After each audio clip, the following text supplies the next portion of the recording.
Content warning. Listener discretion advised. This audiobook contains material that may be disturbing or triggering to some listeners. Themes include graphic violence, sexual content, references to rape and sexual assault, depictions of war and combat trauma, murder, torture, and ritual sacrifice, emotional and psychological abuse, death, grief, and severe loss, religious and political conflict, supernatural horror, demonic possession, and dark magic. This is a work of adult epic fantasy, exploring intense themes through complex characters and morally gray decisions. Listener discretion is strongly advised. If you are sensitive to any of the above topics, please proceed with care. Princes and Priests by Angela MacDonald, copyright 1992, all rights reserved. Chapter 9, The Fall. I don't like it, Dave said to Shannon. The rain had come back in freezing torrents. The moonlight was completely blocked by the clouds, leaving them in total darkness except for the wizard light that Oirion held above Dave's head. The trail that they had been following cut out along the edge of the mountain. It was narrow and deadly steep with a raging river at the bottom. It's too wet. The ground could give way. Is it the right direction? Oirion demanded. He had been irritable all day and wanted off the side of the mountain. Yes, but... Then we take it. Grabbing the reins of his horse, Oirion led the way out of the trees and onto the path. Dave swore, but moved after him. The others followed. No one was happy with Oirion today. He had been short-tempered, and Salma seemed to provoke him. She had shrugged it off when the others complained. He does the same thing to Shannon, she defended herself. He can dish it out but can't take it, poor spoiled princeling. Oirion stomped carelessly down the path, leading his horse by the reins, still stewing about Salma's comments. He had no warning as the path under him gave out. He yelled as he started crashing down the steep 80-foot bank. His horse scrambled back from the collapsing road, but stone and earth gave way, creating an avalanche around the descending man. Oirion? Tavia screamed. Dave tried desperately to reach out with power, but the spell broke with the momentum of Orion's fall. Shannon didn't even hesitate. As he jumped down, clearing a great distance in the air, they both vanished into the darkness. Orion's light over the path flickered out as he went out of range. Dave swore under his breath and cast up a light on the trail, and another one down to the river, desperately searching for the two men. They saw Oirion hit the dark river below with Shannon right behind him, sliding down into the icy torrent. The two were seen for only a moment, and then both disappeared under the surface. It was cold and calm under the water. The air was driven from Oirion, and he lost all sense of up and down, of speed and distance. He had the sure feeling that he was going to die. He couldn't feel anything but pain. What air he had left escaped through his teeth as he hit the bottom of the river.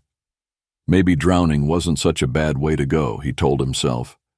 As he thought it, he had a flash of memory, that he had once been in a very similar situation before, when his brothers had pushed him off the bridge into the frozen water of the river at home. A strong hand grabbed hold of him, jarring him out of the past. He thought it was Ivan until they broke the surface. The water was bitter cold, but he didn't feel it until the shock of air hit his face. He coughed and tried to catch his breath. All was dark, except a faint light back up the river, which was barely enough to reveal a black-gloved hand holding onto a branch that reached out over the river. Climb!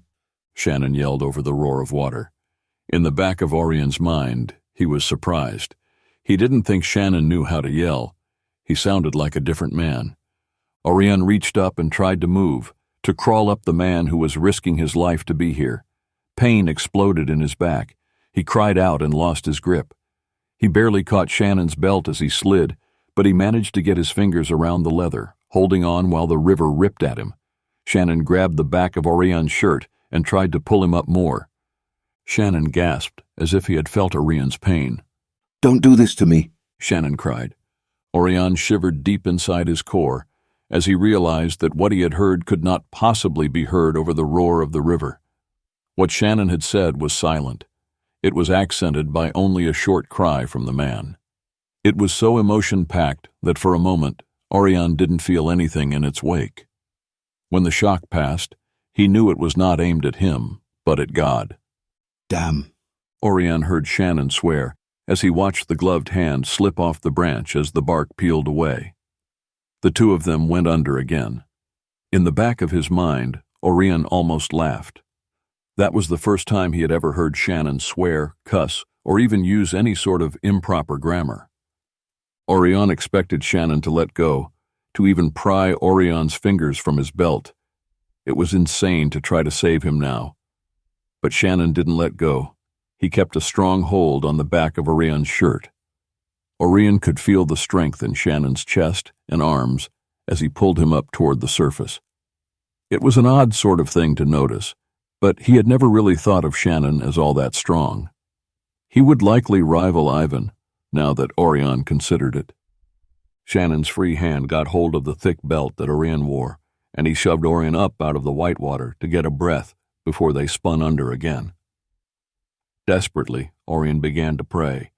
He prayed the prayer of power that offered strength to withstand.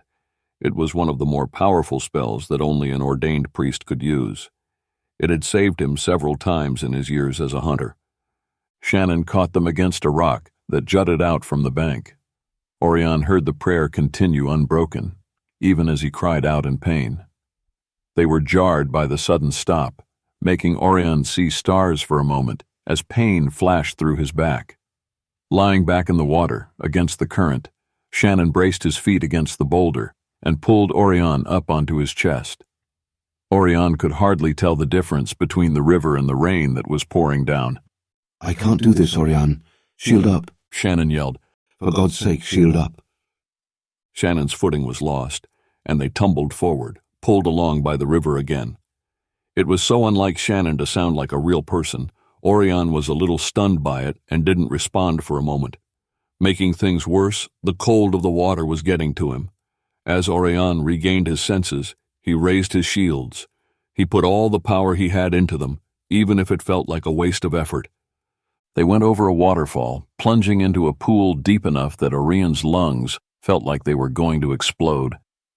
Shannon still had hold of him and swam upward hard, pulling Oirion with all his strength until they broke the surface. The water had calmed here, the roar of the river replaced with the sound of rain on water. Shannon had to hold Oirion up so that he could catch his breath and cough. In the humored part of his mind that refused to realize how bad the situation was, Oirion remembered how, not so long ago, he and Jamie had been in a similar position, except it had been Oirion holding up Jamie. Jamie had laughed, teeth chattering. See, I knew you loved me, but really, Ori, if you wanted to get this close, you could have found a more romantic way. Jamie always had a joke to take the edge off things. Shannon moved to swim farther from the roar of the falls, out into the lake, and toward the far bank. Oirion tried to reach out and swim, but the pain almost made him black out. They plunged under as Shannon faltered. Don't do that. Shannon shouted as he regained the surface, coughing water, and trying to get hair out of his face. He continued swimming, keeping Orion's head above the water. Oirion lay still. The plunge and the near loss of Shannon's grip was enough to scare him into surrender. Shock set in, and his body went numb. Shannon's feet touched the bottom, and he pulled Oirion up into his arms. Stumbling up out of the water, he practically dropped Oirion on the ground. Oirion watched in the barely visible light as Shannon crawled away, then doubled over and wrapped his arms around his head, resting it on the ground. Again, the little voice in Orion's head pointed out to him how flexible that man was. He wondered if it was racial, or if Shannon found time to stretch, to keep his body that limber. Oirion couldn't bend like that, even though he worked at keeping flexible. Oirion was stunned as he watched Shannon shake with what could only be weeping.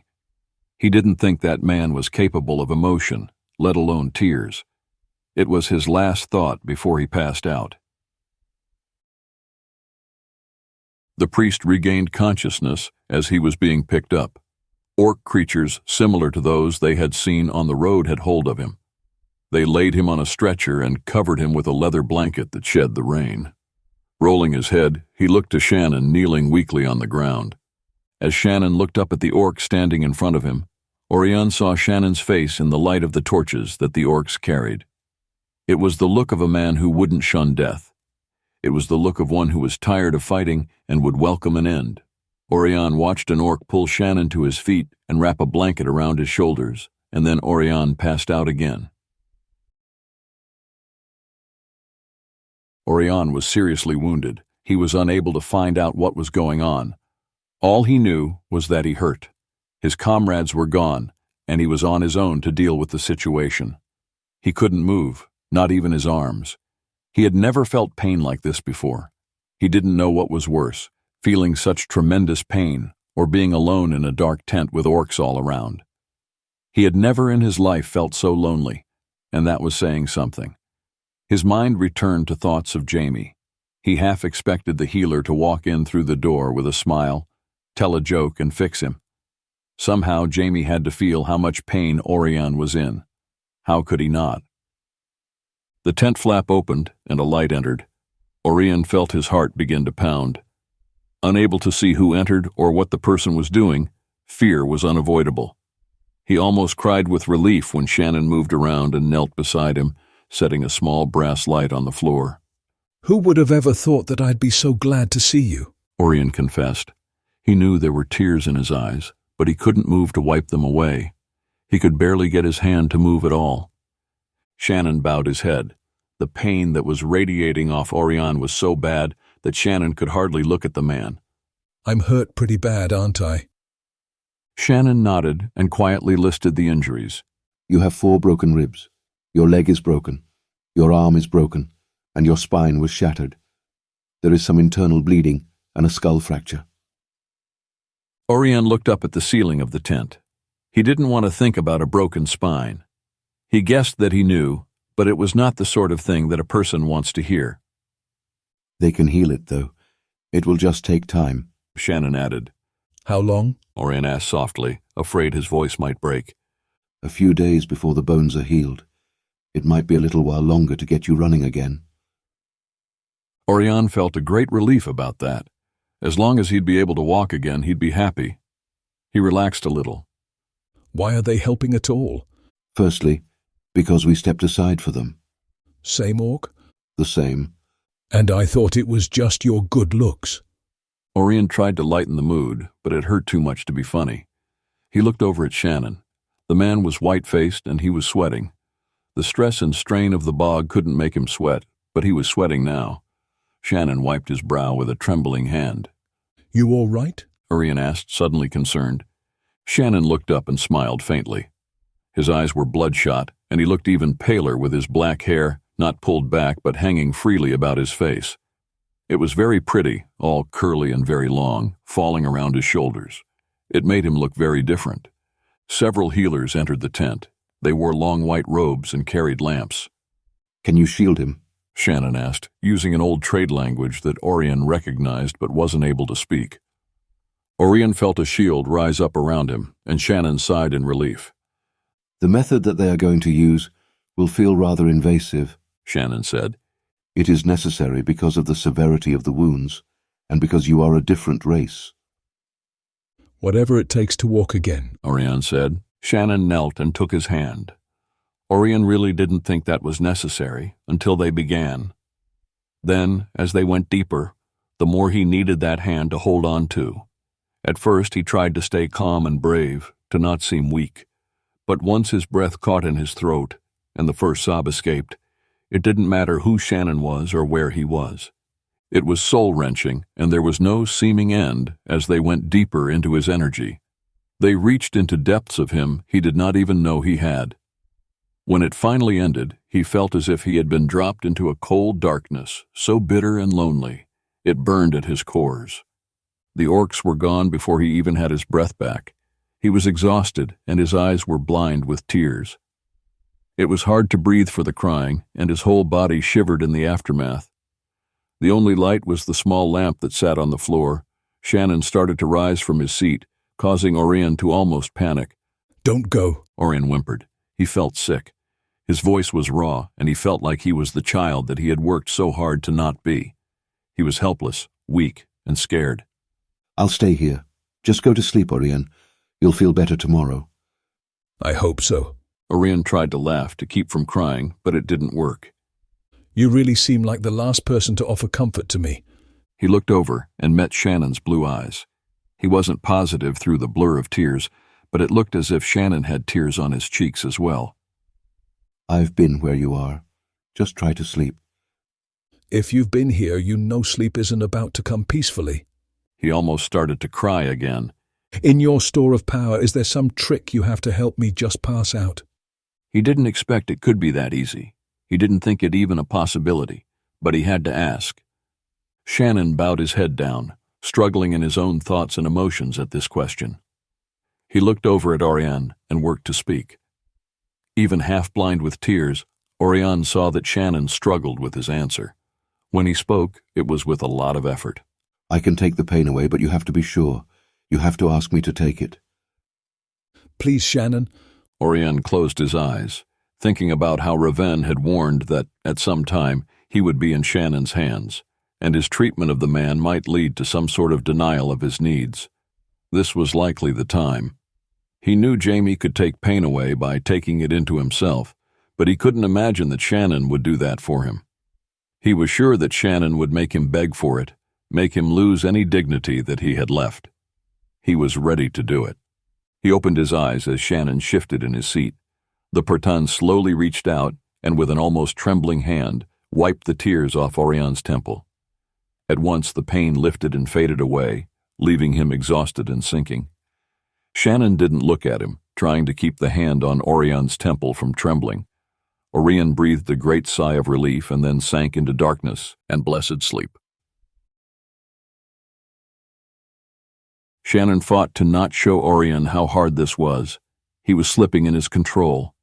Oirion had everything Shannon desired. Shannon could taste the life, the power, the wholeness, so close, right at his fingertips. And at that moment, Oirion was utterly submissive to Shannon's power. Shannon meant to take just enough of the energy of Orion's pain to turn it around and make the man sleep. But he had the tears of pain from a priest on his fingers.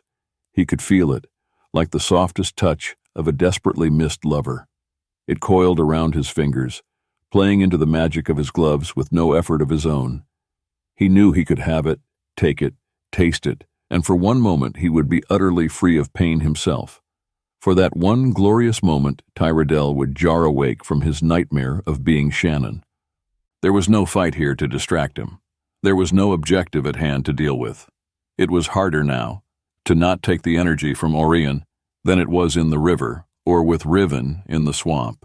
An act of mercy, such a gentle motion, such peaceful stillness offered, and the monster inside was about to override thousands of years of discipline.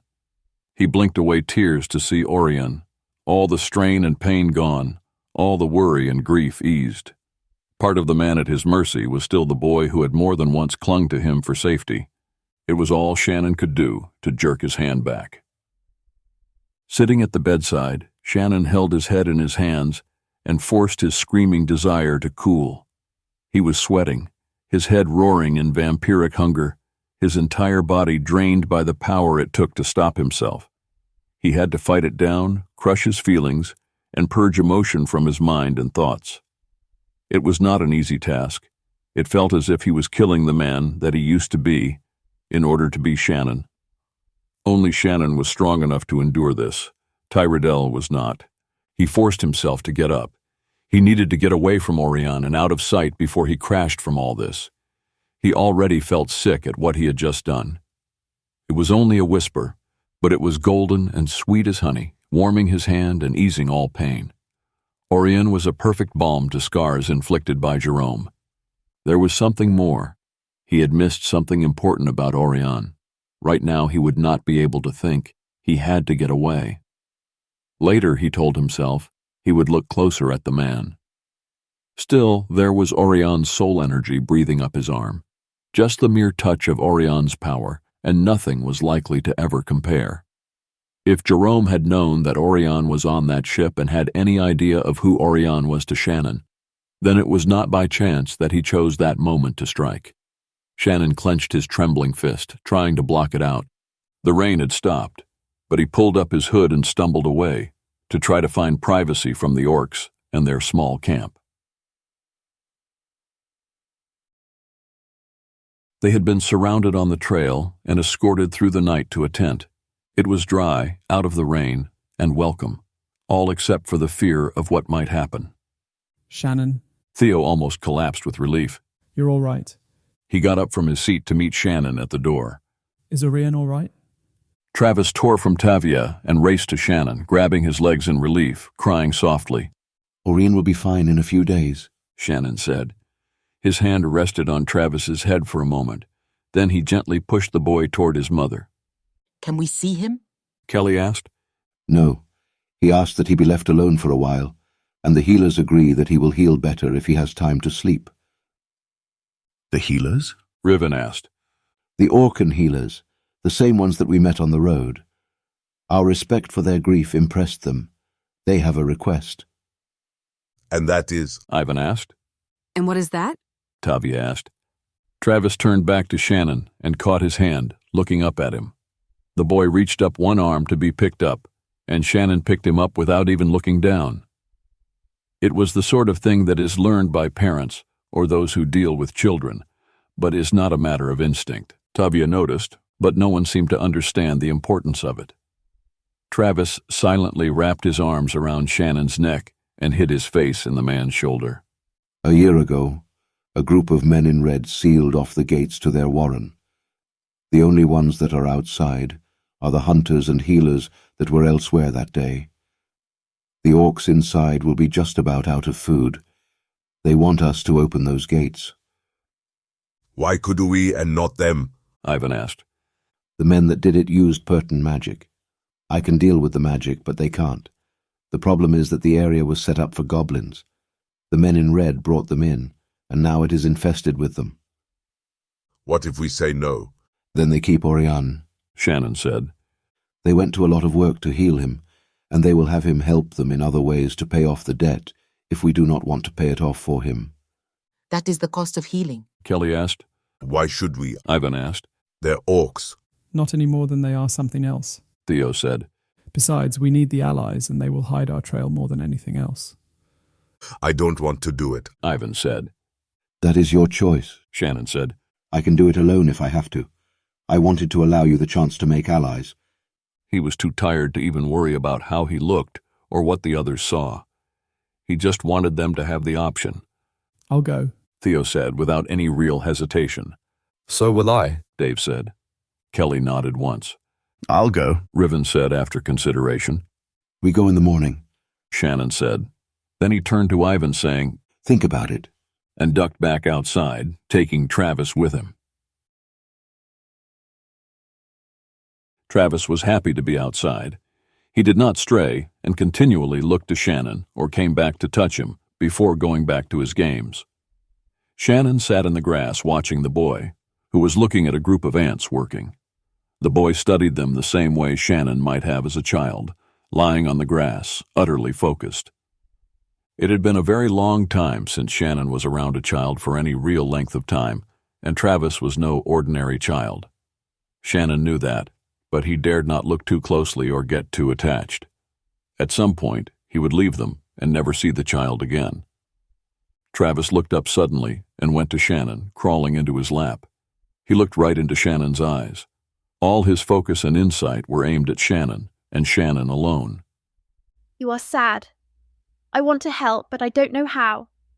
I do not even know why you are sad. Oirion will be all right. He tilted his head and looked at Shannon. Why are you sad? Will you tell me? Shannon smoothed the boy's blonde curls. He was learning so fast. He was so happy to be able to talk and ask questions. He accepted everything Shannon said, but questioned most of it, expecting to get truthful answers. Today it felt a little more than that. Shannon blamed Orion's energy. No one had any idea how beautiful a soul Oirion was. Despite his demeanor and plain lifestyle, he was astounding. Oirion was in a lot of pain, and it was very hard for me to be near him. When he asked me to take the pain away, I did not have the strength to say no, and that makes me sad. Why? If you took his pain away and made him feel better, then why is that sad? Don't you love Oirion? It is very complicated. Travis put his small hand on Shannon's cheek and looked into his eyes with sad, wise eyes of his own. It's all right, Shannon. I know what you are. I know you didn't choose it. And I know how very, very strong you are to be so good to them. It must be very hard for you. I pray for you in this. But if you gave Oirion relief and also gave yourself the energy you will need to save the orcs, then how is that a bad thing? We all get what we need, you see? Maybe God hurt Oirion just so you could do this. Shannon had never been quite so surprised by a revelation of knowledge of what he was. He wasn't sure how to take it from the boy. How do you know what I am? I just do. You cannot tell anyone, especially not Oirion. I know, I am wiser than most. I would not reveal such things, not even to my mother, although I think she knows, but just isn't certain of it. She is a wise woman, and she studies great things. Like what? You will have to ask her. He giggled at that and twisted to sit in Shannon's lap comfortably. She might even tell you. You're very pretty, and she does like to look at you. Shannon almost smiled at the boy's fun. He made up his mind to do something that he had been thinking about since he met the boy. It was the healer in him. He had done similar things before, but this time he reworked the idea to use the power that he had access to now. If events came to a boiling point and he had to leave the group suddenly, at least it would be done. I have something for you, Travis, Shannon said. He lifted the boy back and sat him so that they faced each other in the grass. Shannon took a bottle out of the air. It was small, and the glass was a dark blue. Shannon pulled out the little cork, and into his hand he poured a tiny trickle of liquid gold that shimmered and sparkled in the sun. Shannon set the bottle aside, pushed the cork back in, and the little bottle vanished. Travis giggled at the magic. Using his teeth, Shannon pulled the glove off his right hand. Travis watched Shannon stir the liquid in his palm with a finger. Then Shannon reached out and drew on Travis's forehead with the golden oil. Travis felt it warm on his skin. Shannon dipped his fingers several times and drew on Travis's temples, forehead, and behind each ear. When the magic potion was all gone, Shannon pulled his glove back on. It was the last of it, the very last of the holy oil he had made, and the only holy oil he had been able to touch since everything had gone so terribly wrong. Shannon spoke. Slowly, Travis began to hear him, not just inside his head, but from the outside as well. He began to hear other things as the spell took control. I wanted to give you a gift, just in case I don't get a chance to later. Travis was in awe with all the sounds that he could now hear. What is that? He asked, and heard his own voice for the first time.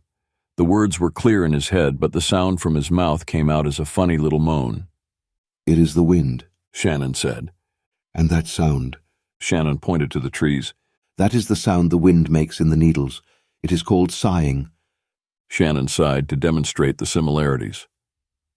Travis crawled back into Shannon's lap, smiling as he listened to the world. He heard birds and voices, and he heard the sigh of the wind. As Shannon pointed out the shimmer of the sky and of the trees, Travis rested in Shannon's crossed legs, safe in his arms, giggling over the sounds he could make. After the strain of dealing with Oirion, and the fact that he failed to deny the temptation of Orion's relief because of his own hunger, Shannon's heart and energy were soothed by the boy's presence. They talked in bits, allowing Travis to learn to form the words that he had only heard in his head. Sir Tyron had talked in his head, just like Shannon did, and sometimes he could hear other people too. He knew how the words sounded, but he had never been able to make the noises out loud. Shannon did not know who Sir Tyron was, but he suspected he had sensed how special Travis was as well. There was love when Travis said his name. It was just before sunset when Travis discovered the most amazing thing yet. He pressed his ear to Shannon's chest. You make sound, he said, startled. He pressed his hand to Shannon's side to feel it as well. Is that a heartbeat? It is, in a manner of speaking. Travis had his head pressed to Shannon's chest when Tavia walked up on them. Have you two had fun today? she asked. What's he doing? He's never heard a heartbeat before. Shannon took the boy and shifted him as he stood. Travis smiled with an arm around Shannon's neck. Are you really going to help the orcs? Tavia asked. Yes. Why? It is my redeeming quality, He said. You do not want to? Goblins, Shannon. I have a son and a lot of years I'd like to see. Every man out here has a child, wives, parents, or friends.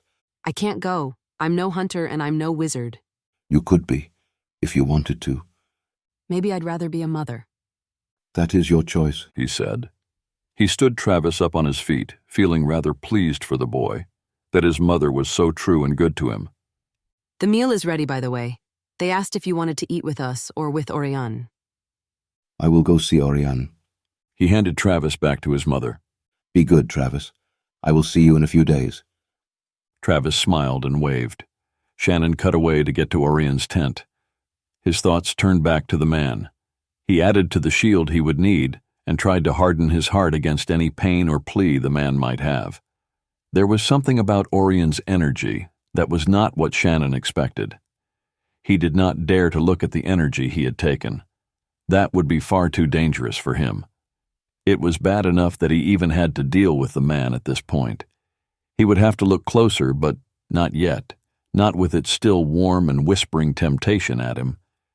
He put a hand over his heart where Travis's head had rested. His heart did not hurt. Orion's energy had settled there, and the boy's touch had almost seemed to seal it in place. Shannon didn't know if that was a good thing or the most terrifying thing to have happened yet. Oirion was trying to eat. His hand was so shaky that he was barely able to hold the slender sticks they provided to eat with, let alone use the damn things. Frustrated, he threw them on the table as Shannon entered. Oirion looked up. He didn't really have anything to say, and he was far from comfortable with Shannon. He would dream it over and over as soon as he fell asleep. He knew that someone had been praying high-ranking prayers, that even when his focus had broken, the prayers had carried on. The words had not faltered in his head, even though he had to admit that he himself simply could not have been the source. He didn't understand it. He wanted to, but then, if it hadn't been him, who was it? Even if Shannon had been the one, why would Oirion be able to hear it? The river and rain were too loud. They didn't even get along, so a telepathic link was out of the question. Everyone all right? Oirion asked. Yes. Shannon said as he sat down across the table from Oirion. Feeling awful, Oirion tried to distract himself from sensing the emotions that were within him. The power that was healing him was invasive and left him feeling like he'd been raped. If he looked at the energy of it, he would break into tears. That was something he did not want to do, especially in front of Shannon. He was half tempted to ask Shannon to make it go away again, but he knew how it worked. It was a transfer of energy that all healers and many great wizards could do. He wasn't about to have Shannon be the one to deal with all of his emotional baggage, so he said nothing. And you get hurt at all? Oirion asked. A few bruises. Oirion took the unleavened bread that was part of the meal and tore it with his fingers. He wanted to eat the meat. It smelled and looked wonderful, but he didn't want to eat it with his hands. Shannon took a disk of bread for himself and poured water from the wooden-framed decanter. The skin inside the frame was so thin that the level of the water was visible. Oirion had noticed it before, thinking of Jamie's fascination with how things were made. I would have thought that you'd have gotten it worse, Oirion said, feeling that it wasn't quite fair that he was so hurt, and Shannon got nothing. Your injuries were mostly from the fall, Shannon said in that soft voice of his. It irritated Oirion somehow, reminding him of the priest who would travel out to the Henan estates to see his father, that fat, lazy fool who was a far better politician than guardian. The priest always talked quietly, like he was so depressed that he didn't have the energy to talk any louder. Oirion had detested that man who had done things he shouldn't have done.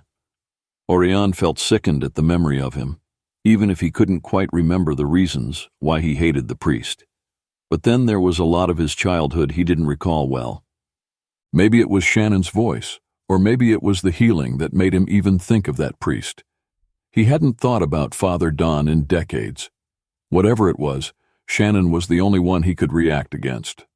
Why do you do that? Oirion demanded irritably, as if Shannon was purposefully imitating the man. Shannon had a real voice. Oirion had heard it.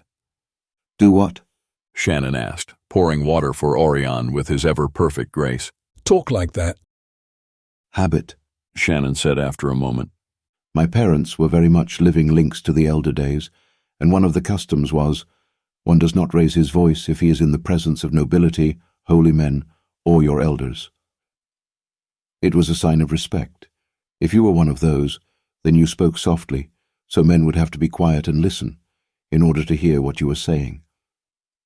He tried to provide Oirion something else to think about, perhaps even get Oirion to open his mind a little. It's irritating, and I am educated, Shannon. I know the whisper's origin. It's outdated and the magics of the Vons is gone. The nobility need to protect it, or the people to venerate it. It's insulting to use it now. Why? It is, Oirion said angrily. He had never told anyone about that priest, and he wasn't about to now, even if that was the cause of his dislike of the whisper, or if Shannon himself was. It didn't matter. Shannon sighed with a hint of his own annoyance as he set the decanter on the table. He cleared his throat and looked up. I did not realize that I even did it still. He spoke in a different voice. It was like he had gone from whispering to actually talking. He sounded like a different man. Besides that, Oirion felt the words. Shannon was powerful, and his words echoed slightly, just as all words spoken by powerful people. Even having to admit that Shannon had such power was well worth hearing him talk in a normal voice. Oirion preferred it a great deal. He momentarily wondered if that echo was truly why the Pertons had originally spoken softly, as a way to not brag about or show off their power. If a very powerful Perton had lost his temper and yelled something with a voice like that, it could have exploded all around him. The whisper made a bit more sense when seen in that light. Is there anything else about me that you find so irritating?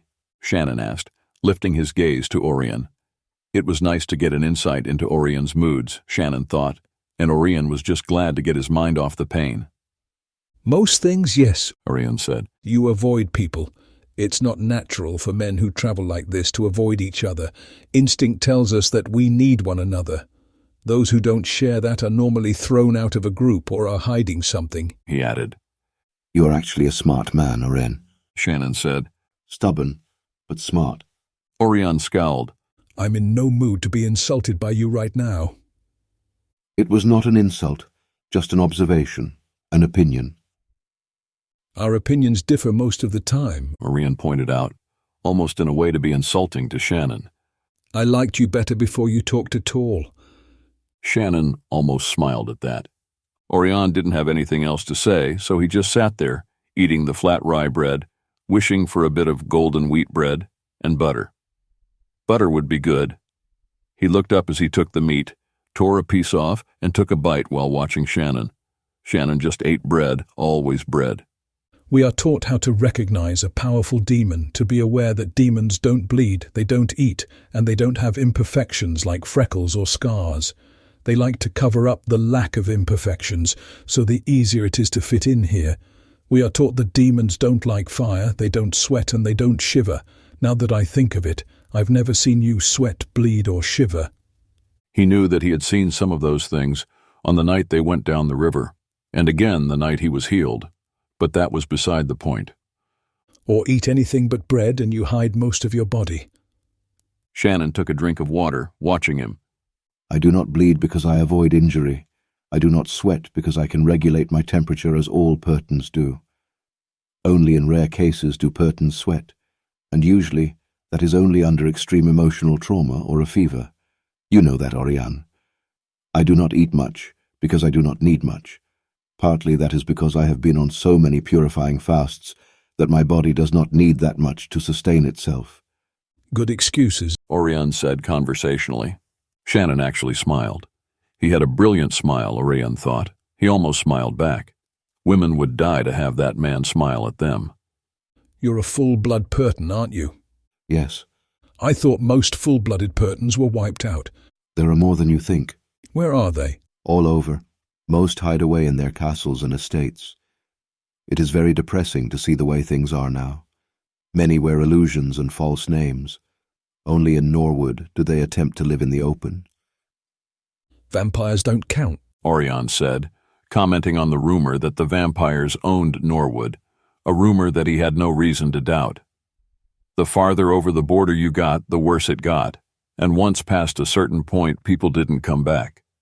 Shannon leaned back, looking at Oirion, weighing in his mind just how far he wanted to go with this conversation. Oirion felt a little chill go over him. Why not? Shannon asked. They are soulless. Are they? Ever talked to one?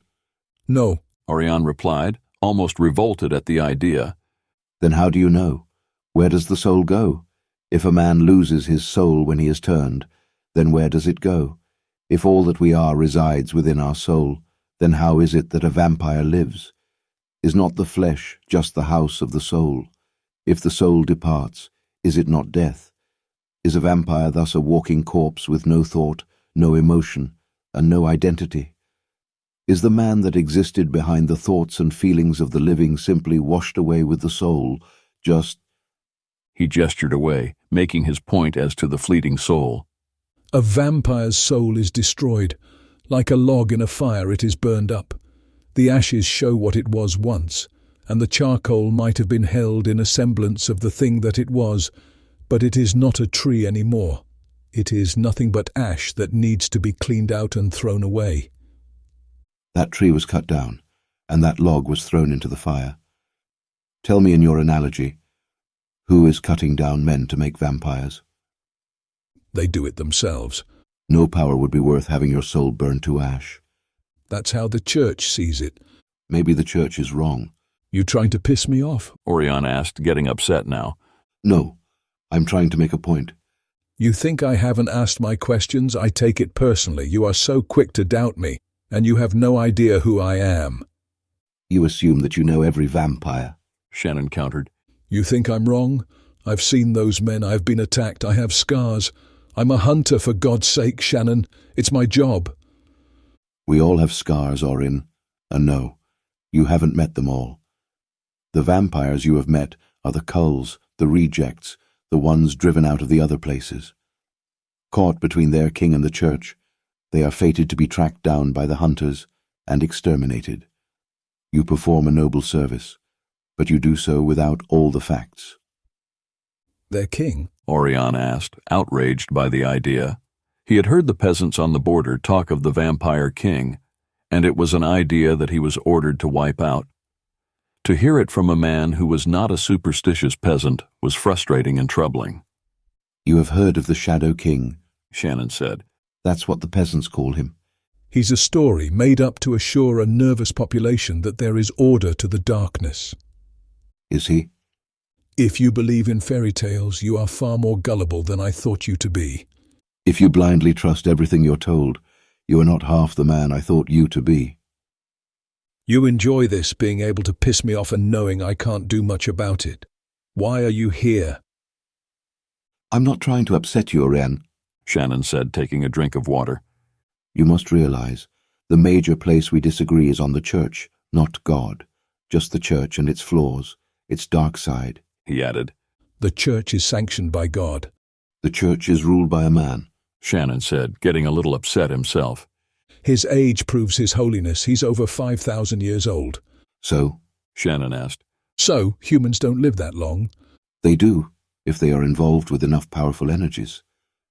He's not even that powerful of a wizard. His life is from God, from the divine, and he is holy. He is a good man. Shannon shook his head slightly, but gave up. He wasn't going to get anywhere with Oirion. The man was blinded in his own fears, and wasn't about to look at the truth of things, let alone accept it. It was really too bad. They might have been able to do great things for Pert.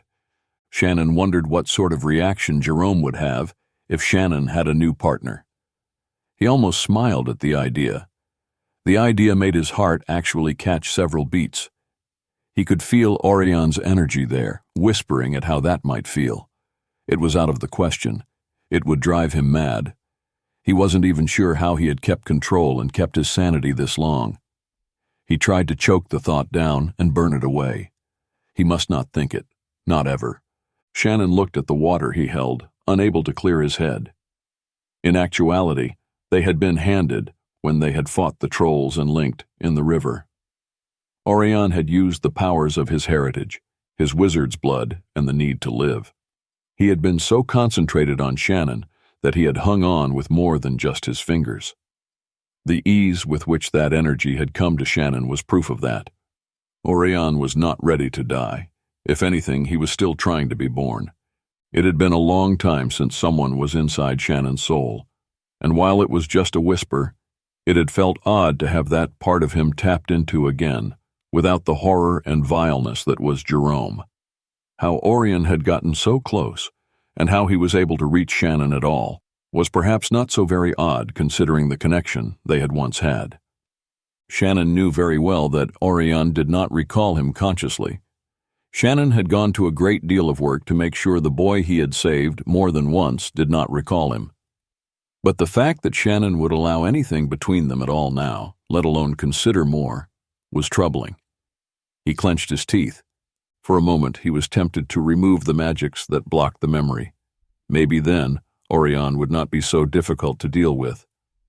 As fast as he thought it, he discarded the idea. It was better for both of them if they stayed at odds, rather than the truth be known by Oirion. That was one thing Shannon did not want revealed. This Shannon knew beyond a shadow of a doubt. He took a drink and set the glass on the table, actually feeling a little excited over the memory of the touches. It whispered with a depth and familiarity that made him think, maybe somehow there might be a way to be healed. If Oirion ever reached like that again, it would go deeper still, and that was a thought that provoked a wide range of reactions. He understood the magic of it, and he had shielded against it happening again. There were things that he didn't want Oirion to see, think, or even imagine. Even if Shannon thought that he could handle the powers of a bond, he wasn't so sure that he was up to the emotional challenge of it. He looked over at the man who was watching him and trying to seem casual about it. Shannon silently cursed himself for staying with this group. He had gone and gotten attached to them. He should have taken David, cut up the shore, met Elliot, gotten a ship and gone home somehow. What was he doing arguing with a hunter about the souls of vampires? He never should have gotten involved with Oirion, not as a boy, not as a man, and certainly not as a priest. He should have just let it go. But it was Oirion who kept bumbling into him, not the other way around. This was not the first time he had been forced to deal with Oirion. This was just the longest. He wished he could just leave. The idea of being healed and tying it to Oirion felt very much like a demonic trick, another way to get him to go farther into his damnation. He wanted to snarl and attack something, to burn some demon to nothing. But he sat, calm and unmoving. He wanted to go apart and do a deep scan, to make sure that he wasn't somehow being guided by a demon. He had been so careful with that.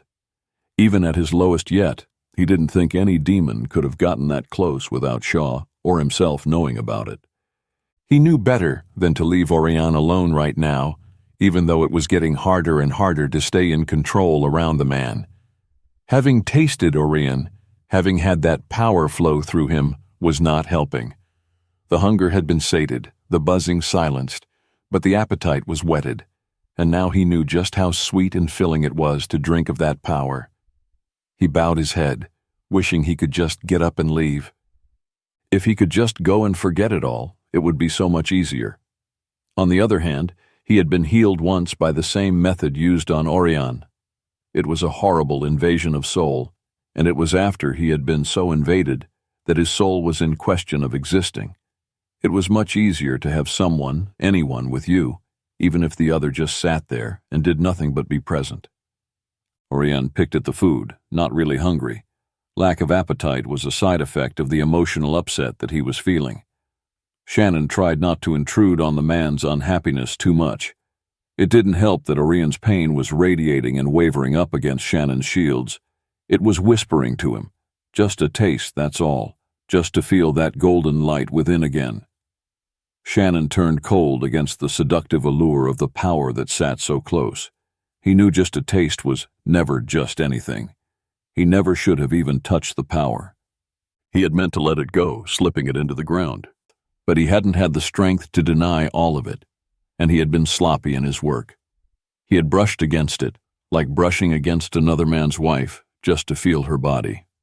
It felt very much like adultery, and yet was far sweeter and far worse.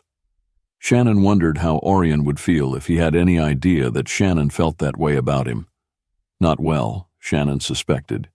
He looked back to the source of his own turmoil. Shannon was aware that Oirion was surprisingly calm about the pain, emotional and physical, that he was feeling. He hid it well. Perhaps having been an abused child might have been comparable enough to make this easier. Oirion had survived then, and he did well now. More than once, Shannon had been tempted to go get the boy, save him from his twisted, horrid family and their blood-stained legacy. Oirion tossed away the rest of the bread and leaned back, shifting painfully. He hurt, and he hurt a lot, even if he hid it. The orcs had him very shielded, and Shannon had devoted extra energy to his own shields. That helped, but still, Shannon could feel it. He wouldn't have been able to be in here at all if the orcs weren't working to shield Oirion as they were. Where are we going anyway? Oirion asked. Dave said he found a place, but what is it? It's a small castle outside a decent-sized town. Abandoned? Shannon nodded once. Is it in good enough condition for us to survive a winter there?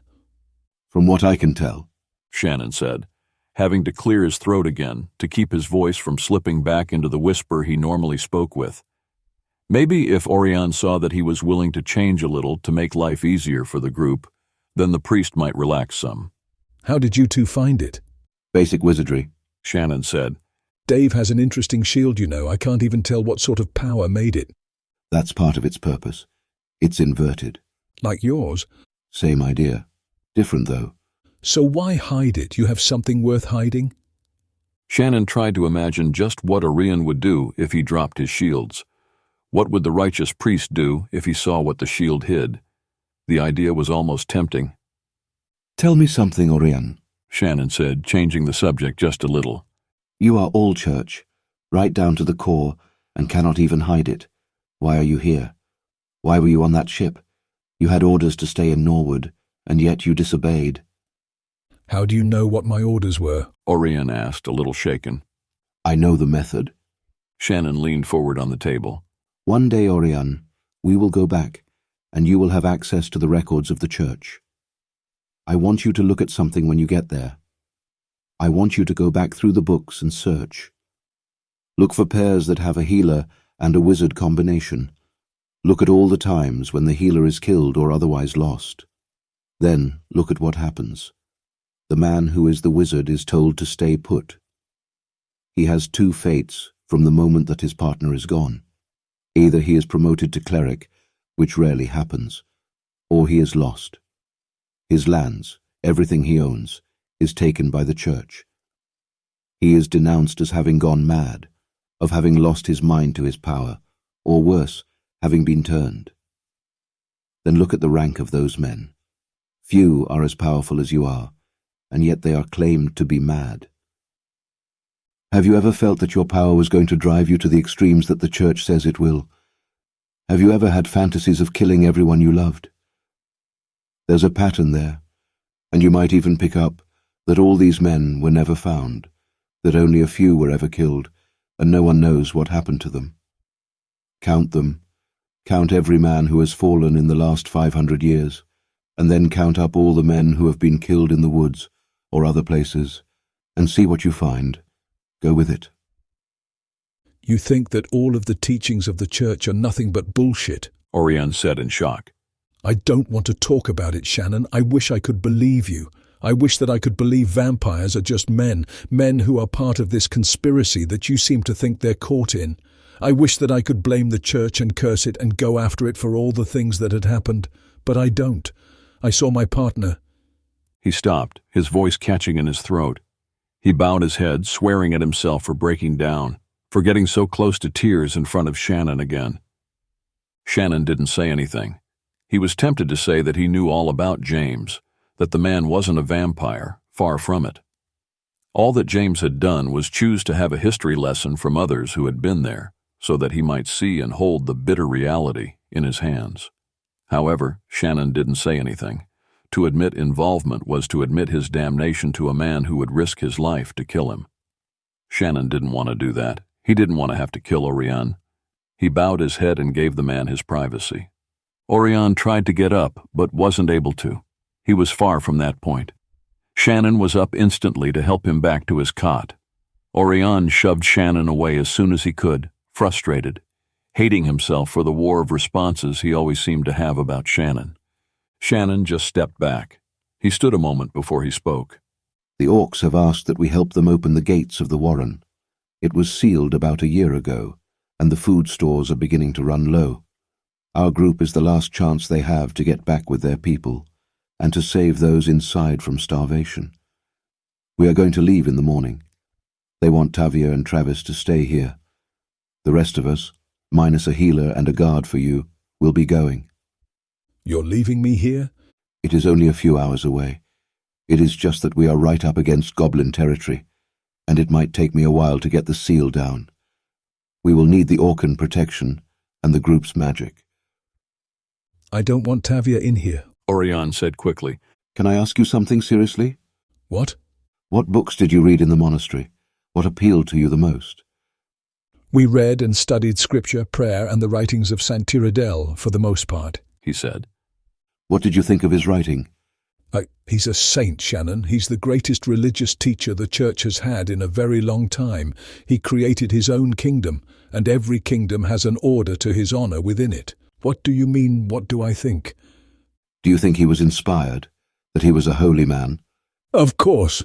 Before you become so rigid and so lost in the dogma of the church, before you become so pent up that you condemn sexuality out of hand as evil and become harsh in your need to not admit you are aware of it, I want you to think very carefully about one thing. Tyrrell was married and had 9 children. He loved God no less for loving his wife or the children they had. If anything, he saw only God's love and blessing in her eyes. God made us, every race, to need the love of another. There is nothing impure in the least about love, what it inspires us to do, or in the manifestation of the energies that create us. The purity of your soul, the commitment to God and your priesthood, are not compromised by seeing or touching what God has created. Before you argue with me, stop and think about what you just told me. The man who had the greatest impact on the church since it was built, the man whom an entire kingdom is built on, the man whose writings are in every monastery and still whispered today, had a wife. He loved her, and he enjoyed it. He didn't wait until he was married to do it either. Love is love, and God draws people together at his will, not ours. If we were to choose whom we loved and whom we were to meet in life, do you honestly think that you and I would ever have met?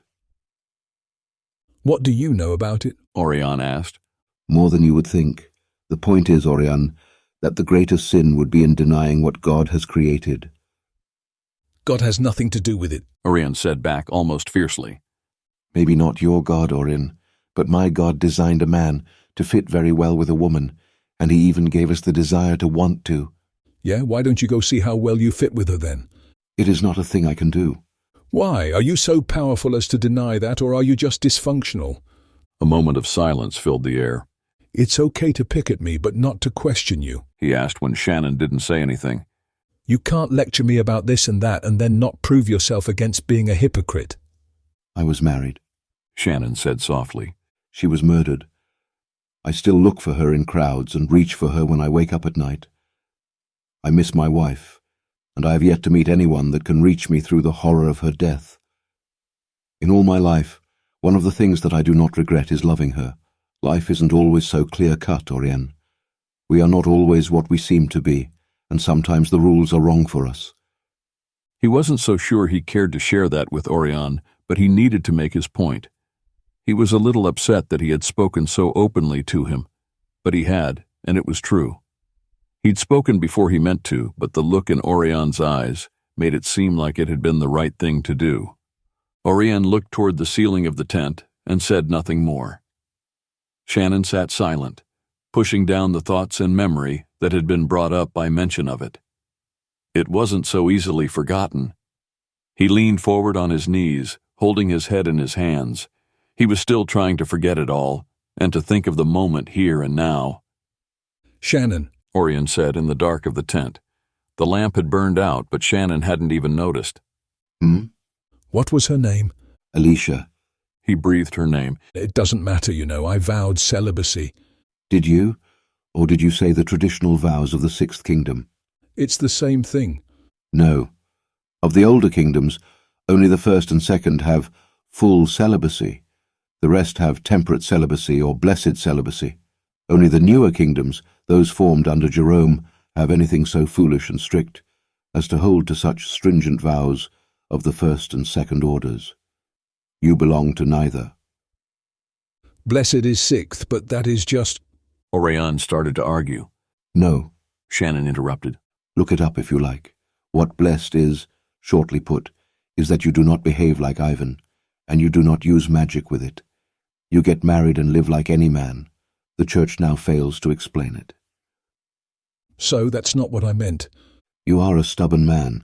Yeah, well... They didn't say anything else after that. Shannon left only after Oirion was deep in a dream. End of Chapter 9. Continue with Chapter 10, The Battle of Ulam.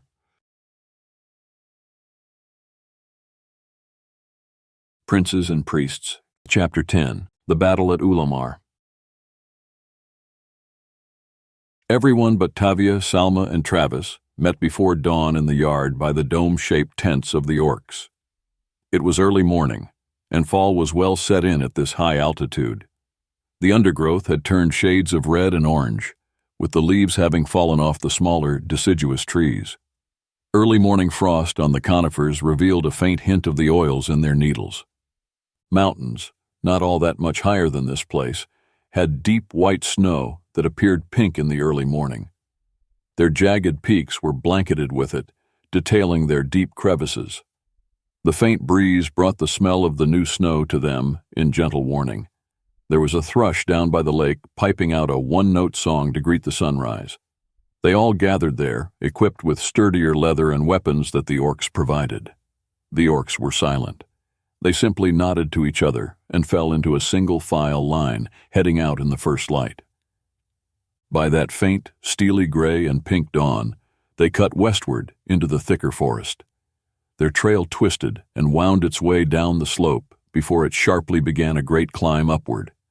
The clouds that moved in and out of the peaks swirled and poured between the vast spears of stone. As they reached higher altitudes, the clouds met them and cut off the morning sun.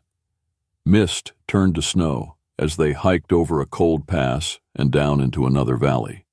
Keeping in a fairly close line, they left the heights and re-entered the pine and pinyon forest. The mountains beyond that first pass seemed to have grown to twice the size as they left the cover of the clouds. The peaks were awesome, rising up before them in snow-covered grandeur. In the entire world, only the mountains of Norwood were likely to compare. They hadn't gone a mile when they found a heap of steaming goblin droppings marking the border. It was so foul-smelling that Riven and Theo both covered their noses as they passed. Weapons came out as they stepped carefully among the older heaps of black, smelly dung piles. They were not much more than 100 yards past the first markers when an attack came from the trees. A lone goblin leapt out, but was quickly cut down by 3 orcs, their swords slicing the thing into pieces. Dave stopped to look at it. The thing was massive, like the gorillas of the Paisan Mountains. But these beasts were meaner looking and stank. It had a dog face and 9-inch claws. The teeth were massive and yellow, like boar tusks inside a muzzle. That thing could not eat anything except chunks of meat. There was no way it could chew. They had to just rip and swallow. Riven stopped and looked as well. The goblins were covered in sleek black hair and had tiny black eyes. They could all but vanish into the night, he realized. They roll in it. An orc nodded to a pile of dung as he passed. Riven made a face. Dwarves were a clean people. They didn't like mess or smell, and the idea of rolling in one's own waste was enough to make his skin crawl. They moved on, up a trail that was spotted with goblin refuse and territory marks. Climbing up out of the trees and onto a trail, they made their way higher up the slope, across snowfields and through the wind. The clouds were low here, but no snow fell, allowing them to see anything that approached. With the open area, they were able to see in time to move as goblins rushed from the trees at an incredible speed. At once, Riven leapt to join the orcs in a frontal attack. His dwarven blood was on fire, and a battle cry escaped his lips. Heshren Rahesh! Ivan joined the charge with Kelly, just a step behind him. Before the orcs, Riven, or Ivan could reach the goblins, Shannon's arrows began to strike, one at a time, deep into the eyeballs of the charging goblins. One goblin ran on, unaware of the arrow in his head, his rage and eager lust for battle numbing any pain. The other three dropped, screaming, to pull the arrows out. Two toppled over at that point, but the third got up and ran at them with his eye socket pouring red and green-colored slime. Oh, that is not good, Theo said, drawing back an arrow. His arrow flew and struck right into the bleeding hole that was once its eye socket. He looked around guiltily to see if anyone had seen his shot. Nice, Dave admired, pleasantly surprised. He nodded and charged in as Theo drew back another. Riven had cleaved his axe into the head of one and struggled to hold on to it, as the goblin thrashed around with the heavy blade embedded in its skull. Another came at him from the side. Trading bow for sword, Shannon clove the head of the one that had targeted Riven. Ivan demonstrated his skills as well, joyfully hacking and slashing his way forward. Dave stepped up and cast out power, sending a blast at one. It screamed and burst into flames. Others all around it howled and scrambled back. Then, strangely, they attacked it, beating the fire out and pounding the goblin into the ground until there wasn't much left of the thing. Dave sent another blast and another goblin exploded with fire. He then watched in amazement and shock as the goblins attacked that one as well. He actually laughed at the stupidity of the things. To beat the afflicted to death was just a little extreme. Theo ran into the fray and drove his sword into the one that was still trying to kill Riven, even with its skull split and being held out of reach with the shaft of his axe. The goblin spun at Theo as the young man's sword stabbed into its side. Theo cried out in Old Awans, and a blast of power shot down the sword. The goblin exploded, throwing both Theo and Riven back. Everyone near to them was splattered in a shower of blood and fragments of reeking goblin meat, some still with hair on it and bits of entrails. Theo wiped his face of the sticky, foul-smelling stuff and then grinned, his teeth flashing brightly through the mask of grime. Shannon offered down a hand, his black leather blood splattered down one side. Theo grabbed it and got up, excitedly looking around for more. Shannon just shook his head, amused if anything. Ha ha! Riven roared. To war, little brother! He cheered to Theo, impressed by the blast and the young man's dwarven-like excitement about it. The two charged in, shoulder to shoulder. They targeted the nearest goblin and both sank their weapons into its chest. They sliced him in opposite directions, then turned, looking for more. But the goblins were down, as well as one orc who sat holding his bleeding side. The others were kneeling around him, talking quietly. The fight was over. What did you think of that? Theo asked Shannon, his voice cracking with his excitement, and the rush of using such power openly. Very dramatic, Shannon said. It worked, though. Theo said happily, puffing up with pride. It actually worked. Where did that come from? Riven asked excitedly as he pulled globs out of his beard. Theo, this is disgusting, and no one ever told me you were a wizard. He grinned. But that was fantastic. I'm not, Theo said. He smiled, shrugged, and went to go check on Dave. He's not? Riven asked suspiciously, looking up to Shannon. No, Shannon said. He's not. Then what the hell is he? A sorcerer, Shannon said. But Riven was shocked and half horrified. He looked after the young man, almost as if he had been betrayed. Sorcery was rare, powerful, and highly forbidden. It was seen as little better than blood magic, and frowned on just as highly by the church. Let it go, Riven. Theo is not a bad person. The church fears sorcery, and so makes it out to be bad. Keep in mind, it just saved your life. Maybe, before you lose a friend, you should learn why. You might discover that all priesthoods are a form of sorcery. There is no inherent evil. That part is all in the user. Riven swallowed hard. I won't tell Oirion, he promised. Good. I would not be happy if you did. If anyone attacks Theo, I will step in, he said a little threateningly. Riven nodded, and they moved after the orcs who were heading out again. The wounded orc was going to stay. He would only attract more with his blood and slow them down as well. He'll die, Dave said. Yes, Shannon agreed. but they are all willing to die for this, Shannon said. That is the price. They will pay for the chance to be reunited with their families and to save those inside. They moved on and did so quickly. The trail they followed twisted through the forest. Snow was deep here and formed swirled drifts around the trunks, which were partially under the deep bank of white. The wind gusted in short, cold blasts, but was gone just as fast as it came. There was little talk, as everyone stayed alert and watched for any sign of tracks. Shannon held up a hand and made the fist of halt. He made a circle with a finger and then held up 3 fingers. Riven looked up at 3 on the time dial. He wouldn't have seen it for himself at all, but there were goblins up in the trees. Not on the ground, but up in the trees, watching them. There was an ambush planned. Watch for it, Riven said to Dave as they moved on again, the orcs taking the lead. The trail opened to the north. On an open hillside, there was a spire made of a tree that had been skinned of bark and branches. Impaled on the tree were several orcs. Judging by their clothes and hair, they had not been mere soldiers, but carried some sort of rank. The orcs in front stopped, horrified at the sight. The attack came from the backside, attempting to catch the orcs distracted and off guard by the sight of the lost and impaled lords. Shannon, Dave, Kelly, and Riven were ready for it, and spun in unison to meet them, slicing into the charge. It gave the orcs time to turn from their grief and join the fight, with vengeance adding strength. Theo stayed back and used his bow for several shots while the orcs met the goblins. They were in a rage over the deaths of those who were strung out for them to see.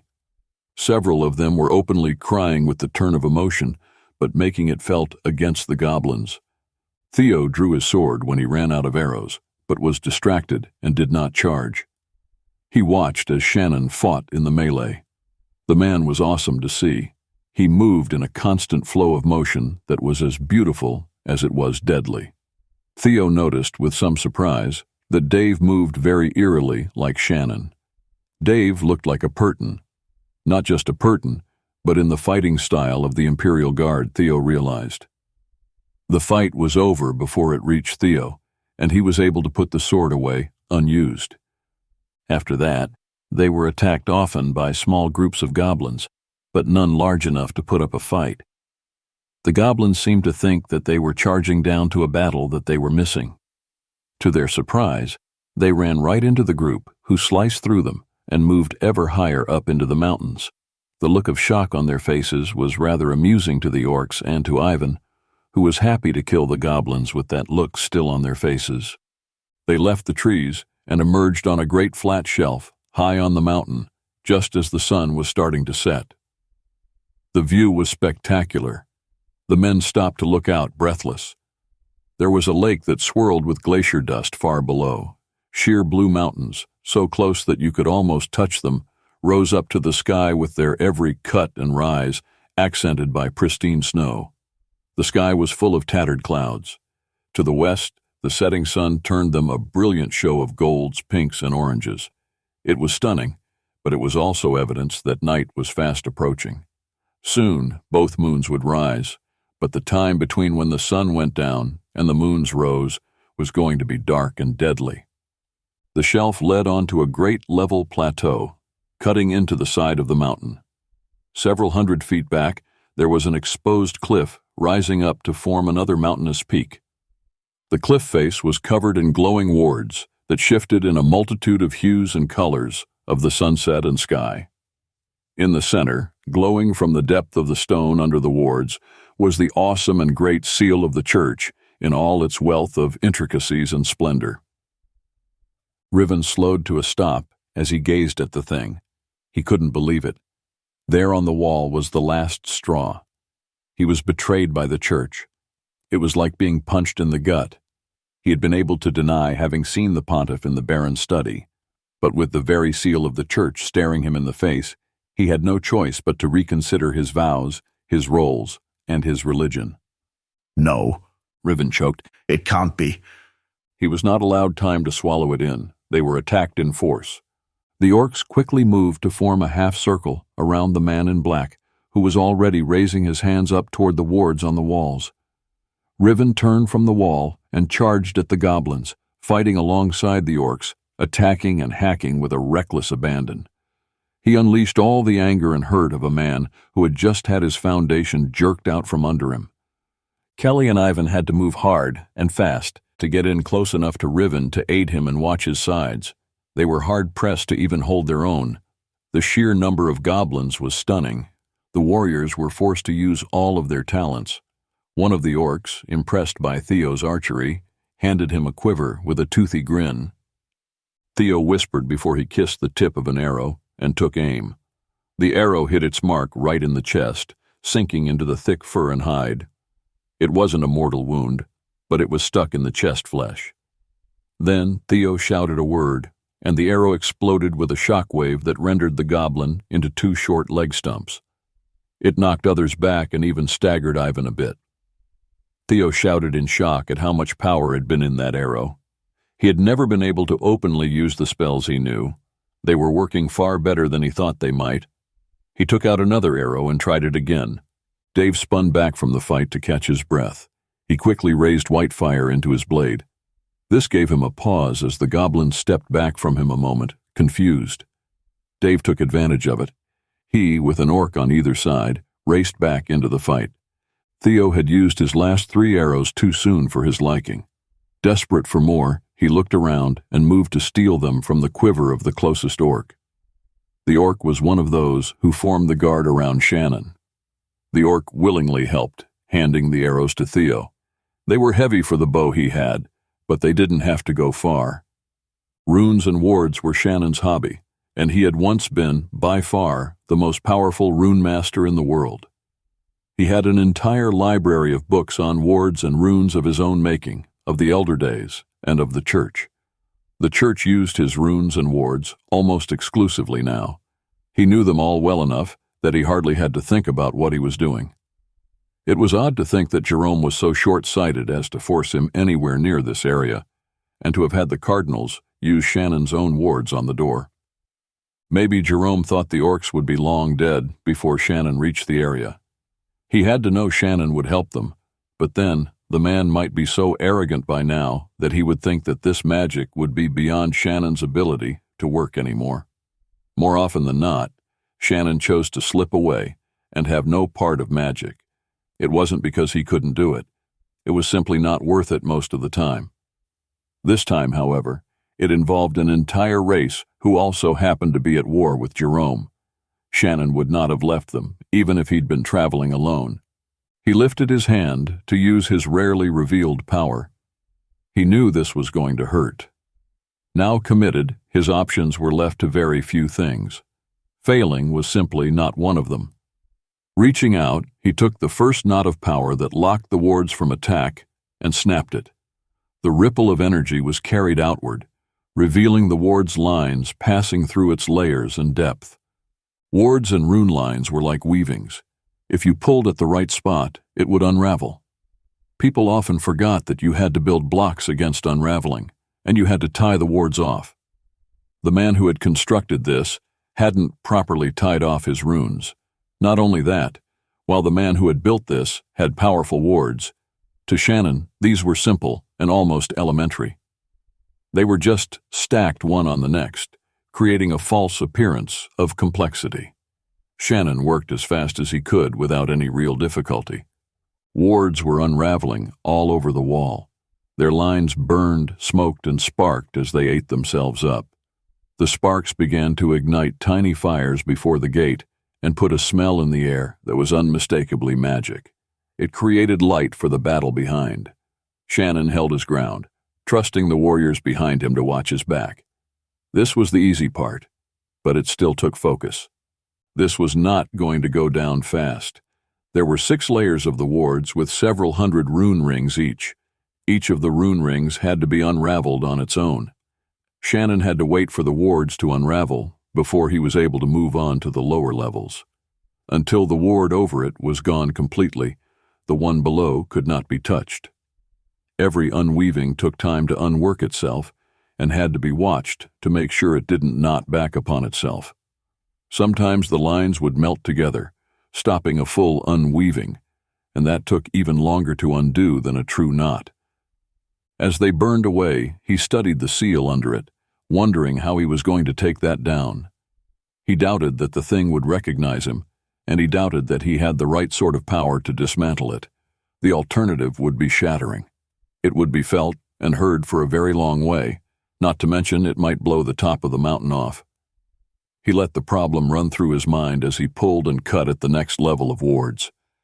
As the last ward level was taken in his hands, Shannon could feel and taste the pain and death all around him. The energy was distracting and made his head buzz. It whispered up against his shields and tested his focus. Tension was building, and he was already suffering for it. He could draw on the very power that distracted him for strength, but not without riven feeling that someone was doing so. Shannon would make it his own if he had to.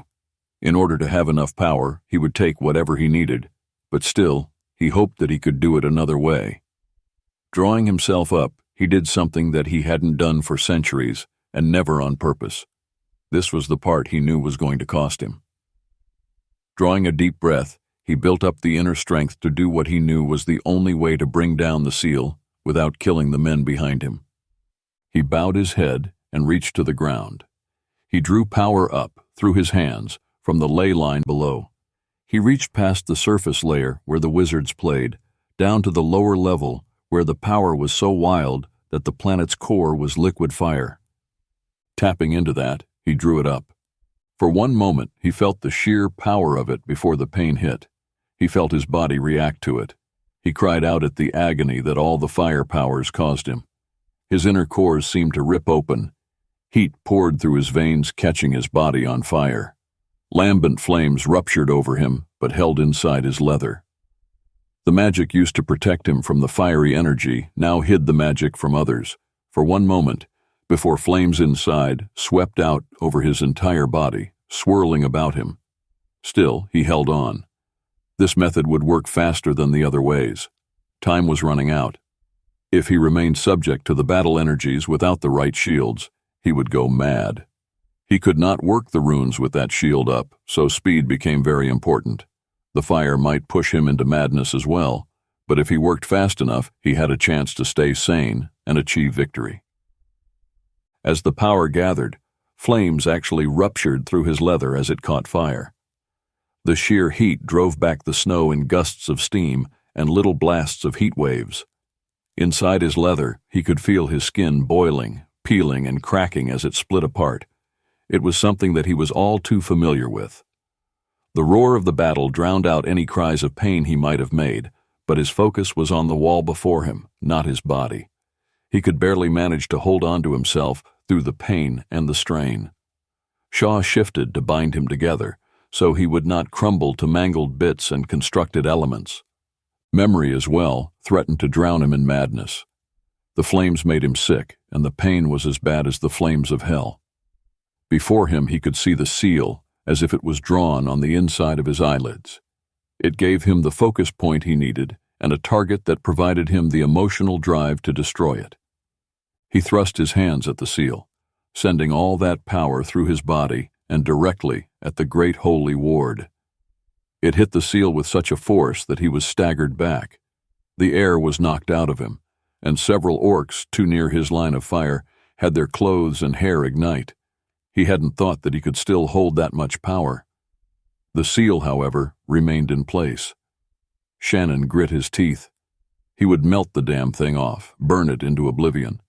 He hated fire, but for the same reason he hated it, he controlled it with a level of power that no one was ever known to have had before.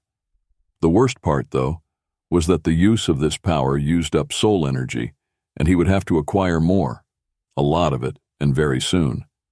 He just hoped at this point that he would have enough to finish the task at hand. Shannon!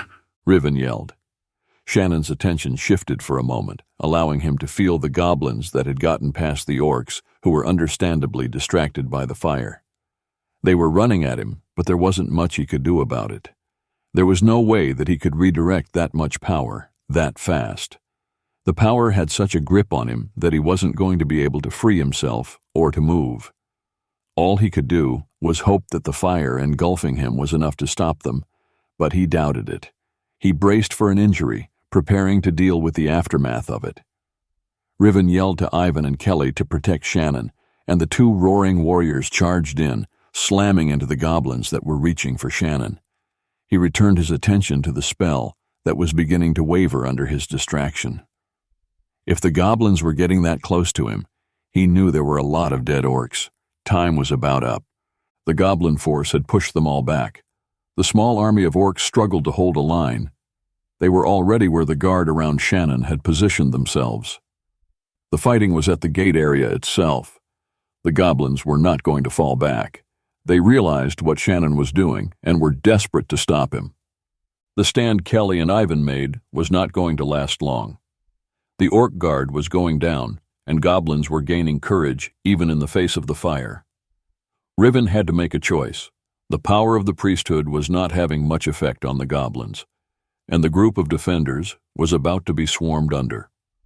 Of all the fighters, Theo had killed more of the goblins than anyone. His arrows were now spent, leaving the slender man with just a sword. It was burning with orange and black flames. He had somehow joined the two big warriors and fought to guard Shannon's back. If Theo hadn't thought to do that, things might have already gone very badly. How the three of them stayed as close as they did to the inferno was amazing. From where Riven was, he could feel the heat of the fire that Shannon was blasting against the wall. Even with the goblins' fear of fire, they were not going to fall back. They didn't want to lose this territory and were chopping down the orcs, using their mass numbers and rage. Riven knew what that flame on Theo's sword meant. He didn't want to see it, but he knew it well enough. It was, however, what he needed. As much as he didn't like it, Riven knew it was what had to be done in order to hold their ground. Inspired by Theo, he whispered the prayer and lifted his fist to the sky. He breathed in, not so sure he was going to be granted the power he sought. Throwing up his other hand, he offered his life for the power. This battle was that important to him. He knew that there was little reason he would be answered, but there was no other way right now. He dropped the weapon he was still holding as he brought his uplifted hands together in a clap above his head. He was either going to be cut down or the power would work. He closed his eyes and hoped he was found worthy, or that at least this fight was worthy enough. The clap was amplified with enough energy that everyone in the battle heard it. In a dwarven battle, all the dwarves would know what was about to happen next and brace for it. In this one, no one did, except Theo, who shouted and dropped to a knee, startling the goblins that had been fighting him. Riven was fast enough that they never got to attack Theo. Even as Riven drew a breath and lowered his eyes, he wondered how it was that Theo knew not only of dwarven magics, but how to react. Dropping to a knee, Riven punched the ground. With a thunderous boom, the ground rolled, rushing outward from the dwarf in rings, like ripples of water flowing from a dropped stone on the surface of a pond. Each earth ring was pushed by a ring of blue vapor. The boom was great enough that a few small, local avalanches were triggered. As the rings hit the enemy, they were burned, as if splashed with dragon venom. It seared through the fur, creating a thick, acrid smoke. Then it hit flesh and the scream started. The blue vapor could not be washed off or beaten out. It could only be countered by an entity equally as powerful as the dwarven god of war, Hesh. The vapor was hot and bleached the allies it touched, but it did not burn them. The only thing that absorbed it was the physical ground or an enemy. Wisps of vapor would continue on until the full ring had hit an enemy in the battle. The ground, however, rolled out in ripples that followed the first, throwing everyone sprawling, everyone but Theo, who had braced for it, and Shannon, who was locked in the power of the fire he was channeling. As the last ring passed, Theo was up and moving to attack the enemy that was closest. It was screaming as pieces of its flesh were being burned through. Riven grabbed up his weapon and attacked again. The remaining orcs roared and regrouped to charge the goblins on the lower slope, stunned in the aftermath of the blue vapor. Even so, there were many goblins, but now the orcs had a chance, and the remaining goblins knew that this was not an easy fight. They were already faltering, and a few were breaking rank. As the seal began to melt, the line sank and bent into a warped semblance of their original positions. Shannon's control was slipping. Nightmare memories were flashing wildly through his mind, blurring time and space so much that he was nearly to the point of breaking. The shock of the dwarven power nearly cost him his stance, but allowed him to regain focus. Somehow he was still holding on. He was exhausted and in so much pain that he could barely keep his feet. He knew he could not hold the fire much longer. In a moment of fully regained focus, he cut off the flame and reached for another power. Lifting his arms, he drew ice out from the bitter cold of the empty spaces of the universes.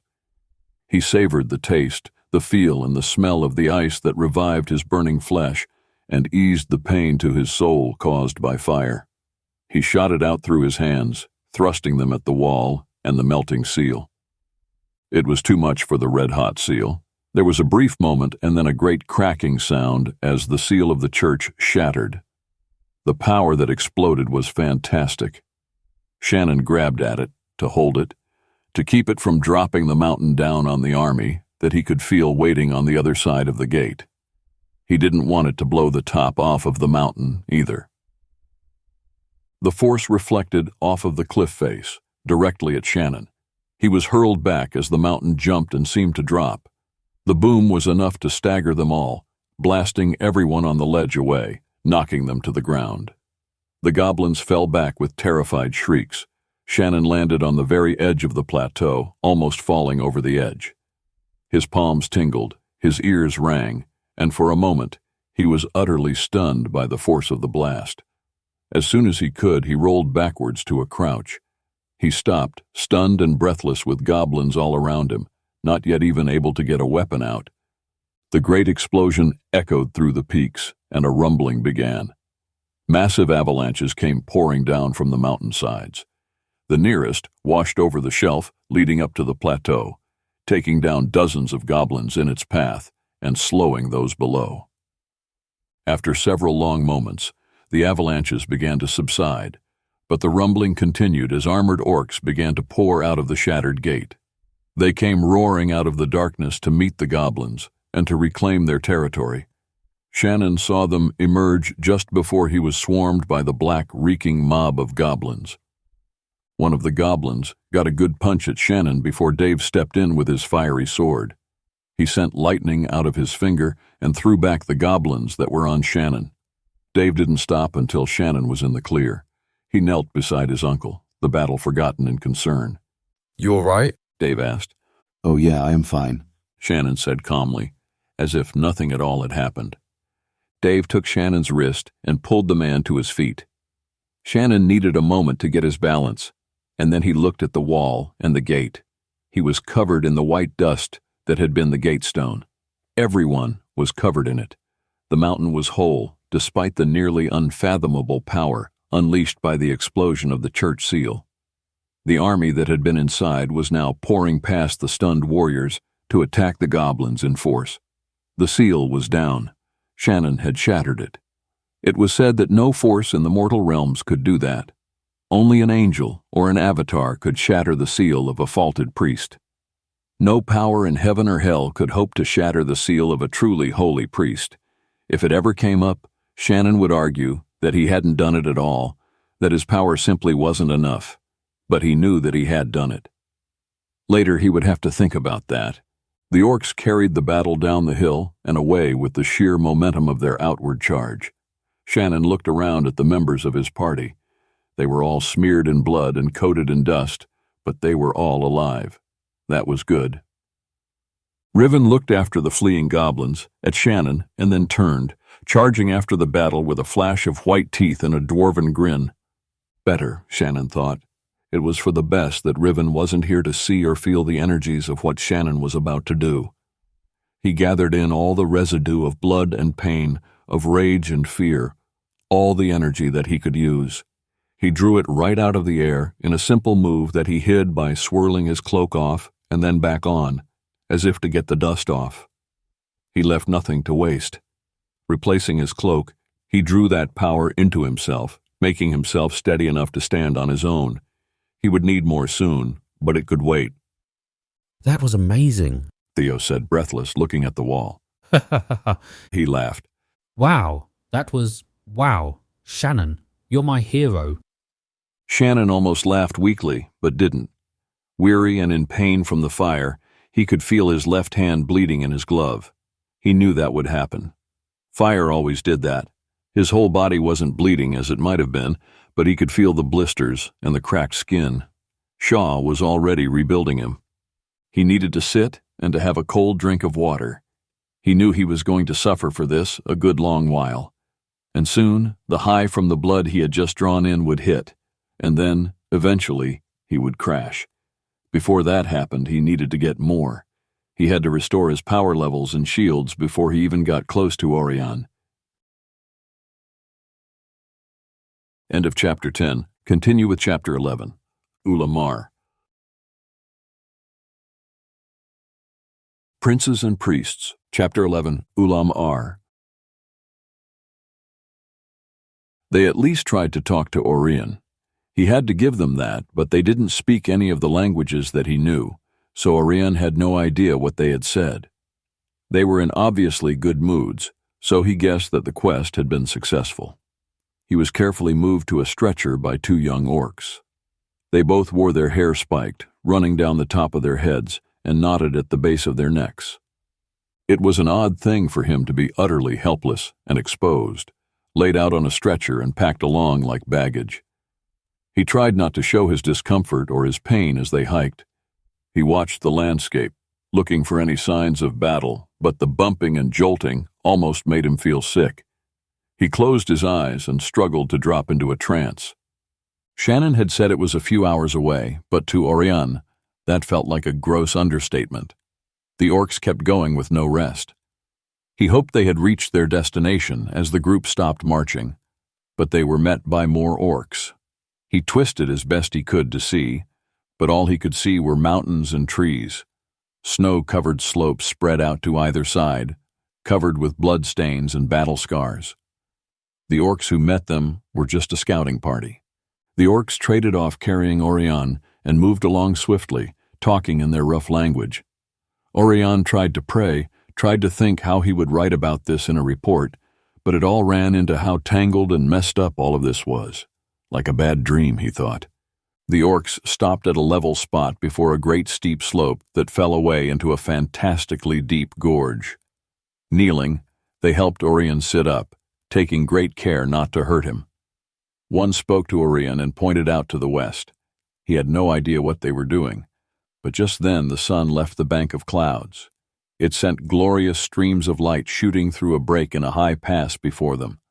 Light hit the mountains, setting the snow to a glow and the air shimmering with energy. Oirion was in awe of the beauty of this place. He forgot all his pain for a moment at the sheer magnificence of it. He tore his eyes off the sunset to look over at the orcs. Their eyes were filled with the same awe, but with pride as well. The orc on his left glanced over at Oirion and gestured him to look more. Oirion watched as the day sank fantastically into sunset.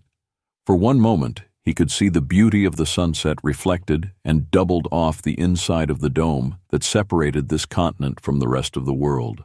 The colors were unlike anything he had ever seen.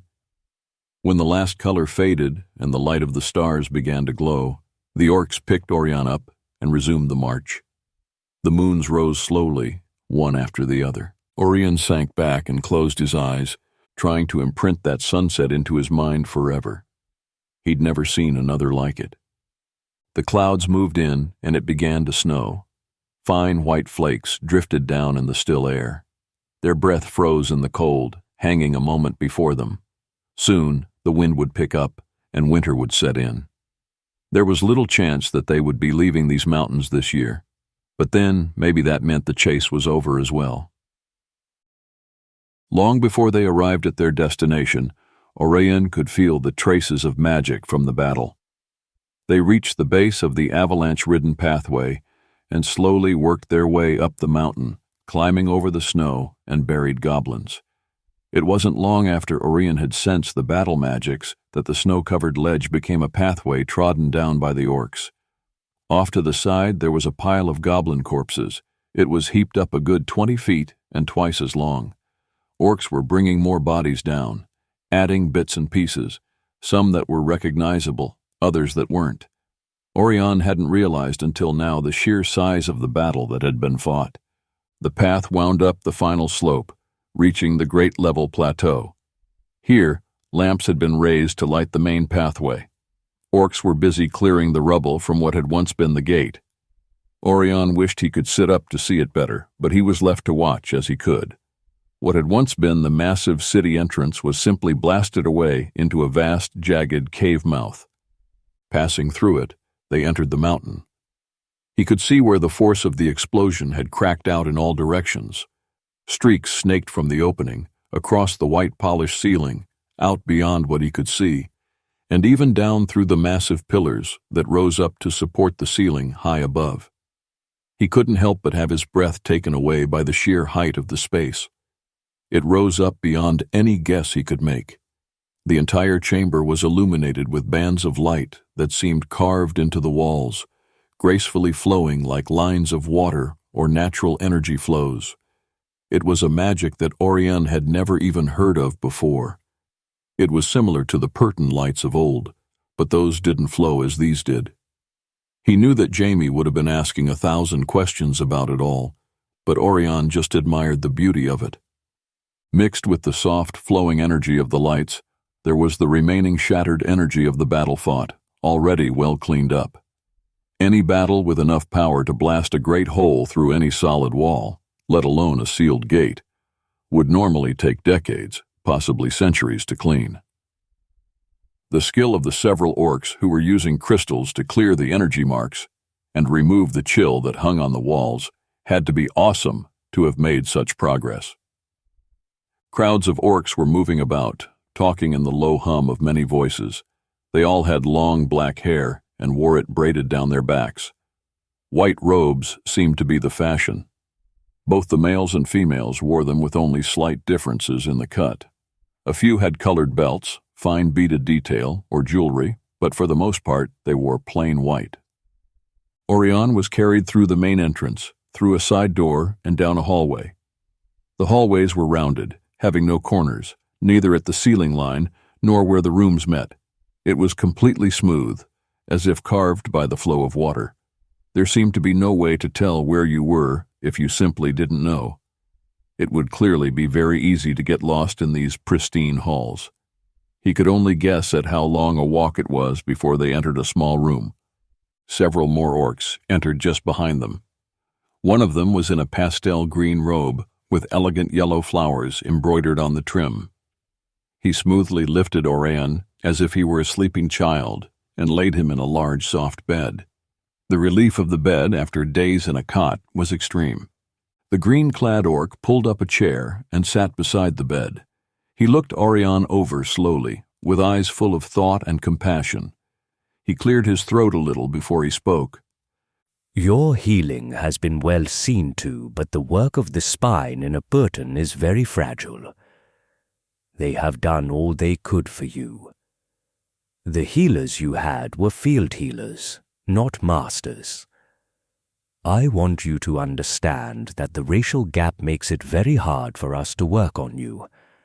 The fact that you are not even native to the continent makes it even harder. I can get you to walk again, but the invasion of your energies is something you may not want to go through. I leave that up to you. I can give you full use of your upper body at far less a price, but it will be your call. He spoke with a thick accent, but was understandable. His voice was rich and amazingly deep. It reminded Oirion oddly of his grandfather. Closing his eyes, Oirion thought of life unable to walk, and he thought of the way he felt during and after the previous healing sessions. It was hard to think which was worse. If I can't walk, I can't ever go home, he said. But then, without Jamie to go back to, why would he even bother to go? Let me think about it. The healer nodded, then stood and left, leaving Oirion to think about what he would decide for his fate. The master healer paused at the door and looked back. Keep in mind that the longer you wait, the worse it will be. Once your energy sets in the injured pathways, healing will be beyond even me. He left, closing the round-top door softly behind him. The blue lights that glowed off the white walls of the room Shannon was given were soft, diffused, and did not burn him, as most lights did. Behind him, the silk drapes fell from the ceiling to the floor, hiding the sunken pool that served as a bath. He sat holding his left hand, cradling the injury and preparing to peel the glove off. He lifted his bloodshot eyes to the massive mirror that hung on the wall above the great bed at the far end of the room. He could see himself, as black as the room was white. His hair, his clothes, and his skin all showed evidence of the battle. The energies he had swept up, he had used to shore up shields and to illusion his face, but under it he had been burned. His flesh had peeled off, cracked, and reached the point it no longer even seeped. Pain shivered through him even now. Shaw had put much of Shannon back together, but he was in terrible condition. It would take decades to fully recover. Again, he had to ask himself, what was he thinking? Why was he pushing things this far? With Jerome so close and his demons all about, with so much to lose and no support here, this was crazy. He had broken more rules than he had kept, and he was suffering for it. He would suffer for a long time for this, and the idea of Oirion or Riven even getting close to him made him feel sick. He slowly took the tip of a finger of his glove in his teeth and pulled it. One by one, he forced himself to pull, despite the pain and the further damage it was causing to the remains of his flesh. When he had gotten the glove loose enough, he carefully pulled it off. He looked at his hand. It was burned on the palm, even with the repair he and Shaw had done to his body. The back was peeling in places where blisters had broken and fluid had stuck to the glove. Whatever magic the orcs used to light the room was soft enough that it didn't irritate his scorching raw skin. He would have to look closer at the magics here. Not even in Norwood were the lights so easy to bear. He slowly pulled the other glove off as well. Without looking, he reached to undo the row of hooks along his side to take the surcoat off. The vest below had the same hooks as did the tunic. Every layer was done in rows of small, flat bone hooks. Metal could not be tolerated in such close proximity to his body. Metal hooks on his clothes were out of the question. It was difficult to even carry a sword. All of his clothes were scorched. Each layer that he peeled off revealed even more heavily burnt clothing underneath. The tattered silk against his skin he left on. What was left of it was dried to the burns that still covered his body. To pull it off would rip open the wounds and make them far worse. He took off his boots carefully and set them aside. The last piece he took off was always his pants. It was hard for him to undress. His reluctance to see his own body had never gone away. Thousands of years had taught him how to do it, despite the reality of his scars and any pain he might be enduring.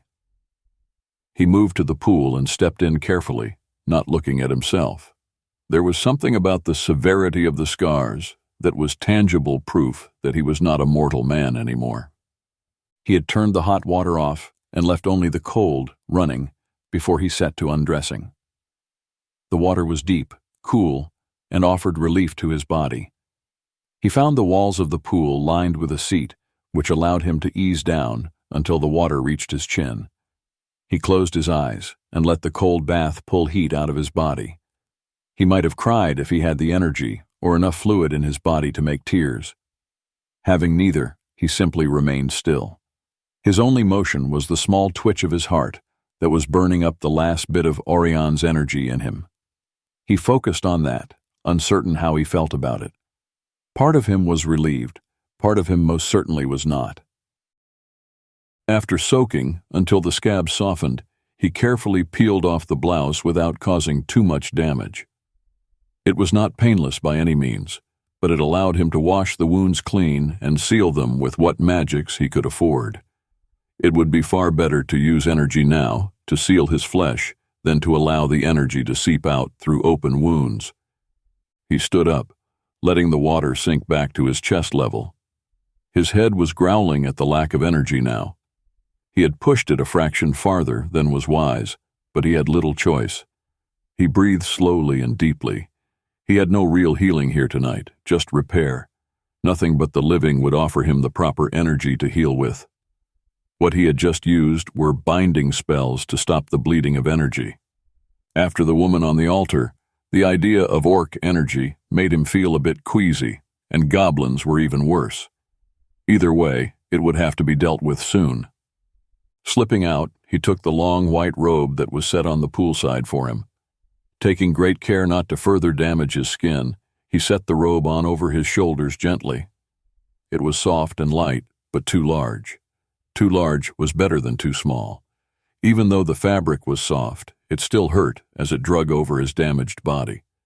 Just as he drew the robe closed, the door to the room opened. He shook the length of the sleeve down to hide his hands and stepped out through the curtains. Energy from the hallways washed in like a gust of hot air. An Orcan woman, wearing a light green robe, slipped into the room, closing the door carefully. She bowed with obvious nervousness. "Forgive me for intruding," she said. "The Council of Wise wishes to see you." Shannon was not at all surprised about that. He had expected it sooner, but was thankful for the time to bathe, to wash the stink of blood and burn off of himself. He hated to use magic in front of her, but better her than the Council, no doubt. There was no way he was going to put his blood-filled gloves back on, and less of a chance that he would walk among others without them. He had to be covered. He reached through realms, slipping his energy and his hand through to a vault. A split moment, a direct thought, and he pulled fresh gloves out of the same vault where the oils he had used to heal Travis had been stored. They were not the black leather that he always wore when out in the world, but rather a pair of softer gloves that he wore at home. "Of course," he said, pulling the left one on first, hiding his hand and the scar on it as much as he could. He almost winced at the pain, but pain was no stranger to him, and he had learned to master himself through much worse. She bowed again, then opened the door and held it for him. The shift of the fabric on his skin was painful. He knew the energy of a crowd would reopen his burns if his discipline slipped for even a moment. He caught up his burnt cloak and slipped it on over his shoulders. It would look bad and be considered improper, but he would need the shields that were woven into it. She led him through the halls of the great city. It was far older than the race that lived within it. Only in the deepest holds of the city of Ulam, in the very depths of the catacombs, were there magics as old as the ones that flowed through the walls here.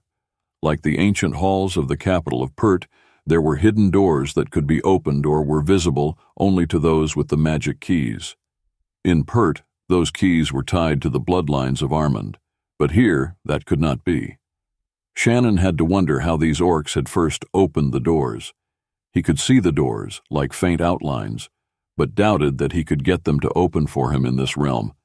His guide, however, opened one of these doors and led him down a long, wide staircase. The walls here were inlaid with magics that, while very ancient, were still gathering enough power to fully activate. He wished he had the time to pause and study them for a moment, but he didn't. Despite his discomfort, he followed his guide with smooth grace. They reached a great double door at the bottom of the staircase. It was inlaid with even older magic than the others. The magic here was not generated by these orcs, but perhaps they controlled just enough of it to claim the city. The doors opened to a softly lit chamber beyond. Shannon paused. He could read no energy in the room, could not see what was there, and felt very much like he was about to step into a trap. The woman stopped inside the door, bowing nervously.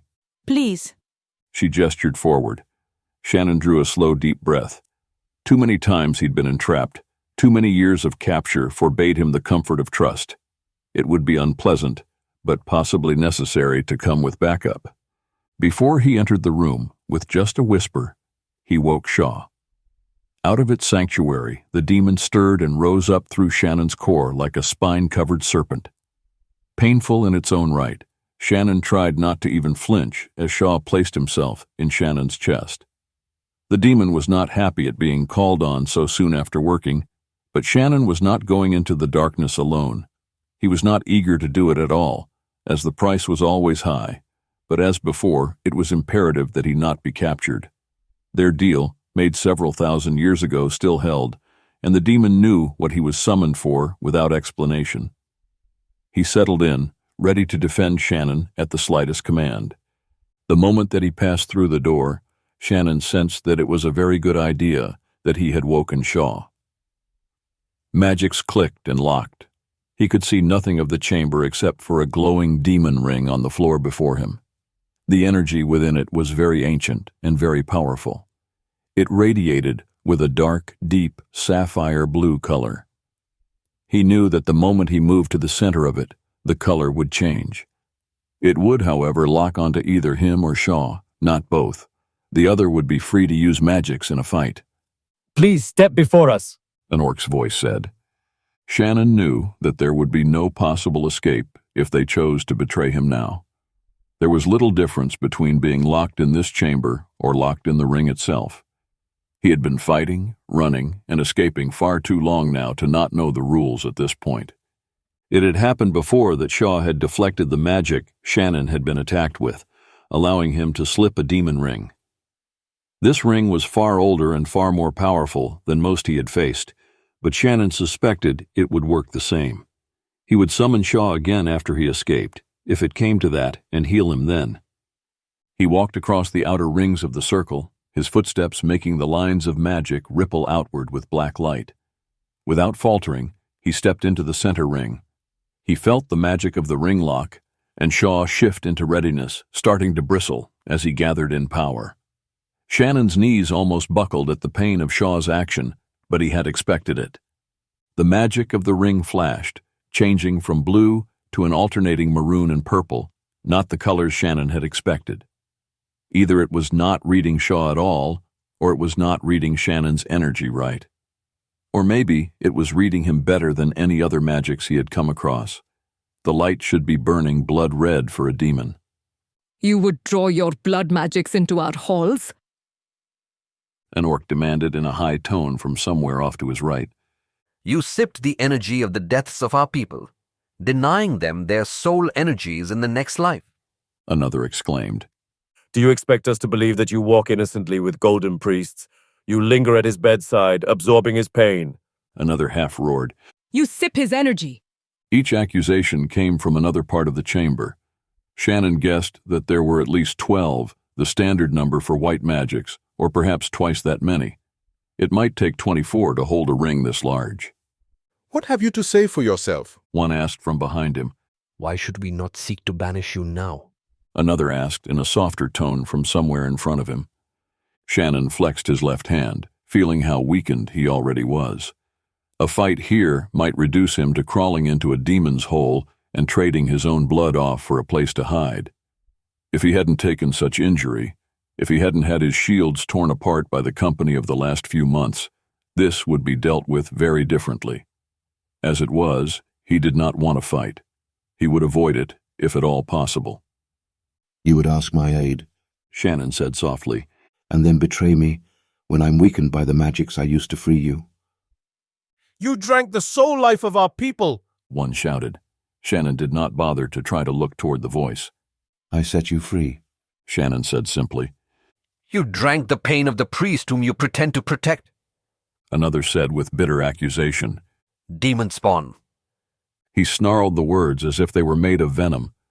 This was not going well. Shannon was blind. He could neither see them nor read their energies.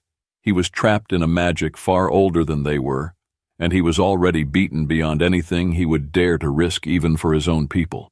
What in the hells was he doing aiding orcs? He knew why. Shah even whispered it at him, and he could only agree. Jerome. They were at war with Jerome. "Call me what you will. I set you free and took great pain upon myself in doing so. Does that count for nothing? Would you rather I be driven beyond my means and be forced to draw from the living, or worse, to lose control altogether. You have seen my power. Would you rather it be wild? I took only what I needed to remain in control. You cannot argue that. You drank of your own priest. Another retorted. Shannon felt disgusted at his weakness for doing that. Yes, he had. He couldn't deny it. He didn't know how they knew, but they did. Only to ease his pain and aid him to sleep, Shannon said softly. He could almost see Orion's eyes, swimming in the trauma of his healing sessions. You pretend to care, one scoffed. Shah twisted and snarled at the boldness of the accusations against Shannon. Shah's mood did not help Shannon to stay calm. Shannon could feel the energy of the ring under him, around him, slowly building. He had to defuse them. Even if he won this fight, such a battle would alert all the greater demons around, and that was a fight he would not win. You have nothing to say then? A lone orc asked in a great deep voice. If you have already made up your minds, if my actions have not eased your fears, then nothing I say will. Do you deny what they claim? A soft voice asked from higher up. Do they deny that it is I who broke the seal that had turned your city into a tomb? Do they deny it is I who carried the priests down the river? Do they deny that all of my company will testify that I have guided and protected them for months? Can they deny that my shields, as well built as they were, are now completely shredded? To justify their claims out of context or without understanding is as wrong as a flat-out lie would be. How is it that you broke the seal? The orc asked. Standing in a demon ring, it would show if he lied, so his answers had to be worded very carefully. He almost laughed. No wonder demons were known for their riddles. Very good question, he said to them all. Maybe you should have asked that before you thought it was a good idea to insult me or deny me the passage and healing for my company. Passage and healing were promised for setting your people free. You did not require explanations when it was agreed upon.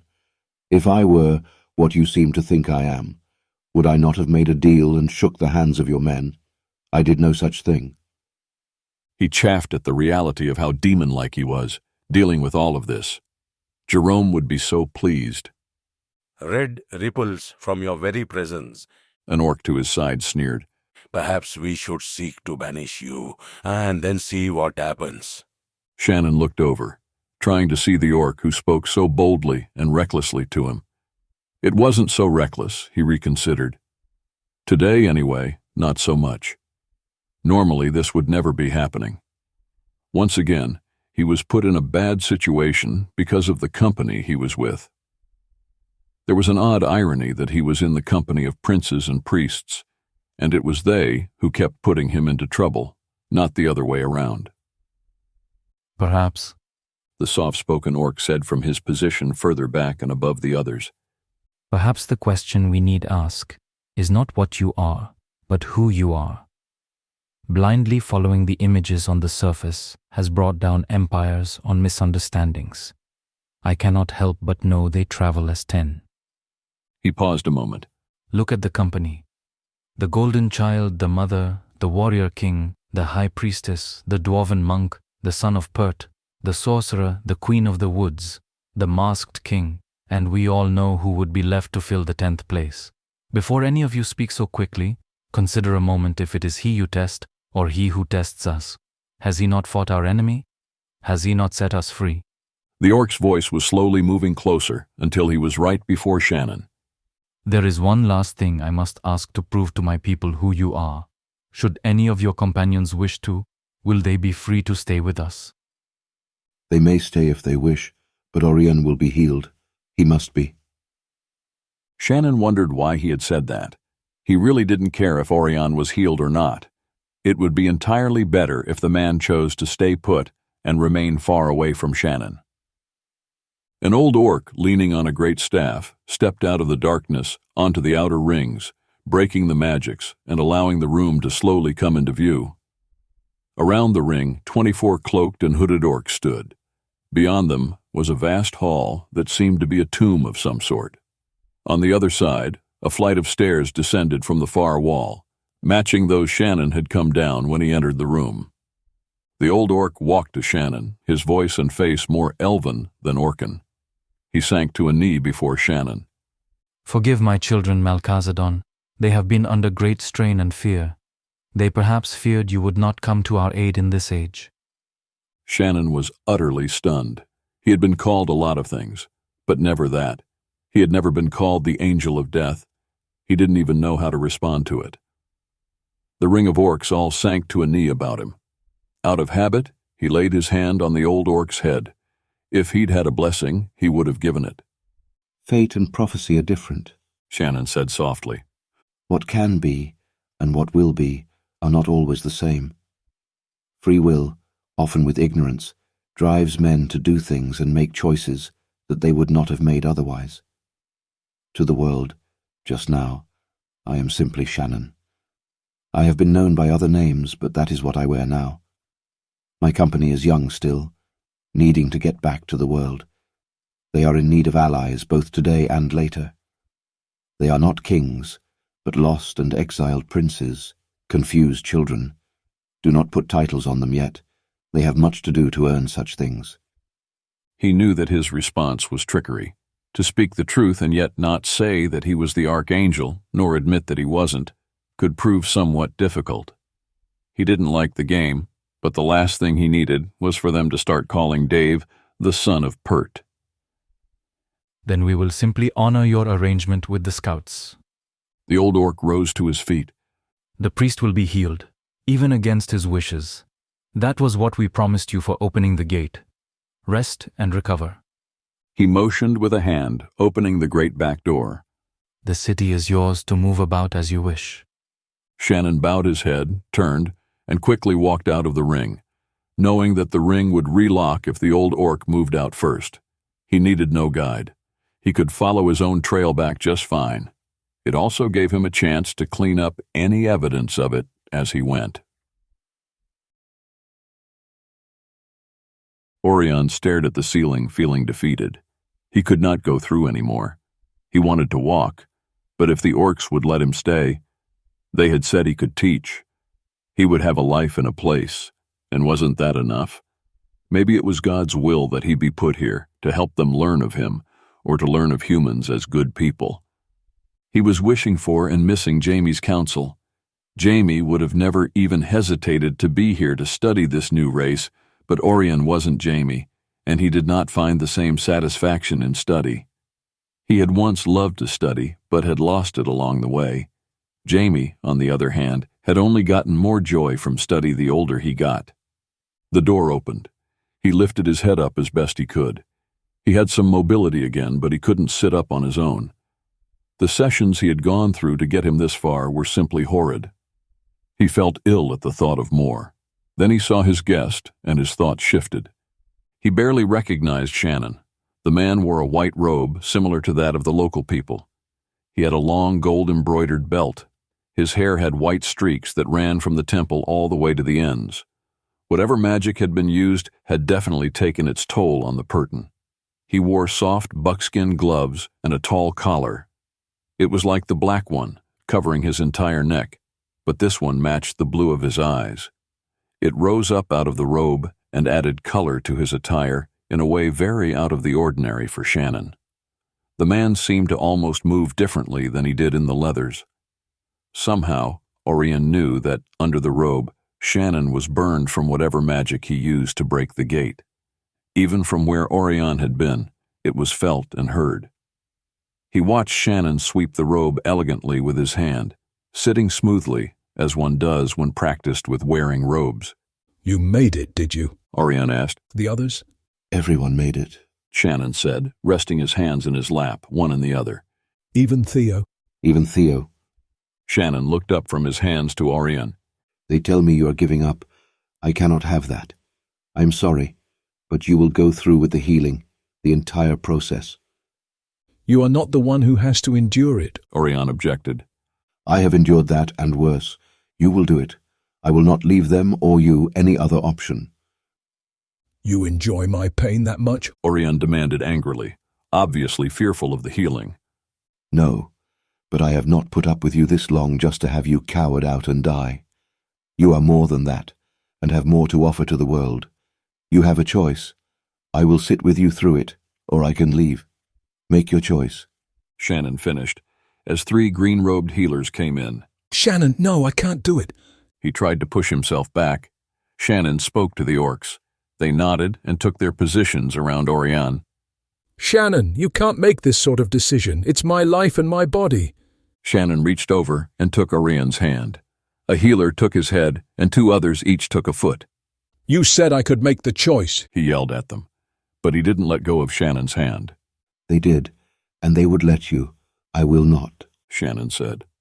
I'm sorry, Oirion, but this is the way it is. Oirion was spun into the power so hard and fast that he couldn't even fight with another word. Getting to his feet was proving to be very difficult. Oirion sat on the edge of the bed, getting his balance for the attempt. He had gotten this far and was not going to give up. Beyond that, he wanted to see the others, and lying in bed was making him think of nothing but his grief and the loss of Jamie. He was also very tired of having an Orcan woman hold a clay pitcher for him to pee in and having the flat one slid under him for more. It was really the most humiliating thing he'd been through since he was a child. He was used to having Jamie right there, with the healer's ability at his fingertips. It would have been one thing to have Jamie help him. It was another to be at the mercy of a stranger. He didn't know how long he had been in the city of the orcs, or even if the others were still here. The orcs didn't speak to him, and they didn't tell him of the battle. All he knew was that Shannon had come and forced him to be healed. It had been the worst healing session he had endured, but it was the last one. He had blacked out at one point and woke to the room empty, all except for Shannon, who had sat in place, head bowed. If nothing else, he was sure that Shannon wasn't going to leave without him. It was a strange comfort.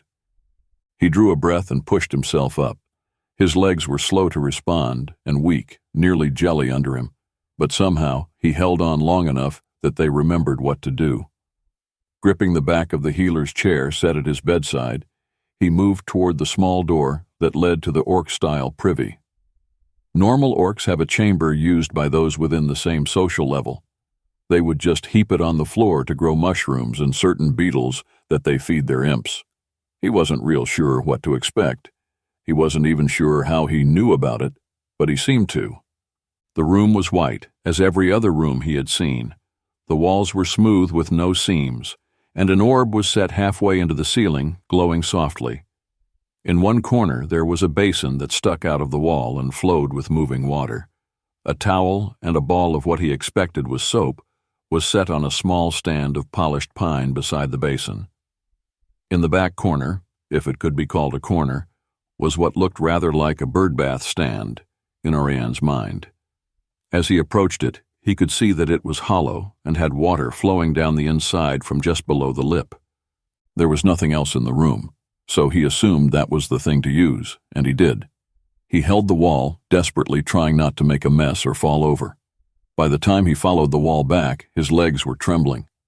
He dropped onto the bed, frustrated at his weakness and how little he had done. His back hurt so bad that it was almost enough to bring tears to his eyes.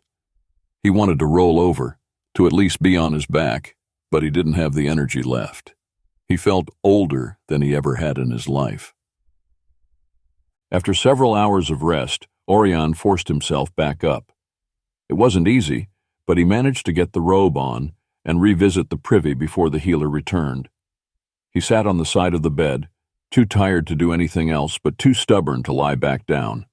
She didn't say anything, just went to him and ran her hand down his spine. She pushed him to sit up more and nodded with a grunt. Offering an arm, she stood, waiting for him to take it. He reached up, took hold of the great solid forearm, and pulled himself back to his feet. She guided him from the safety of the bed and walls with slow, easy steps. Oirion had to wonder if this was not a test of some sort that God had forced upon him. The healer took Oirion through the halls in a slow walk. They rested in stages, using benches that were set in the walls. He was ready to lie down, pride or not, but they came to a room that was bright, large, and had sunshine pouring down through slanted windows in the ceiling. He saw the group of people he'd come this far with, sitting together, and he was glad to see them all, even Ivan. They all wore long white robes. Only Shannon was missing. He walked to where they sat on comfortable chairs, around a table with bowls of fruit and flowers on it. In the center of the table, there was a tall crystal decanter with glasses of wine around it. After he had taken his seat, the orc woman left him, expressing a simple little smile and nod. Oirion, Theo smiled brightly. you're up. We were beginning to forget what you looked like. Wine? He offered, half rising to get him some.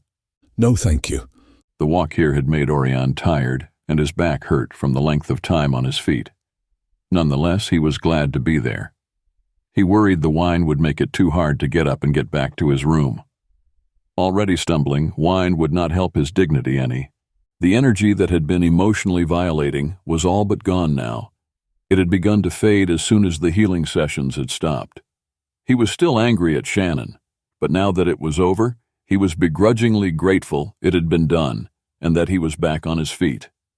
Seeing his friends cheered him up even more. As they happily welcomed him back, Oirion realized that he had never seen these people actually cleaned up. He took a moment to just look at them. He couldn't help but realize that these were all impressive people. Theo was the most changed, he thought. He looked like a different person with his hair cleaned and tied back from his face. With Cindy no longer hanging on him, he seemed to look a lot bigger and stronger. Theo almost looked regal, in a delicate sort of way, and oddly familiar, Oirion thought. Where's Shannon? He asked, as Travis crawled into his lap. Who knows? Ivan said, leaning forward to take a slice of fruit. We haven't seen him since we came inside. Not a word about him from the Ulam either. The Ulam? Oirion asked. That's the name of the city, and calling them orcs is just wrong. Theo said, filling his own glass again, as well as topping off Riven's. How do you feel? Tavia asked. Just a little sore, Oirion said modestly. Travis snuggled up against his chest and sighed. He went limp in a state of relaxed comfort. Someone missed you, Kelly said softly. Oirion looked down at the boy in his lap. He had never really been around children that much, but this one seemed to get into his lap a lot. He had found himself getting jealous when the boy found someone else to sit with, a rather unlikely emotion, all things considered. They were all given turns, and Oirion suspected they all noticed it. Travis had even found Riven's lap at least once that Oirion knew about. Oirion smoothed the child's hair and looked over at his mother, who sat watching. She looked radiant in white. He tried not to think about her at all, her or any other woman. It felt like he should say something to her, but he had no idea what. Shannon's words in the tent had been eating at him since they had been spoken, and he hated that. Sure, he knew St. Tyrell was married, but he hadn't really thought about it. He hadn't looked at it in that way. Why did it have to be Shannon to point it out to him? He hated Shannon right now for being right all the damn time, for having to be the one to force him through things that he feared to do, and for just being so damned perfect. Are there any plans as to what to do now? Oirion asked. Not too much, Riven said. The choice is to go on or stay here. We haven't really talked about it much. What with both you and Shannon not being around, we couldn't really decide anything. Was he hurt? Oirion asked, wondering what they knew. Not really, Dave said. The whole thing just sort of wore him out. There were a lot of wards on that damn wall, plus the seal. He was thrown pretty far, but he looked all right, I guess. He added. The seal? Oirion asked. The church seal, Riven said softly. The cardinal sealed them in here to die. Surely not, Oirion said in disbelief. Riven looked at the other priest, displaying the truth in his eyes. Oirion saw it in the dwarf's haunted look and was grateful when the man dropped his eyes and said no more about it. How did he break it? Oirion asked. I thought it was unbreakable. He burned it and then froze it. Theo said. It was impressive. You should have seen it, Oirion. He just stood there holding an arm up, and all the wards started to spark. Theo excitedly jumped to his feet as he continued. They kept sparking until they were almost gone, and then he went like this. Theo put his arms down and then thrust them forward. And poof! He caught on fire and shot fire out his palm. It was so strong that it drove the fight back with its heat. Then he reached up and took ice and hit it again. It was so cold, our breath actually froze. It was awesome. The whole thing, wall and all, just boom. It was gone, and we were all thrown back and covered in the stone dust. It was so awesome, he explained, excited and more animated than they had ever seen him. The others felt the same enthusiasm, even if they didn't show it. No one mentioned that Theo had thrown around his own power. It wasn't forgotten, but no one was about to speak of it to Oirion. Theo was very impressed, Kelly said almost fondly. Theo looked over at her, his eyes dancing. I am. My God, who has power like that? Theo said, returning to his seat. Shannon, Selma said indifferently with a shrug. speaking of the devil. She added sweetly, as she nodded her chin toward Shannon as he came in through the door. He was wearing the white robe that Oirion had seen earlier, but the high collar that was buttoned up was no longer blue. It was white as well. His hands were, not surprisingly, in his own gloves, but they were barely noticed. In the robe and with the sunlight, he looked like a different man. He wore his hair undone from the braid. It ran down his back nearly to his knees. It had not been combed smooth as he normally did before redoing it, but fell in long, wavy curls.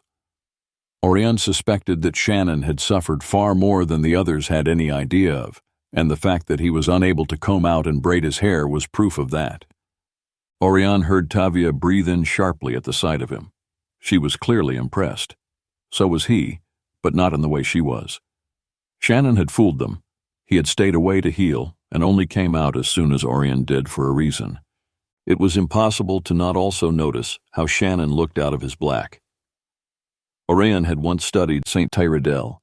Shannon, in that robe and with his hair in that style, looked so like the painting Oirion had in his chambers at home that it made him feel almost like he was falling, but also a bit like he had just hit the floor. It is just the Purton and Shannon, he reasoned. They are both Purtons in white, that's all, but it was damned unsettling. He shifted and tried to ease his own pain, wondering how much Shannon hurt under his disciplined perfection. You look almost saintly in that, Riven said, a little unsettled as well. He shot Oirion a look to see if they shared the same impression. Oirion certainly did. Shannon didn't really smile at that. He sat in the chair that was left and smoothed out the robe's length over his knee. It's very flattering, Selma said. Shannon looked up at her. Just different, he said. Where have you been? Kelly asked. We missed you. Resting, he said. How do you feel? He asked Oirion, taking the topic off himself. Sore, but better. Shannon nodded and then glanced around at the group. That was it from Shannon. There was no mention of anything about Orion's healing. No, I told you so. Not even a look to press it. Sometimes Oirion was not at all sure of what to make of Shannon. Any other man would have made some issue over the fact that he was right about forcing Oirion to be healed. We have been invited to stay here as long as we want, Shannon said. Do we? Theo asked. It's nice here, and warm, he added. This is where that split up later comes into play, Dave said, leaning back and putting his left ankle up on his right knee. What are you doing, Shannon? I'm going. Why? Tavia asked. We could all spend the winter and move on in the spring. These people are already in a war with the church. They do not need my presence to make it worse. But you could help them, Theo objected. You apparently have a lot of power. You could set their enemies back more than a step or two, Tavia said. I could, he agreed. So why don't you? Riven asked. Because it would turn into the sort of war that created the bog and warped this land, and continues to do so. I'm not so arrogant as to start running into every war I cross. It is better for you, and for everything within 1,000 miles, that I do not stay and help them. It would be best to put the orcs between me and anything that would challenge me.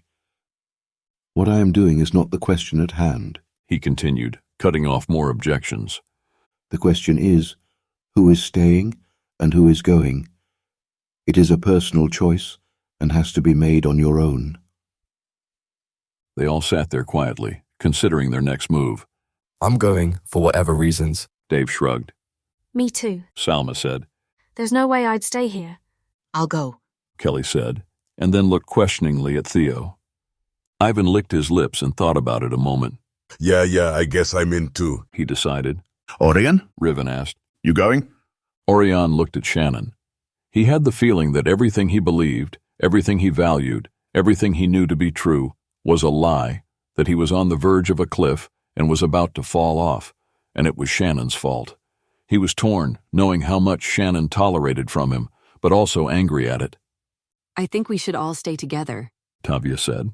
We have begun to be able to work together, to rely on each other's strengths, and to compensate for each other's weaknesses. I'm not an orc, and I don't feel comfortable sitting inside a mountain that was very close to becoming a tomb. I don't think we can do it alone or in little groups. I think we should just look at each other as family now and do what we must to survive. I agree, Theo said, nodding. Then is it decided? Riven asked. When do we go, Shannon?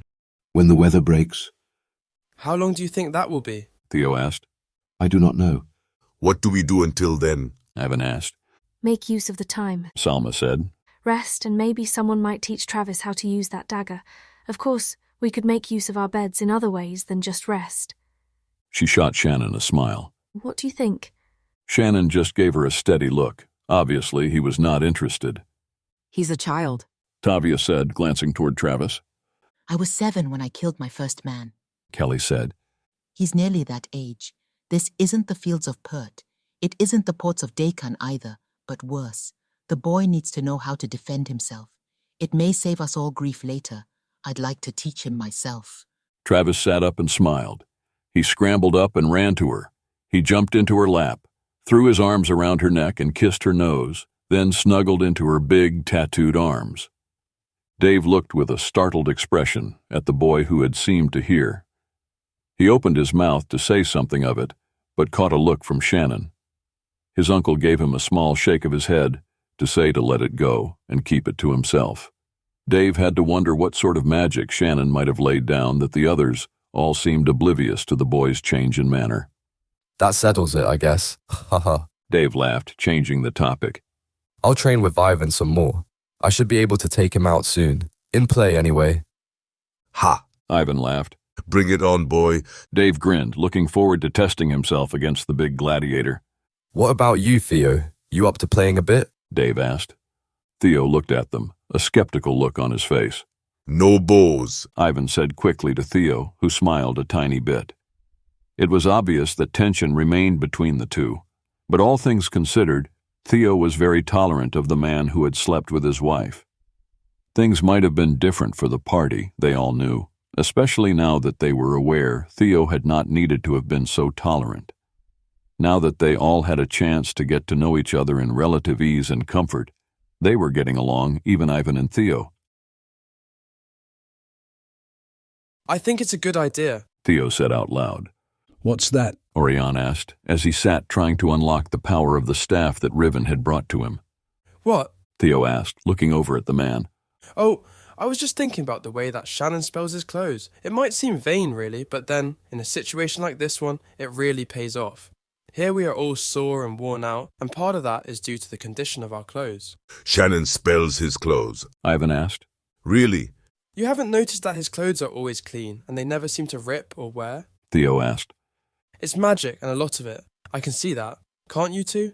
He asked the priests. All I see is a shield, Riven said. A wall of clear crystal. I don't even see that, Oirion said. It's like he has no power beyond the very basics of life. Now that is interesting, Theo mused. How do you see magic? Oirion asked. Oh. Theo gestured offhandedly. It's in the family bloodline, and I've studied it a lot, but it's not very practical. It's nothing like Dave's magic. He shrugged. Which is dangerously close to illegal, Oirion reminded Dave. I know. Dave looked up from his book a little. You notice how slow I was to use it. Keep in mind, Oirion, that I'm a sailor. I don't belong to any set national laws, and so far the pontiff hasn't tried to enforce his views on the waters. When he does, he will have a war. The pirates will unite against him, no question about it. If he tells me that I need to be cleansed to save my soul, I'll lead the pirates myself. If it goes to war, I imagine that Norwood will join with the pirates as well. If he did order it, it would be for the best of all. Why? So no one could challenge him or his hunting games? Dave asked. Everyone was silent. Oirion looked at Dave a long time. They all expected Oirion to blow up as he would at Shannon, but Dave was not Shannon and didn't provoke him in the same way. The truth was spoken, though, and Oirion didn't bother to deny it.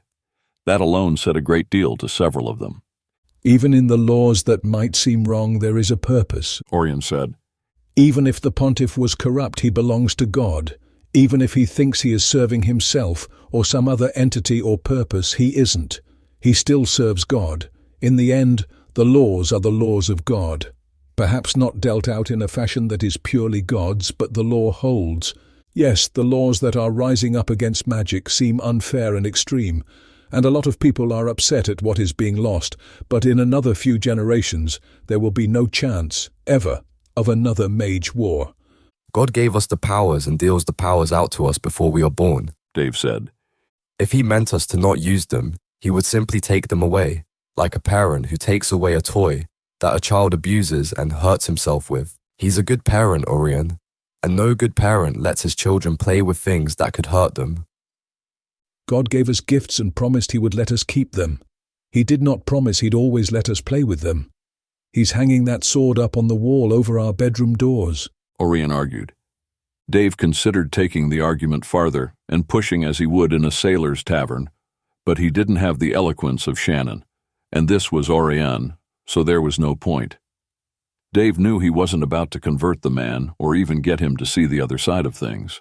So, seeing that you feel that way, Theo said, it's not the power you so dislike, it's the fact that a man would use it. But Oirion, if all the good men ceased to use their power, then only those who did not follow God's way would have power. That seems backwards to me.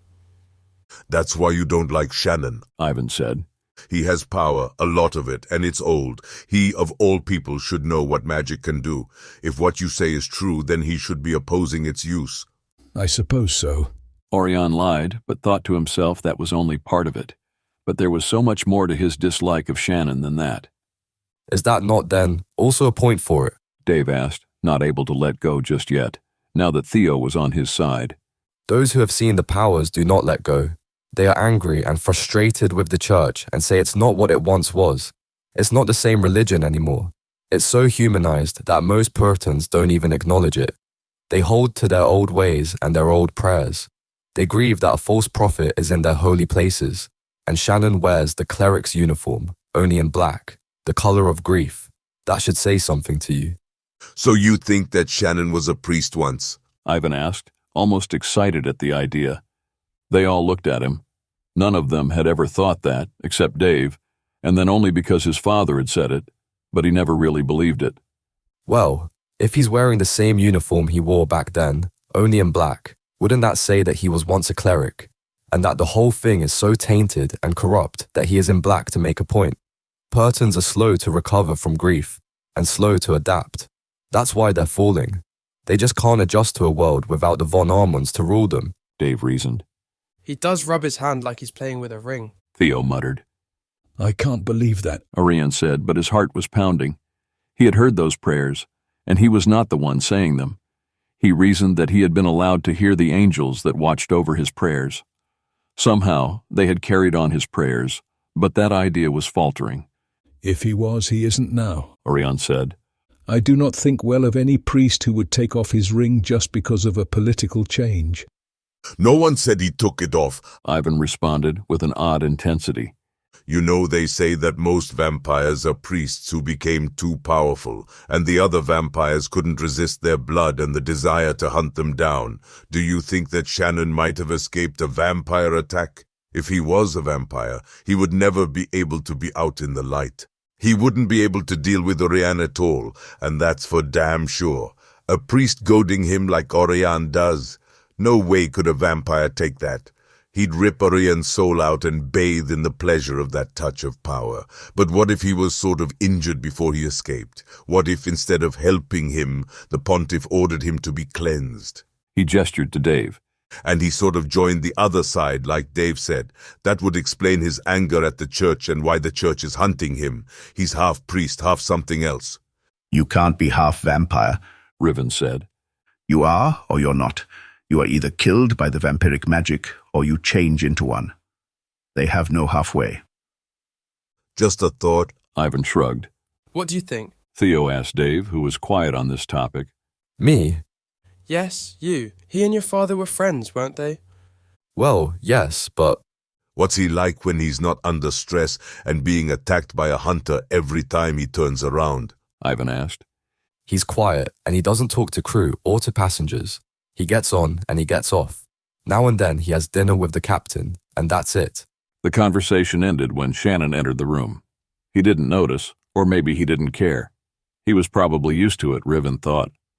Riven looked at Ivan. The man was apparently not the idiot that he seemed to be.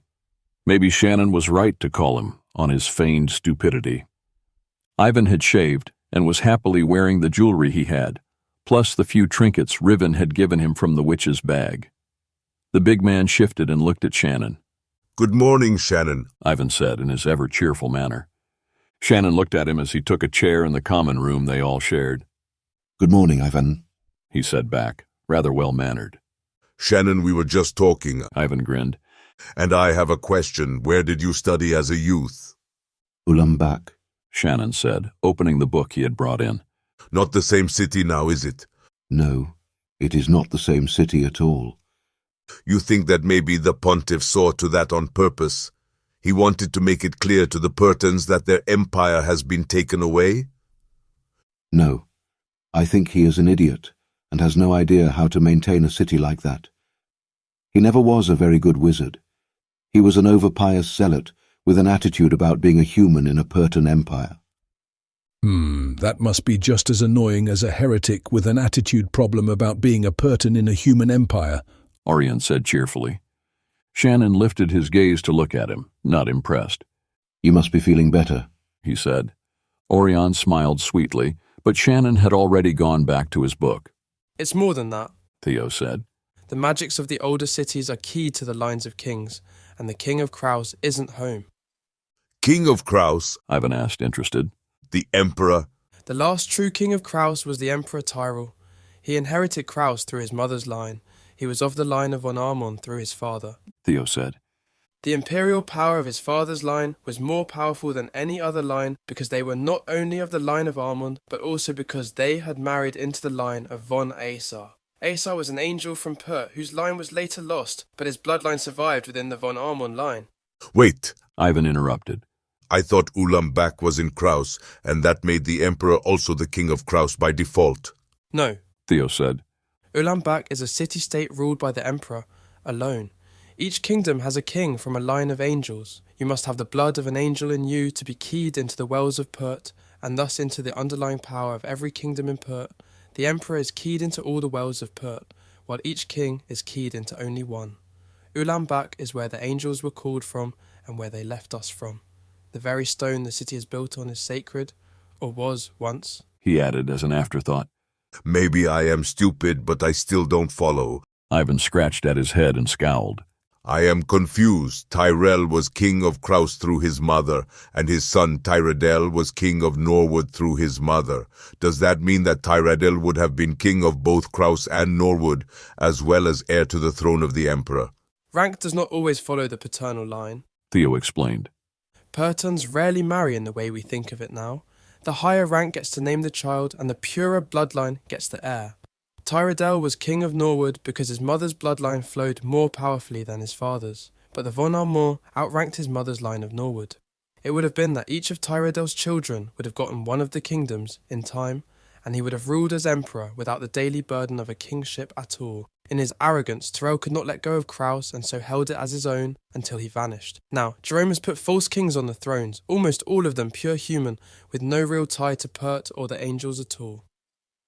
So how did they choose the right line for the throne if the line of heirs was broken? In Ezir it is known as the prince and heir can shapeshift. There is no doubt or debate ever.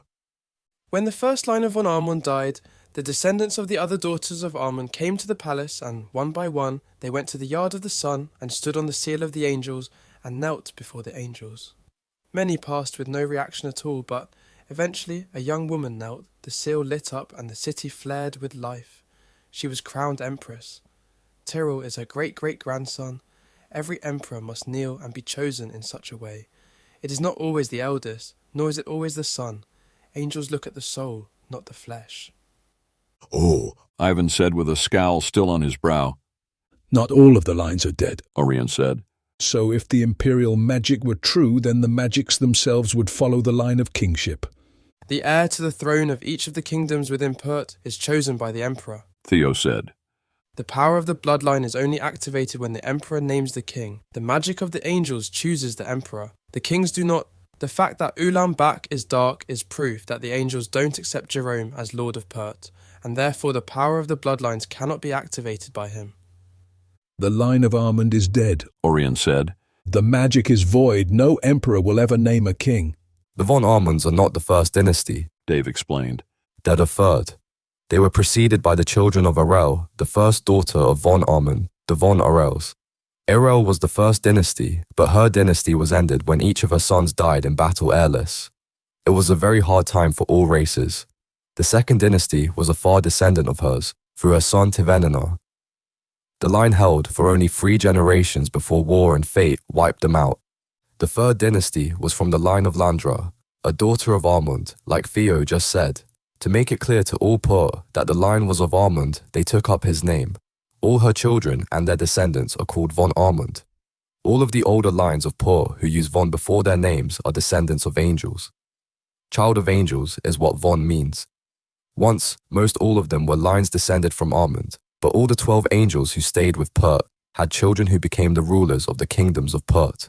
In the last few thousand years, the lines have all met with violent ends. If the right someone with the blood of angels stood on the angel's ring, in the yard of the angels, poof, new emperor, why do you think that yard is sealed off? Jerome has made certain no one accidentally stands in that spot. It is said that as long as a von Armond sits the throne, Pert will never fall. Pert is partial to the von Armonds, but that is not to say that angels will simply turn their backs on Pert if other lines are found worthy. Shannon looked up at Dave, watching the young man without drawing any attention to himself. Most of the bloodlines of the old kings are dead as well. Civil war will do that, Oirion said. There is no line of kings and no great event that will happen. Pert will never be restored to that sort of glory. There are many lines still, fewer in power, but the lines still live, Theo said. The king of Awans is the true line. He is a von Ishtel, even if they never put it on their name. He's also insane, Dave added. But Theo's right, Oran. You, of all men, should know that. Isn't your grandfather Grand Duke Henin, as in von Valrine? Oirion didn't say anything. He just looked at Dave as if the man had betrayed him somehow. What are you all talking about? Salma asked with a curious and slightly worried look on her face. They are talking about the line of rule in Pert, Ivan said. Do you know much about it? No, I know about the rule of my people and pretty much that's it. I've never been to Pert, you see, she added sweetly. There seems to be a big wall in the way. Pert was ruled by the god Armond in the last Great War, and he had several children. Pert says 3, but... Dave shrugged to say he wasn't so sure. The 3 daughters were the famous ones, and they ruled after Armond and his siblings went back to heaven. Each brother and sister of Armond, including himself, started what they called the line of kings. They have the blood of gods in them, and so extra power. The line called von Armond has 2 of those lines in them, so are a little more than any other. But a von is a von. The line of Armond was hunted out. They were all killed down to the last stray bastard, so there is no chance at a new emperor there. You have to be an heir of Armond to open the star glyph in the palace of Pert. It's really very sad. The day the emperor vanished, the whole world should have risen up in objection, but no one did. And now, well, now we are all stuck with that mistake. He explained in a manner that made it all seem very simple. Wait, you're a prince? Ivan asked, Oirion suddenly shocked. I'd never have guessed. I'm not a prince, Oirion said. I am a priest. Turning to Dave, he continued. And how do tell does a sailor know anything about Valrine? Dave leaned forward a little, insulted that Oirion assumed he was uneducated. What does that mean? I find it more and more unlikely that you are anything you claim, Oirion said. You pretend to be a simple sailor, and yet not only do you know magics that are not taught lightly, you seem to know a great deal of politics that do not concern you. And you, Father Oirion, seem very blind and out of the loop. But yes, Dave leaned back, spreading his arms. I'm not a simple sailor. He stood up grandly. I am the true emperor of Pert, chosen by the line of angels and set apart from you all, he mocked. Kiss me, little priest. He held out his hand to be kissed. David, Shannon said seriously. Sit down, and do not say such things. Dave dropped back into his chair. Oirion was being an ass. I thought it was only right that he see how it looks when others behave as stupidly as he does. To even think such things could bring a great deal of grief upon you. Do not make mention of such again, and do not mock the throne. Dave was about to say something but dropped it, due to the quiet seriousness of Shannon's tone. Sorry, he apologized. Did you get that book open yet, Riven? Shannon asked, changing the topic. No. You have the time. You might want to work on it. Ivan chuckled at Riven. Riven grabbed the book from the floor and tossed it at Ivan. Well, what do you think of that? Ivan caught the book in one hand. He looked at it and tossed it back. Oh dear God, it's a book, he said, mocking shock and horror. You best burn that before any priest sees you with it. He laughed a great, hearty laugh. How are you feeling, Shannon? He asked, changing the subject. I imagine the fire burned you pretty good. You healed up. Shannon didn't even look up. Well enough. Can I ask you something? Salma asked, hopping up into her chair and sitting cross-legged in it. Why would you endure fire like that for a race, and people that you do not know and care nothing for?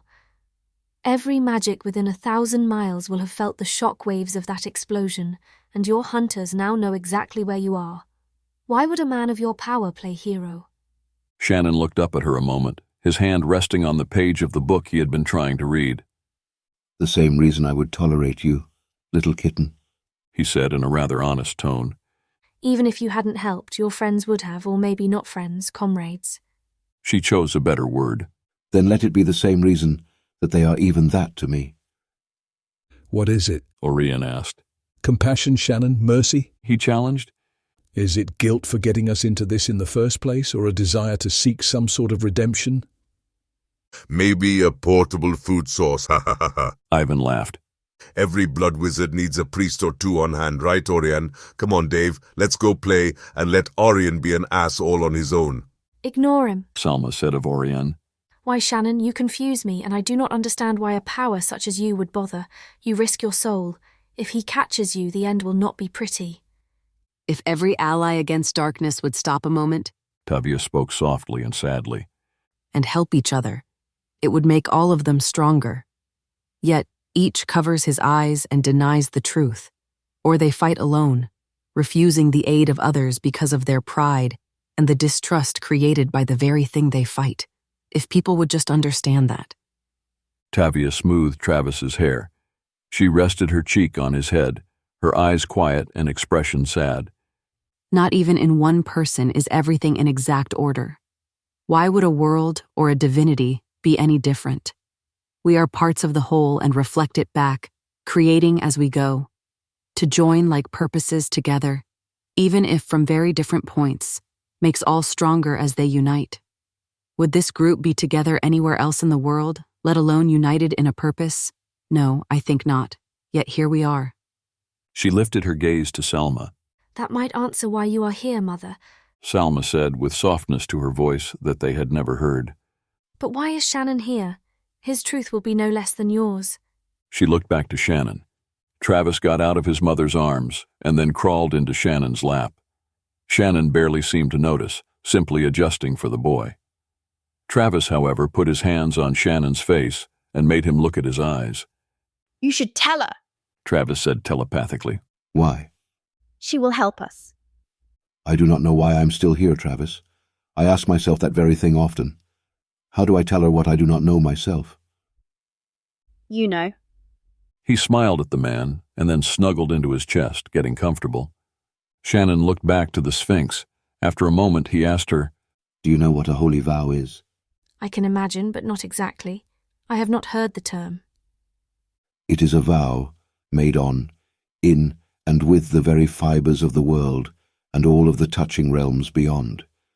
It is spun into the stones, the air, and the water. All magic will work to its end, and it will affect the very cause of your flesh and mind.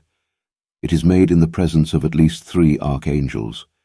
It is rare and very powerful. At least 3 in this company are bound with such to the house of Armond. I cannot make myself think it mere chance.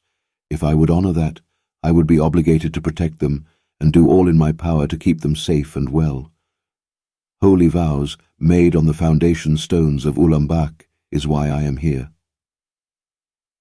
She leaned back in her chair, thinking about it. Okay. She said, smiled, hopped up, and happily left. Travis looked up and smiled. Shannon turned his focus back to his book, his arms around the boy in his lap. You know it's not chance. The boy said. I would not think so. I love you, Travis said with a peaceful contentment. Shannon sat, almost stunned for a moment. He had felt the truth of the boy's simple, honest love. No one had loved him in a very long time. The thought someone might was so removed from him, it was very shocking. Travis patted Shannon's arm and giggled. Didn't you know that? He laughed inside Shannon's mind. It has just been a very long time since anyone felt that about me. I have always loved you, Travis said with a strange seriousness. Read to me. Shannon looked back to the book and read through his mind to the boy. Travis listened until he drifted off to sleep. End of Chapter 11. Continue with Chapter 12, Leaving. Princes and Priests, Chapter 12, Leaving. There was something that felt rather surreal to Dave about waking up in a room that was all in white. There were no windows to tell the time, and there were no fires or candles. As pleasant as it was out of the cold and no longer on the run, it was wearing on him. After what felt like weeks of not seeing any locals, except the orc who brought food, it began to feel rather like a strange jail. He and his company were all feeling it, like strange pets kept in a very nice cage. Dave had heard of stranger sorts of capture and was beginning to feel defensive and hostile. He set out to find anyone he knew, or at least someone who would talk to him. He knew Elvin, and should be able to talk to at least someone here. Everyone was on edge, and with Theo and Oirion annoyed at each other, the common room was not where he wanted to be. Shannon had not returned to the common room. He seemed very uneasy with all the questions, as well as oddly vulnerable. Dave resorted to magic. He tried a few times to scan out, to learn where the others were besides the few in the common room, but to no effect. It was all blocked. Desperate to not feel so blind and helpless, he took hold of the thongs at his throat and tried again. He had never used the magic in the choker, but he saw his father use his, often in tight situations. He expected a small boost at least. Focusing on finding someone to talk to, he got a scan mark at once and set out to try to find one of his friends, whoever might be closest. He passed through several hallways that he was sure he had not seen before. These hallways were smaller and not as rounded as the others. The hall led him down several flights of stairs to a great chamber. Inside, there were many orcs working at various chores. There were several orcs spinning on large wheels, and a set of very old orcs weaving on great looms, not surprisingly making white fabric. Others were grinding something in stone bowls and doing various other tasks that Dave didn't recognize offhand. Among the orcs, he saw Kelly and cut for her at once. She stood with a group of female orcs about halfway down the great hall, looking almost feminine in the white robe that she wore. He was rather happy to see her and realized that he missed her quiet presence. He crossed the floor, pulled her into a one-arm hug, and kissed her cheek as she reached to take his hand. She had been back to the common room only a couple of times, obviously disliking the tension as much, if not more, than Dave. Dave, she said simply. He let out a breath of relief. I have really started to go stir-crazy, he admitted.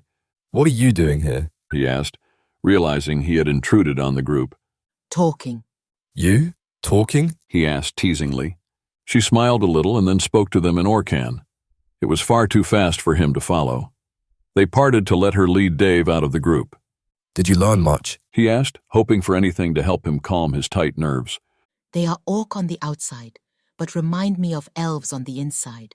They think very highly of fairer races, and that there would be no greater thing than to have a child with a pure race, as they call the unwarped.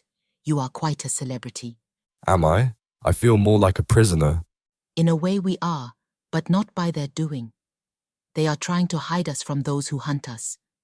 They were already at war with them, but they wish to divide the enemy by means of confusion as to where we are. Why? I mean, why do they think we are being hunted in the first place? He asked her. They left the common hall where the work was taking place and went up a flight of stairs to a hallway that opened up into a massive common yard. It felt almost like an outdoor park in its vastness and activity. How Dave had not found it was amazing. He had thought he had wandered for miles in all directions. Magnificent pillars soared upward toward a well-lit ceiling. Hundreds of potted trees and plants provided more of an outdoor feel as they reached upward toward the light.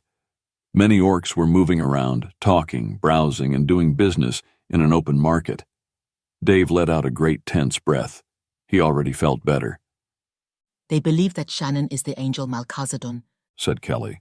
And that he is being hunted by the one who had him exiled from heaven, Geradon. Dave replied, From what I understand, Malchazedon was supposed to be the one who brought war and death to the world, but he is seen as the protector of the souls of the dead, the lost, and the forsaken. A lot of pirates tattoo him on themselves for protection against demons and dark forces. I never got that whole story, and Shannon never really went into detail about the angels with me. What I know, my father taught me, but Malchazedon seems a pretty low-level angel to me. He wasn't the one who brought death and war, Kelly said, but it was blamed on him. In the First Age, when the angels moved to purge the world of all strife and ungodliness, Malchazedon begged them not to do it. He took the blame off of the people and onto himself to save us. He was cast out of heaven, banished from the ranks of angels, and stripped of all power. He is our guardian, all of us, all races, before the gods claimed each to his own. His soul was banished to this world for all time, and so long as he is here, the world will remain. Where is Geradon in the rest of the story? Dave asked as they continued walking through the great hall. Why did the Ulam link the two together? Geradon was said to be golden in the multitudes, and he is mentioned in all the ancient great scriptures, in the lists of angels that were present at various times, and in folklore around the world in one way or another. But he is a rather obscure power. He came with the other angels to aid the races and save the world from the Great War, but he was never mentioned as one of those who were at the battles themselves. Most priesthoods think that it is because he came to the world for some other reason, maybe to capture Malchazedon, maybe not. Most think that he hunts him. Even when the other angels were with us during the war, Malchazedon had to stay hidden. Otherwise, Geradon would strike him down, and the world would be without the guardianship that is bound by the blood that flows in his veins. So long as he lives, the world will endure. That's the story. Why Geradon hunts his brother, no one seems to know for sure. They walked together a bit before she spoke again. The full story, in the older, more complete scriptures, explains that the one who brought death was an angel. He was radiant and beautiful as the sun, and came with soft words and fair sweet song. He offered the glory of God, and infinite knowledge and power. All that the people had to do was take his hand. The older priesthoods debated over whether the angel was truly a demon, or if the angel was Geradon, and the demons were his offspring. Still, who knows? She shrugged. When you start to read things that ancient, a lot of it is filled with contradictions. As for Malchazedon and Geradon, those contradictions go deep. Were they enemies, or were they lovers, or both? Who knows? She shrugged. They think Shannon is Malchazedon? Dave asked. Yes. And the madman who is hunting us, they think that is Geradon. You don't know who it is? She asked, surprised.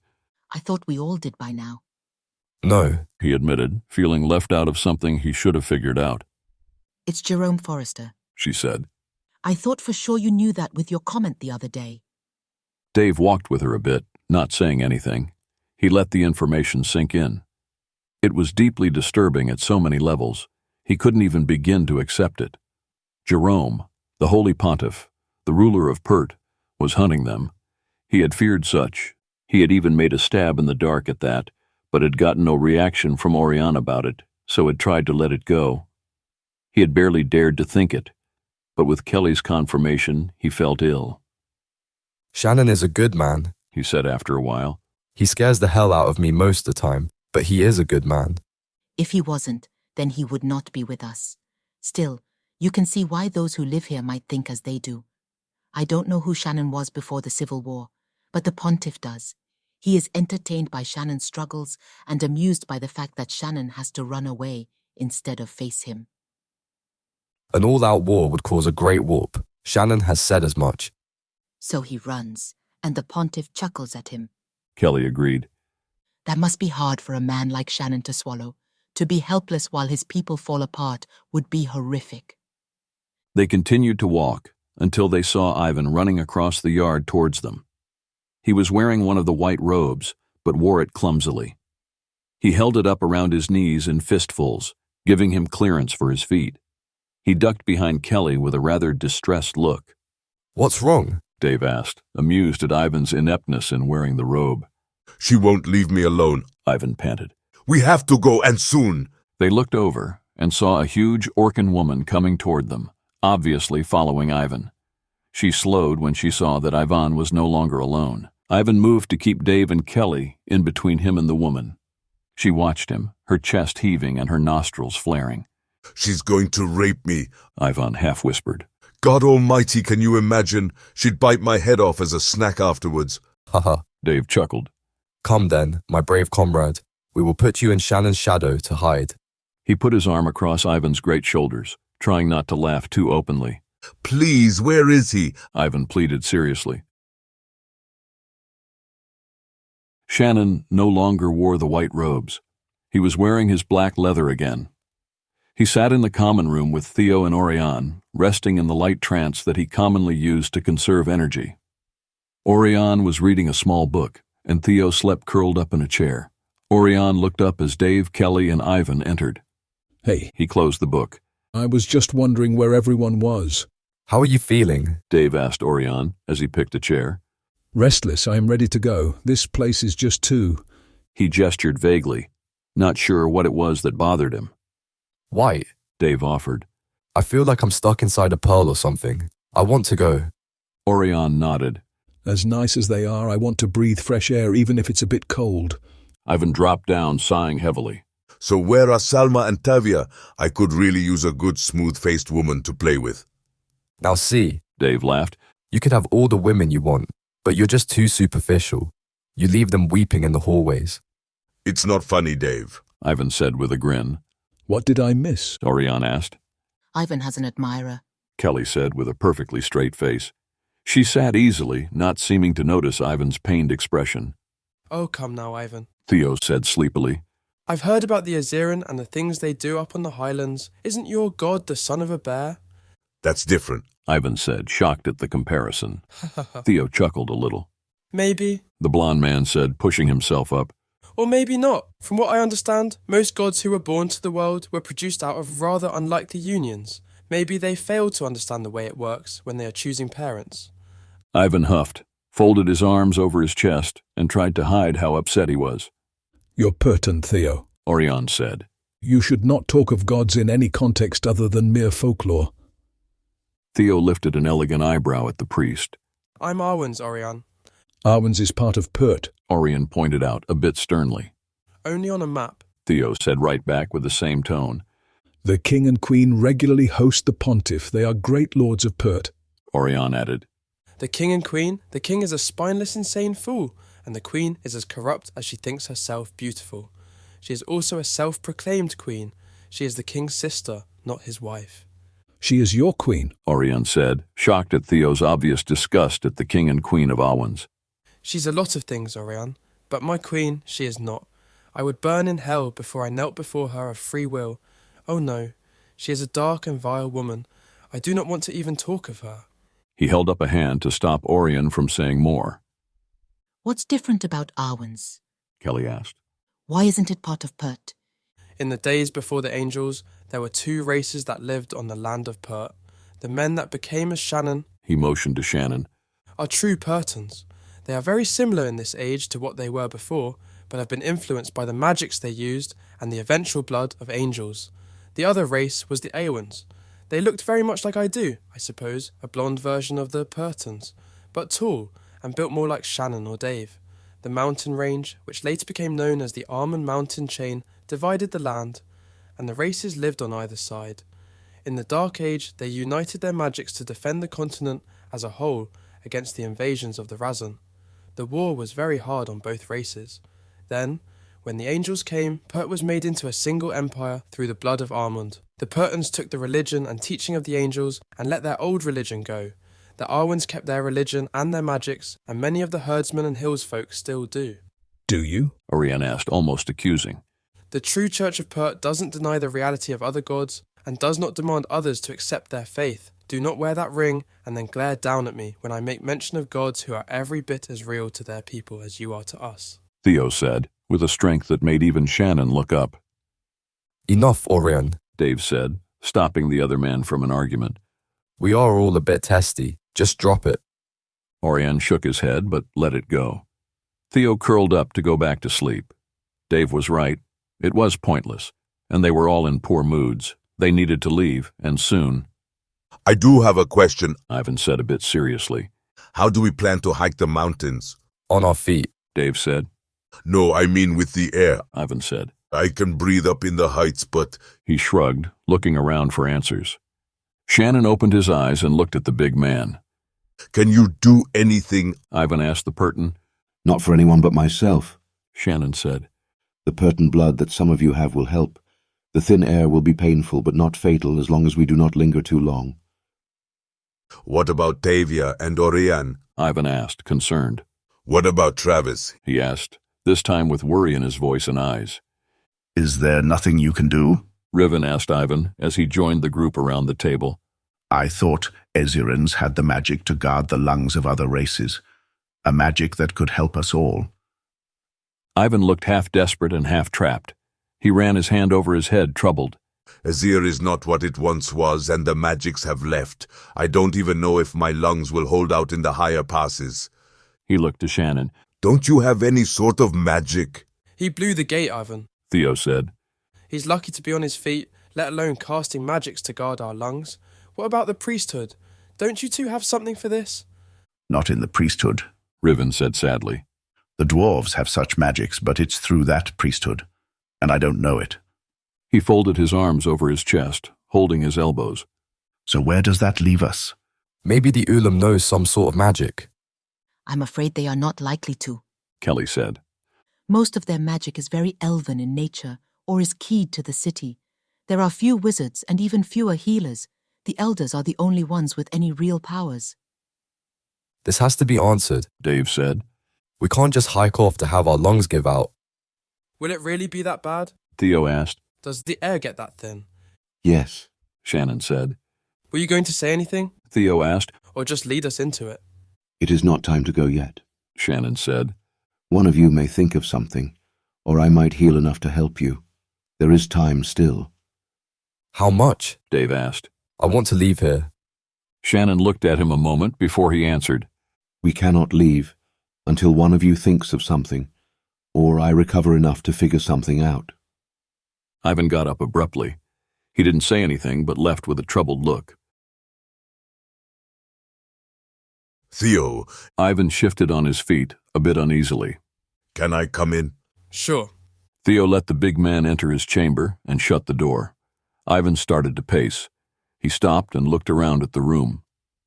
Odd how the rooms are all so alike here, Ivan said. It's so impersonal. What's on your mind, Ivan? Theo asked, picking up his cup of tea from the small table in the center of the room. Oh, He sank to one of the 3 chairs in the room, gripping his hands in his lap. Well, first, I'm sorry about Cindy. She was the one who ran ahead. It's not your fault. No, He ran his hands over his head. Not that. Oh. Theo sat in the other chair, tucking a foot under him. Yeah, well, it wasn't a very nice thing to do, but I'm not angry about it. It's been a long time since I had friends, you know. I'm really sorry. I owe you an apology. Theo shrugged, apparently not worried about it. He took a sip of tea. Okay, is that all? No. Ivan leaned forward with his elbows on his knees. You know some magics that the others don't. Yes, Theo said slowly. Well, I used to know some, but I haven't tried to use it, but... He looked up at Theo.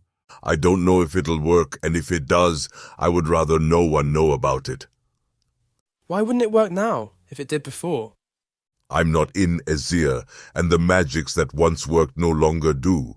You know, with the magic places being defiled by the church, the powers have fled, even from the ones that they once blessed.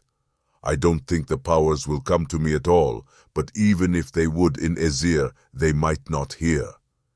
And you don't want Oirion to know? I don't want anyone to know. I would keep it to myself, but I need help. I can't do it on my own. I just figure with you being a sorcerer, you might understand better. You know, I never said I was. Right, well, it's pretty obvious, Theo. I saw what you did with those arrows. I've seen it before, not done as well, but I've seen it. Really? When? Theo asked excitedly. I live in Dakan and fight for gold. Weapons come in many forms. I don't fight with magic, but others do. It's all sport. He shrugged. I just want to see that we all get through this. All right, what do you need me to do? Ivan dug into his robe front and pulled out a small roll of white silk. He laid it on the table and unrolled it, revealing several different items. There was a lock of blonde hair, a small piece of paper, a broken red button, some flakes of darkened red, and a few other tokens, each spaced out carefully. Ivan drew his hand over the collection. Each thing is a part of the company. Travis's hair, paper used to wipe the breath of Tavia off a glass, a bit of blood from Dave. He gestured to them all. I collected them all carefully and with pure intention. I don't have anything from you, but I do have this. He revealed the last thing. It was a little piece of grass.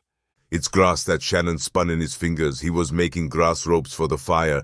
It's a piece of his magic and his touch. How long have you been collecting? A while. Ivan shrugged. It's an Aziran thing. You carry with you something of those who matter in order to protect them. It's a show of respect and love. That's beside the point. He motioned it away. I have nothing from you. Why not? Theo asked, fascinated by the collection of things. He pulled the chair closer to look at them all. It's complicated. I know you didn't have any respect for me, Ivan. That's fine. I didn't give you any reason to. He shrugged. I can't say I have much for myself. I was just curious why.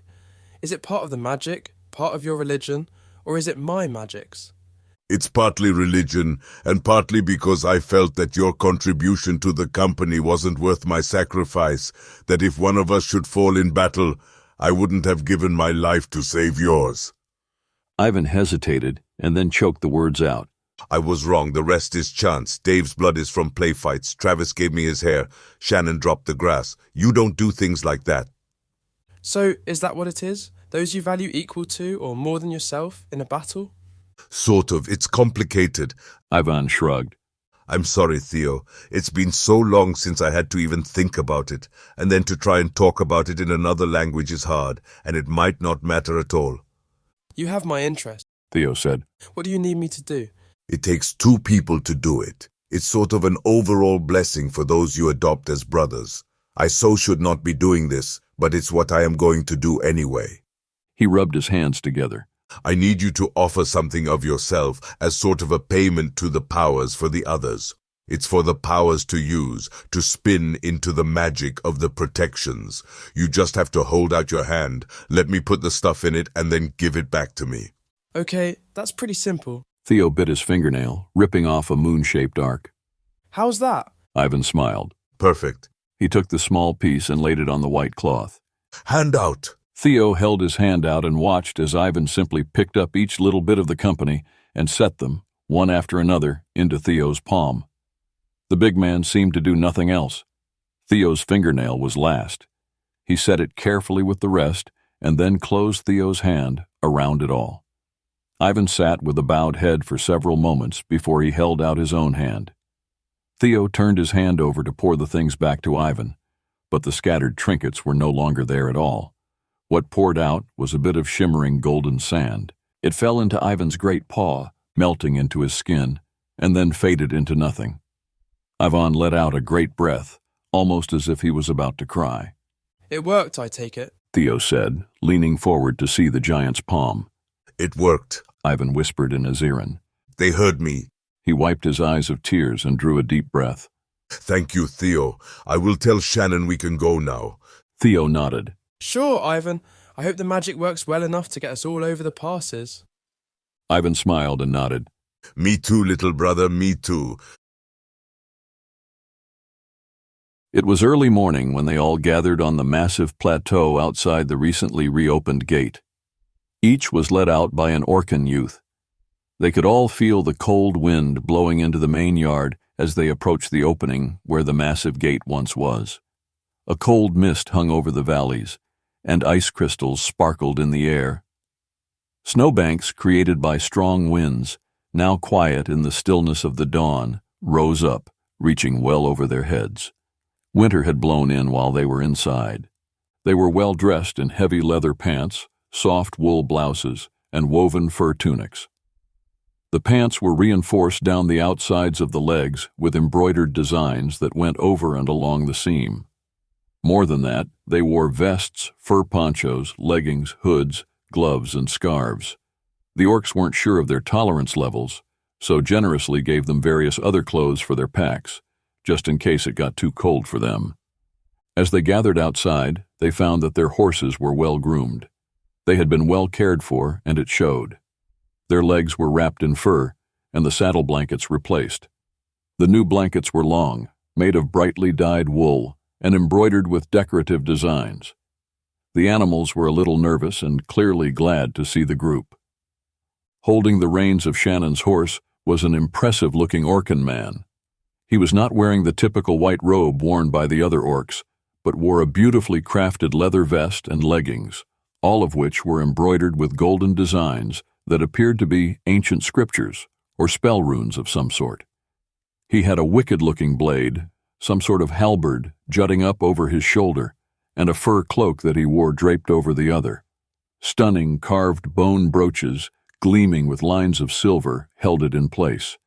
He obviously didn't require additional clothing, as his massively muscular arms were exposed to cold winter air, covered only by golden armbands etched with symbols that matched his leathers. Elders, with long white hair and wearing pink robes, stood gathered together with dozens of younger orcs behind them. The oldest, a massive man who stood a good foot taller than even Ivan, came forward. He was wearing exquisite clothing, even more extraordinary than anything they had seen yet, and a crown of gold. Every inch of his robe was embroidered in great detail, scrolled in gold with designs of flowers, runes, and great battles. It was quite possibly a historical record of his Orcan clan. He stood, leaning heavily on a great staff, and looked at them through his wrinkled eyes. He cleared his throat and spoke, slowly and carefully, in a voice as soft and smooth as any elf. He spoke in the common language of the people here. They were all able to follow his words. I invite any of you to stay, he said, looking at them. He smiled faintly. As you said, he nodded to Shannon. For your aid, I offer you gifts of friendship. He gestured to the orcs who stood behind him. 2 young orcs stepped forward, presenting a fur on their arms. One of the elder orcs folded it back, revealing a small shirt of mail. It was silver and sparkled in the air, shimmering like liquid metal as he lifted it up. This is for the child, the king said. It was made by the gnomes of old. It will fit him well and protect him from harm. The old orc laid it back down, and the 2 young orcs proceeded to help Travis into it. Travis was thrilled. It was very pretty, and he seemed to have picked up a bit of Ivan's appreciation for good-looking attire. 2 more young orcs stepped forward with another fur. A different elder folded it back and lifted up a helm of gold that gleamed in the faint light. It was adorned with unusual black horns that came out of the back and wrapped tightly around to the front, pointing forward. A round, shimmering white stone was set in the front, centered on a black band that ran upward, reinforcing the top. This is for the warrior. Every great man should have something on his head. If Heir is unworthy, then might this fit his ego better? He chuckled as the helm was given to Ivan, who greatly approved. He placed the helm on his head and thumped his chest with pride, then bowed with respect, tears coming to his eyes. The others all smiled at it. The fact that Ivan had shaved his hair had been a point of joke, not only to the group, but to the orcs as well. The next fur was brought forward. This is for the warrior woman, the king continued, as an elder held up a sword that was as massive as it was stunning. It had a great golden handle set with bloodstones. The hilt, handle, and pommel were solid, crafted as a single piece of gold, and ran down the blade on both sides, like two spears etched with detail, reinforcing the blade over half of its length. The blade itself was smoked black and etched with designs of silver flames and phoenixes. It is ancient and powerful and worthy of her. Might she never forget how close to the fire she went to save Shannon, and that she is his ally and sister.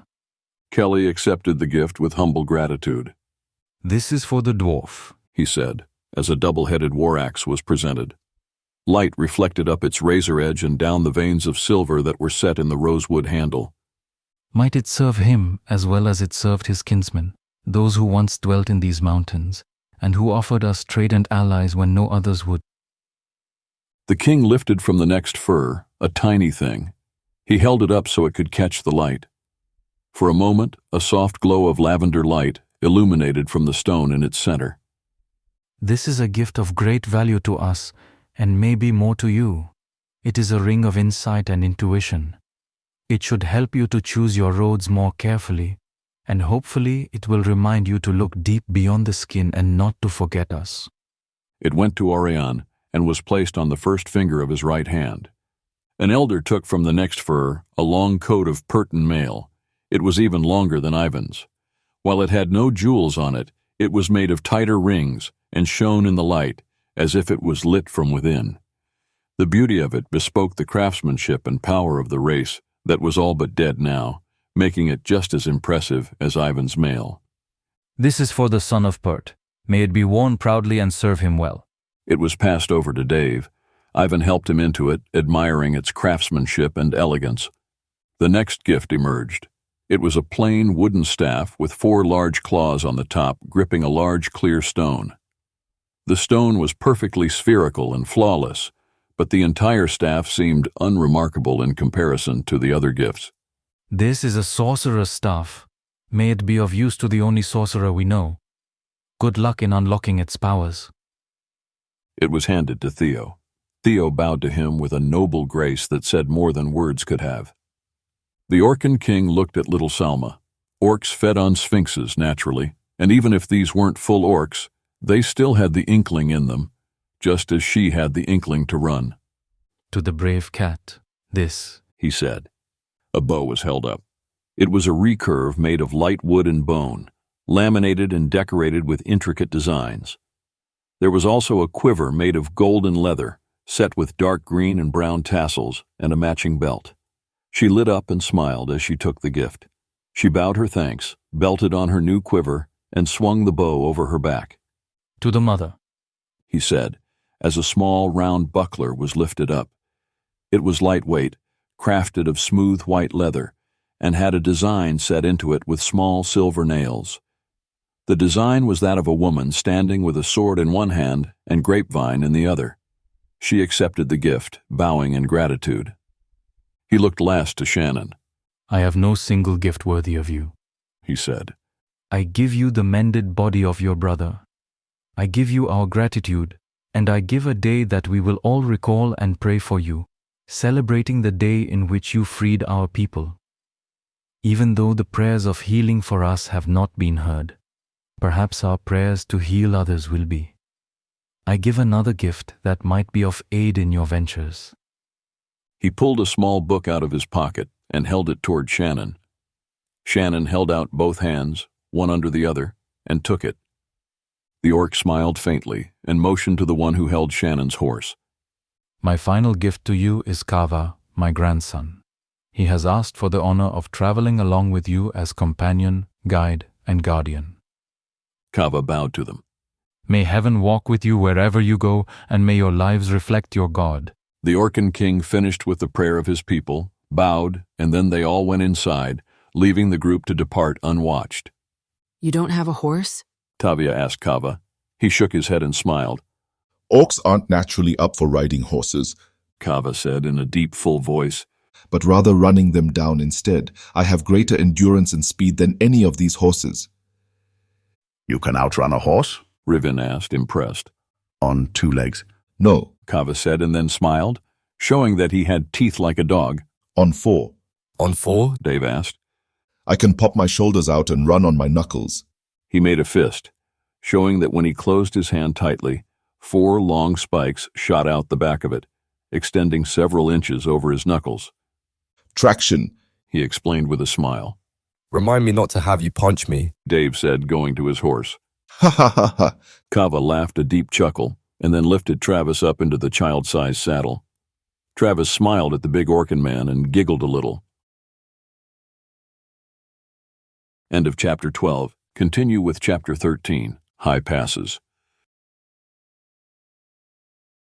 Princes and Priests, Chapter 13, High Passes. Kaava took the lead and guided them south, down a long, narrow path that eventually wound around the lake that they had seen from the plateau above. They slipped through a tight passage that twisted steeply down, entering the cloud cover that hung in the lower peaks. Emerging from the frozen mist of the mountains, they came upon a wide, straight road.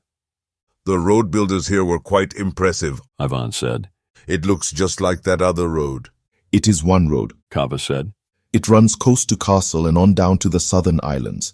Other than what was lost in the bog, it remains unbroken, except for some sections lost to earthquakes and volcanoes. It is still a major trade road. That's huge, Oirion said. Thousands of miles. Kava nodded. Yes, it is. Who built it? Tavia asked. There is little memory of those people. Our city is part of their world. They are all but lost to memory. All we know for certain is that it was their war that created the warps, which forced the rest of the world to build the barrier. Its unbroken path continued on westward. It was a wide, white line through the forest. It didn't veer around the mountains, but instead ran straight through. The mountains were either cut away or tunneled through, offering occasional shelter from the ceaseless snow and wind. You said this road went to a castle, Dave said as they rode, Kava easily walking in pace with the horses. To castle, Kava said. To castle? Riven asked. Another inventive name, I'm sure, Oirion offered with sarcasm. It's a city built in a circle with a wall down the middle, deserted now. One side is white granite, the other is black. The two halves are built exactly the same. It was built for twin brothers, heirs to an old king. He split the city, the kingdom, and the continent, one half to each. That's the story anyway. Big kingdom, Riven muttered. It's a story, Kava said with a shrug. Not even the elders remember the truth, only bits and pieces of it. It was a very long time ago. Have you ever been to Two Castle? Tavia asked. No, we don't cross the forest of the damned, not only because of the forest itself, but the fact that we aren't so welcome on the other side. That's where we fled from. I'll be so glad to get home, Ivan said. I like trees that are just trees and women without fur. I like places that have names that don't foretell death. I have seen Ezeran women, Riven said. I would say they do have a bit of fur. Only at your level, Master Dwarf. Ha ha ha ha. Ivan chuckled. What's wrong with fur? Salma asked. Ha ha ha. Ivan laughed. Oh no, Salma. You are perfect and lovely. You are not furry. You are all silk. I'd be yours to command if you were just a bit bigger. You're a tiny little thing. I don't think we're compatible. It was that night that they met an Orcan patrol in one of the tunnels. The patrol already had a fire going and a deer turning on a spit. They welcomed the group, and the group welcomed the fire. Once the horses were seen to, they all sat at the fire and peeled off the layers about their heads. Kava translated for the orcs, who were trying to ask questions, but couldn't get their mouths to form the words right. Kava laughed at their attempts and spoke for them. They want to know how it is that so many men can travel with so few women. We don't mix gender unless the males and females are evenly matched. Otherwise, it causes rivalry between the men. How does this arrangement work for you people? We aren't as lusty as orcs, Dave said. Some of us aren't, Riven said. Others of us are and just hide it a bit better or have learned to control it. Or not. Theo muttered and shot Ivan a look. No one gets close. Tavia said to the group of orcs, sitting with befuddled looks on their faces. Because we don't want rivalry between them. They are more like brothers to us than eligible men. Maybe to you, Salma said. I know at least one of them I would love to get my hands around. She smiled at Shannon, who was busy digging in his pack, and didn't even bother to look up at her. It's not natural to us, Kava said. It is normal in our race that male and female will match up, even if not as mates. Do you not match up? We are all matched up. Kelly said to them slowly. In different tasks, with different partners. We are a small tribe, working to survive as one group. We all have our place in the company. Kava relayed the conversation to the other orcs. They thought about it, talking amongst themselves and trying to think about how to ask more questions that they were so curious about. Kava finally worked out a question from all their talking. So who is the leader? Shannon. Riven. Oirion. All at once, Riven said, Dave. Dave said, Shannon. Oirion said, Riven. Theo said, Oirion. And they all looked at each other. It depends on the moment, Kelly said. In some places, one of them does better than the other. The hard part is when they disagree on the small things, where to camp and the like. Shannon and Oirion fight a lot. Salma told Kava. Then Theo says something to Dave, who makes a third decision, so in effect one might even suggest that Theo is in control, letting the boys argue until he makes up his mind on what matters. Theo stared at her, stunned by the suggestion, but no one argued. Dave just shrugged and nodded, admitting there was truth to it. The orcs were baffled by them, and let it be that way. They were more interested in food for the time being. While they waited for the deer to cook, they pulled out a few little drums and whistles and played elven-sounding songs. After they had all eaten, the party found warm places to snuggle down into. The fire died down, and the group of orcs moved on in their patrol. Between the fire, the shelter, and the warm clothes they had been given, no one felt cold, and to all of them, it felt good to be out of the city and in the fresh air. Riven, for once, felt rather content, all things considered. He pulled out a small pipe that he had traded for in the Orcan city and began to puff it contentedly, blowing large smoke rings that seemed almost mystical. Dave stepped out into the night. It was dark, but the clouds were breaking up a bit. There was enough moonlight shining down for him to see his way from the mouth of the tunnel to the shelter of the trees, a good place to drain his bladder. It was cold out here, but not as bad as it might have been. He hadn't slept well tonight, having dreams of Cindy over and over, and her death at his hands. It left him feeling a bit ill. Kelly startled him as he returned. She sat silently on a boulder at the mouth of the tunnel. She nodded to him. He drew his cloak about himself and moved to sit beside her, attempting to hide the fact that he hadn't seen her. Can't sleep either, he asked in common trade. I've been so tired that sleep has come easier than normal, she said sadly. As rested as I am, I don't think I shall sleep a full night again.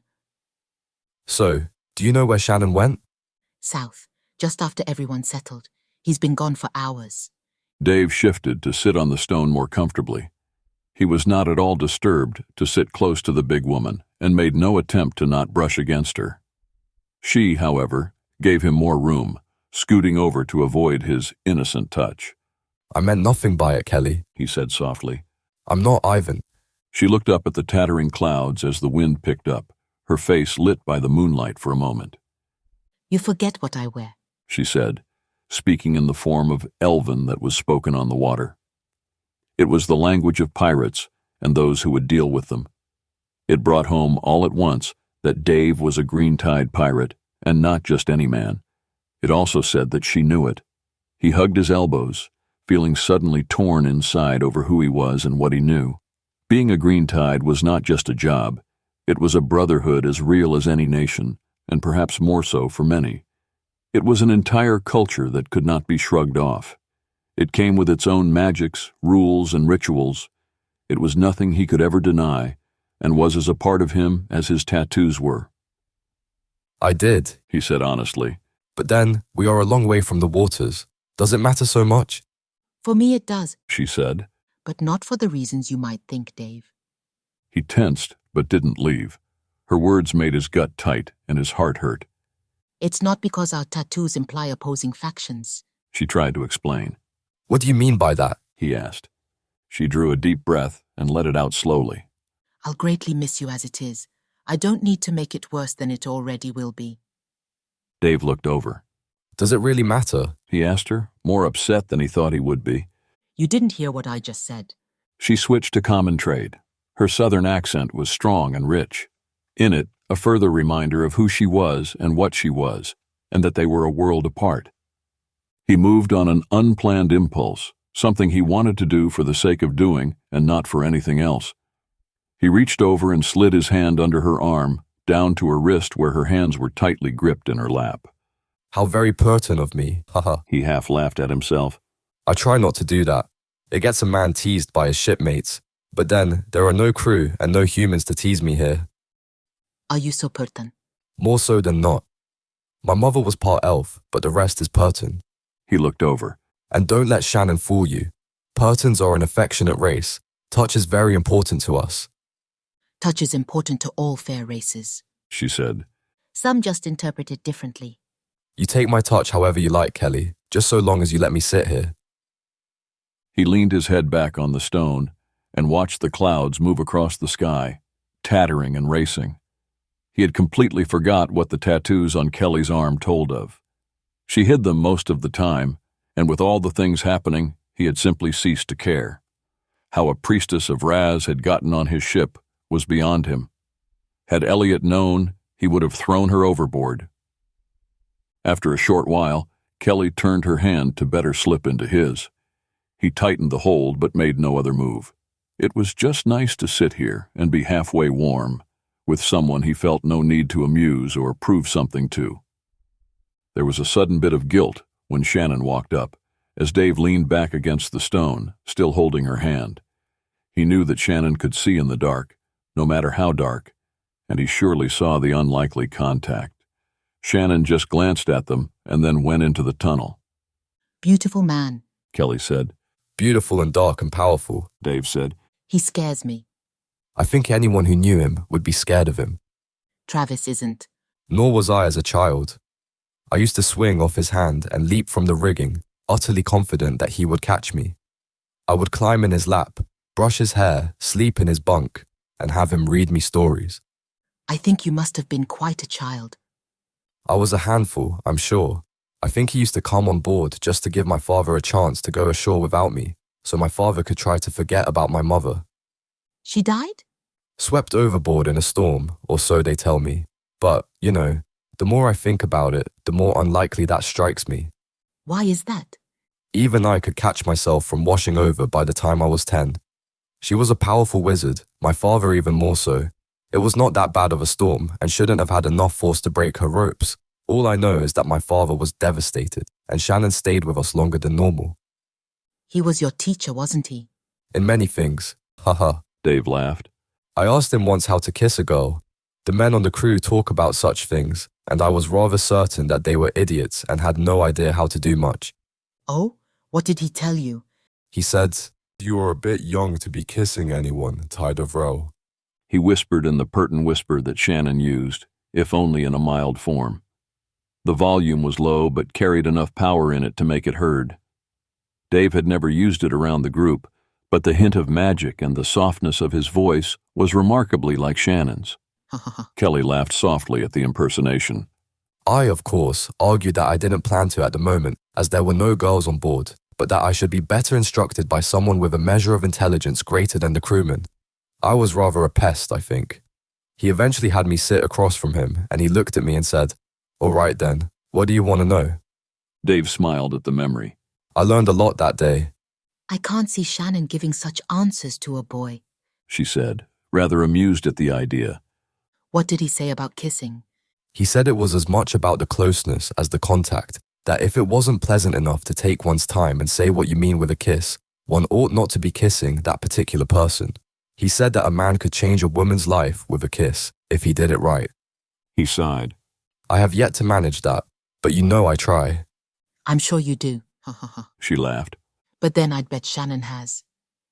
They sat talking until the chill began to get to them. Reluctantly, they went back inside the tunnel. Kelly lay down next to Travis and offered her warmth to the boy. Dave stood, looking at the group, trying to decide where to rest. Shannon sat in the dark, watching him, but saying nothing. Dave picked a spot near his uncle, but not too close. Lying awake, He listened for Kelly's slow, deep breath and then sat back up. He looked over at the Purton, who hadn't moved. Upset? He asked in Norwen. Shannon slowly looked over at Dave. You are not a child, David. Sit with whom you choose. Just know that eventually you will go home, and she will not be accepted there. I'm not asking about taking her home. I'm asking how you feel now. I approve of Kelly more than most, Shannon said after a pause. Dave lay back down, struggling with his emotions. The idea of not having Kelly come home with him triggered a rather odd feeling of loss.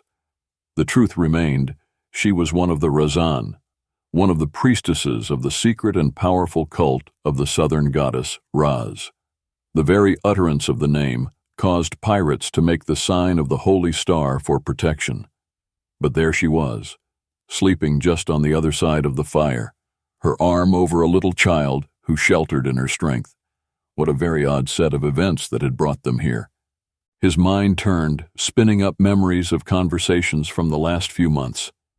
Finally, he gave up even trying to sleep. He got up and began gathering what bits of wood he could find from where the woodpile had been. There wasn't much left, but it was enough to get the fire going again.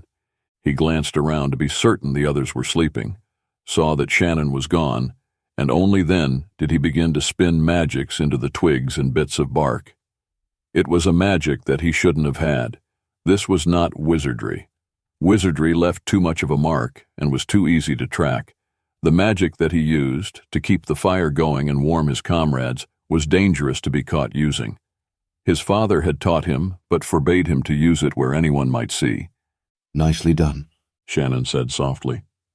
Dave, half startled, looked back over his shoulder to where Shannon stood behind him. The tall, silent man had just come in with more wood to add to the fire. He set his armload down as Dave got to his feet. I didn't want us so easily tracked. The fire itself will burn away all trace, he explained. Shannon looked at him for a long moment. Your reasons are well-founded, and you are right. However, that form of magic is very rare, David. If it is linked to you, it would be very unfortunate. The captain said as much. He made me learn but forbade its use. He wouldn't say more of it. It comes as naturally to me as any magic. I don't understand its threat. It is a magic of the holy vow, David. It links you to your Purton bloodlines, and that is one thing you do not want to be revealed. Dave stood looking at his uncle, 1,000 questions running through his mind. As always, Shannon waited for him to ask his question. He'd just have to ask it well. No bloodline is of any threat to the powers of Pert now. What would it matter? It is not that you are a threat to them. It is that you are linked to a magic that they can pull out of you. What are you saying? That I'm in one of the lines of kings? Dave asked, not thinking it so even for a moment. Do not make light of it, David. Do not speak of it, and do not use that magic unless your soul is on the line. Still, you did use it very cleanly and nicely. Just do not do it again. Dave sank down beside the fire. Shannon hadn't said yes or no to the question of bloodline, but it began to make sense. Not just conversations of the last few months, but also of many things his parents had said and done. It left the very big question, though. If he was of the same line as Shannon, who was Shannon? If he had hoped to get back to sleep before, the questions he now had spinning in his mind guaranteed that he wasn't going to be able to tonight. They followed the road for another week, uneventfully, until ruins became visible through the snow. It was late afternoon when Kava led them off the road toward the ruins, with clear intent. What is this place? Ivan asked Kava, as the big man pulled his pack from the horse and dropped it onto the snow-covered ground inside the ruins. We can talk later after the fire is built, Kava said. There's still something I must do. He dropped his own pack and left the others to set up camp, striding out of sight without an explanation. I like it, Selma said, looking around the once grand hall they were in. Feels safe here. Feels Purton, Riven grunted, then tore into his tent roll to set it up. They all moved to do the same. The campsite was chosen early today, but they all had made it a habit to set up quickly. Tonight they would have daylight for a while still, and that was rare. They had been following Kava for weeks through the great peaks and passes without any real rest. They were all windburned, chapped, and ready for a break. With the tents set up so quickly, they were left with little else to do. Tavia pulled out the heat rods to start a meal and warm up the insides of the tents. The space wouldn't get truly warm, but it was the best they could do. The magic was just enough to warm them, but not enough to leave a great mark that could be easily tracked. The orcs had gone to great lengths to help them escape unseen. Theo left the group to wander and examine the structures around them. The ruins were rather stunning in their frozen state. They were very Purtan in design, and yet the masonry was carved with details that Purtans didn't use. Bold leaves, grapevines, and birds were still clearly cut. They were far more elven-looking, but far larger and more graphic than any elven detailing would be. Theo found Kava's tracks as they led through the ruins. He turned to follow them, curious where the orc had gone. The tracks took Theo to a remarkably held-together great hall. Giant pillars that once stood as buttresses to the ceiling were carved as great trees. Some of the reaching branches full of leaves still remained. Great windows lined the walls, allowing light to shine into the hall from both sides. Even some of the ceiling was still intact. At the far end was a throne of some sort. It was piled with offerings to the point that the throne itself was hidden. Kava knelt before it with his hands lifted up. Remaining utterly still, the orc held his offering, waiting for something that Theo could not guess. "Leave him," Shannon said softly over Theo's shoulder. Theo looked back at the tall Purton who had sneaked up on him, despite the crunch of the snow. What's he doing? "He is buying us safe haven for the night and passage out of the territory," Shannon said. From whom? "The lord of this place. Don't wander until he comes back." Shannon gestured for Theo to go back to camp. Theo looked at the man in black. He licked his chapped lips and swallowed. I'm not as helpless as I look, you know. "I do not think that you know what you look like to the world of power, Theradon." Shannon's incredible eyes looked directly at Theo, making Theo's heart stop a moment. Shannon looked back toward the orc. "There is no reason to insult the lord of this place. Go back to camp." Theo bit his lip. Shannon always surprised him. At least now he knew for certain that Shannon knew who he was. But how, and why didn't he say anything to the others, and what did he think about it? Questions ran through Theo's head. Emotions that were locked up, tangled with 1,000 lessons in magic and abuse, threatened to rise up. He shifted his own inner spells and choked them down. I do know magics, you know. Just nothing very useful for camping. Shannon looked at him in silence, long enough that Theo was about to run when the man spoke. "In another time and place, Theo, I would have much to offer you, but to keep you alive is getting to be the best I can give. You have chosen your path, in spite of all the teaching you have been offered and all the training you have endured. I admire that in you. Talk to David. He can teach you a great deal of useful magic, and the knowledge you have acquired will allow you to adapt that energy into greater things." Oirion will not like to see that. "Oirion has bigger problems than David teaching you how to cast ropes and blinds." Oirion will heal. He's also a powerful ally. He is famous, and his heart is right. Even if he is ignorant of much, I would rather he be in my corner when I get home than not. I will stand very alone if I make it back," Theo said. Shannon actually shifted on his feet, almost as if he was cold, but Theo doubted that. He seriously suspected that this conversation was very far out for Shannon, as well as being difficult for him. He was both flattered and a bit scared by it. Shannon continued, "Oirion is not the only one here who would make you a powerful ally. You need to ask yourself, for what end do you need them? You have run from your place, you have hidden yourself and your power, and still do so. What good are allies to a vagabond?" I have used magics here without being sick to my stomach, Theo said. That's very new to me, he added. His voice was firmer and stronger than he knew he felt about it. It seemed as if Shannon had told him he was a coward and weak. It stung a bit for some reason. You don't know what sort of stain is on the House of Lords. You don't know what she plots with Jerome, and for what end they would... He had to stop as his voice cracked and his throat began to tighten. But his voice had been strong for a moment, and that felt good. No, I do not, Shannon admitted. Perhaps I should. My concern for the houses of kings died a long time ago. You dare to offer me hope, yet cower behind Oirion. Lucky is he to know you, not the other way around. He hides behind his lies, while his eyes have seen the truth, and his heart has endured not much less fear and pain than yours. He wears his ring like a shield, and chains himself to dogma, while the faith that he claims to protect is twisted and turned into a sham. Shannon spoke firmly and harshly, far firmer than Theo had ever heard him. I know who Jerome is, Theo said, pointing his finger at Shannon, his hand shaking and tears in his eyes. I know whom he hunts. I know who you are.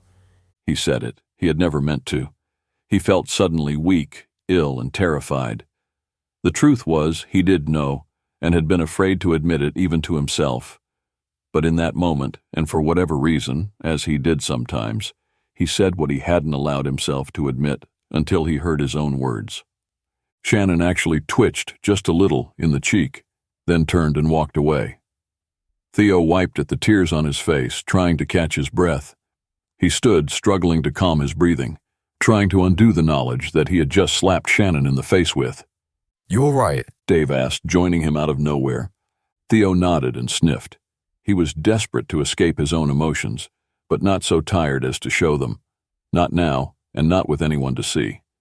He had gained that much control, at least. Guess I'm a little sensitive about being called a coward. He tried to smile to his friend. Dave tried to smile back. "Don't let him scare you, Theo. He likes you, and that's rare. He'd go to hell to protect those he cares about, and you, my pretty friend, are on that list. So, feel free to do anything you want. Shannon has your back." He put his arm around Theo's shoulders. "And you have friends, you know." He did smile at that, but then it sank away into seriousness. "Don't let Oirion scare you either. I will back you up on whatever happens, so if you need to do something to keep us a little better off." He shrugged. "Understand?" Trying to, Dave, and thanks. Theo cleared his throat. You know, I don't know much good magic, but you seem to. Maybe you could show me some of the things you're doing. My magic is all very obscure. "Not sure how good of a teacher I am." Dave grinned. Theo tried to shake it and feel happy, to welcome the friendship offered, but his own voice kept saying that he knew who Shannon was over and over. It seemed impossible and so unlikely. Theo wondered if he had any chance to escape this insane twist of fate. If Jerome knew that he was here, escape was very unlikely. Getting home might not be any better than finding a place to hide inside the barrier. Here in the ruins of Kitren, there is a power, Kava said, as they sat and ate their meal of soup and crackers. It marks the end of the territory that we hold. This section of border is held safe. The things in the lower mountains do not come up this pass. For it, we accept this place as part of us. And yet when we come here, we offer all fair honor and due. An allied lord more than a subject lives here, and we respect that. Things have happened here, and the power is so real some can see it. We are safe here and can roam the fortress if we like, but I ask that you take nothing and move as little as you must. It is not our place to do so. We are guests of the lords here and safe as long as we stay. There are those who sought to steal, and their fate was not pleasant." "Lords?" Riven asked. "Angels, ghosts?" "Phantoms," Shannon said softly. What? Salma asked. "All greater crystals that are held in power must be directed in purpose," Dave said. "To do that, normally, a coven of some sort will bind into it. Their purpose, magnified by the number of devotees, becomes the purpose of the stone. If the stone was to shatter or flare, the coven would be caught in it and flared out, yet bound enough to remain. They become undead, formless phantoms, bound to the stone and purpose, so long as the stone remains. I would guess that there was or is a great crystal here, or nearby, and they dwell here to guard and command it. The barrier needed to be raised by many different races and ranks to create a unified balance for the good of the world, not just for Pert. You have to have a very strong coven made of those with great fortitude and willpower for something like that.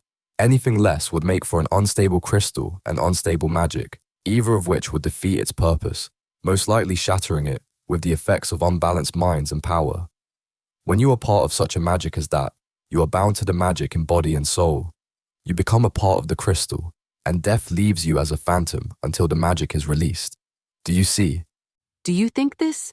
Tavia glanced around to include all of the magics of the place in her thoughts.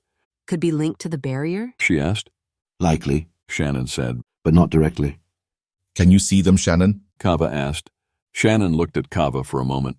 No, he said simply. But you know they're here. Yes, he said, looking away. So what do you see? Kelly asked. Shannon slowly turned his eyes to her for a moment, as if considering why she might ask the question. There are layers to this place. It is rather like standing inside a complex glyph. The magic here is far older than the ruins, and it runs deeper than any I have yet to see inside the barrier. It is more likely tied to the builders of Ulamar than to the barrier. But this fortress may have been built here for that reason and tied to the barrier, Dave said. And isn't the barrier about 5,000 years overdue to be taken down, as long as we're here? It is far more overdue than just 5,000 years, Shannon said. But we cannot take the barrier down, even if we could find it. Why not? Dave asked. We do not have the needed key points. He looked at Dave from whatever his eyes had been tracking along the walls. 5 races, for one thing. A healer is in absence, and 3 high priests, not to mention the 3 racial kings. What happens if the barrier isn't taken down? Ivan asked. It will eventually shatter, Shannon said, looking back to the wall. So how do you get 3 high priests to do anything together but war? Ivan asked. When you figure it out, let me know, Shannon said, dropping the topic. But we could find a core, Dave said. David, Shannon said, looking directly at him. The inner gate is sealed by the goddess Raz.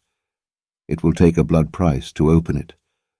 That blood price is a prince of Pert, and it takes the emperor to key the stone itself. Unless I am mistaken, we do not have a whole lot of those running around. Pert sealed the barrier with blood? Oirion asked, with a shocked look on his face. No, Lowin did, Shannon said, casting a glance at Kelly. It was the price to get the high priestess to hold the 3rd point. Lowin was not on such good terms with Pert at the time, Kelly said. The high priestess was certainly uneasy betraying her people for the will of Pert. I suspect that she had every right to protect herself. Shannon didn't seem impressed. The current high priestess might want to keep in mind that she may very well find herself in the very ugly place of dealing with that little detail. I strongly doubt that. As you said, we don't have a von Armond Emperor, so the whole thing is void. Kelly countered. If Raz would have been wise enough to understand that the fate of Pert affects the fate of the world, even now, if she would aid against Jerome, things might change, at least enough to take the barrier down. He spoke in a tone that had, until now, been reserved for Oirion. Raz has grown angry and silent. Do not look to her for any aid. Only wrath will you get at best, just enough to let us know that she's still around. Raz has spent far too long in the form of the serpent. She has lost her mind. There is nothing there but the simple thoughts of a dumb snake, Shannon said in a cold disregard. You are not the first to say that, but most who do get eaten by that dumb snake, Kelly said with a hint of annoyance to her normally even tone. Shannon almost smiled. I have no fear of Raz. Her power is as weak as her priesthood has become, and that is due to her own selfishness. When she wakes, it will be too late. She will find her empire reduced to nothing but sand, and a dozen warring, wifeless brothers. Might I oppose this line of topic? Oirion cut in. I do not think it's so good to have a Perton talking of the god of the Lowen as if she was truly God. Gods are gods, Oirion, Shannon said. They are what they are. Label them however you wish.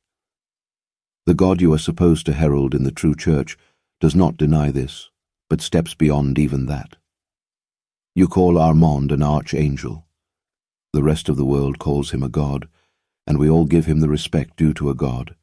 He just has no church, as he offered us his God instead. That is the truth of the church. Anything else is a sham made by Jerome and his demons. A soul cannot devote itself to what it cannot comprehend. What you have just said is beyond the mind of most people. It is the wisdom of the priesthood, not a thing of daily life or of common men. You amaze me, Oirion, Shannon said after a moment. You are far too intelligent to be so stupid. Ha ha ha ha. Ivan burst out laughing, despite himself. He covered his mouth. Sorry, he said to Oirion, as Oirion shot him a dirty look. A child cannot understand what an adult can, and man cannot understand what angels do. You cannot send a child to do an adult's job, Oirion argued. You can also keep a child ignorant of the things of men, if you hide all truth and the world from him. Both are wrong. A person's soul will understand what it is ready to understand. To hide the truth and create false truth is a sin against men, God, and all creation. You, as a priest, should know that, so much so, that to do such would feel as foul as black magic. Only offer what man is ready to take, Oirion insisted. There's no need to offer more. Who are you to say what another man is ready for? Back to the topic at hand, you two, Dave said.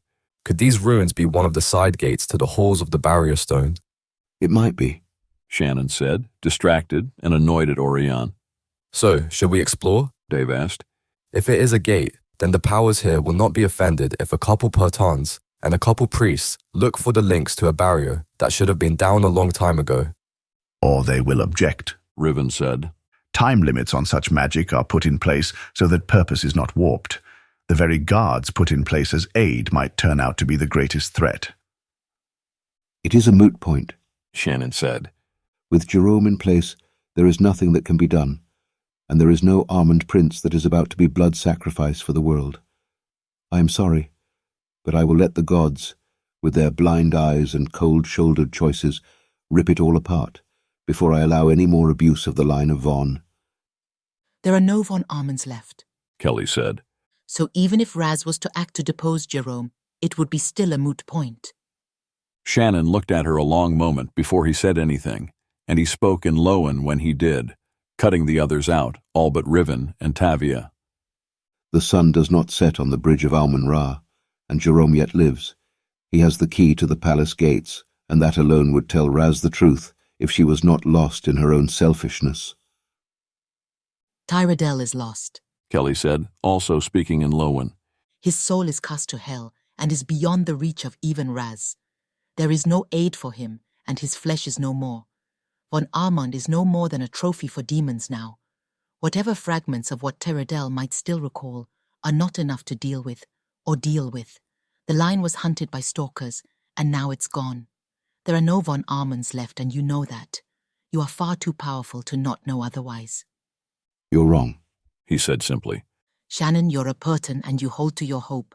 I understand, but I am neither young nor naive. I know who Jerome is in bed with, and I know that not even Raz in her full power could fight that head-on. Tyrell's fall is the grief of the world and the price all men must bear. The selfish greed and fear of men have manifested in this last lesson to the world.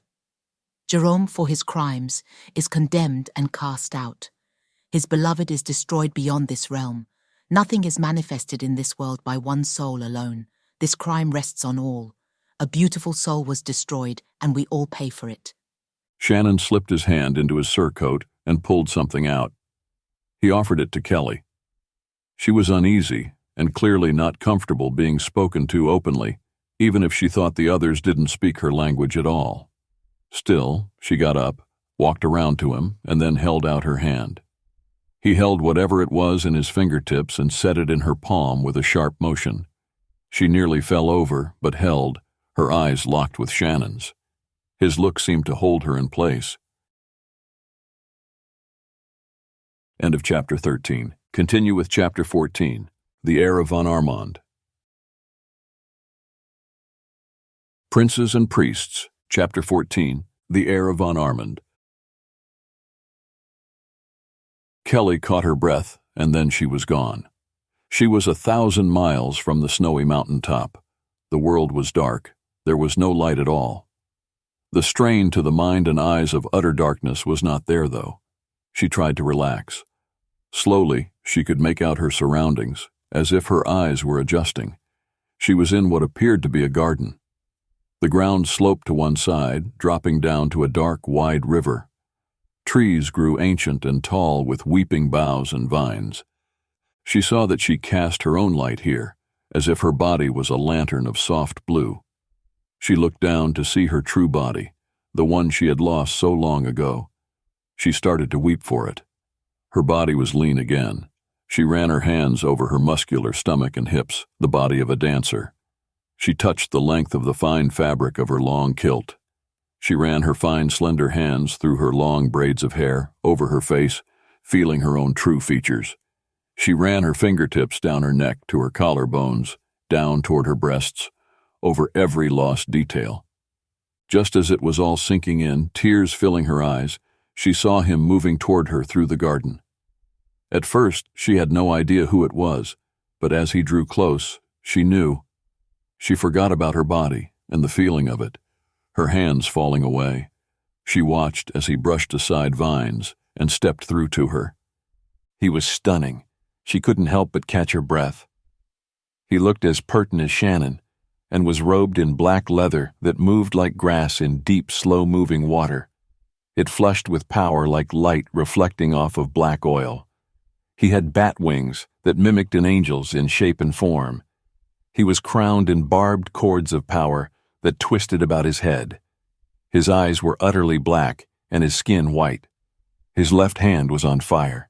The flames coiled and curled up his wrist and arm, never leaving its bounds, but ever there. He walked right up to her, reached out his hand, and took her chin in his fingertips. The touch was both fire and ice. It stole all breath from her body and made her feel naked and terrified, and yet beautiful in a way she had not felt in so terribly long. She was utterly enraptured by his power and beauty. He was absolute seduction. The very air about him was like a drug that she ached to breathe in. She knew that she should put up barrier shields and ask Raz to protect her from him, but reasoned that Raz would not do it. On top of that, it would seem rude and possibly insult him. "Few have ever come to the garden," he said, giving her a glimpse of his fanged teeth. His voice was more vibration than sound. It was like thunder that rolls so close that the bones feel it, yet so quiet that it was almost a whisper. "You rule Norwood?"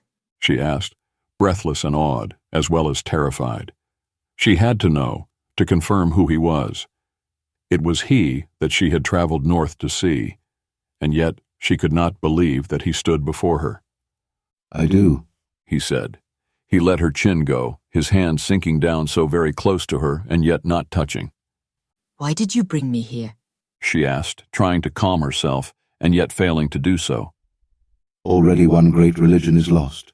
Why make it two? Truth is standing before you. Pert has paid for its sins. My voice is unheard by the powers that must unite to save the world. I need to be heard. And you, priestess, have the training to be here. You can stand here with me and still walk away without any harm to your soul." "A demon who would safeguard his victims? That's new." He smiled faintly.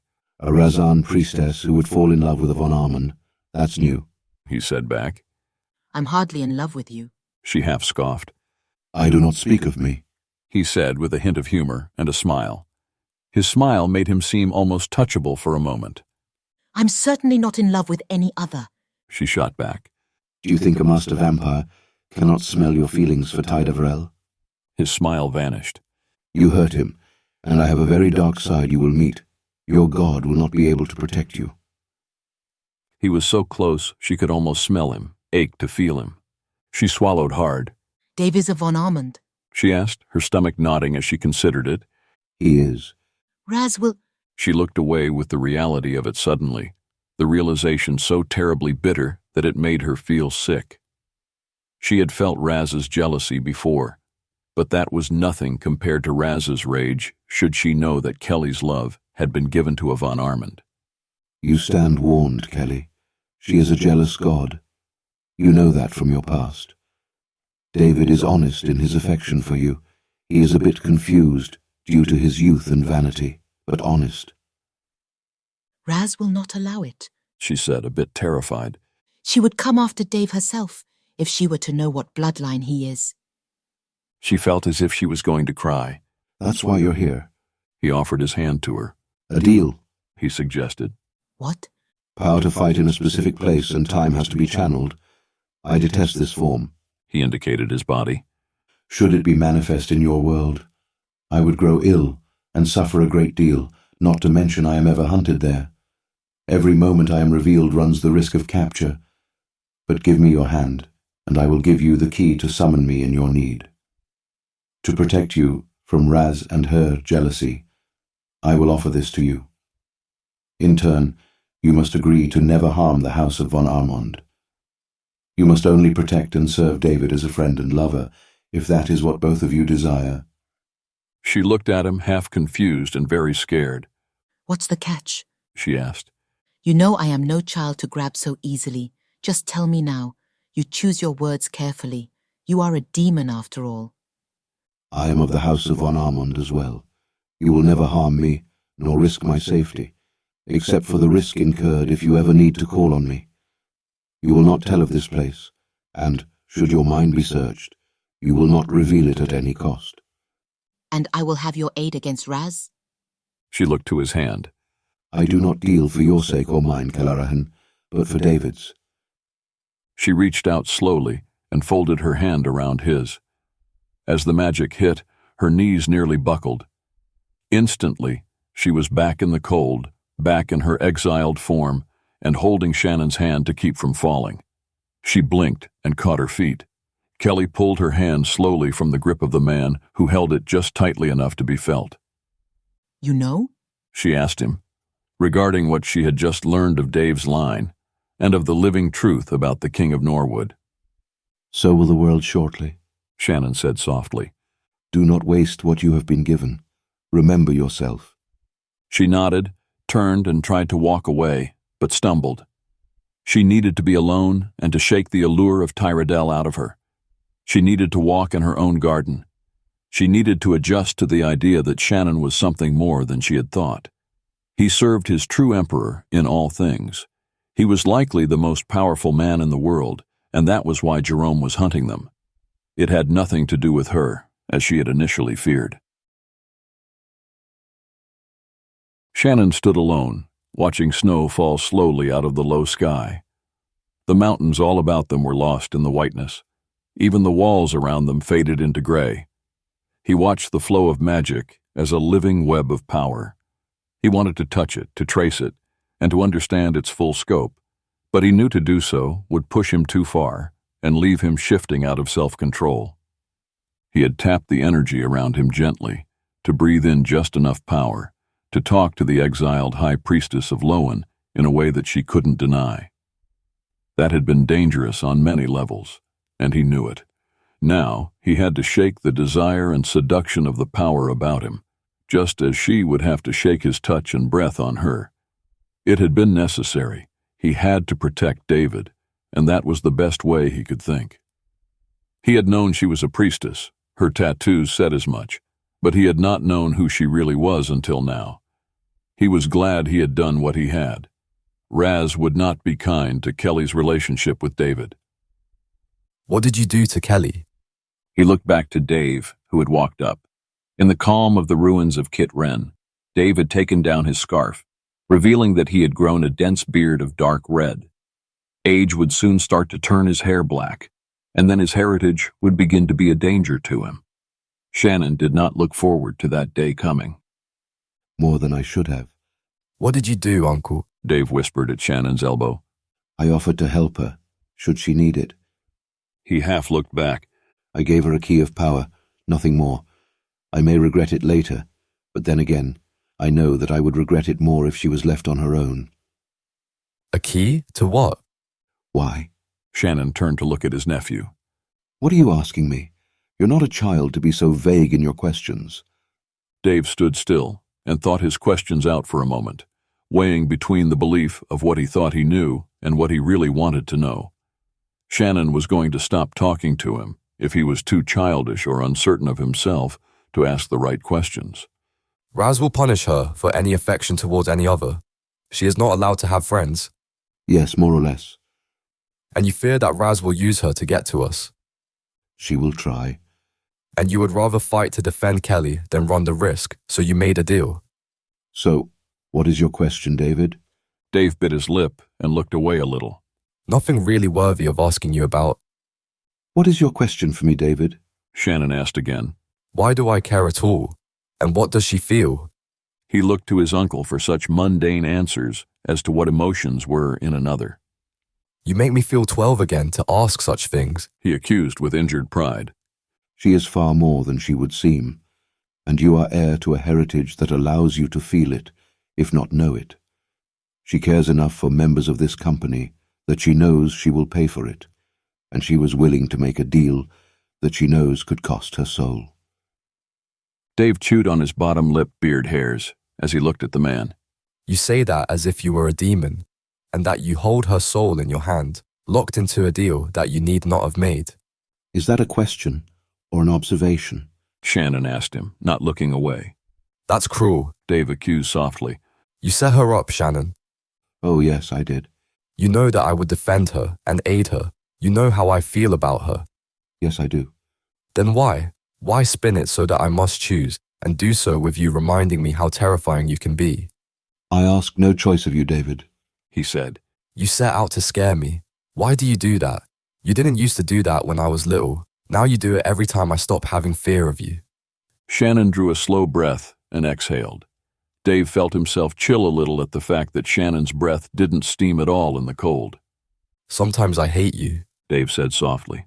Why must you push me and make me take step after step toward a power and alliance that I do not wish to know? It is you who walked here to me. It is you who asked the questions. If you wish to remain a child, do not sit at the table with the men. That's not fair. You're my uncle. You deny me my own name if you ask that. I am your name, Shannon said back firmly. You cannot have your name and ignore the reality of me. You do not get one without the other. You're my uncle, not my father. I don't have to follow your line. Shannon grabbed the choker at Dave's neck and held the small disc in his fingers. He pulled Dave a step closer. You are my heir. So, as far as my enemies consider, you are mine, and your father is merely your babysitter, as it has been since you were born. He pushed Dave back a step. There are only two things that will spare you that.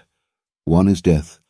The other is, if one of my sons rises from the dead and lifts the cloak off of you, and that I seriously doubt. But why don't you ask the Razan priestess to appeal to her god, to see if she can raise the dead? It is beyond me. I'm not your heir. I am a sailor, Dave said, shaken and scared. Shannon looked back to the snow. Then do not think you have the place to question me, or ask questions of me.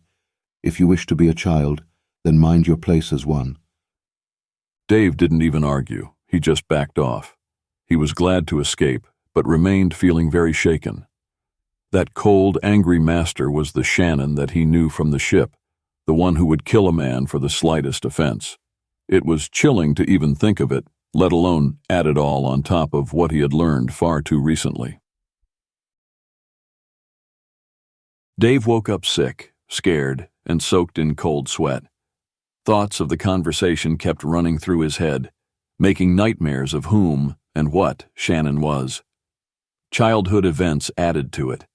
He crawled out of the tent, hoping for a fire, trying to shake the dream with motion or activity. The fire was down to embers, but Kava had gathered enough wood to build it back up and keep it going all night. Shannon was likely to have gathered more for the sake of the others. As much as the man hated fire, he always provided the wood for others to keep it going. Dave took his time building it up before he set to walking about the ruins. He needed to think and move. He hadn't gone far when he found tracks through the new snow, illuminated by the twilight glow of the two moons. He followed them for lack of anything else to do. They led him along a street, or what seemed to be one, down a flight of stairs and through an arched gateway that entered into a yard below. Dave nearly shouted when Theo stepped from the backside of the arch into the opening, startling him and his already short nerves. Very neat place, Theo said with the light in his eyes of a child in a toy store. Can't sleep, he added. No, restless dreams. I think Shannon likes to make sure I have bad nights now and then. Said something creepy, did he? Theo sighed and looked out at the ruins that glowed faintly in the moons and snow. He does that, but then I don't think he does it to be scary. I think he's tired. I think he has just about run out of patience and is doing all he can to just keep it together, to get us out of here. Although, he said with a shrug, I'm not sure why he does. This place isn't that bad. You saw what he did to Kelly? Dave asked. I saw, Theo said softly. Did you? I saw her nearly fall over, he admitted. Why? What did you see? If you have enough power, be it in a lodestone keyed to you or within yourself, a great enough magic can create spaces in the shadow realms. It is like closets in your own soul, safe havens that you can lock yourself in to escape anything, or anything that can't break in. He added with a slight frown. Anyway, he took her there to have a little talk with her. I never saw the links before then, but with the weight of someone like Kelly, not even Shannon could hide it all. I suspect it's where he goes to rest, entranced into the safety and silence of his own realm. A focus? Dave asked. Sort of, but a focus is not real. It's just a point and detail to focus on. A sanctuary is as real as this realm or any other. Heavens and hells, as seen by the worshippers of the world, are the sanctuaries of the gods that they worship. Reality is the mass realm of all creation. Makes sense? I suppose, like a vault. A vault is very similar, but it holds things, not souls. So, Shannon has one of these in his pocket, does he? Well, so do I. Theo said carefully, with a little shrug. Don't you? No, you do? Sure, I used to hide from my mother there. He drew a breath and offered his hand. You want to see? Dave looked at his friend, suddenly very uncertain that he knew at all who the pretty little man was. He bit his lip and then took Theo's hand. Why not? There was an odd pressure, the sense of falling, and then he blinked and stood in a world away. The cold was replaced with warmth, to the point that it was almost hot. He could smell the fire that was burning in a copper basin. It stood on iron feet in the center of the tent that they were in. The fire was low and had a small green teapot hanging over it, of a style Dave had never seen. The tent was tall, with side walls that were vertical, and then rose to a sharp point where the smoke lifted out. There were tapestries that hung on those walls. They were unlike anything that Dave had ever seen before. These were all in complex design, resembling words or writing of some sort. As he looked closer, they captured his attention and held him transfixed. It seemed that the threads were flowing, almost as a liquid. Yet, as soon as he looked close enough, he could see that they were not. It was simply a fantastically woven cloth, more remarkable than anything Dave had ever seen in all his travels around the world. Dave tore his eyes away from the tapestries to see what else was in the room. He saw that there was a bed of furs along one wall and mats for sitting about the fire. A low work table was covered with stones and gems of all sorts and sizes. A number of tools, as well, were scattered among the trinkets on the table. Dave turned around as he recalled where he was supposed to be. There was no Theo, and this place did not seem at all like Theo. He would have expected a pretty castle or tower library, if anything. As he turned back, he saw his friend appearing out of nowhere. The man was transformed. He appeared almost ageless, but certainly not young. His hair was very long and white. He wore a short beard that was nearly white, and he looked to be more of a warrior than the delicate little thing that he was. He wore an ancient-style awans, long riding tunic, leather pants, tall boots, and a belt that was studded with gold knots. It wound about his waist 3 times and still had a length that was tucked around, hanging long in front of his left leg. He smiled and folded his arms over his chest. You look shocked, Dave, he said in a deep, rich voice, the voice that almost seemed to be trying to take hold in Theo in the real world. You're not you. No, actually, I am more me here than I am me there. Just as you are more you. Part of the laws of this place is that the damage caused by your environment, even your conception, is nullified. You are made into a whole, returned to a divine balance. He looked Dave over. It also finds your heritage energy and offers you a base wardrobe of it. It took me a great deal of time and energy to get that all worked in. Dave looked down at what he was wearing. He expected to find that he was in his sailing clothes or the things he had been wearing, but found he was in a long robe of fine layered silk. The elaborate cuts were definitely elven. The edging of them was finely stitched in thread, matching the gray of the robe itself, but shimmered slightly, adding a mystical appearance. About his waist was wound a scarlet sash. It knotted on the side and fell off of his hip with long golden tassels. Huh, he said, picking it up in his hand. The silk was like nothing he had ever felt, and the fabric shimmered in the light. It shimmered so faintly, though, that he wasn't sure he had even seen it. He looked up at Theo with a scowl. So what's this say? Well, Theo shifted with his own light scowl. That's the sash of the Imperial House. I guess you have some von blood in you somewhere. But you are part elf too, by the looks of it. Although I've known elves all my life, and I've never seen a robe like that. My mother was part elf. Dave shrugged. It doesn't really matter, I suppose. He looked around at the tent and smiled. So, you're Arwens, I see. Theo laughed and shrugged. That I am. But see, this is what I was talking about. This is my own realm. I set the rules to it. I just tend to play off the same rules as the reality of all. A lot of the basics are built on a child's concept and desires, though. I would have to say, if I were to do it again, I would do it in a very different way. But now, I just expand it. The base is the hardest part. Once that is done, though, it's done. He reached over and opened the door of the tent. Light flooded in. He nodded for Dave to step out. Ducking out, Dave was not sure what he would find. What he saw left him breathless. Sweeping hills of green rolled out and away from him. A small stream gurgled, flowing out of the higher hills behind, and then wandered off and away into the hills before them. The smell was wonderful, in a way that Dave had never smelled before. It was grass and herbs and sunshine. He breathed it in and stood, rather in awe, staring at the multitudes of rich colors across the landscape and the intensely blue sky that met the hills. Expand, Dave asked, as if that word was a slight understatement. Theo smiled. It's not as big as it looks. If you walk far enough in one direction, you end up where you started. It takes a great deal of effort and power to expand the space. I haven't had the time, energy, or the desire in a long while to do anything of the sort. It is enough for its purpose and for those who dwell here. People dwell here? Dave asked, shocked. He could feel his religion sort of shift, struggling to keep up. Theo laughed. No, he went on sadly. No, I'm not strong enough for that. I can bring you here because you're my friend and you trust me. And I'm drawing a lot of energy from the ruins. He looked away at the horizon. Sadness seemed to age him, and his eyes were lost to it. He drew a breath, slow and deep, and tried to shake it off. No people, but there are those who dwell here. He smiled faintly and looked over at Dave.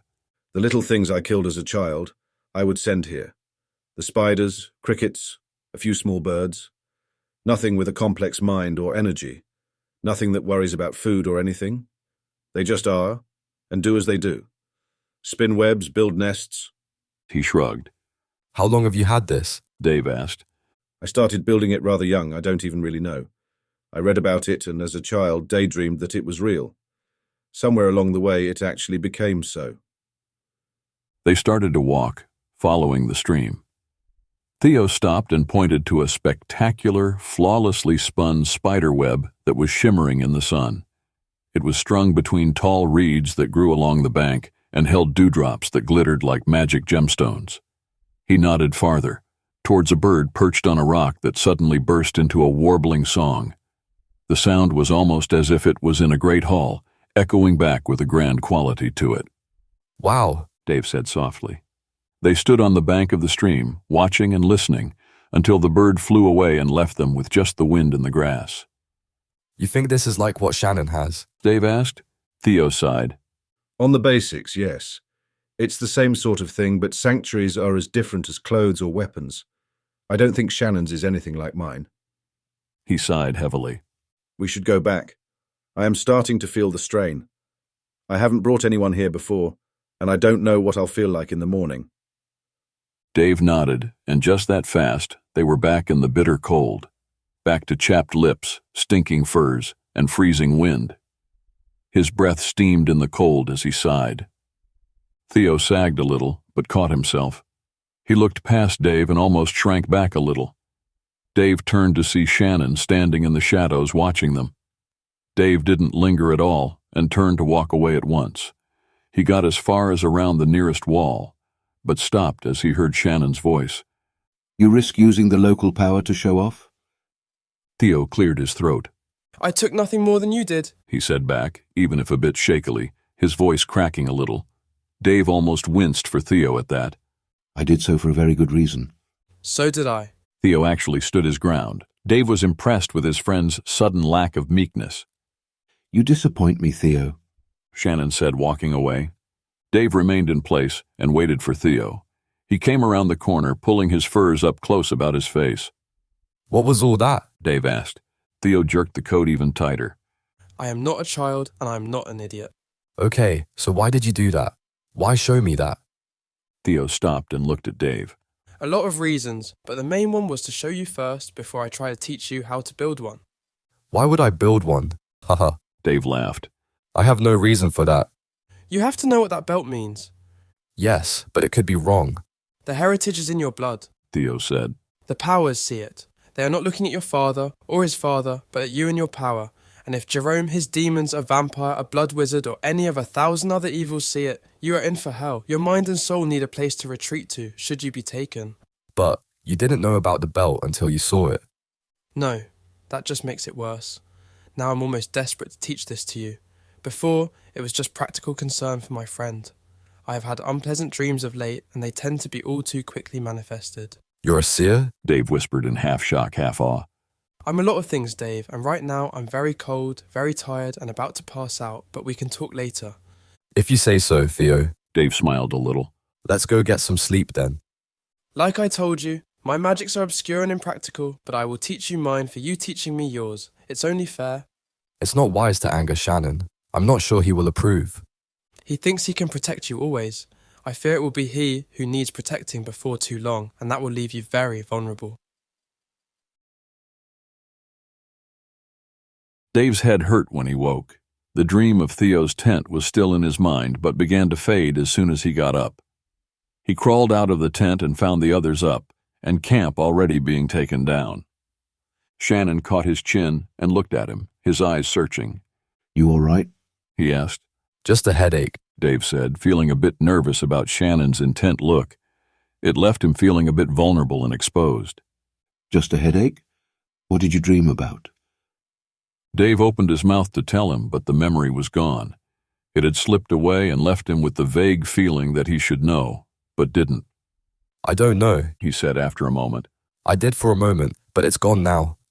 Shannon let him go, but shot a glance at Theo. Dave looked to his friend and, just as fast, recalled it all. He also had the very real feeling that Theo had made him forget for a moment, and so be unable to say anything to Shannon. He did not think his friend had done that for anything but self-preservation. Dave had the creeping feeling that Theo was a lot older and more powerful than anyone would guess, and that he had reason to shield and shrink and stay as hidden as possible. Whatever, and whoever Theo was, he was nothing like the others had once thought him to be. The weather is holding. We should make as much ground as we can, Kava said. We should move now and hope to get the next storm between us and them. The horses cannot travel with us beyond here, so free them and pack your own gear. No one was happy about it, but they all set to clearing away the last bit of camp and loading on their packs. They headed west and south, down through a low sweep of a valley, and then began climbing up into the next wall of mountains. They had a long hike up the slopes toward the next pass, but it was the last high pass, Kava assured them. After this last one, things would get easier and warmer, he promised. Theo struggled to keep up, his head hung low, stumbling in the deep snow, hiking behind Ivan as best he could. Dave couldn't help but notice how tired Theo was. There was no doubt that Shannon saw it as well. They followed the valley up as far as they could. It wound ever higher through the mountains in a track that was once made by a great glacier. Kava explained that this path would be too dangerous most of the year because of the avalanches that plagued this area. Now, because of the cold of winter, with all the snow frozen solid, they could travel here in relative safety.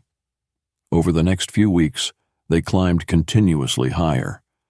Snowstorms rolled in with such icy fury that they were all frozen to the bone. Never able to warm up, they had to sleep tightly together, huddled around what small fires they could manage to get going. They needed Reven or Oirion to use blessings on whatever frozen wood they found to get it to burn at all. Most of their heat came from the heat rods that the orcs had given them, but they used them only to thaw out food. The use of magic was dangerous in this area, but the heat from the fires was not enough to even melt water. It was barely enough to offer warmth to outstretched fingertips. Kava was wary of any use at all, but they needed to eat. The hoods of their long coats were pulled tightly around their faces, their breath freezing in the fur. It froze on the beards of the men, and the women were frostbitten from exposure. They all had chapped and peeling lips, raw cheeks, and hands cut and bruised from the smallest scrape or fall. Shannon took the lead, asking Riven's advice in choosing the route when he was unsure which way to go. Kelly carried Travis most of the time, with Ivan or Dave also taking turns. Kava kept an ever-roving guard, just on the edges of their sight. Whatever dwelt in the area made Kava very uneasy. There was no blue sky, and no end of the snow that seemed to ever swirl in its attempt to separate them from one another.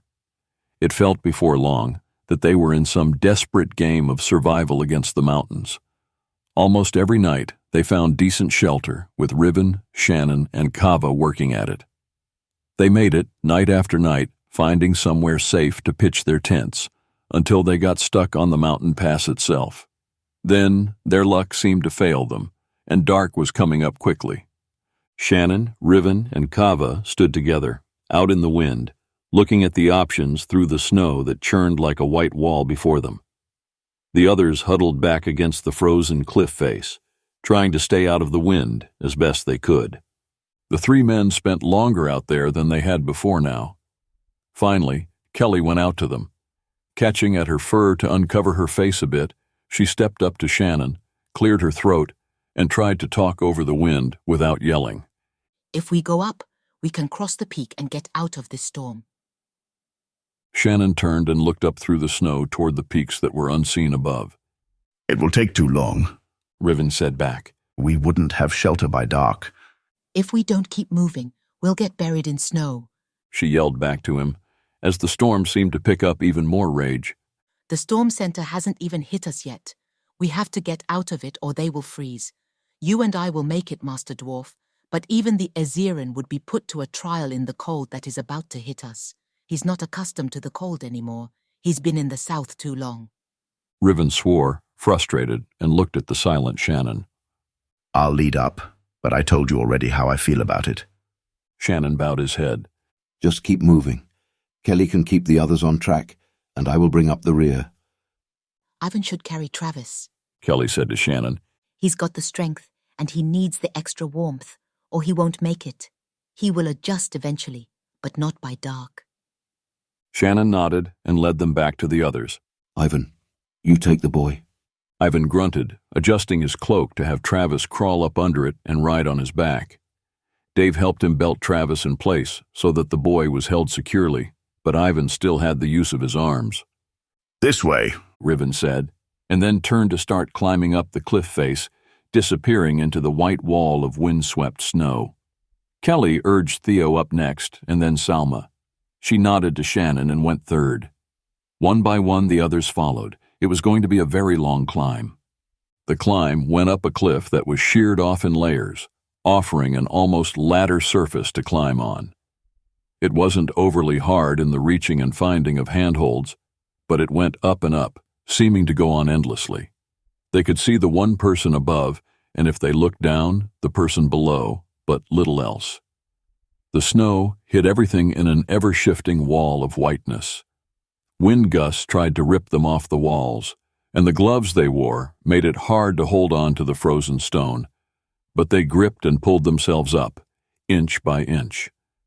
As with the grasslands, they found strength that they didn't seem to think they had. Minds went blank as they focused on nothing beyond the grip and toe holds that they needed. Time spun away in the endless blur of white. There was nothing to distract them from the climb or to break the drudgery. The cliff ended suddenly on a slope of white snow, and those first to reach the summit were out of the blizzard. Blue sky spread out above them for one last moment before twilight set in. The air burned their lungs from the sheer height. They could see the peaks of many mountains strung out above the clouds and the dark storm that poured in between them. Below them, they could see where the storm clouds boiled, dark and wild, where they would have been. They all saw the darkness of it, unable to avert their eyes. It was a storm too dark for anything of nature to call forth. They all knew there was intent in it. It chilled to the soul. Riven stood, shivering at the blackness that he could see, almost like a snake in the clouds. His grandfather had told stories of such dark magics in the storms. He whispered the dwarven words through his teeth and frozen beard. Kelly dropped a hand on his shoulder, making him look up at the big woman. Her eyes were looking down to the storm. Even as she struggled for each breath, her focus remained fixed on the dark weather below. There is darkness in that storm, she said to no one. This whole land is full of darkness, Oirion panted, joining them in the open air above the clouds. She looked over at the priest, who was white-faced and frozen, ready to collapse. This time I don't think it has to do with the land, Oirion. I think we've angered our hunter. We should move on as fast as we can. She looked to Shannon, who was the last up the slope. He stood still, leaning his hands on his knees, like a weary runner trying to catch his breath. "Lead the way, Master Dwarf," he said with no effort to hide how tired he was. Riven nodded and looked to the south. He picked a path and headed out with a fast pace. He definitely wanted to get away from the serpent coiled in the storm behind them. They followed Riven's trail of footprints across the snowfields and then down into the whiteness of the cloud cover on the other side of the mountain. Their upward climb was over, but now they faced an ever-downward slope. It continued down at such a steep angle that fear of falling was on everyone's mind. They all realized that a single slip would be disastrous. It would be a wild, sliding ride over the ice and snow, ending in unknown unpleasantness. It was Theo who fell first. Stumbling, he lost his balance and slipped. Tavia made one grab for the man as he slid past, but he rushed by, just out of reach.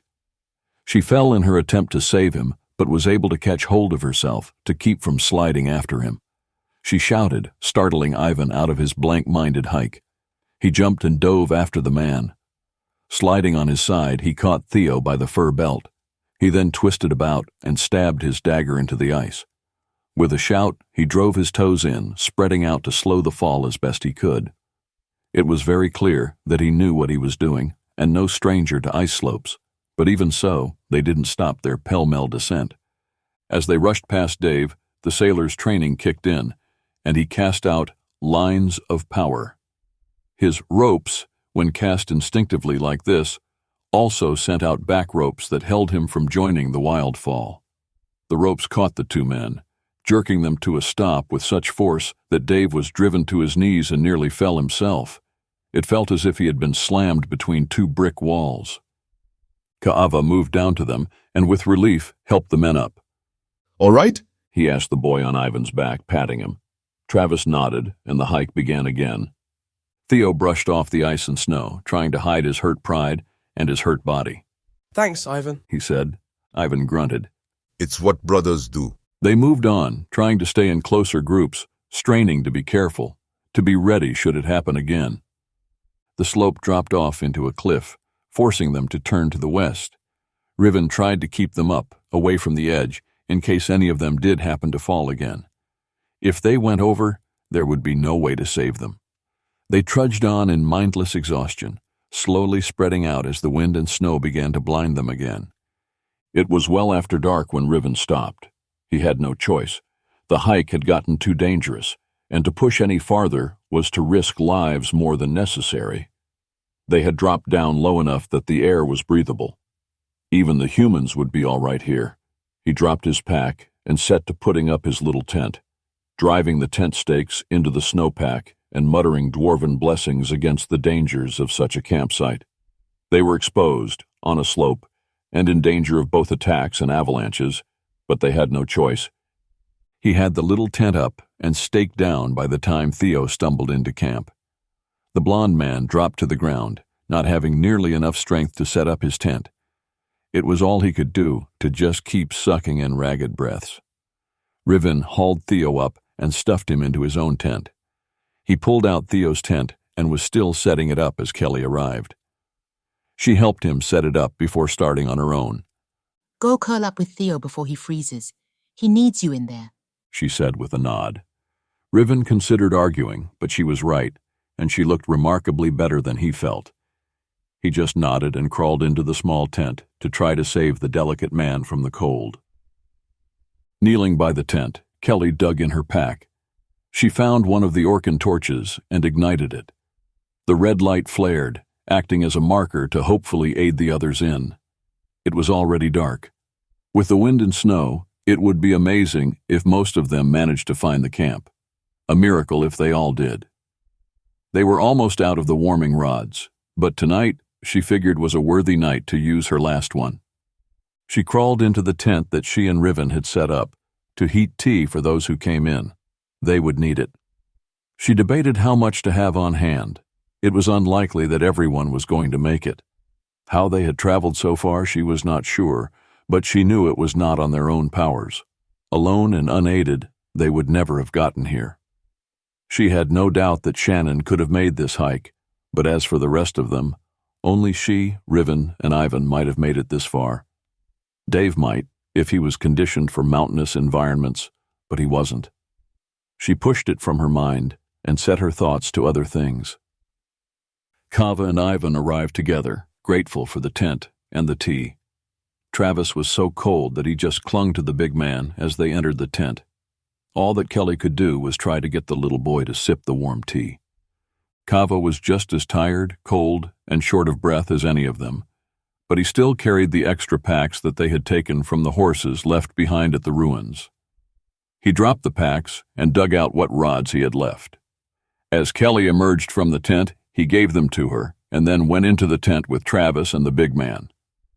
Kelly let him go in. She busied herself setting up the next tent and making more tea for the others. As the tea neared ready, she moved outside. Finding a solid stance, she began to hum softly. The wind around the camp slowly died down, despite their exposed position. Inside the tents, the others slept, unaware of her. She stood, looking out to the trail, back the way they had come, her arms folded over her chest, whispering to the wind, her lips barely moving, her eyes fixed on the wall of snow illuminated by the red light of the Orcan torch.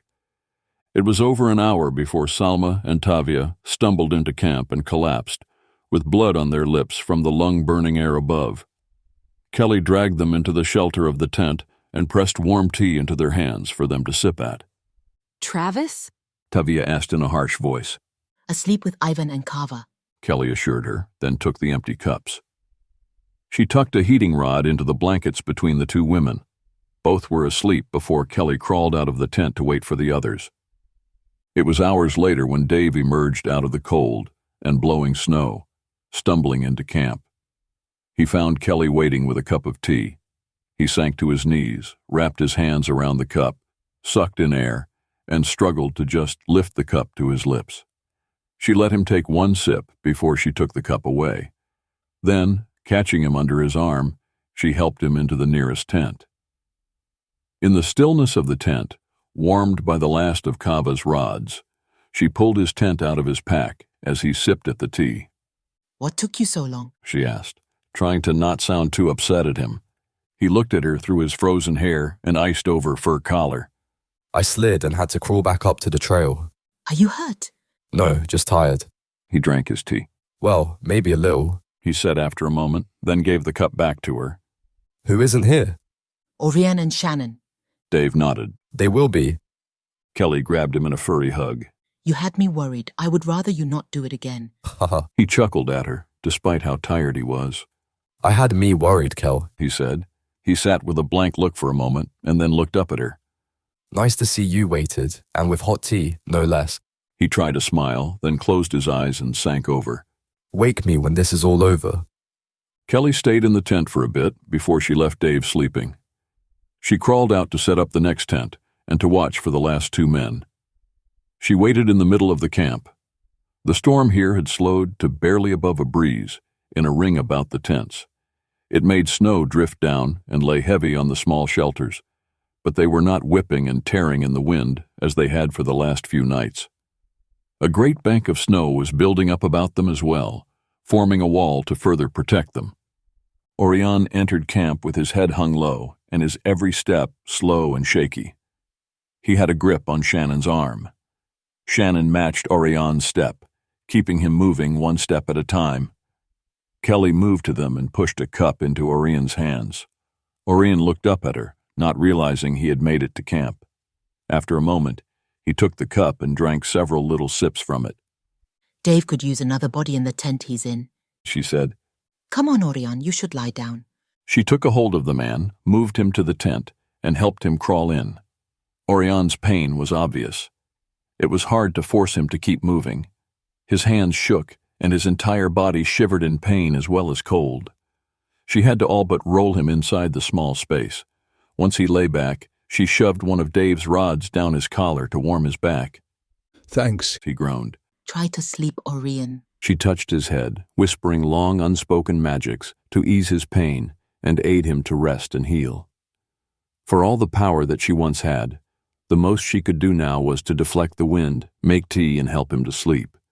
Trying to stay awake has been the hard part, he muttered, and then sank away. Kelly crawled out and found Shannon kneeling in the snow, not the least bit bothered by the cold. His lips were chapped, but that was it. He was already in a trance and just sat there as still as a statue. She made him a cup of tea and waited for him to rouse. Shannon remained still long after he had awakened from his trance. He didn't dare to enter a deep trance here. He wanted to be allowed to recover from his long hike. Aiding Oirion most of the way had been exhausting. The last thing he needed was to have to deal with Kelly's questions, but she was still out in the cold and still holding the magic about the camp. Her magic created a small center of shelter around the tents, while the storm raged beyond the wall of energy she held. If he had any questions of who she was before, this little show of power proved it all.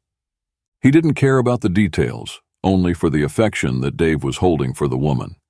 He had hoped to get through all of this and never have to deal with the issues of who these people were, but she was up and waiting for him, and he knew it.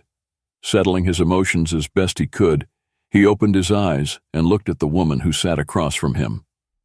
She waited in her own way, her dark eyes hiding a great deal. The long hike had made her tired to start with, and the strain of the magic that she was sustaining was showing. But she stayed awake for the sake of the others, and to talk to Shannon with them not around. As tired as they were, not even the cold could keep them awake. You already knew, though, she said, more as a statement as to why she was not bothering to hide who she was anymore.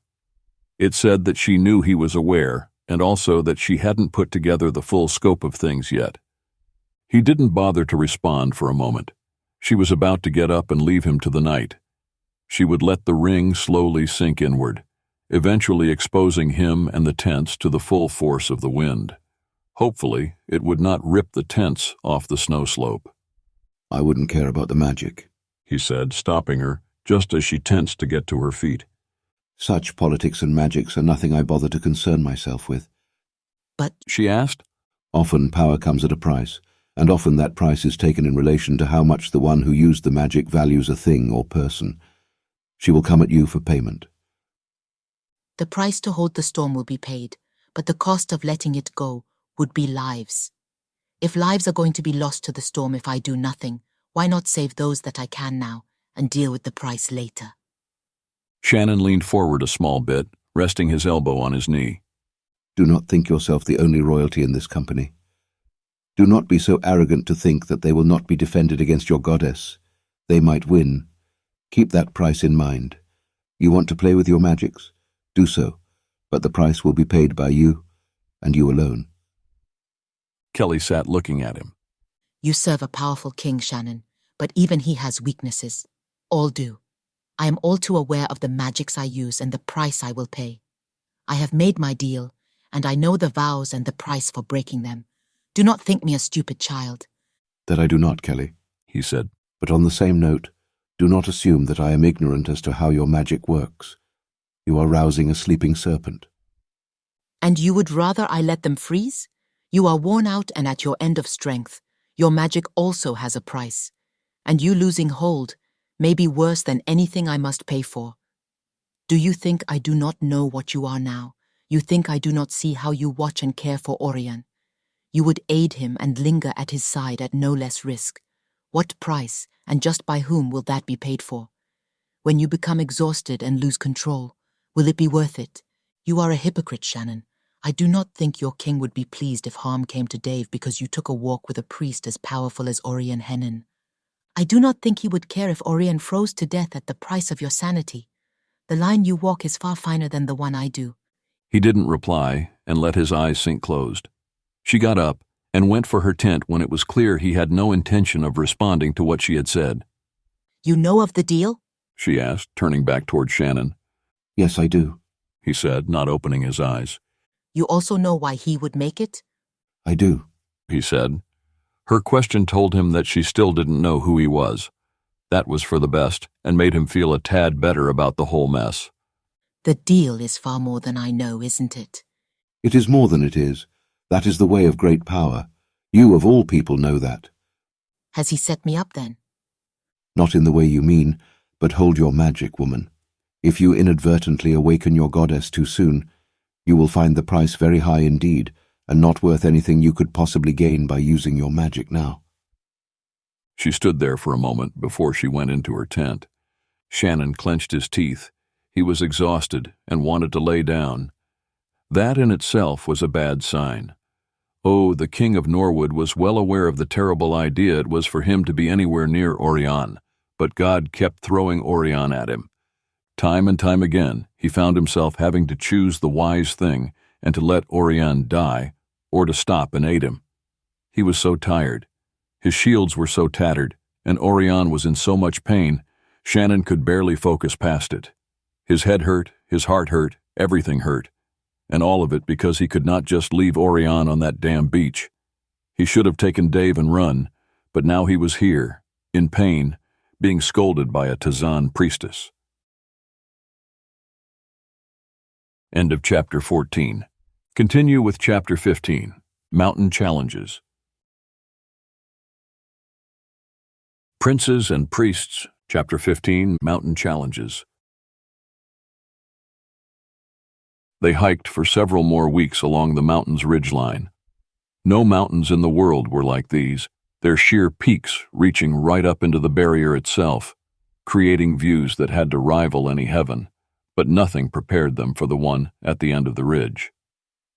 They squeezed through a high gap to emerge on a great slope. They could see the peaks drop out of the heights in a great downward sweep. The landscape was stunning and like nothing they had yet seen. The day was ideal with clear blue skies and no wind. They all stopped and stood in awe of the vastness and beauty of it. Still admiring the grandeur of the heights, they moved down the steep slope to a small level outcropping about halfway to the tree line. They stopped to make a meal, have tea, and enjoy the beauty before setting off on the next stage of the hike. Reminds me of home, Marvin said. I miss the unbroken snow. He smiled faintly. But beware, he said cheerfully.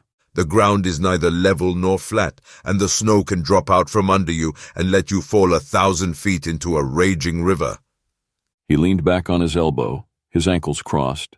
He gazed out at the land. There have been wars won that way, luring an army in mass, using only a few warriors.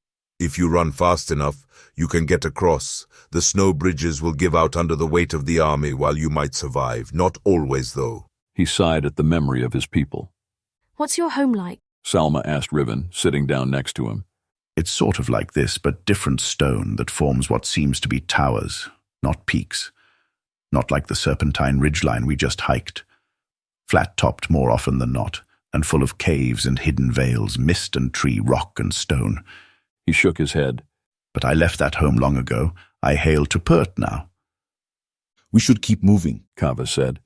The slope looks easy, but it's not going to get hiked in a single day, and we're being followed by something hungry but wary. Do you feel it, Shannon? Yes. He picked up his pack and swung it onto his shoulders. The others all got up. Ivan kicked out the small fire and scooped up Travis. They started off down the slope at an angle, switching back and forth along the length of it to make the steepness easier to traverse. They hiked until twilight. Kava chose a solid campsite. It was a spear of the mountain coming through the snow, indicating that the ground was solid under them. They planted their backs to the stone so the heat of the fire would reflect back at them once it warmed. Shannon didn't leave camp that night and let the others sleep while he took watch. It was nearing dawn when Shannon tapped Riven through the wall of his tent. The dwarf was out in a moment and joined Shannon silently. Shannon knelt and motioned with his hands. He used cleric signs, telling Riven where to look. Riven nodded and looked. It took a long time in the pre-dawn darkness, but when his eyes saw it, he sucked his breath in sharply. He had no idea what it was, but it was either big or many of them very close together. Shannon motioned that he was going to circle around and signaled for Riven to wake the others. Riven nodded and then moved to do so. Shannon was gone, silent and fast. Ivan was just rolling out of the tent when the attack came. Riven shouted in surprise at the suddenness of it. Shannon's presence in the camp must have delayed the hunters' attack. There were many, and they were very big. They seemed like wolves at first, but then they stood up and moved like long-legged men. Riven barely escaped an attack, falling backwards from the powerful swipe of a great long arm. He shouted a dwarven exclamation of surprise, and, unexpectedly, a flare of power shot outward from his hand. He did not anticipate the flare. It had never happened before. He was not even sure if it was the dwarven shout or the motion of his hand or something else altogether. The blast hit the creature and flung it away into the darkness, leaving at least 5 more. They blurred into the darkness with some sort of magic. This made them harder to see, and targeting was all but impossible. Riven hit the ground on his back and rolled up to his feet. His hand was tingling down to his elbow and nearly useless. Dave threw up a flare, which shot upward and exploded into brightness, illuminating the campsite. Even with the light of the flare, the enemy was still hardly visible, blending into the dark background. Ivan roared. He had swung and missed as claws raked across his back, causing him to stumble forward. Oirion stepped in with an attack. He was able to judge by the angle of the attack on Ivan where the creature actually was, and got in a solid strike, saving Ivan. Kava jumped out of the darkness, taking down another of the beastly men. The creatures were nearly starved and mad with hunger. Their attacks were wild and savage. Kelly was attacked coming out of her tent, her leather bracer torn by claws as she deflected the beast. Tavia scrambled out of the tent with Travis, not wanting to be caught inside the tent if it collapsed. Dropping to her knees with her son sheltered in her arm, she did her best to pull her bow out. Hindered by Travis and struggling with the cold and dark, she fumbled trying to get an arrow to the string. Salma screamed and leapt at the beast, rushing at Tavia. The fight had barely begun when, all of a sudden, a spell slammed into the camp. It felt as if they had all been hit with a brick wall. The air was driven out of them with a shockwave, and all motion failed. They simply stopped being able to move. The creatures shrieked and dropped as well, panting and whining. Another creature appeared in the light of Dave's flare. It was unlike anything they had ever seen before. It was black, with spines coming out of its skin, like some sort of gruesome exoskeleton. It walked like a 4-legged spider, but had the body of a man, all of it shrouded in darkness. It darted forward with its staff in hand, glowing red from 4 great spikes jutting from the top. The spider wizard grabbed Oirion by the shoulder with one of its legs and pulled him close to smell him. Oirion groaned in pain. It hissed and shivered in pleasure. Its thick, meaty tongue shot out and twined around Orion's neck and chin. Oirion gagged at the touch of the thing. Its enjoyment was stalled when it jerked and spun around with an annoyed hiss as it felt Shannon driving a sword into its side. The man in black had come up as silent and unnoticed as a shadow. The wound seemed to have little effect at the moment, but it was at least an injury. "Run," he ordered, as he jerked the blade sideways. "Leave the tents and run." The spell began falling off as the spellcaster began shrieking. There was a dark magic that was being used.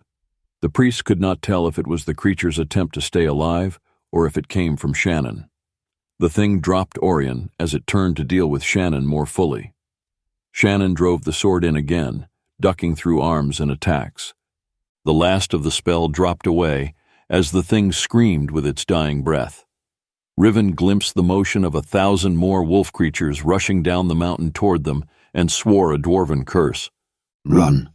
Shannon yelled again, using the full volume of his voice, the urgency clearly evident in his tone.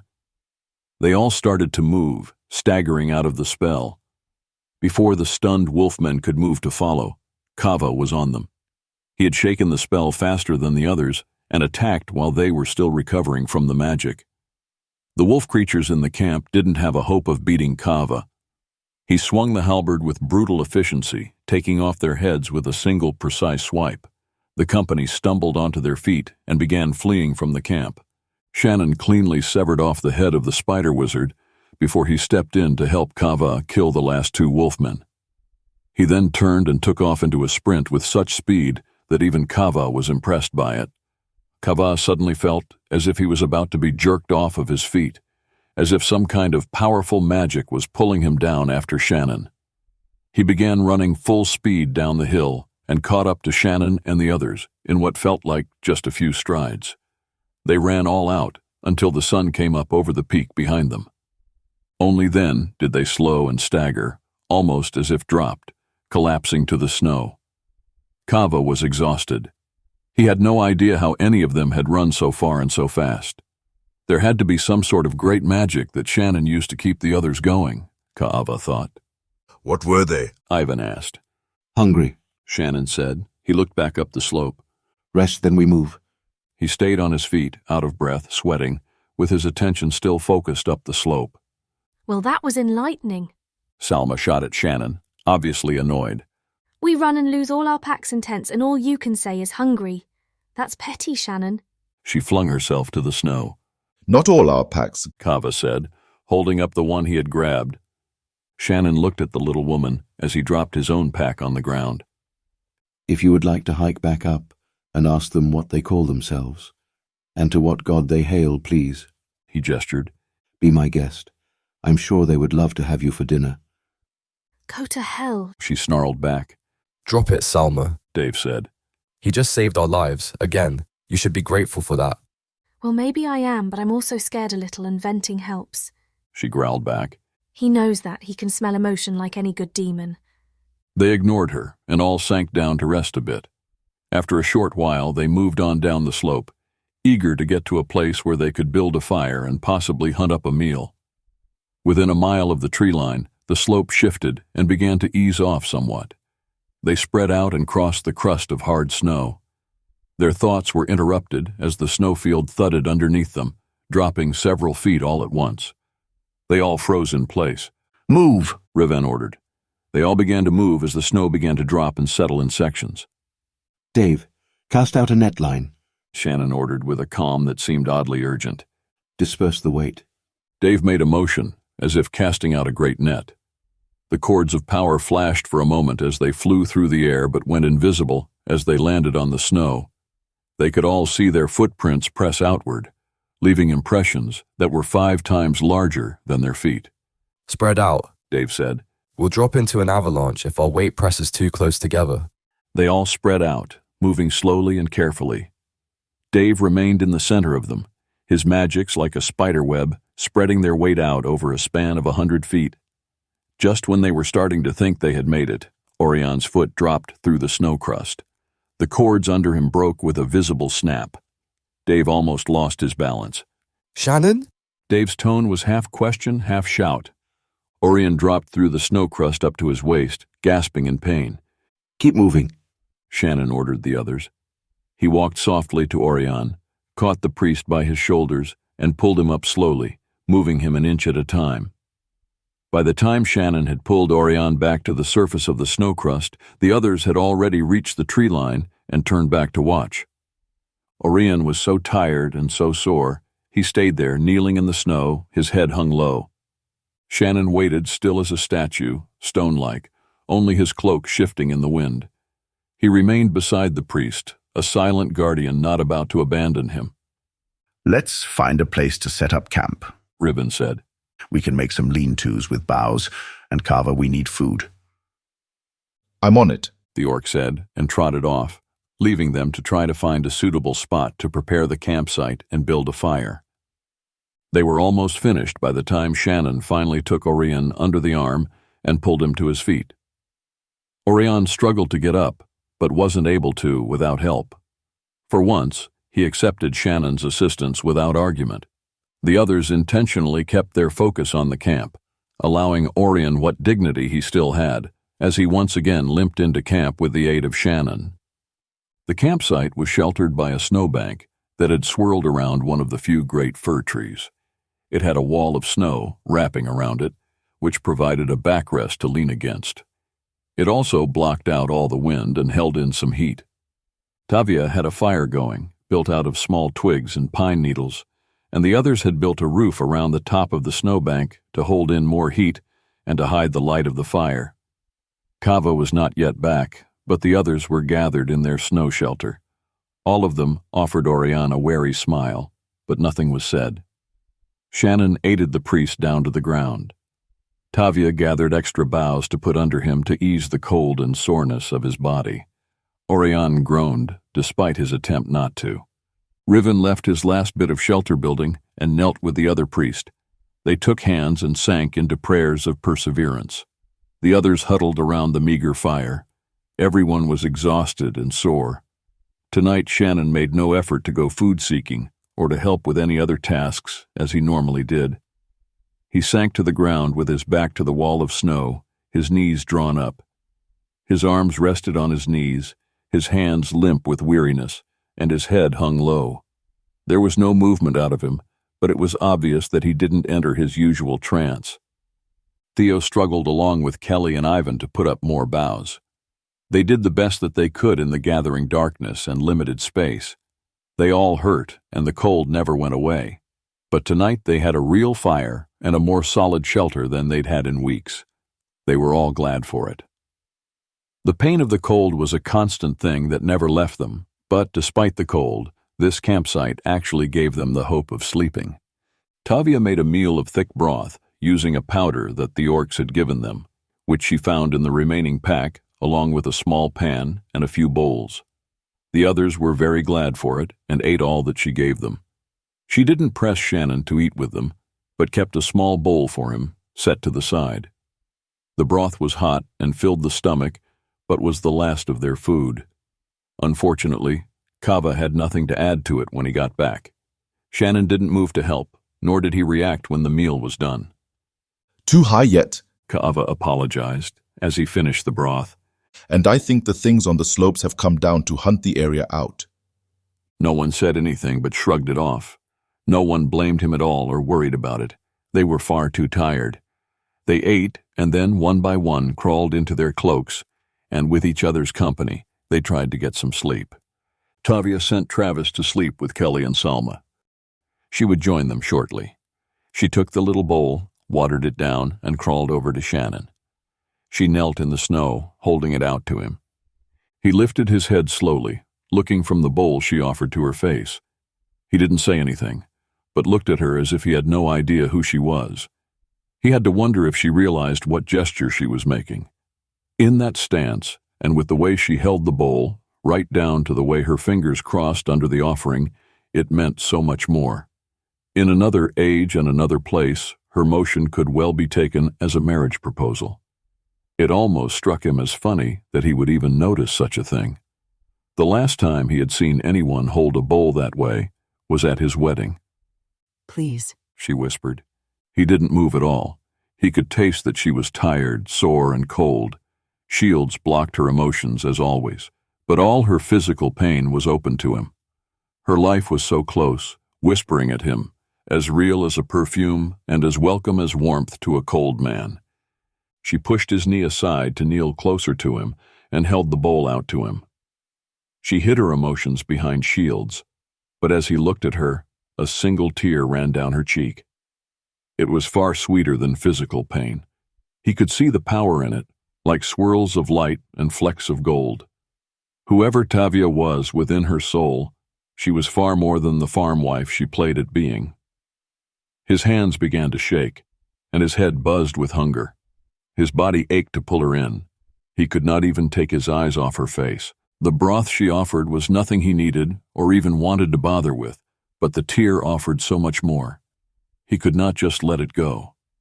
To let it be wasted while he was left with his sinking energies and unbearable pain, was almost a guarantee of harm to the others. He moved slowly, not sure he was actually going to reach out, but he did. With care, with the softest touch, he wiped the precious tear off her cheek with his middle finger. He wanted to take it on his lips and let the energy sink in and save him, but not with her watching him, not with those eyes. Instead, he wiped it with his thumb and absorbed the unshielded emotional and life energy of the tear through his glove and his fingers. It was a small breath of relief. It was not nearly what it might have been, but he could not show that side of himself to this woman. It was, to him, what the hot tea on the slopes above had been to the others. It was all he could do to hide how sweet even the smallest taste of her had been. He gritted his teeth and hoped the cold explained his shivering away. You can't keep this up, she whispered. I can't keep going if you give up on us. Shannon knew what role Tavia played in the group. She was the one who ran the camp and saw to food and care. She was the matriarch, and if she cried in front of the others, they would all lose a lot of their strength. She was holding them all up with her solid calm. I'm just tired, he said in Norwen. He watched, almost in disbelief, as his hand cradled her cheek. He was torn between needing what she had and needing to protect her. He spoke without a whisper, struggling to remain where he was and not draw up the power of a lure. You don't eat, you don't sleep, you don't even share the tents, and you expect to be well? She did not respond to his Norwen, but spoke common Perton. It was something he realized she hadn't done before. Until now they had spoken common trade, as it was on the ship. Shannon doubted Ivan knew Perton, but he certainly did not expect it of Tavia. He wished she would talk in Norwen or Krausen or any of his native languages, but Common Pert caught him by surprise by how nice it was to hear from her. He forced himself to pull his hand away, and leaning his head back against the snow wall, he just looked at her. It would not be hard to make her cry, wipe the tears away, and breathe in her exhausted fear like a potion of healing. If it had been just about anyone else, he would have. He never used women, but now, in this condition, he would have. Anyone but Tavia. He just did not have it in him to use the woman who was working so hard, and with so little thanks, to help them all. Not only that, but she was trying to help him as much as anyone. That was a rare thing. Most people either wanted to drive him out, pretend he was not there, or play seduction games with him. It had been a long time since a woman cared for his well-being, not because of vampire magics or Perton looks, but just as a man. It was nice to be treated normal. Big soft flakes started falling on them. Uncomfortable thoughts and emotions threatened to come up if he stayed there looking at her. He sat up and covered her hands with his. Tavia, I'm all right, he tried to reassure her. No, you're not, she breathed back, her voice catching in her throat. She slid her hands free, leaving him with the bowl. She reached over and grabbed his beard in her fingers. You are not all right, Shannon, she half growled at him, tugging on his beard, making sure he knew that she realized that if he was all right, he would not have a beard. She leaned close so no one had any chance of hearing what she had to say. You are not the man you were 3 months ago, and only the blind would not see that. You are even farther from where you were 6 months ago. You are not all right, she whispered, half choked in his ear. Tears threatened to escape her. Do not lie to me and say that you are. Your magic is slipping in things so mundane as your beard that it scares me. We are relying on you for far greater things than that. He pried her fingers out of his beard before he spoke to her gently, desperately needing her to back up from him. She had no idea how right she was. What I am doing must be done without break. If I break the fast now, it will be worse for us all. The others are holding as strong as they are because of your strength, and if they see you crying, we will all be worse off. He breathed at her. Then don't push me over the edge. Drink the damned broth, she said firmly. She caught her breath, trying to regain self-control. He watched her as she fought with herself, wishing that she didn't have shields. Her inner war would be worth far more to him than anything else at the moment. He could lure her in and have her drop them, but the very idea of it made him feel ill. New tears escaped her eyes, but she wiped them away quickly. He dropped his gaze to sip the now cold drink. She waited until he was done, making sure that he drank it all. She took the cup from him and very stiffly got to her feet. With stubborn resolve, she went to the last hint of a fire, scrubbed the cup clean, and then stashed it back into the pack. She sat wavering at the side of the embers, so tired that she was all but falling asleep. She was too tired to get up and move beyond the reach of the fire. Shannon forced his body to get up. It was aching and sore, even beyond normal. The cold was not his problem. The problem was the constant drain on his resources. Orion's pain was enough to drive Shannon nearly crazy, and now this. Tavia wasn't making it easy to hold on to his sanity. He could see her shields wavering with every breath she took as she fought to not cry. He crawled over to her, despite the nearness of the fire, took hold of her shoulders, and pulled her over to him. He wrapped his cloak around her, offering her shelter and support for a moment. He needed her to hold those shields, or he would be helpless. Slowly, her shields drew tight, and her shivering began to lessen. He wanted something from her, but wasn't sure what. When he could no longer take her being so close and leaning into him, he struggled to his feet, pulling her up with him. He guided her to the other women. She stood there, cold and half asleep, until he pushed her down to lie with them. The group needed her, and that meant she needed to sleep. "Lie down," he commanded, forcing her to lie back, and drew the fur of her cloak up around her cheeks. He couldn't use wizardry and hope to stay sane, but he had other powers at his command that he could sneak in. He could pull in just enough to put her to sleep and still not be detected by the priests, who were far too tired to even be conscious, or by anyone else who might be watching for him. She couldn't see him in the dark, but he could see her. He fought with himself, then struggled up, allowing her to fall asleep on her own. He could not trust himself to touch her, even in attempt to help. Once free of the nearness of her, he took 2 strides and then stepped into a run. He needed to get away, and he needed to find something to kill. It was not just for the meat for the group. He would hold whatever small life form he could find in his hands, drawing in the energy of its fear, of its life, of all that it was, saving himself from having to use those under his care. Using fear for life was not his favorite method of obtaining energy, but the whole damn situation was horrid, and at this point he had no choice. Due to the amount of warp and power in the air of this place, the wild animals here worked better than most. It had held him for months, and would for months more. Besides, they needed the packs. It was well after sunup when they began to crawl out of the huddle. Ivan trucked off into the snow to find wood to burn, and also to let the others stay curled up and warm. Dave headed off to help Ivan. He couldn't sleep any longer, and figured motion might help with the cold. They found a long fallen giant of a tree, gathered armloads of wood, and then returned to camp without a word. They dumped the load and went for more. Dave suspected that Shannon was hunting, and hopefully they would get food today. It was odd that he wasn't back yet, though, and that he had left the camp unguarded all night. A fire would be needed for the meal, which Dave hoped to use it for, and the heat would be good for them all. Tavia struggled to get the embers to ignite, but with no luck. It got to the point that she actually threw her tools to the snow in frustration. Kelly got to her feet and slowly drew her sword. She held the sword in front of her, closed her eyes, and focused for a moment, and then thrust it into the pile of wood.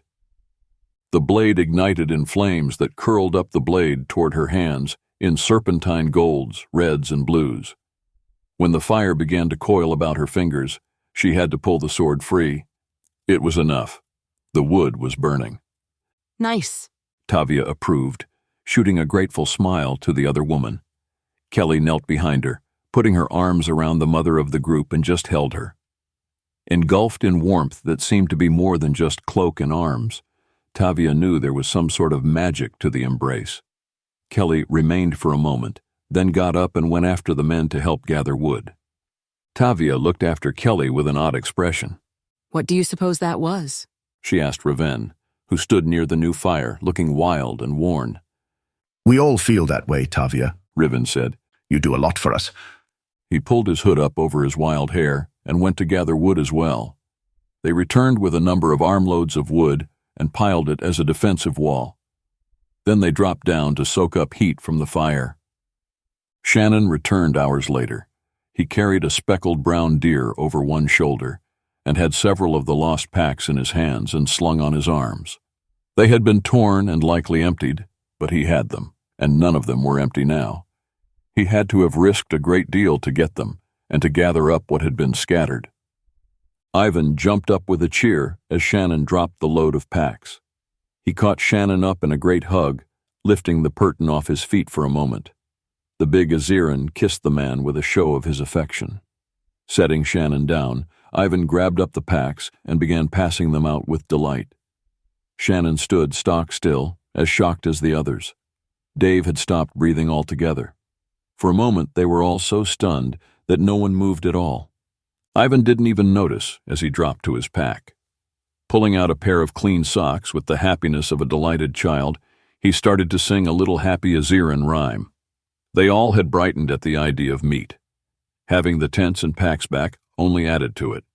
Shannon took a small breath, then turned, pulled a rope from his tunic, and ran it through the leg of the deer. He hung it off the tree, acting as if nothing had happened.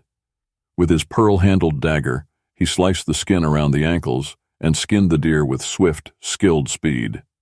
In Dave's opinion, it peeled off with abnormal efficiency. He had skinned things before and knew it was not that easy. They watched as Shannon stripped the bones of meat in a hurry, leaving very little to be wasted.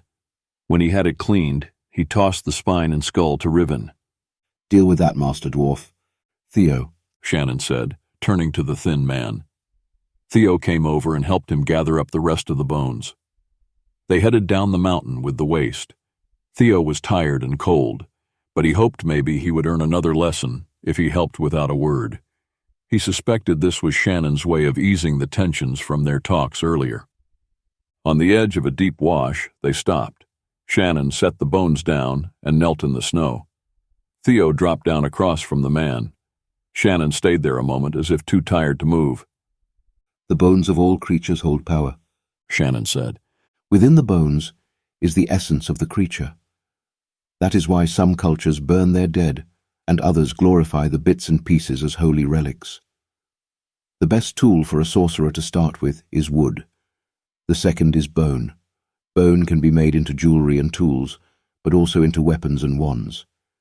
Before you can ably use a tool made from bone, you need to know how to use the bone itself. He picked up a bone. Take this and trance down, if you can. Let's see what you can see. Theo took the bone in his bare hand and tranced down. He knew how to do it. It was a skill used to track and learn about others, through their possessions, and more so through bits of skin, hair, or blood. A sorcerer could find anyone. He tranced into the bone. As he did, he felt Shannon reach over and touch his hand, shifting things in a way he had never had them shifted. He would never forget how it felt. He knew even then that he would be able to do it again. In the back of his mind, he had always known that he was being taught just enough, and never the full scope of skills he was capable of learning. This was, he knew at once, a missing link. It was all he could do to stay focused through his excitement. Once his mind settled and the shift took hold, he was light and small. He saw the world in a wider angle than he ever had before. Every sound and smell came to him. Sounds and smells he had never experienced before were suddenly clear. He had the impression of leaping, bounding through the snow, up the face of a cliff, leaping over a deep, dark gorge. All of it rushed to him at once. Still there was more. He felt power in a way he never had. He felt it all, the way the creature knew how to shift color, to hide, to feel hostility and hunger from others, and how to avoid dangers, all flooded his mind.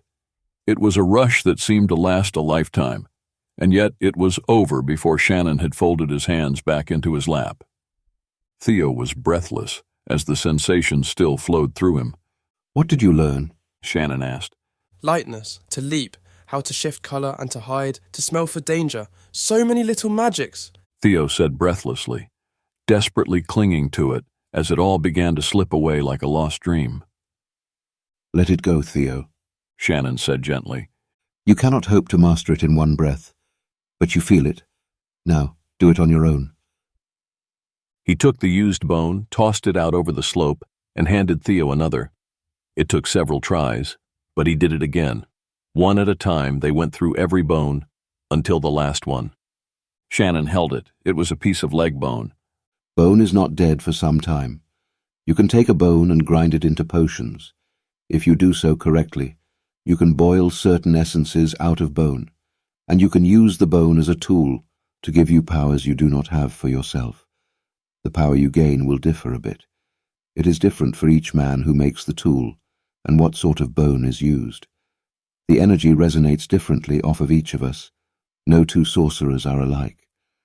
Your voice will never be exactly like mine, and I will never sound like you. That is a simple enough explanation for why it will be different. Only you can master you. What we are going to do is create a sorcerer's essence, using the deer's memory and essence in the bone. You need to have tranced into the bone enough that the essence will recognize you. So, now shave off a piece.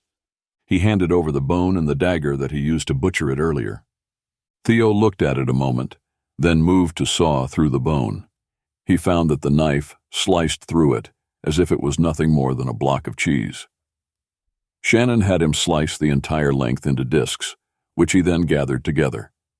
As Shannon drew a rune in the snow, explaining its name and power, Theo carved the symbol into the bone discs with the dagger point.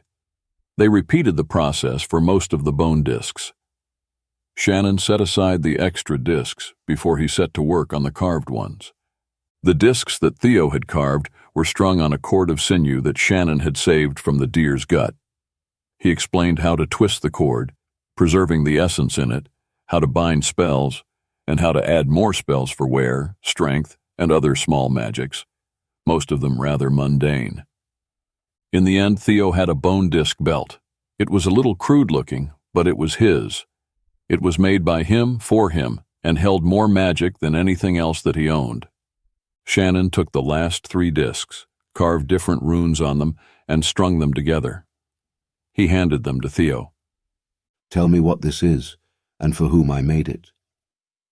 Theo held the discs and tranced down to touch the magic and the runes. He saw that he did not recognize any of them, but opened his mind to try and place them. It is for Oirion.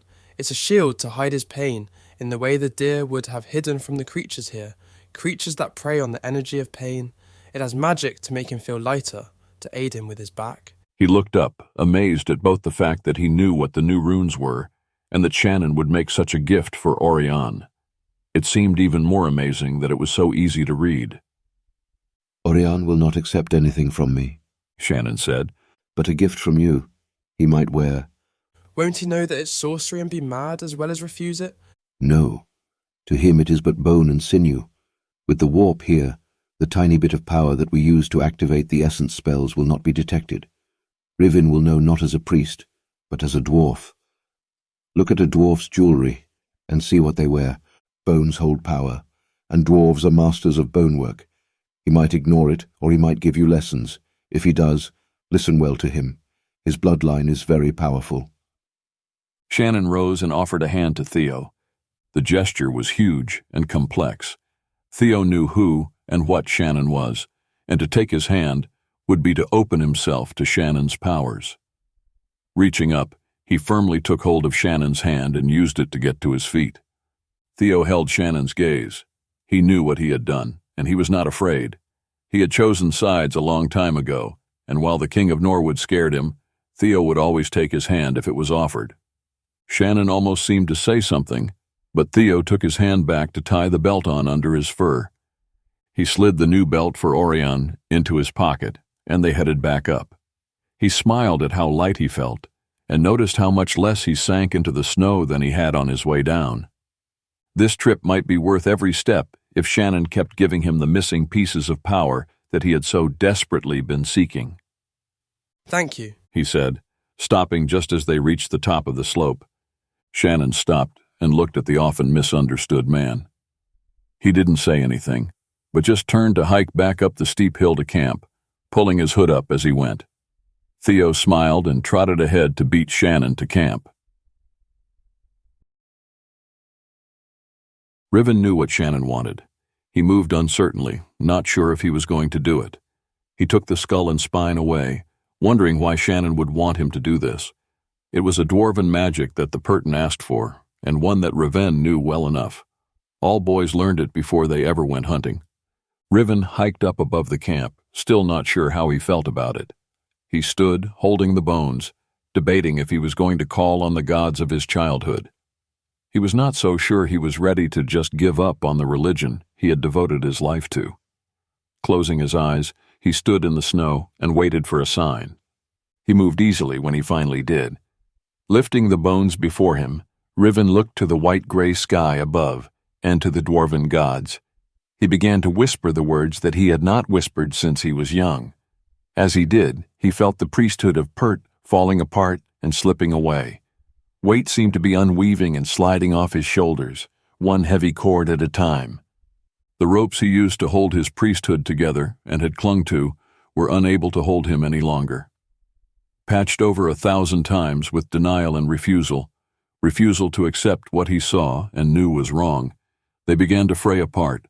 The bindings were falling off, and with it, his sense of self and duty. It left behind only the hollow, empty reality of the sad, lonely man he had become. He forced the words of gratitude to the deer for giving its life that they might live, and to the gods for giving life to the deer and all its kind. He prayed that the company would be worthy of the life taken, and offered the deer to share in their life through its essence that they would consume, thus allowing it to become a part of them. He was sobbing by the time he had reached the last words. He could barely see through his tears. He stood, weeping for quite some time before he got his breath back. He offered the bones back to heaven so that the spirit of the deer would live again, strong and well.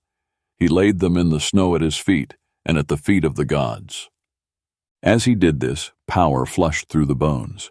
The skull and spine were lifted off of the ground as the ghostly figure of the deer retook its skeleton, enveloping the bones within its essence of burning power. Dropping to his knees, Riven knelt in the snow, transfixed at the glowing deer before him. It stood upright, proudly lifting its head as it looked down at the dwarf. The antlers that it had not been allowed to develop in life were there, fully grown and glowing translucently like icicles of shifting power. Riven had never seen such, but he had heard of it. When the creature was powerful enough, it became more when treated this way. Soul power could transform it into something beyond the world of the physical. It was at this point that most dwarven priests would die, shredded by the power they sought to hold. Much strength of soul was needed as they tried to bind the greater creatures into summons, and not all passed the tests. Unicorns, dragons, or totems were the sort of creature expected to be summons, but this was just a small deer, or he had thought it just a small deer. The deer looked at him a long moment and then bowed its head, blowing hot air in his face. The dwarf caught his breath as the deer turned and bounded away, leaving no tracks behind. It was not released and given a place in the holy gardens, as Riven had meant when he began.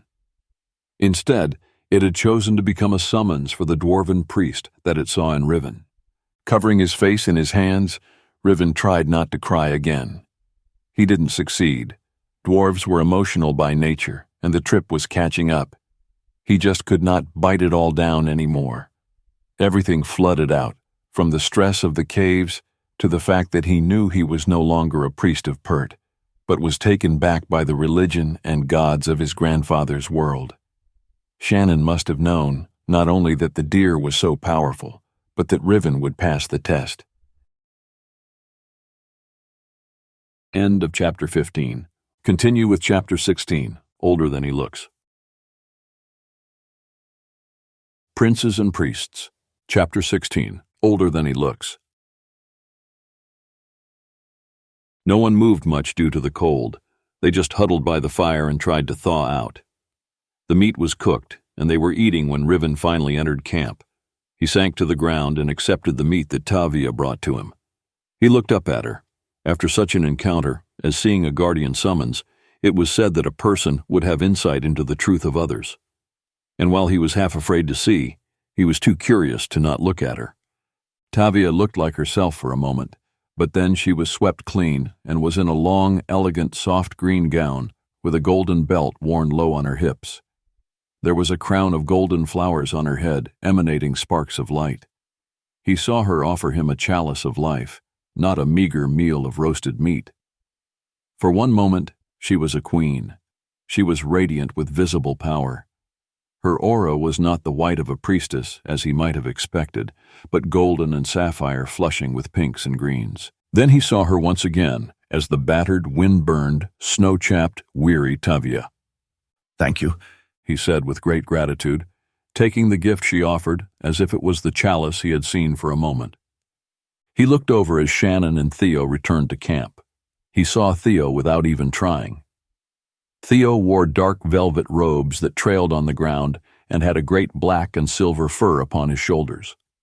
He wore a golden crown and belt that were set with stones of vibrant power. He was no longer the weak, frail man that he appeared to be. He stood tall and was as strong and muscular as a Purton. He stood with authority, looking like an Awen's king of old, and yet somehow older and darker. He was awesome. Riven was startled at the slender man's shocking change, but then he saw Shannon. Riven did not see him as he expected with the insight as he had seen the others. In a terrible flash, he saw the horrific image. Shannon was in a cardinal's robe, wreathed in lambent flame. His hands were bound with magical energy, held up over his head. His skin and fabric were burning, and his hair was singeing off in the heat.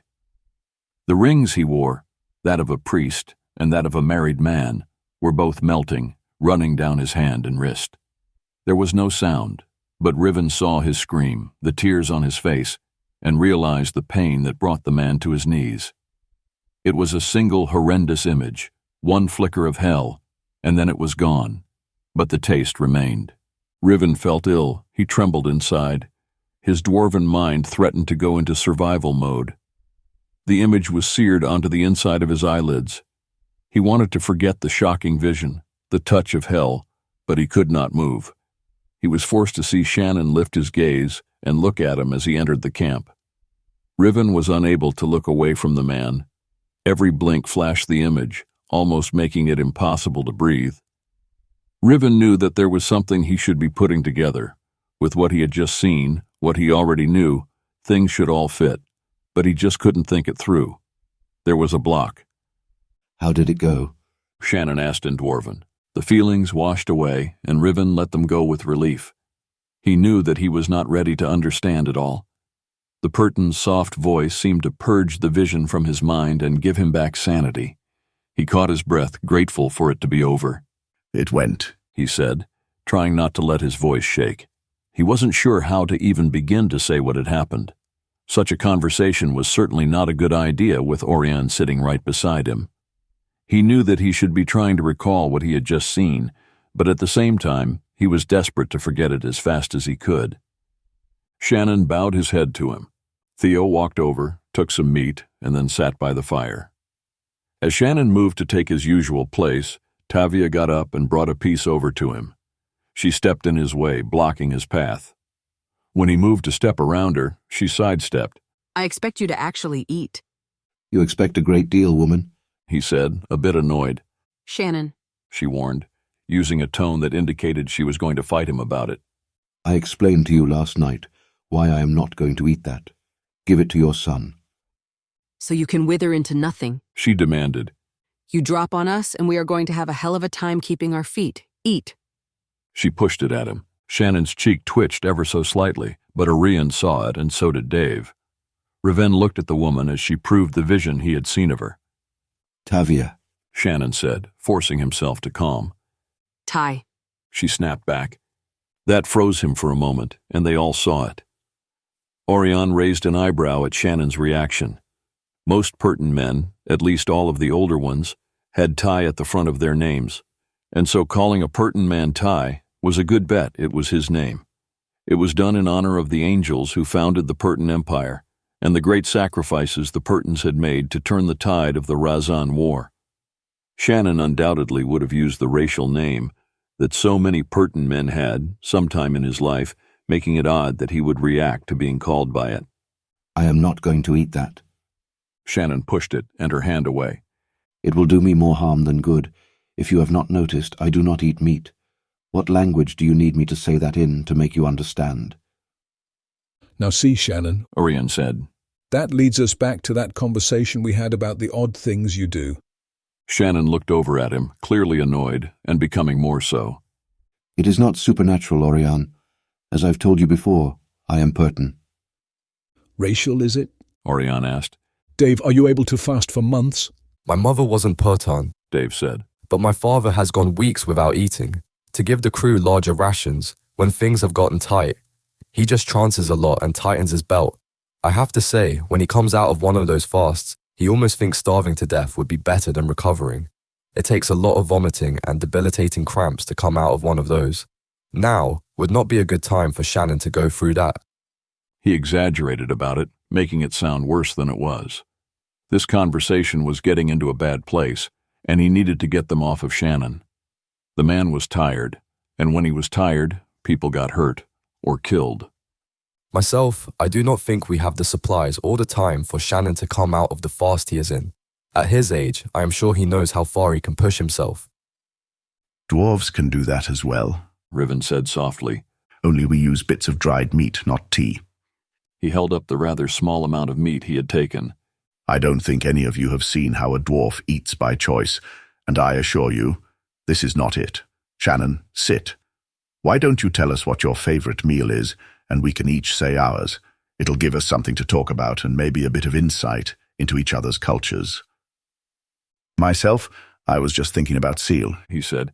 A nice young one turned on the spit and dripped with butter from the caribou. And on the side, a great bowl of the golden root boiled until it's mashed, mixed with honey and heaped on fine dark rye bread, a pitcher of beer and a mug of coffee. Oh, that would be good. He sighed. Horse, Kava said. I should have butchered one of the horses. He sighed. Marek, Ivan said wistfully. Fire cooked with butter, tea, and greenweed. He closed his eyes. What's Marek? Dave asked. It's like a great big cow, sort of, Riven said. It is better than beef, but it takes a herd of Azerans to get any. It's quite a hunt, I'm told. Men usually die on it. It is good training for war, Ivan grinned. I like white fish with a lemon sauce, mushrooms in butter, and wine, Tavia said. Pasta with a tomato sauce, meat and vegetables in it, red wine and soft garlic toast, Kelly said with a smile. Oirion? Riven asked. Oirion looked up, obviously in pain, trying to find a comfortable position to lie on the ground. Oh, I suppose I like cold roast on bread with cheese and drippings to dip it in. Nothing fancy. I like raw pink fish and watercress mixed in a soup, Selma said. That would be so good right now. They all looked at Shannon. What do you miss? Riven asked. Shannon sank down to sit as far from the fire as he could and drew up a knee. He looked at the dwarf who had changed the subject and made peace so well. He could play the game. It would help ease tensions and help them all sleep better. The less tension, the less he would be tempted to use them. Elk, Shannon said honestly. Over fire, medium rare, with beer, a salad with elven wine dressing, and a shot of dwarven red berry. They call that the prince's platter in most of the taverns in Pert, Oirion said. I've never had it with a shot of red afterwards, though. It sounds like a hangover or a lost gut. Jamie certainly liked it, Oirion added, thinking how much Jamie enjoyed that meal. He ordered it every time it was offered. It takes much more than that to get me drunk. Riven chuckled. But I have ordered that myself a few times, and found myself regretting the first shot. It normally leads to more.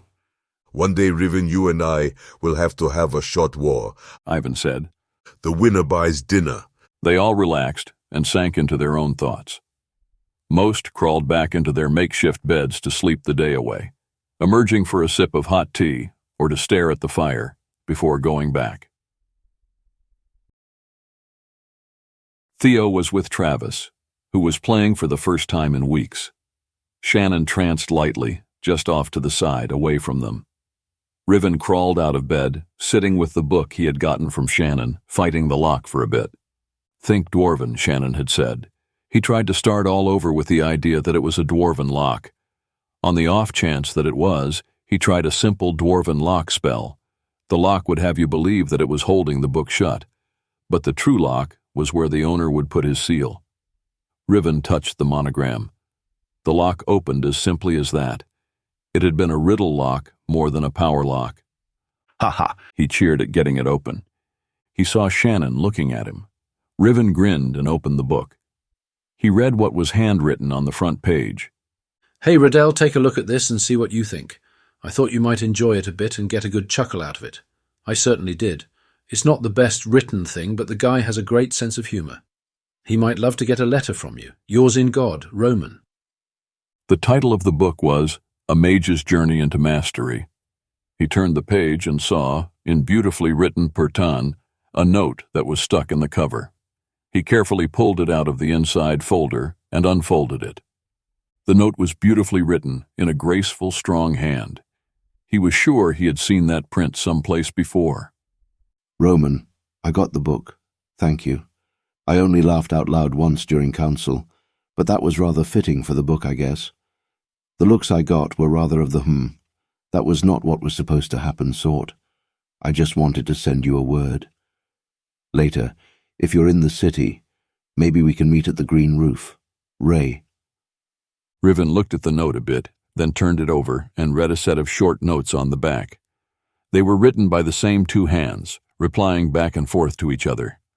I'll be at the docks until late. If you can escape, I'll meet you at the King's Bowl. What are you doing at the docks? Remember Javane? Now what did he do? He wrote a very pretty song about us. I wanted to have a talk with him. It's one thing to joke, but if your father heard this one, it would be historical. He'd be beyond upset, and I can only imagine what he would say. The bad thing is, it's all about the whole Glenda thing. That rat. I'll get out of here and help you squeeze him a little. It's a great song. It just happens to be about us, damn bards. The crew down here thinks it's grand. They asked me right off how my Von feels. What did you say to them? Same as ever. You going to be able to get out without a riot tomorrow? If I don't, I am going to hang myself. I'll be there in a mark. Hey, if you're still there, just to warn you, Tyra Ara is down here with Gren. Riven read it twice, not sure what he was reading. He just couldn't imagine why there would be a two-way conversation on one page. But then, maybe he did know. You read this letter? He asked, trying to think how one piece of paper was having messages back and forth like that so fast. No, Shannon said, looking up. Riven held it over. Shannon read it, sitting very still. He closed his eyes after a moment and just held the paper. Riven noticed that his hand was shaking the slightest bit, either from the cold or something else. It was not like Shannon to react to anything, let alone something so small. Riven could sense that Shannon knew something about the letter. He cleared his throat. How do you send a letter back and forth like that? Shannon opened his eyes and looked at the paper in his hand. He spoke softly, but his whisper was broken, and it was a different man's voice. He was actually using his vocal cords. Riven wasn't sure he had ever heard that outside of a battle and a shouted command. Scan that for tags. He might be using it to track us. He passed the letter back. Riven took the letter and held it. He went into a trance. Sure enough, laid on it so tight and neat that he nearly overlooked it, there was a tag. It was so small that the power needed to track it would be impressive, but it was there. Apparently, power was not an issue. Worse, the power on it was demonic, and there was a broken illusion on it as well. Riven tapped it with power, and the tag sparked and zapped him. He swore and tossed the letter into the fire. Is that how he tracked us so far? Shannon wiped his face with his hands. You read this book? Riven asked, to change the subject that clearly had Shannon upset. I have. Any good? I would not have given it to you if it wasn't. Shannon, Riven said after a moment. You know what a dwarven summons is? Shannon looked at him. I do, he said. You know what they say happens after you see one? I do, Shannon said carefully. Why? He switched to Dwarven, surprising the dwarf. I shouldn't be able to do that. I'm a priest to a different faith. Not really. The Purton religion you belong to does not exclude your gods, Master Dwarf. It merely explains them. It does not make them less. It makes heaven more. So says St. Taradel. So he does. Shannon agreed sadly.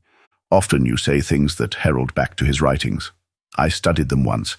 It made it easier to be priest for Pert and not feel torn over heritage. But now, with time and so much seen, I have lost that feeling of all is one. It is not Pert who comforts me now, but hunts me instead.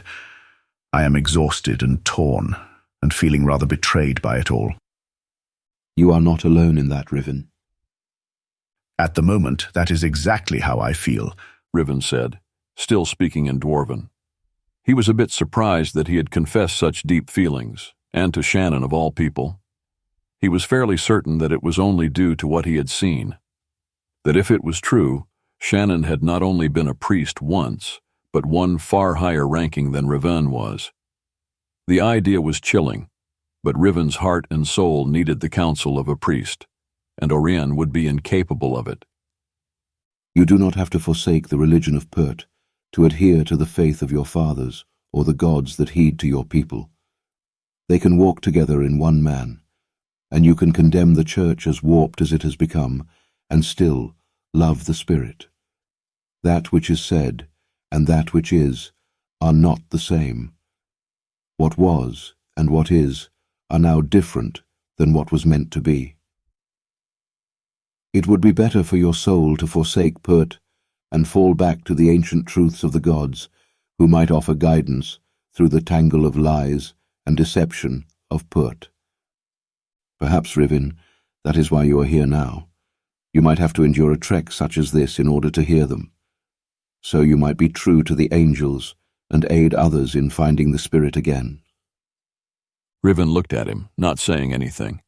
If nothing else, Shannon was a very complex man with a great grasp of languages. What of you, Shannon?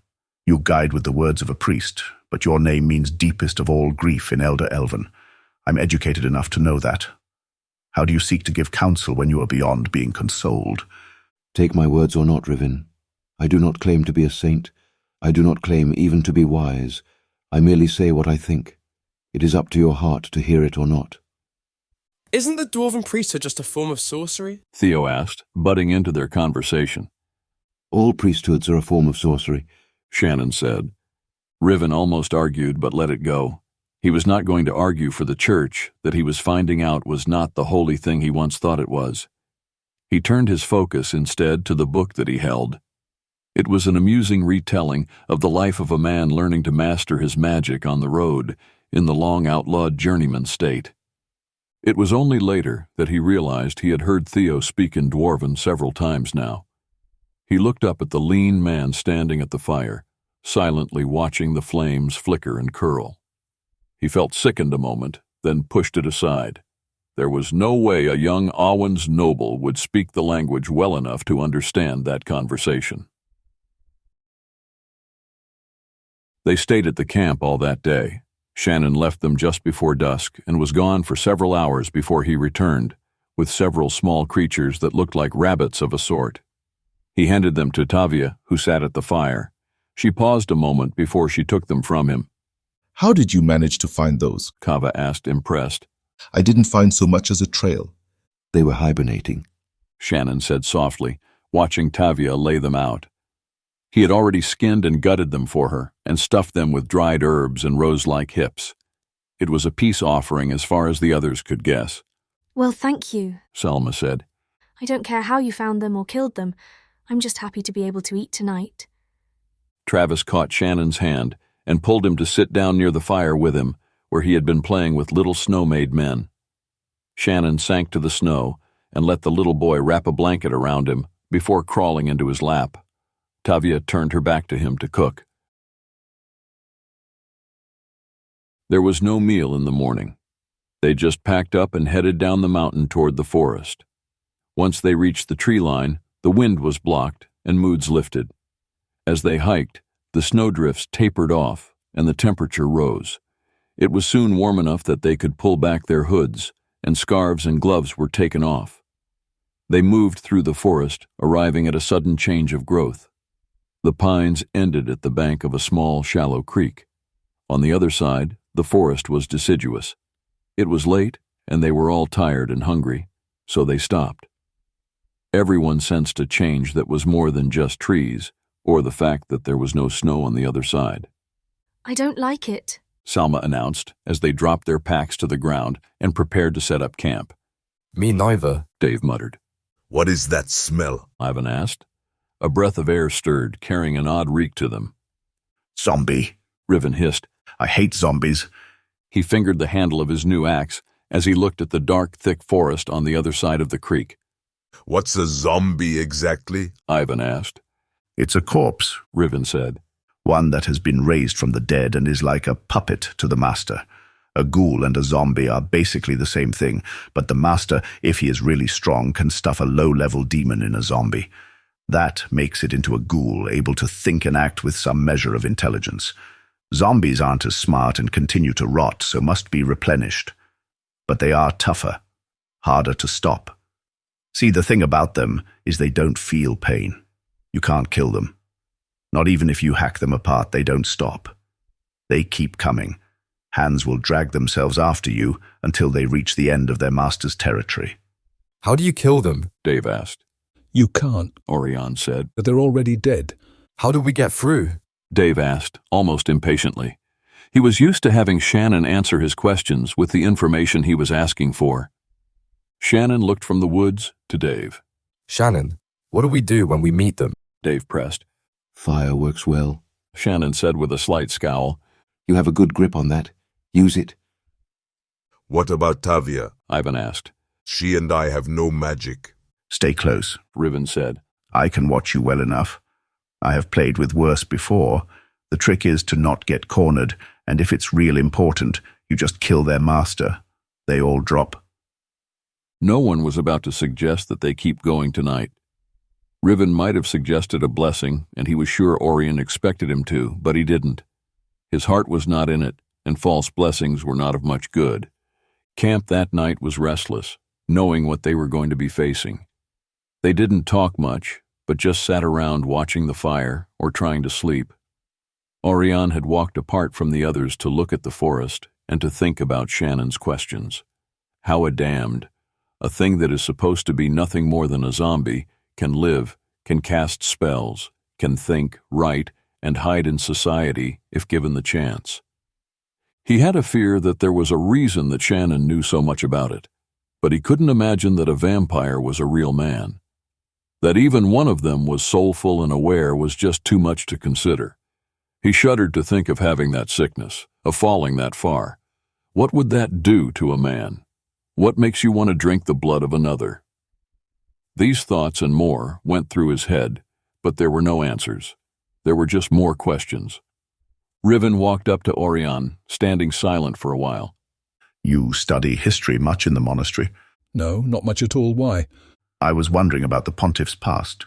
Why? Riven hesitated, unsure what to say.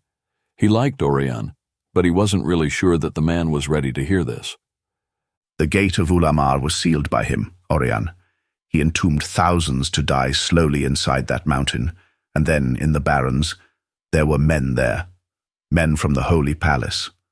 I recognized them. I am shaken and I need to know what led to that. He said it as mildly as he could, and yet be honest. Oirion looked over at the dwarf and then sank down, sitting on a fallen tree that faced the forest of aspen and oak. He looked out at the trees, saying nothing for a long time. It's Shannon, you know, Oirion said. What's Shannon? He says just the right thing to make you question everything. Yes, but what if he's right? I mean, a year ago I would never have believed that the church had lied about being able to pass through the shield. I never would have thought the pontiff would entomb thousands. I never would have foreseen the higher churchman talking to a blood, getting information and drinking wine with him. He shook his head. My God, what has Shannon seen? They sat there, both questioning their religion and their faith so deeply that it hurt. Riven, you've had more training than I. Tell me, what does the term blessed celibacy come right down to? The allowance of love, if it is in the spirit of worship, Riven said. By the old meaning, one can have a wife, but no playing around. Now it means total self-denial. I looked it up. Dwarves measure wealth by how many children they have and how many pounds of jewels. I have neither a child nor a jewel. All I have is this ring and a lot of questions. He sighed heavily. So if you're asking if I think that God would be mad if you were to get along with Tavia? No, I'd be happy for you. I'd even marry you if you asked. What's the difference, though? Half the upper churchmen have mistresses and bastards anyway. I doubt you having one will upset anything too much. Do you? No, a penniless dwarf doesn't get a dwarven woman, and a penniless priest doesn't get a human one either. So here I am. My faith is questioned not for a woman, but over orcs. He laughed at that. Tell you what, Oirion, if you love a woman and feel bad about it later, I'll give you absolution, and if not, and you like it, then you can get married or something, and nothing is lost. It'd give a good reason to have a great party. That is sort of a heartless way to play religion. Such is life, little brother. You think we can all get through this alive tomorrow? Oirion changed the subject. Not a chance, Riven said. The bog was impressive, yes, but we lost one and I was close to it. Might as well have been two. This? Zombies? A dozen ghouls in the bog is one thing, but 1,000 zombies who feel no pain and have no minds. This is bad. He shook his head. You, me, Shannon, and Dave, I think, will make it. The rest? He made the gesture of blessing and left it at that. Enjoy her while you can. Tonight might be the last night you get to. The dwarf stood from the fallen tree that they were sharing. He trudged back to camp, his spirits low. He went to the fire and sat down beside Dave. Where's Oirion? Tavia asked. That way, he's off thinking. Riven nodded. He might welcome your company, though. She got up and went out to find him. Riven watched her go, sighed, and began to pick sap off his hand. What's on your mind, Riven? Dave asked softly as he sharpened one of Tavia's cooking daggers. Just wish I had access to a history book right now, he said. What about? Maybe I can answer it, Dave said. My father insisted that I must know history. Know much about the pontiff? Yeah. Dave hesitated. Why the doubt? You're a priest, Riven. What I know, some people call heresy.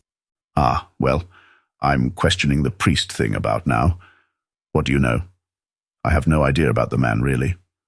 Well, he was a peasant, the son of a prostitute, I think. He was sent into the monastery. He proved to be gifted at political skills and was promoted eventually into the Purton courts. When he was young, the church put him with Tyrardel von Armond. They were hunting partners, and they did incredibly well together for the 30 or 40 years they were in the forests. Tyrardel was promoted in the hierarchy of the church, but Jerome wasn't. I'm not sure why they weren't promoted as one, since that was how it worked in those days. Then, about 2 years later, Tyrardel turned up missing, his family dead. The emperor vanished on or about the same time, and Jerome, saying he was witness to it all, claimed that magic destroyed their minds. Jerome immediately took the emperor's throne, claiming to be the regent of Port. He said he would give it up to whomever proved to be rightful heir. When the pontiff, the old one, died a day later, Jerome claimed divine right to the church throne as Tyrardel's partner. Since Tyrardel, who was the known heir, was still missing, Jerome had taken both thrones. The Purton court was in shock. The empire fell and the church took over. In all, I suppose it took 12 years, but to a Purton it seemed overnight. He sighed heavily, his thoughts his own for a moment. Then, Jerome created the legend surrounding Tyrardel, making him seem like two different men. One was that of the man, von Armond, who had gone crazy, taken by the madness of power, murdering his wife and children. The other was a saint, the holy man who was taken by vampires. But no one knows for certain the truth of what happened, except Jerome. And here we are now. Dave paused and then went on. You know that Tyrardel was the imperial heir, as well as heir to the pontificate, don't you? It was said to have been a debate what throne he would end up on. Riven nodded as Shannon returned from wherever he had gone. I did know that. What's a Purton's input on it? Riven asked him. On what? Shannon said. On the pontiff and the prince. I think about it as little as I possibly can. Get some sleep. Tomorrow is going to be a long day. Riven looked back the way Tavia had gone, wondered what was going on out there, and hoped Oirion had taken off his ring for the night. He was annoyed by Shannon's answer, but the man was probably right. Chances were that he knew a lot about it, and they would be up all night talking, not getting the rest that they needed. If they lived through the next few days, he'd ask again and be a little pressing about it. For tonight, he would let his troubled thoughts rest and try to get his body to do so as well. Several hours after dark, the first sounds began to come out of the forest. Chilling air and groaning howls drifted from the darkness beyond the trees, making it hard to relax. They got up, one by one, to sit around the fire. A thick, sticky fog crept into the camp. It drew up around them, surrounding them, as if it were alive. It was a cold, wet, creeping dampness that felt foul to the touch. It seemed to move toward the fire to investigate it, then recoil back from the heat. Dave tried to think of the other places that he had seen on this trip, so that he could recall it all for record later and to distract himself from the vile forest. He couldn't focus past the reek, the moans, and the howling. Finally, he couldn't take it anymore. Is it really necessary that we go through there? He asked Shannon. Yes. Well, can't you do something so that we can at least get some sleep? From where he sat watching the forest, Shannon looked over at the group of silent and huddled companions. It is really not as bad as you think. I've seen zombies, Salma said in disagreement. I'm pretty sure it is as bad as I think. So have I, Shannon said. We will be fine. Let's deal with that tomorrow, Dave said. I just want to sleep tonight. I know you can do that. Shannon gestured vaguely at them. The young man's eyes rolled back in his head, and he sort of folded over against Kelly. She looked at Dave, a little uncomfortable with him against her. She wanted to object, but Shannon's attention was already gone. He looked back the way they had come and didn't seem to notice. It wasn't too long before all of them got up and found places to sleep. Kelly was left at the fire with Dave sleeping against her. Salma remained there also, watching the forest. The cat woman looked over at the big warrior woman and smiled. He looks comfortable enough, you? Not particularly, Kelly said. Let's move him into a tent. You can go to sleep then. Kelly nodded and gathered Dave up in her arms. She carried him to the last tent where Ivan and Travis were already asleep and tried to work him into a comfortable spot. Kelly. Salma whispered. What? I'm freezing. Did you know that it's winter? We can all share a bed. Just let Dave sleep with us. Oirion will need sleep more than he needs Dave's company. If you're cold, Kelly said. She lay down near Dave, expecting Salma to crawl in between, but the little cat woman snuggled up to her, pushing her against Dave. Salma took Kelly's arm, drew it around her, purred and snuggled in. They both drifted out rather quickly after that. It was hours later that Tavia joined them. She wasn't about to curl up with Ivan, who was curled around Travis, so she snuggled in next to Salma, who pulled her in closer. You're back late. Ha ha ha. Salma giggled as the three women got comfortable. Shh. Tavia breathed. Why's Dave sleeping with us? He fell asleep in Kelly's arms. Salma snickered. He was knocked out and left for me to deal with. Kelly whispered back. Where were you? With Oirion.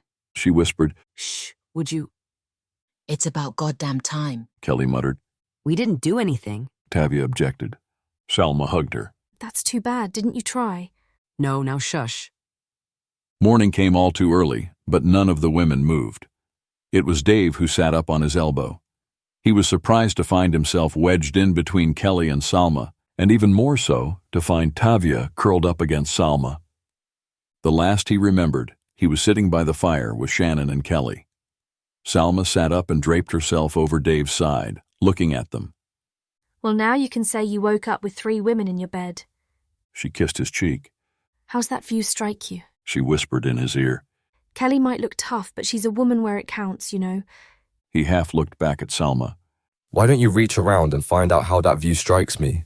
She boldly did so. He grabbed her hand with a laugh. Haha, you're a wicked woman, Salma, he said. Salma, Kelly warned. I am trying to sleep here. Stop making my pillow hard.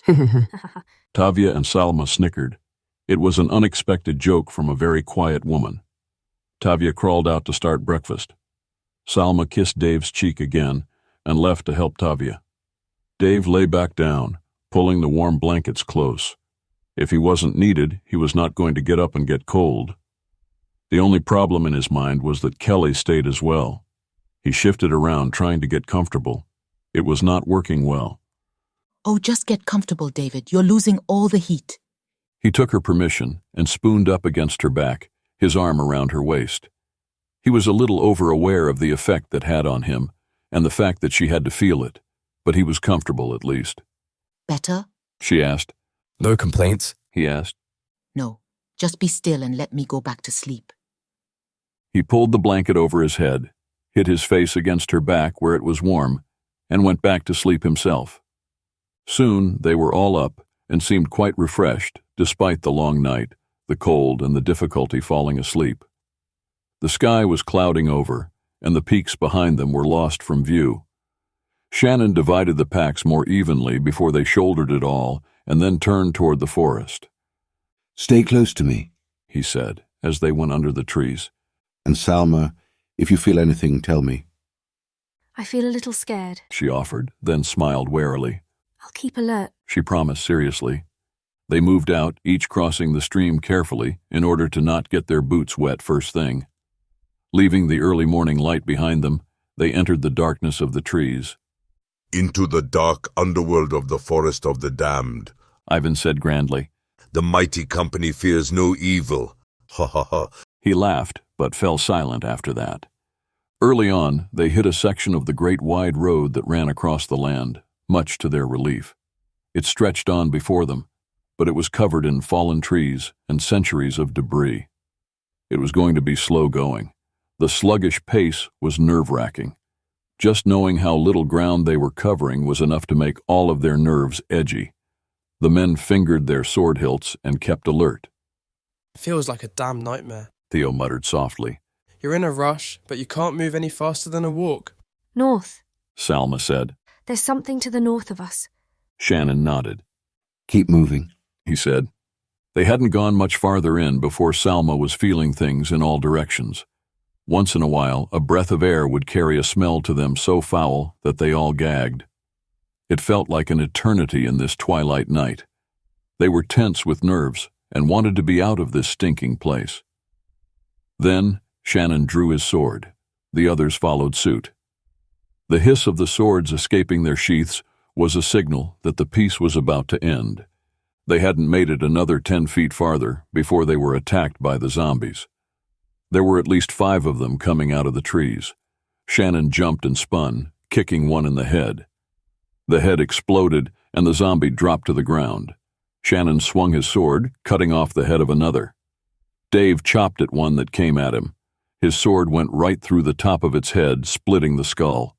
Brain, rotted to slime, spilled out. He gagged and jumped back. Salma leaped upward into the boughs of the trees, escaping the fight. Several of the zombies stood under her, trying to reach up and grab her. The armed members of the company had the zombies on the ground quickly, but the things weren't dead. The one with the missing head was already getting up, moving like some jerky puppet. The others, with their clothes and flesh rotting off, were moving as well. Shannon didn't wait and moved on at once. He motioned Ivan to the lead, and then took up the last place himself. "Keep your heads," Shannon said. "We have minds, they do not." Ivan led them on. Shannon had Dave turn the path behind them to flames, as Ivan broke trail for them through the fallen trees. It seemed as if the debris and dead wood had been piled up on the road on purpose, in order to slow travelers. It worked well. Ivan tripped and fell often. The smaller members were left crawling over the tangle. They stopped often, on a word from Shannon or Riven, to move off the road. They had to duck down and hide as they waited for the groups of zombies that shambled past, through the trees, or even over the tangle in the road. The company kept a slow walk at best and seemed to be going nowhere. Dave felt his heart begin to pound when he realized that it was getting darker. He really didn't want to spend the night here. In the first small clearing they entered, Shannon caught up to Ivan. "We will camp here." Here. Salma asked. They'll surround us. Panic was in her voice. "Here," Shannon said. "The faster we can get tents up and a fire lit, the better." They all set to work. Shannon didn't help, but grabbed Theo. They went around the camp, kneeling every 4 feet or so, drawing in the mud and leaf debris. By the time they finished, the camp was set up. Here they come, Salma hissed. "Relax, little kitten," Shannon said softly. She gripped her bow and took out an arrow, preparing to shoot as a zombie shuffled out of the wood toward them. As he neared, he triggered the spell that Shannon and Theo had laid. A flash of power hurled him back with a spark of light. He got up, half crushed, and tried again. The same thing happened. Damn, Theo breathed. that's nice and useful. Why didn't you teach me that months ago? It works only for zombies. It would have been of no use before now, Shannon said, settling down. How long will it hold? Dave asked. Until Theo takes it down. Sit and eat. We have at least 4 days of this. Get used to it. Oirion was about to object, but a look from Riven made him go silent. It was, after all, their only hope. This would make the difference between who lived and who died in these woods. They all had a chance now, and Oirion had to admit that Shannon was very good at edging things in. Step by step, Shannon was making everything, from sorcery to love, acceptable. He looked at the man, wondering if he was purposely tearing the priests apart, or if it was just survival to him. Shannon looked from a critical study of Theo's work over to Oirion. He always seemed to know when he was being watched. He waited for Oirion to say something, but when he didn't, Shannon went back to studying the strength of the spell. How did I do? Theo asked, taking a seat near Shannon. Shannon was unable to be his usual distance from the others, but kept back as best he could in the small area. Very well, he said. So we can sleep? Ivan asked, concerned about the zombies that kept walking into the shield. Yes, Shannon said. So Theo is a pretty powerful sorcerer? He asked, with a nervous sideways look at Theo. Are you not glad that he is a good and gracious man? Shannon asked. Ivan swallowed hard. I always thought that sorcerers were old, Ivan said. Theo's what, 16? 16? Theo objected. He swore under his breath in Awans. No, Tavia asked. I would have guessed 18. Tavia, he objected, hurt. Well, how old are you? Oirion asked. He's 64, Shannon said. With a birthday soon. How do you know that? Oirion asked. I know who he is, Shannon said. You do? Riven asked, surprised. Shannon had a hint of a smile playing in his eyes. 64? Really? Tavia asked. How the hell does that work? You barely have a beard, and Cindy couldn't have been more than 18. I didn't marry her for her age or her intelligence, he said. She had other assets I was after. Wide hips and health? Riven nodded to himself. She would have had large, healthy babies. That helped, but no, Theo admitted. What then? The dwarf asked, oblivious to any other redeeming qualities. She had a large dowry and a political boost, of course, but she had more to her than she let show. So you can't be too mad, Ivan said. If I was too mad, Ivan, I would have killed you by now. I already told you that, he said seriously. For the first time, no one doubted that if he wanted to kill someone, he could. But Theo...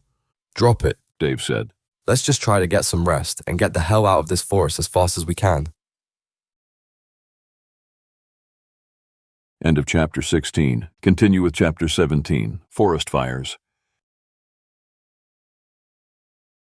Princes and Priests, chapter 17, Forest Fires. They moved on slowly and carefully, picking a path that was as much hesitation as forward motion. It was getting darker, and there were more movements around them, but Shannon didn't stop. 3 days of this had them all tense and on edge, but still moving forward. Salma hissed and looked upward for a place to escape. Shannon just nodded in reply and shifted the hold he had on the sword that he now carried out at all times. He just kept picking his way onward, not stopping for camp as usual. No one spoke a word. They could see Salma's hair on end, and that was enough to know that it was more than just zombies tonight. Riven started to build a scan, but Shannon turned, pointed at him, and shook his head. Riven dropped the scan, suddenly very fearful of what was out there. Shannon had never had that look on his face before, and if Shannon was tense, they were all lucky to even be alive. The fight came right at Shannon. It shot out of the night at him. Shannon threw his fingers out at the thing. It was slammed backward into a tree with a crushing noise, and then slid down into the darkness. It was not a goblin, but faster, meaner, and more human-like in appearance. It did not come alone. There were several that charged Shannon at once. He had time to hit only the one with the blast from his hand before he was forced to bring up his sword for battle. What the hell is that? Theo yelped, his voice cracking a little. Trolls! Salma shrieked. She swiped at the throat of one that had come from the side, rushing for Tavia and Travis. Trolls swarmed out of the trees at them. Dave sent fire into his blade and attacked. A light flared up above them, aiding their sight and making the trolls shy back a little. Ivan let out a horrible Aziran battle cry, and Riven shouted a prayer of victory. The attack came so quickly they were separated and lost track of each other as they all fought with everything they had. A troll attacked Theo. He hit it in the face with the butt of his staff. The stone on the top began to glow faintly, but he didn't notice as he struck again and again. Each time he hit, the stone grew brighter. The troll was stunned for a moment. Even so, the troll knocked Theo back, and he tripped in the snow that lingered in the deep shadows. As the troll reached to grab him, he thrust the staff up to block the thing. The claws on top of the staff snapped open. A bolt of light shot out, hitting the creature in the chest. Theo watched as the stinking creature crumbled into chunks of charcoal and ash. It collapsed straight down on him. His heart was pounding so hard that he could hardly think to even get up. Theo! Dave yelled at him. Theo looked around suddenly, just in time to swing the staff at another charging troll. As the staff hit the troll, the power that exploded off of it blew the troll backward out of the light and nearly made Theo's hands go numb. I love this thing, he shouted as he used it to get up. He was on his feet just in time to see Tavia caught by a troll. She was flung aside by the large creature, separated from the others. She managed to keep hold of Travis, who screamed as he and his mother rolled in the underbrush. Theo shouted and ran for them. Ducking past Dave, he swung the staff at the troll as hard as he could. The top of the staff cracked the troll in the side of the head. Blue fire engulfed the troll for one moment before it collapsed as ash. Tavia scrambled back toward the light with her son in her arms. Theo caught her hand and pulled her up. Oirion was there in time to drive his sword into the chest of another troll. It convulsed, its eyes melting as it jerked itself free from the sword, but not from the magic that was burning it up from the inside out. Travis broke free of his mother and ran to Theo. He clung to Theo's legs, crying, desperate to hide there. Oirion yelled a warning at Tavia as he was knocked back by an attack. Shannon somehow grabbed her and swung her out of another troll's reach before quickly chopping off its arm. The trolls saw what they thought to be the weakest person, along with the child of the group. They turned to swarm at them. Oirion went from being right in the middle of the battle to standing alone as the beast darted at Theo and Travis. The staff wasn't going to be enough. It killed everything it touched, but there were too many, and Theo couldn't move with a child hanging on him. Theo was sure he was about to die, and Travis with him. They were so close to help, and yet so far away. He might have given up and just died quickly if not for the child that needed him. Ah! He felt himself scream as a troll caught his arm and nearly tore it off with his claws. But he didn't hear his own voice over the roar of the fight. He almost dropped the staff, but held on as tightly as he could with the other hand. Shannon leapt into the fight, slamming into the troll that was grabbing at Theo's shoulder. The creature shattered into icy crystals, splintering and throwing out a cloud of ice dust that was so cold it burned the other trolls caught in it. Shannon stood right next to Theo, wielding his sword with deadly accuracy. The blade was wicked and glowed with magical energy that Theo hoped the priest didn't know about. It blazed a crystal blue with the power Shannon had sent into it. Theo was, again, awed by Shannon's hidden power. He wanted to cheer and to burst with pride at the truth. No one had any idea. Shannon advanced, swinging the sword with supernatural speed and accuracy as he moved on the trolls. The light from his blade streamed in tracers that flowed behind it. The devastating cutting edge sliced through whatever it touched, passing through the trolls as if they were nothing but air.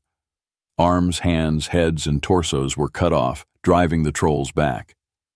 The company had never seen him fight with that sword, or with such skill.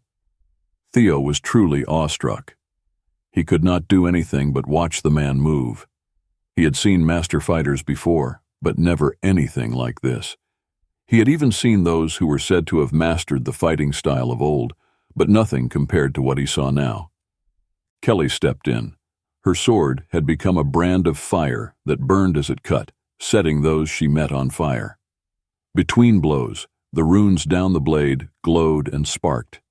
Illuminating the fight with awesome power, the sword offered distraction to the trolls. For a moment, Theo was entranced by her blade as well. "Theo, move!" Shannon yelled. Theo's awestruck immobility at Shannon's fighting, and Kelly's sword instantly broke at the sound of Shannon yelling, and he acted quickly. He grabbed the boy and spun, trying to find a place away from the fighting. His arm exploded in pain, and he almost blacked out. Before he had a chance to get steady again, there was a howl. It was a long, shrieking, piercing sound that could be heard even over the roar of the battle. The trolls immediately broke off. They suddenly fell back, vanishing as quickly as they had come. Anyone hurt? Salma asked from the trees above. "Where's Riven?" Shannon asked, looking around. Injuries first, Oirion said. He moved toward Theo, whose arm was clearly snapped, the bones sticking out through the skin. Theo almost gagged when he saw the tangle of flesh and bone that had once been his arm. Shannon hesitated, swore under his breath, but came over to Theo. Theo looked up at him. The bleeding had already drained Theo's face of color, and the understanding of how hard the bleeding would be for Shannon to deal with made him even whiter. Shannon took Theo's slender arm and hand. In one move that made Theo scream again, he jerked it back into place, twisting it until the bones lined up. Shannon used a thread of power to stitch the wounds and to brace the bones, as he sent fire into the deep gashes, searing them closed. He had to stop the bleeding and the pain quickly before it drove him over the edge. It was effective, painful but fast. It was all over before Theo made another sound, or before Oirion could object. Shannon then went to Kelly. Her leg was torn open across the thigh and bleeding. Without even asking, he used the same technique to mend her wound. 3 trolls were still moving on the ground, trying to get up. He walked over to them, stabbing their heads one at a time. They went limp, dead. Tavia pulled Travis against her, hiding the blood and injuries of the others from his eyes. He wrapped his arms around her, very still and very quiet. "Spread out. Find the dwarf," Shannon ordered. He needed to get out of the battle area quickly. He needed to get some distance between himself and both Oirion and Theo. He had to focus to keep himself from drawing on the power that he knew he might well need before too long. Maybe he's dead, Salma said. "Kill a wizard priest?" Shannon asked sharply. "Not likely." He would know. If such had been killed within 100 miles, he'd know, and she knew it. They spread out and searched the immediate area, but could not find Riven. Shannon found his axe a few yards past the light of the flare. He could feel the energy of the flare that the dwarf had made. It was a dwarven power, not a priesthood power. He wondered if Riven had any idea how powerful he was as a dwarf. He found blood, Riven's blood, splattered on a leaf. He needed it. He was dangerously drained, and if he did not get energy before Oirion or the others came close, he might be driven over the edge. He knew what would happen, but he had no choice if he meant to stay and aid these people. Kneeling, he pulled his glove off and wiped his fingertips over the leaf. The blood smoked and absorbed into him. He closed his eyes as shivers of pleasure went through his body. His breath shuddered as he was sent into a blood high. It was several minutes before he could pull his glove back on. The high lasted for several moments as the others searched the area. He was starting to crash and feeling sick when Oirion walked up to where he knelt. "You find anything?" Oirion asked. Shannon didn't look up. Chances were that the blood high still showed in his face. He stood, feeling nauseated and ready to vomit. He put the back of his hand to his mouth. "Just his axe," he said, careful to shield even his voice. He moved past Oirion as fast as he could. He hid the fact that he was shaking and sick by strapping the axe to his back. He tried to swallow the tightness in the back of his throat. He could do this. It wasn't that much blood. He could do this. He could swallow it. But fighting it with Oirion so close was a challenge in itself. It was not going well. "Now what?" Theo asked as Shannon approached. Although Theo did not look so well, he was feeling better as the pain-killing herbs that Tavia had fed him began kicking in. Before Shannon could reply, he had to quickly step out of the group and out of the flare's light. His stomach began to roll and he lost it. He held onto a slender tree and kept himself from going to the ground. Unaided, his knees would have given out. His body rejected the energy of another's blood and sent him into dry heaves. Not in over 1,000 years had he lost it in front of anyone. Now, here he was, all but helpless, his eyes tearing over and his body trying to purge his soul. No one spoke. When Shannon was able to get control again and catch his breath, he could hear the silence. No one even moved. He covered his mouth and walked back to Kava. He pulled the canteen from Kava's belt in silence. He took a mouthful, held it a moment until his body recognized it as clean water and calmed itself.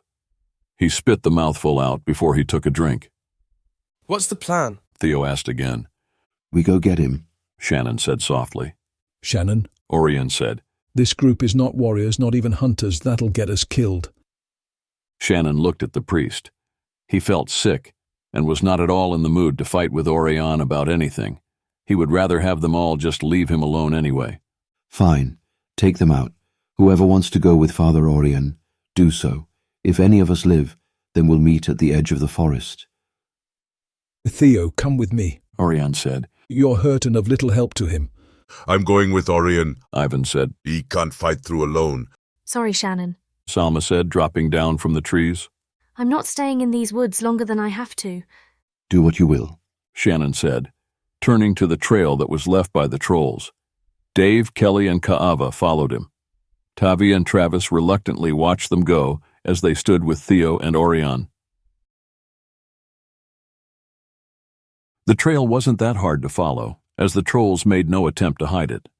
They were far faster in the woods, but not skilled. By the time the sun rose, Shannon's small company had not caught up yet, but were clearly still on the trail. They had to stop and rest, eating a small meal before preparing to move on. Let me run ahead, Kava said. I can locate the group, tell you what I find. Shannon nodded, although he didn't need a scout. He could follow the trail of Riven's energy, and a child could follow the trail of broken branches and footprints that led through the forest. More than that, he knew where they were going. He could taste the powers. He could feel the one that they would fight. There was a need for haste for Riven's sake, but he had no fear for himself. He had dealt with far worse, with a lot less. Kava rolled his shoulders. They came out with an audible pop. He rotated his hips and dropped down, looking suddenly very orcish, sort of hunched down and wide-shouldered. He dropped onto his fists and was gone, silent and fast. That's bizarre, Dave said with a shudder. They had little time to waste. Dave knew that Shannon was taking their fears and using them. Dave was just too calm inside, and they were neither tired nor concerned for Oirion and the group with him. It was nice to have Shannon around if you were in hell. For a moment, Dave almost said as much, but let it pass. The look his uncle had was not a good one. The sun had set, and it was quickly getting dark when Kava met them on the path. Just ahead, he whispered. What happened? Dave asked. There's a castle up there, Kava said. They took him in there. It's better to just see it. They followed Kava up the trail to the edge of the trees. There was an open stretch that had once been a large river, but was now mostly dry. The castle itself had been built on an island of bedrock. The rocky riverbed stretched across to the island base, which gleamed softly in the moonlight. The fortress rose up from great foundation stones with water stains, indicating that the castle had often been submerged in the river in wetter decades. The river on this side of the island was now little more than a dozen feet across, and looked to be only ankle deep for most of it. There were lights coming on in the high windows, but there was no other outward sign of life. It was a fortress constructed in an old style that was both tall and strong. There was one gate on the eastern wall that they could see, but it had no visible guards. Shannon nodded to Dave and glanced up above the wall. 3, he told his nephew, offering a little lesson on spotting demon wisps. Part of the lesson was where and when to look for them. Dave had been taught how to see them as a child, but now he was learning when to look. Any other way in? Dave asked Kava, feeling a little uneasy with that power he saw up there. Nothing you or I could use, Salma might have, but not us. What do we do then? Dave asked. Light the forest on fire. Kelly offered. She looked at Dave and Kava's skeptical looks. It's a good tactic. It's been used before and it works. I've seen it. That might work, Shannon said softly, not needing the explanation. He looked over at her. Can you do it? With this, I think so. She patted her sword. If not, the flint and steel can. It might take a while, but yes. She and I could do it. That would speed it up. And I won't use flint and steel, but Orcan magics. Kava said with a smile. It won't take long. Just let's get a plan to meet someplace, he offered. Down the old river, maybe? No, everything chased out of the fire would go down the riverbed. Kelly said. What about if we met westward? We could just cut due west and out of this damn forest. Cute, Dave said at the pun on the name. What's upstream of the castle? Shannon asked Kava. The river splits. There is the island that the castle was built on. Upstream on the near side, it looks a lot like this side. On the far side, however, a mountain rises right up from the river. There is a stream that runs down almost directly across from us. The river gets deeper below that. How big is the stream? About 4 feet wide and 2 deep. Gravel or mud? Solid stone as far as I could tell. Go up that. We'll meet someplace up there. How big of a fire do you want? Kelly asked. Fire is fire. Burn the whole thing down if you want, Shannon said. Kelly smiled a wicked little grin. They moved back to the deeper shelter of the trees. While Kava and Kelly headed eastward off the trail, Shannon and Dave circled west down to the riverbank and waited in the dark. They crouched, shoulder to shoulder, under the forest boughs that rattled with dead leaves on a chilly night breeze, and waited for the fires to start. What do you think about Oirion and Tavia? Dave whispered, pulling his cloak tighter to keep warm. He wished he had on his fur poncho that the orcs had given him. As little as I possibly can, but for what you seem to be asking, they are both adults. Shannon whispered back. Yeah, but he's a priest, Dave said. He's vowed. Shannon gave him a flat look. That doesn't impress me much. Shannon shrugged. If you make a vow on false pretenses, then you do not make a real vow. He was lied to. He vowed to the lie and the idea behind the lie. The idea is a fantasy, and the lies void his obligations. They sat for a while longer, waiting. Are they all right? Can you tell? Dave asked of the two who had slipped off into the dark. They are fine. Uncle, Dave said softly. Do you know if my father ever made it to shore for certain? I mean, did he die in that grass? He is fine. How do you know? I know. Then where is he? South and west. He's fine. Dave was quiet a bit before he had to ask again. You really wouldn't mind if Oirion and Tavia were together? I think you and the others put far too much on their relationship, Shannon said. But... Dave started again. Shannon looked over at him flatly, telling him to be quiet and stay alert. Dave nodded and paid closer attention. The fire to the east started not too much longer after that. The wind seemed to catch it just right, so it grew and began to spread at once. It took to the dry leaves and slender branches. Soon it roared up and across the canopy. Cries were heard from the castle, and the gate swung open. Shannon drew his black cloak around himself, put the hood up over his head, and got up. Dave followed. They walked out onto the gravel. They took one step at a time through the exposed darkness. The fire roared up and grew bigger and brighter with every minute. It lit the sky and gave enough light that before long they were hardly hidden at all. Yet Shannon moved one step at a time. Dave realized it was not from mere eyes they were hiding, but the demons on the wall top. He followed closely and just as slowly. There were men and orcs, goblins and trolls pouring out of the castle to deal with the fire. Magic was used to try to smother it, but the wildness of the local energies countered the magic, making a billowing effect that spread the fire even farther. It gusted back and forth until, with a blast of heat and a boom, it exploded out over the treetops, catching several thousand trees on fire at once.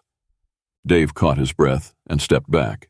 He was surprised when Shannon flinched down and away from it. Shannon stood, not moving, with his back to the fire for several minutes. Slowly, he turned and looked back to the gate.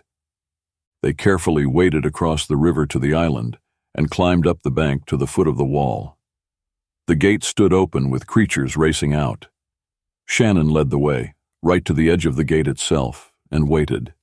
His eyes focused upward toward the gate top, where the demonic guards remained perfectly still. He touched Dave's arm softly, in the way he had when Dave was young, to let him inside his shield a little. It was just enough for Dave to see what Shannon was doing and how he did it. Dave watched as Shannon drew power up out of his core, a rare form of magic for Shannon. That was wizardry, and it always made Shannon tired and irritable. He held it until it reached a higher level than Dave had ever seen. He watched as Shannon cast it, in one move, into a ward of glowing white power. He kept it hidden in his shield until the ward was fully set, then he let a hint of power escape his shields. The 3 wisps were on them at once.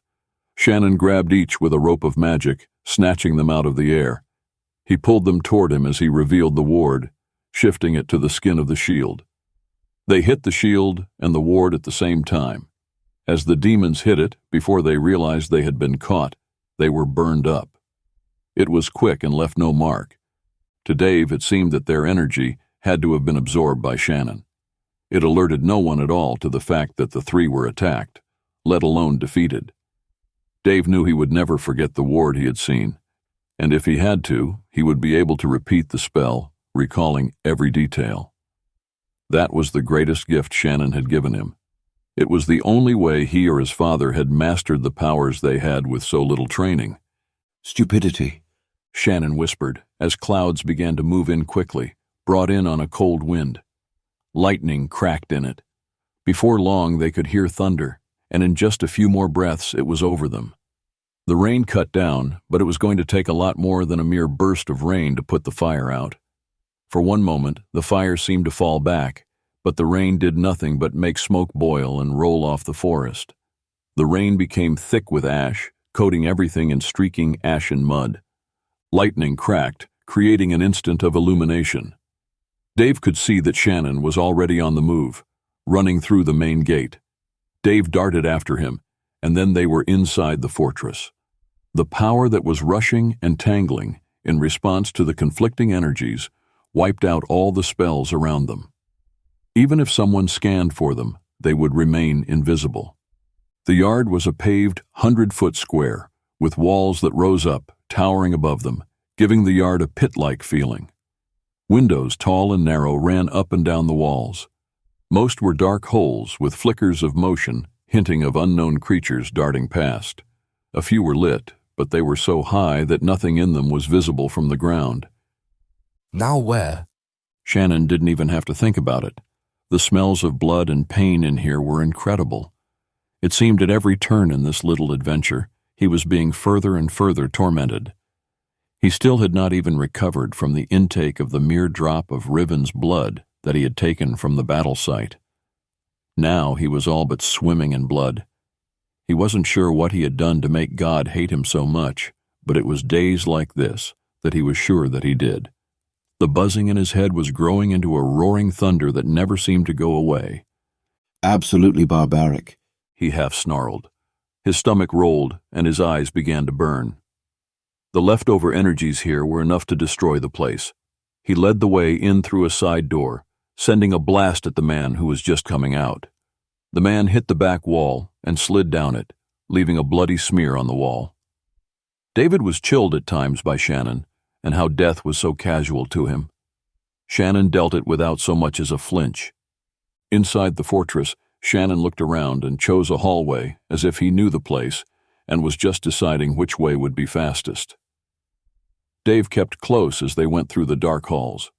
The smell, the heat, and the taste of the air got worse as they went. It made Dave feel sick. He had to wonder what sort of effect this would have on a priest. Shannon picked up his pace as they began to descend. He took stairs 2 at a time, and reaching the bottom, he ran down the hallway. He hit a warded door, shattering it without even slowing down. Dave ran after him, catching up just in time to see him drop a troll that stood guard over the next door. There were 3 others already dead in the hall. Dave had seen Shannon fight before, but there was something different about how he was moving now. There was a sort of unguarded, swift efficiency to it. They entered a room that was unlike anything Dave had ever seen or imagined. The place was full of gleaming tools upon tables, and shelves where there were jars of pickled body parts. There were several dead bodies hanging from hooks from the ceiling, cut up in different ways. There were charts on the walls showing the anatomy of different races, and on the far wall were tables that stood slanted upward, like easels designed to hold captives. On one was Riven. He had been stripped of the upper half of his clothes and stretched out by chains on his wrists and ankles. He was bleeding from slashes across his hairy torso. A man holding a small bladed tool was standing over Riven, while several others stood watching. Shannon threw a blast at the man, who didn't even stagger, but just crumpled to the ground, his body crushed. "It's about goddamn time," Riven roared in Dwarven. The other men in the room turned on Shannon.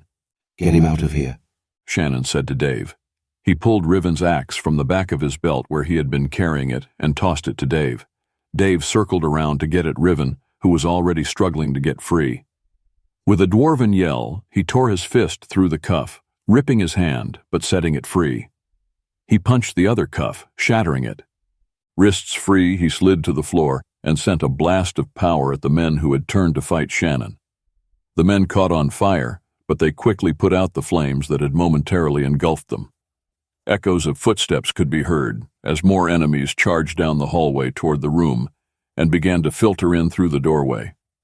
The cleric in Riven rushed up, and he powerfully put his training to good use. He swung his arms around, gathering the power of the blood and emotional stain in the room. He spun it around him, burning it with holy fire. White roaring flames whirled around him, driving back his attackers and distracting them enough for Dave to focus his attack on a vampire that was moving swiftly toward Riven. Dave lunged forward and leapt into the air, bringing his sword down with both hands, slashing into the vampire. The body dropped and slid a few feet, but the momentum of the head caused it to roll across the floor, coming to rest at Riven's feet. Dave swung his sword again, using it, as he'd seen his father do once, to outline a shield, focusing and directing his magic despite the battle about him. A newly arrived vampire came straight at Dave and hurled an orb of crackling black energy at him. The power of the attack hit the magical shield, but the shield held. As the orb ricocheted off the shield, the power of it hit the wall, causing slivers of rock to explode outward and shower over them. Shannon and 6 others were locked in a battle of magic that exploded, rocked, and showered them all in sparks. The sheer release of power in the room was enough to make Dave nauseated and lightheaded. He pulled the axe from his belt and tossed it to Riven before turning back to fight the men who were streaming in. "It's a goddamn warren," Dave yelled. His shield was hit again, even as his own blast of power hit his attacker, staggering him back. Riven roared and swung his axe, striking between his still-cuffed feet. The axe sent out a blast of power that shattered the cuffs, setting him fully free. "Go!" Shannon ordered. Dave and Riven looked at each other and dove under the table between them and the door. They came up on the other side with a yell, raising shields that sent waves of power back at the men attacking them from the doorway. The men coming from the hallway were forced back as the 2 companions charged towards them. They were dazed and easily decapitated as Riven and Dave each took a head off on the way out the door. They were met in the hall by an abnormally large troll. He was screaming at them and very dramatically swinging a massive club. Dave yelled back at the troll, swung his sword around in the same melodramatic manner to distract the big fellow while he readied his attack. He channeled magical energy into the swinging motion of his sword, creating a spiral of power and hurling it toward the troll. The energy hit the troll and exploded with force. The creature burst into flames, but it ran at them, not away from them. They both ran back into the room, needing enough space to swing their weapons to kill the giant troll as it charged toward them. "Get out of here," Shannon yelled this time. "We're trying," Riven yelled back. A goblin lunged at him from the doorway, blocking the path of the fiery troll. Dave slammed into the goblin, staggering it aside as he drove his sword into it. Riven quickly swung his axe, chopping the goblin's head off. He ducked under the thing's swinging arms and ran out the door. The headless body jerked around and stumbled back out into the hallway without its head. Dave followed them, surprised at how fast this stocky, short-legged man could move. In the hallway, the troll was still on fire and still swinging his massive club, which was now a flaming tree trunk. The fiery spectacle was enough to keep other attackers at bay for a few moments as the creature attacked Dave and Riven with its final move. The troll charged forward with a death cry, using its last breath in a suicide attack, the spinning, flaming club creating a fiery vortex. Careful to avoid the fire, Riven attacked the troll. He charged forward at first, but then to the side.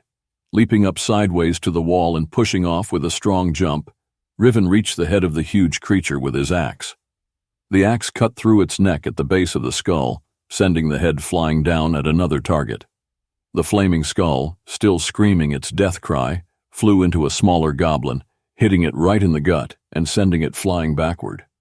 Riven dispatched the rest of the attackers in the hall with incredible ease, allowing himself and Dave to make it out to the yard. They only had to backtrack twice, trying different routes as Dave retraced his way out. They raced across the yard toward the gates. Halfway across the yard, now lit by the raging forest fire, the gates swung shut and closed with a boom. Below them, there was a second boom that shook the whole place. They could hear and feel stones settle as the castle vibrated. Good God, Dave breathed. Ah, hell, Riven swore as a small army turned to face them. Dave swung his sword around to loosen his shoulders, then drove it back into its sheath, cursing in various languages and with such colorfulness as only a pirate could. He reached to the nearest river of power and took it in his hands. As Shannon had taught him, he cleared his mind of everything. Forgetting about the dwarf and not thinking about his impending death at the hands of this army of soldiers and creatures, he focused on the task at hand. He drew the power through himself and told it what to do. As the power began to build, he gritted his teeth and held on even past the point when he felt like it was going to make him explode. With full concentration, he thrust his arms out with his palms toward the gate. He braced himself, but even so, the force of the massive energy blast drove him back so hard he almost fell. The gates groaned but held. He redoubled his efforts and increased the blast wave to more than twice the size. The gate shuddered and began to vibrate. The goblins and trolls in the yard shrieked, cringing down. Their effort was for nothing as the gates exploded outward in a billion slivers of wood and magical energy. The fragments shot out with such force that they buried themselves in the cringing horde, both inside and outside the gate. Smoke from the forest fire rolled in and created a scene that added to their panic. The creatures fled and fell on each other in their confusion to get away. Dave slumped, exhausted and lightheaded. Damn, Riven said, impressed. That was something. Dave drew his sword again, took a deep breath, and ran forward to meet the few that stayed to fight. They were almost to the blown-out gate when, out of nowhere, a man appeared. He sent chills into them both as they slid to a stop.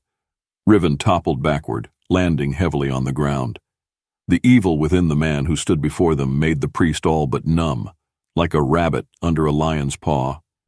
Riven's stomach rolled, and he was caught in dry heaves. Dave protectively stepped between the vampire and the priest. The man seemed young, was handsome, and dressed in red leather draped over with a black cloak. His eyes were red, almost as if they were bloodshot, but they glowed with an eerie radiance. He stood there, calmly waiting for them. "Leaving so soon?" he asked in a sort of wicked accent. The voice almost whispered at them, telling them where he was from, but it was too old and too elusive. "How very brave and noble to try to protect the cleric." He smiled, showing his cat-sharp canines. Both Riven and Dave seemed frozen. They couldn't move. It was as if he was hypnotizing them in some way. The man walked right up to Dave, smiled, and then stepped around to Riven. He grabbed Riven's beard and pulled the dwarf up to his feet. He wiped his fingers in the cut that ran across Riven's chest.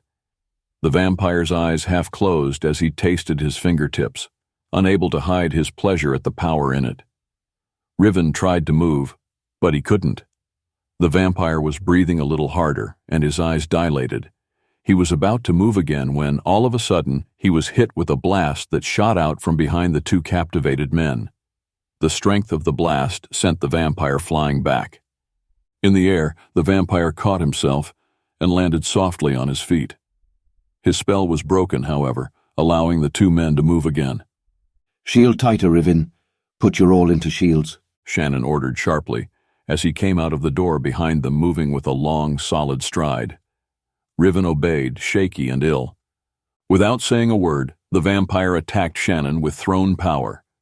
The dwarf scrambled back, but it was unnecessary.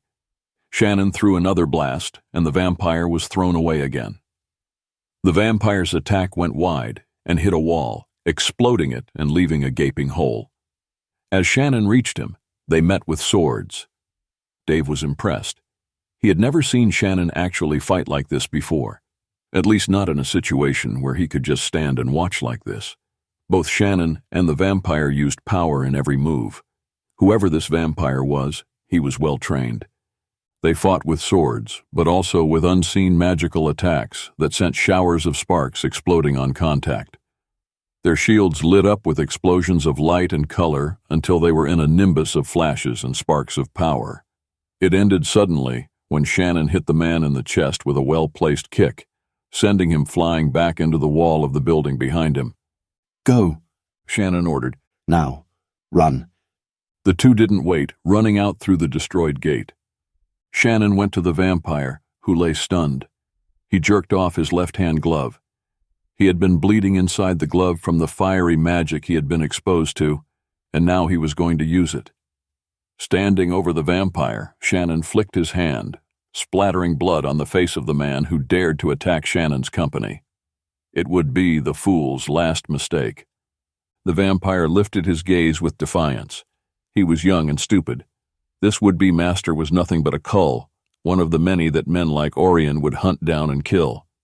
Shannon had let the battle play out to allow Rivin and Dave time enough to recover and get out. This man was as good as dead. Attacking Shannon was death. But first, Shannon had a use for him. He needed the vampire's power, his castle, and he needed to throw the vampire zombies at Jerome's priests who were after them. If he could catch Jerome at his own game, all the better. Shannon had time. He would break and own this man by sunup. The vampire sneered. "I know who you are. You will not get away with this. You do not scare me, von Armond. You're a pathetic fool. You cannot hope to beat me. You who would risk yourself for a group of peasants. Are you stupid or just sentimental?" He had gotten up and was ready to attack again. Shannon grabbed him by the face. It took only a moment. The vampire's eyes rolled as he struggled to breathe through his nose. "Know me, do you?" Shannon asked. "Then you must know that I do not quickly kill those who cross me. This is going to be the longest night of your life." End of Chapter 17. Continue with Chapter 18, Beyond the Forest. Princes and Priests, Chapter 18, Beyond the Forest. The forest of dark oaks opened up and fell behind them as the scenery almost instantly changed into an airy forest. Tall grasses with heavy bent heads were the only visible underbrush in the new forest of slender aspens, birch, and hemlocks. All of it was white and mystically beautiful, blanketed by the undisturbed winter snow. Slanting sunlight streamed through the trees from the west, turning the snow into a shimmering carpet. It all seemed too beautiful. It felt surreal after the long darkness of the Forest of the Damned. They all released a sigh of relief. Picking a spot, they slid off packs and set to building a camp. They set it up to stay for a bit. If Shannon and the others ever came out, they would need to be able to find the group without going too far. On top of that, Oirion needed rest as much as Theo did. Both were sore and exhausted. Ivan spent his time gathering wood, not only for the fire, but to build up defensive walls about the camp. Oirion was able to walk, but it had been a little early to be fighting battles. He hurt from his head to his feet.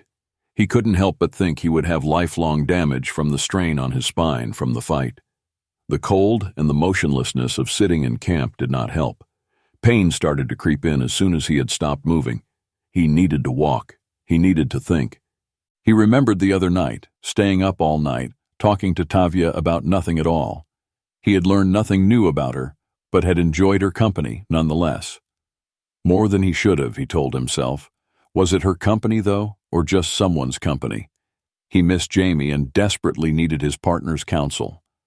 Walking apart from the group to an area just outside the camp, he watched the sun sink lower through the leafless trees. He wondered what Shannon was doing and how Riven was.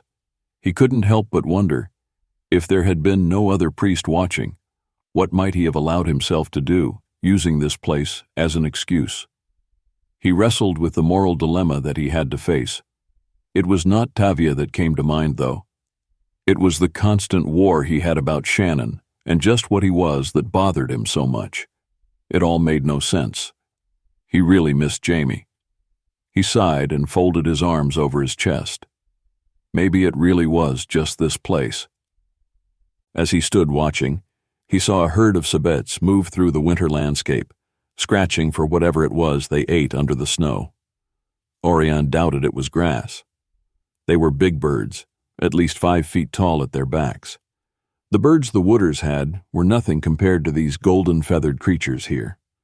They looked docile, but he imagined that their beaks could do a lot of damage. Even in their calm mood and slow walk, they were grand. He wondered what they would look like in full sun, with head crests up and wings flared. Slowly, his mood settled down.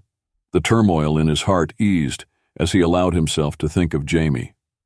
He accepted the truth that he was building up a great deal of emotion as a result of blocking the feelings. He was not about to cry, though, not here, not now, but he would later. He headed back to camp. The little company needed to stay together now more than ever. There was no way to know what was out there, and, alone in the dark, was not the way to find out. When he got back to camp, the group had mostly all gone to bed. It had been a long run, and they needed to rest. Tavia was already asleep, with Travis curled up in her arms. Oirion wasn't really sure that he wanted to sit up with her again. He had too much on his heart to want her prying into things right now. He had to admit, though, as he stood looking at her, that she had a power to her, something more than just female grace. It was in her hands, he decided. It was in the way she held her son, the way she built the fires and offered them food, her attitude, all manifested in her hands. Like the old bishop of his adolescence, who had given him the strength to overcome a terrible childhood and to become the man he was today. It was the hands he watched and saw power in. He eased himself down next to the fire. Ivan was up alone on watch, but he looked exhausted. He wasn't trained for this type of extended strain, of endless fighting and worry. Oirion, on the other hand, was just so used to this that he hardly felt the strain of the last few months. The only thing that wore on him was the emotional grief of Jamie, the trouble with Shannon, and his debates about his vows. His body was sore from injury, but not the sort of sore and tired that Ivan was. Oirion sat a moment considering and then began to scan around with true wizardry, not priest magics. With zombies as close as they had been, the last thing he wanted to do was cast any sort of divine magic. He rarely used the magics of his bloodline, but at this point it was foolish not to. He could see that the only things out there bigger than a cat were the sabbats, and he doubted that they would bother the campsite. Go on to bed, Ivan, I'll watch. Ivan didn't need to be told twice. The giant got up at once and went to bed. Oirion sat up alone in the night. He let the fire go out and sat in the cold and dark. After a while he got to his feet, walked apart, and found a place not too far away. Slowly he knelt in the snow. He did what he hadn't done since they left the cave, and had rarely ever done out in the field. He prayed his own prayers, not priestly ritual prayers, but his own from his heart. He didn't pray for strength or endurance. He prayed instead for truth and the will to accept it, whatever it might be. The day was restless with everyone waiting, not knowing what was happening. It was starting to get late when Salma returned from an excursion. She hurried into camp out of breath, going to Oirion at once. Oirion was tense, questioning his decision to not go with Shannon. Weren't his loyalties to his own brotherhood first? Should he have gone to help Riven? He didn't even notice her at first. There is a problem, She said softly. Problem? He asked, looking over at her perfect face. He couldn't help but wonder what it would be like to kiss a woman like that, what it would be like to have that hair covering your lover. He looked away, trying not to even think such things. What was wrong with him? There are men coming this way. Nomads, I think, coming through the trees. And what for? I don't know, but they are coming pretty fast. Let's break camp, Oirion said to the others as he stood. Any reason? Ivan asked, rousing himself from a half-sleep. Maybe, Oirion said, leaving it at that. They broke down the camp quickly and were just about cleaned up when the first of the men were seen through the trees. Salma crouched down and hid behind Ivan. Theo gripped the staff as the men swarmed up and pulled in around them with their horses, blowing snot and reeking of sweat and leather. They seemed a rude, dark intrusion on the pristine white stillness of the forest. The Nomads' horses were massive. Behind them, Sabbets ran along with packs tied to their backs, making this a large company with a lot of bodies and motion. They were untamed-looking men with layers of fur, felt, and weapons. They wore jewelry of bone, tooth, and feather. They had tanned skin and long, dark braids down their backs. They were a wild-looking group, warriors and proud of it. The leader said something to his men as the small group gathered together in front of this formidable party. Oirion held his stance, with Travis tucked up against his legs. He tried to understand what was said to him, but he'd never even heard the language before, let alone spoke it. He shook his head. We don't speak that language. One of the men saw Salma and pointed at her. He drew a javelin and made as if to throw it at her. Theo stepped in the way and hit his staff to the ground. The stone on top began to glow. He met the man's eyes. It was a standoff. Don't, Theo said in as cold a voice as he could, trying to sound as certain as Shannon would have been. The first to speak said something, and the man with the javelin drew back. The leader tried another language, but Oirion shook his head. Where's Shannon when you need him? Tavia said under her breath, a little concerned. The elder dismounted and walked to Oirion. Talking, the leader of the wild men pointed back the way he had come. He shook his head, frustrated, again pointing back the way they had come, and then pointed to Orion's sword. He saw the ring on Orion's hand, stopped and looked up sharply. There was almost anger in his eyes. He asked something, his tone firm and his eyes hard. He wants to know if you're a priest. Travis said softly. A bit startled, Tavia looked to her son. Travis stepped forward and held up his hands. He spoke to the man. The big man listened to the child and then asked something. Travis looked to Oirion. He says that the demon's masters are coming up through the lands, and the Nomads have gone to find help. He asks if you're a demon master, or do you wear that ring as merely jewelry? Oirion looked at the ring on his hand. I am a priest, not a demon master. I fight the things that deal with the dark powers. He didn't understand why the Nomad would think evil of a man wearing a priest's ring, but it bothered him. Travis translated, and the man replied, He asks if you will help them then, if we will help them. Do we or do we wait for Shannon? Ivan asked. How far? Oirion asked. A day. Travis translated. Let's do it. Tavia said. These are humans. We can get along with humans, and we owe them our help if our help is worth it. Isn't that better than trying to get a place set up by Winter? She gestured around to show that Winter was already there. Oirion hesitated a moment, then nodded and picked up Travis. How do you talk, Travis? He asked as the warriors around them relaxed. With my mouth? Travis said, pointing as if it was a silly question. How can you hear to talk? Tavia asked. Shannon did it. When? Oirion asked. When you were hurt. He answered, unconcerned. The small boy looked back to the warriors, his arm around Orion's neck, and spoke to them at length. When he had finished talking, he looked to Oirion and smiled. It'll work out. Gods have put us here to help them. They need us. We will help them win, because heaven wants them to. Most of the Nomads were sent north to seek more aid, but several stayed to lead the company to wherever it was they were needed. They mounted up and headed out as fast as they could get the company sorted out and onto horses. After their meager packs were strapped securely into place on sabettes, they turned west. Unexpectedly, Salma rode behind Theo, clinging to him as if her life depended on it. She didn't even give him a choice. She just jumped up and stayed there. The Nomads took them west at once and then south at a pace that was unrelenting. The horses and sabets just kept going without need for rest. Such endurance apparently was normal for them. It was not, however, for the company, and they all were suffering from the ride long before it was over. After what seemed hours, they reached the edge of the forest, left the last of the trees, and rode out into the open hills of the plains.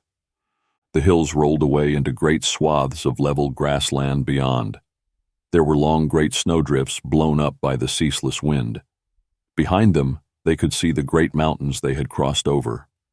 The mountains were so massive that more of the mountains were above the tree lines than below them, and most of that was lost in the clouds. The idea that they had all crossed them was almost unbelievable, even to them. Those mountains formed an impressive wall that was clearly a boundary that was rarely crossed. Ivan couldn't help but think it was those mountains that held up the roof of the barrier, and that they must have come very close to it. He tried to comment on it, but the pace and the distance between them made it impossible to have any sort of conversation, and he gave up. It was well after dark when the Nomads pulled up. They slowed to a walk and went up a wash that was all but hidden in the dark of night. Oirion moaned from the pain of the long, wild ride. It was all he could do to not cry. The members of the company were not horsemen, and although he knew how to ride, Oirion was not ready for such a long trek. All of them hurt, but they all held back complaints knowing Oirion had to hurt far worse than they did. I'm not so sure I will ever be able to walk again, Ivan groaned, trying to make light of his discomfort. It's not the walking I'm worried about, Theo sympathized, shifting uncomfortably in the saddle. He looked to Oirion. How about you? Oirion gave him a pained look but said nothing. Clouds had moved in, hiding the moons and the stars, leaving them in nearly total darkness. Still, the horses seemed to know the way and kept together, plodding up the wash without any trouble. They clattered up the stony slope and reached an area where the wind was cut off by hills that rose up on either side. Above them, clouds ripped across the night sky, never really revealing the moonlight, but offering glowing orbs to show where the moons were. Riven paused to look at them and tried to think where on the map they must be. If he was even close in his guess, the moons were saying that they didn't need to worry about winter lodging, as winter was nearly over. He tried to calculate the time at Ulam and the crossing of the peaks, but now that it was over, it was hard to say honestly how long it had been. It all blurred into cold, hungry nights and long, painful days. They climbed out of the shelter of the hills to emerge on a flat land, where they were instantly bombarded with the full force of winter. The wind cut through their clothes and stole their breath. Even the Orcan furs were no match for the icy wind of the plains of the Nomads. They moved back into a gallop and went on for several miles, cutting to the southwest. It wasn't too far before they saw small lights sparkling over the contour of the land. As they went over the low rise of a hill, they saw the light spread out in a carpet lining the slopes of a gentle valley that seemed to be many miles across. They slowed as they entered the massive gathering of the Nomads. There were many tents, each with a little flag on the top. The flags flapped and snapped in the wind, making a sound rather like rain, Oirion thought, as he came out of a daze of cold and pain. The fires were not small, as one might have thought when they had first glimpsed them on the far side of the valley. The fires were large, and several tents were grouped about each one, which served for heat as well as cooking. The size of the camp and numbers of the men had to be truly impressive, judging by the number of fires seen from a distance. They rode through a huge flock of nested sabettes and into the heart of the camp. Here the tents were larger. These tents, which were like none they had ever seen, were set up on a tripod of poles that held up the fabrics and leathers of the tent itself. The smaller tents on the outer rim had to be for scouts, flock guards, and the like. but safe in the center would be the women, children, and the more important members of the tribes. Near the middle, as close as they could tell, they pulled up and were motioned to dismount by their escort. Oirion cried out with pain as he tried to dismount. Ivan was quick to pluck him off the horse and set him carefully on the ground. There were very few people outside, but the cold, the wind, and the dark were good reason not to be. Oirion tried to stand on his own, but Ivan kept a discreet hold of him. An older man came out of a great tent that seemed to be heavily painted, but was hard to see in the dark. He spoke to the leader of the group that had just arrived. The old one, maybe a chief or a holy man, they could not tell, was fantastic looking, with far more feathers and oddments in his hair. They all blew and fluttered about his head, clinking against each other in the force of the wind. His hair was all white, his ears pierced many times with bone rings that ran all the way up, and his cheeks had black lines that might be tattoos running from one side to the other. His robes were layered furs and leathers, all beaded with a skill and density that elves would envy. Whoever he was important. He motioned to them to step to the still side of the tent out of the wind. The man asked a question. Travis picked up his head from his mother's shoulder and answered sleepily. The boy pointed at Oirion, spoke his name, and then did the same to each member of the group. The feathered man nodded and then led them to a tent that was just a few down from his. He held open the flap and let them in. Inside, it was warm. The walls and floors were lined with fur, and there was a wide, almost flat stone bowl burning in the center. The smoke was channeled up through a hole in the top of the peaked roof, making the room warm, but not too smoky. There were blankets and hides piled on the floor as beds. Additional light shone down from a small brass oil lamp that hung on a long chain from the ceiling. The old man spoke to Travis, and then he left them to rest. He says we can stay here, that its owner died yesterday, so we can have it now. The boy went to the pile of blankets, fell down, and was asleep at once. Tavia went to him, gathered her son in her arms, and curled up under a blanket with him. You can let go of me now, Salma, Theo said. She shook her head. No, she said in a scared whisper. Salma, let go, he said, pulling free. His tone was harder than anyone had ever heard him use before. She shrank back.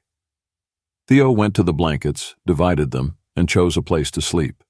He pulled off his boots and lay down, holding his injured arm to his chest, his staff tucked in the crook of his elbow. The others didn't wait much longer to do the same.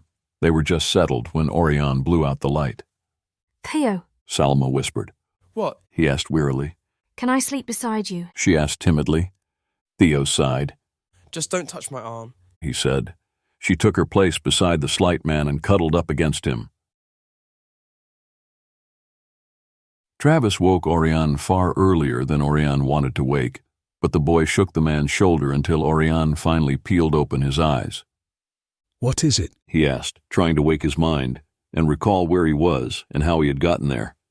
He rubbed his gritty eyes and focused on the young boy. They want you at the fire, Travis said. Oirion looked at the boy, who was suddenly able to talk.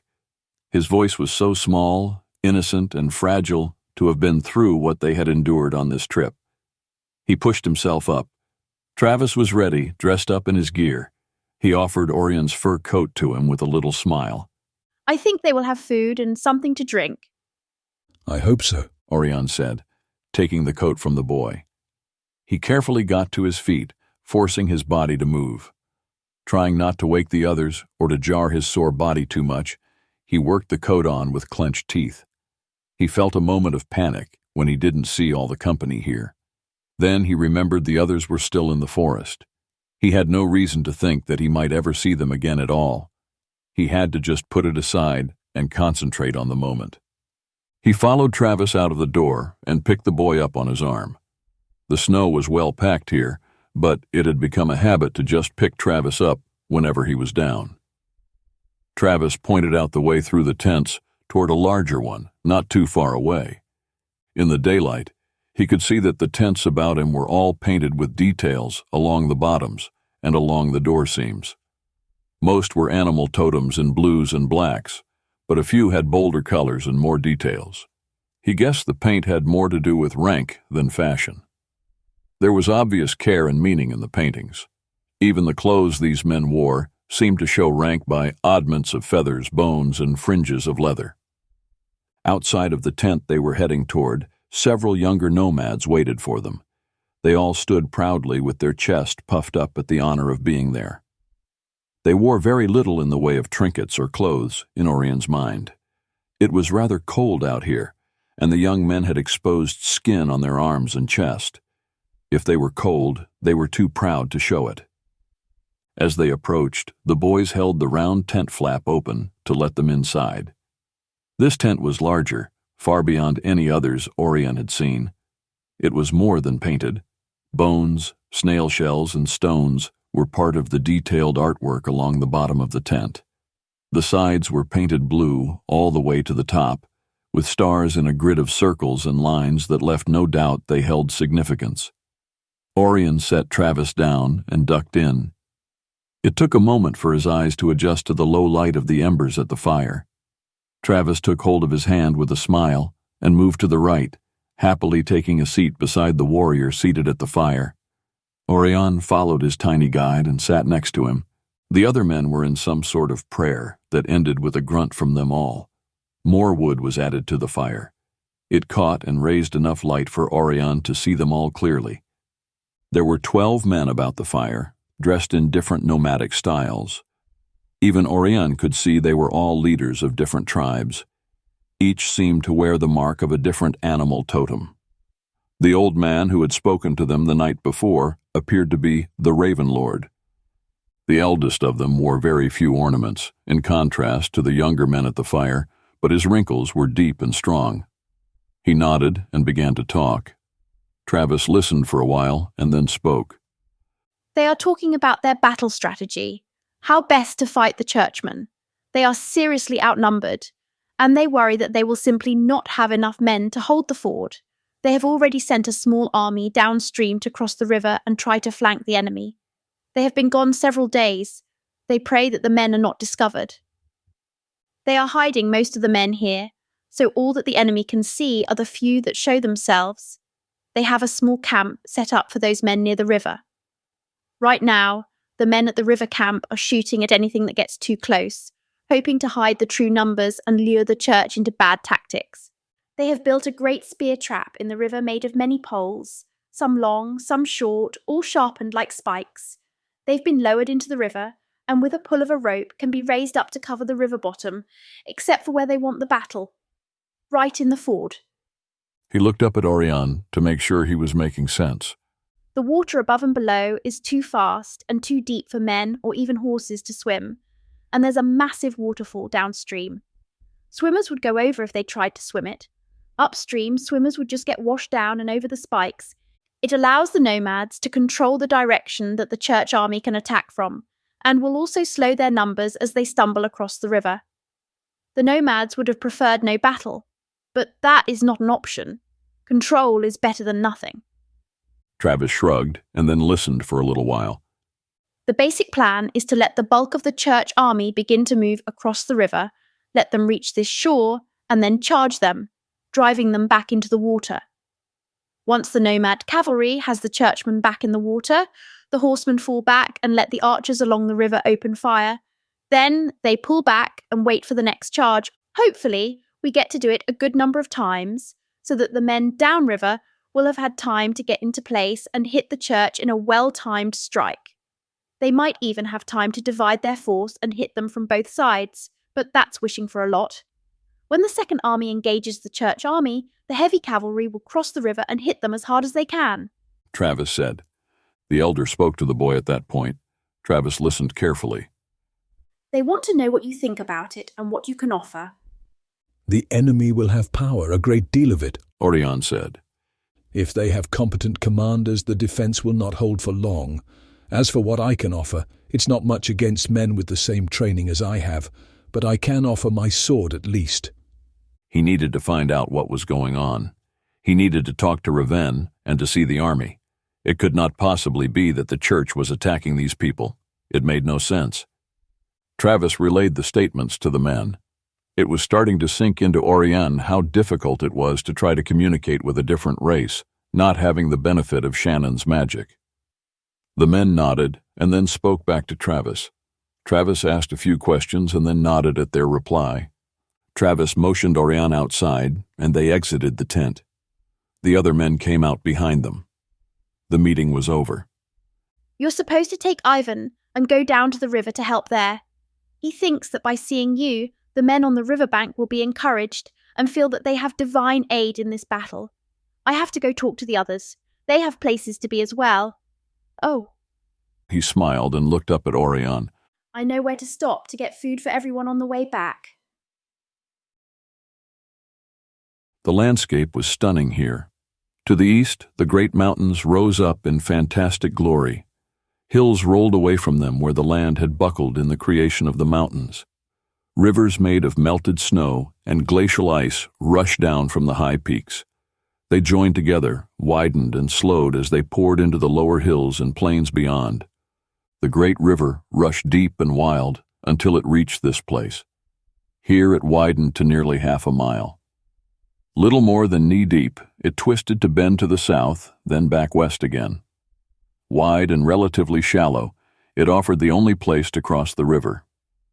Deep bushes, yellow and old with the past winter, formed a dense cover along the banks that rose up steeply along most of the river.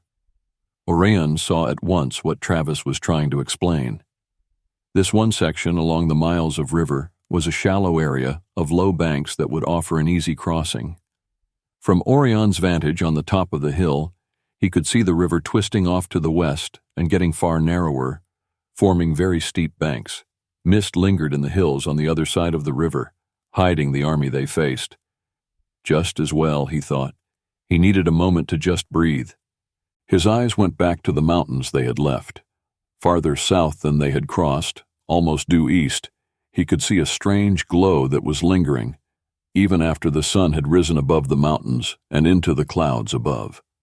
What he had taken as sunrise now looked more like a forest fire. He wondered if Shannon had anything to do with it. Not likely, he reasoned. The man avoided fire like most men drew close to it.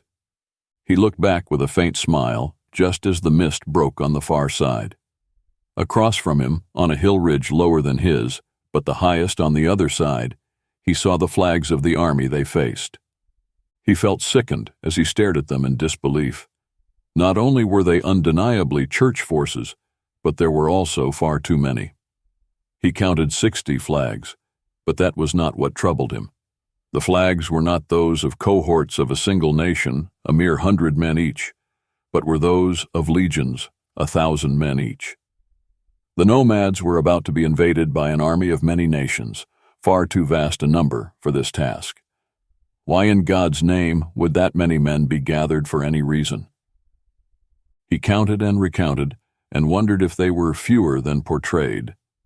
Any hope of that dropped when the mist gave way and showed the army on the hill beyond. He could see the legions setting up, the ranks of men, the order to them, and the skill demanded to command so many men was almost incomprehensible. He wanted to throw up. He looked back to the tents of the Nomads, hidden along the backside of the hill where he stood, and wished he could just tell them to run. They had no hope. He clenched his teeth and headed down the mountain to where he could see Ivan waving at him. Half numb with despair, he walked to the giant. "This is really an ingenious design," Ivan said excitedly. "Not a bit of magic to it, no scan will pick it up, and the water itself will protect it. They have it on rails that run along the river bottom with short, wicked spikes along each rail. They are all on pivots and sections. Destroy one and the others remain. You should come and see." He grabbed Orion's arm and led him down to the river. At the water's edge, he went on about the building of the spikes and how they had laid them so men and horses could cross right now, but when needed, the spikes could be pulled up with surprisingly few men. He spoke of how far they must have brought the lean trees used to form the rails, and how much time ahead they must have laid it all in place. Oirion tried to care. "Oirion, are you hearing any of this?" Yeah, I hear you, Jamie," Oirion said. "Oirion," Ivan said seriously. Oirion looked over at the man. Even when Ivan was on his knees, he was slightly taller than Oirion. Ivan truly was a massive man. He had to remind himself that his companion was the behemoth that Azirans were said to be. He smiled at his friend. Sorry, Ivan, it just seems pointless. Do you have any idea what we face? Yes, I do, Ivan said. But it doesn't mean we can't admire the skill of these people. If Azir had built such, I can think of several battles that would have been very different. Azir might even still be free if we had used such inventions. 60 full banners, 600 diamond banners. Do you know what that means? 60 full legions, Ivan said seriously, not flinching or looking away. He did not guess. He knew. 60 legions with all their cohorts in rank. The Nomads have what, maybe 1,000? Closer to 10, Ivan corrected. 10,000 against 60,000, Ivan. Do you see the math of 60,000 against 10,000? They have no hope. Ivan got to his feet and brushed the frozen dirt off his knee. I'm worth 1,000 fools, so make it 11,000. Ivan. Oirion appealed for sanity. So what, Oirion? You want to leave them? You want to go join the other side? He gestured across the river. Go then, cross. That's not what I'm saying, Oirion pleaded to his friend, wanting him to suggest that they leave, unable to do it himself. 60,000, Ivan? I know, Ivan said. But as Travis says, heaven is on this side. He moved to find a place to sit on the slope where they stood, waiting for the day and whatever it might bring. Oirion stood there for a moment, sickened, and then moved to be near the Ezerin, for whatever it was worth. For the old man to have said they were outnumbered was the worst understatement that Oirion had ever heard. Oirion and Ivan remained at the water's edge, in position to pull ropes that would lift some spikes. Oirion couldn't believe that he was actually about to battle against other priests. He was about to be a traitor. You all right? Ivan asked Oirion after a while, glancing up from picking his fingernails clean with a little jeweled dagger. Oirion shrugged. I guess. A few months ago, you would have killed us for being on this side of the river, no matter who else was on the other side. This can't be easy for you, sitting with the heretics. The church I belong to does not force itself on others. Men will come to the church as their souls are ready, not by the point of a sword. Don't know your church so well, do you, Oirion? Ivan said sadly. I would not go to war with a native people, Ivan. No! But you obey the words of a man who would. That is blindness and hypocrisy. Oirion turned his back on his friend. He did not need to have this made messier by Ivan, but he knew the man was right. He swallowed the uneasy tension and prayed that before it all went down, he would know what side to be on, without any doubt. But he did not think it would be that easy. Well, if it's any comfort, Oirion, I know how it feels to look across a river at men who were your brothers a day before. Ivan folded his great arms over his chest. The sad part is they don't look upon you the way you look upon them. As you meet their eyes in battle, you will see that it's true. They are no better than vampires and ghouls right now. They are mindless servants of a master who would send them to destroy a people. It wasn't a comfort to hear, but Oirion was glad he did not stand alone. Travis escorted his company to the tents near the far end of the valley, where the children, women, and extra horses were in a second camp. Travis made Theo pry Salma off of himself. She had to stay with Tavia. Once Tavia had hold of the very unhappy Sphinx, Travis took Theo back to what seemed to be the very center of the great camp. There were several old men waiting for them. Theo could not tell if any of them were men they had met the night before, but Travis seemed to know where he was going and what he was doing, so Theo trusted the boy. Travis walked up to them and spoke to them briefly, then handed Theo over, bowed, and ran off. The tent was large, just as large as the chief's tent. It was painted all over with white stars and black suns.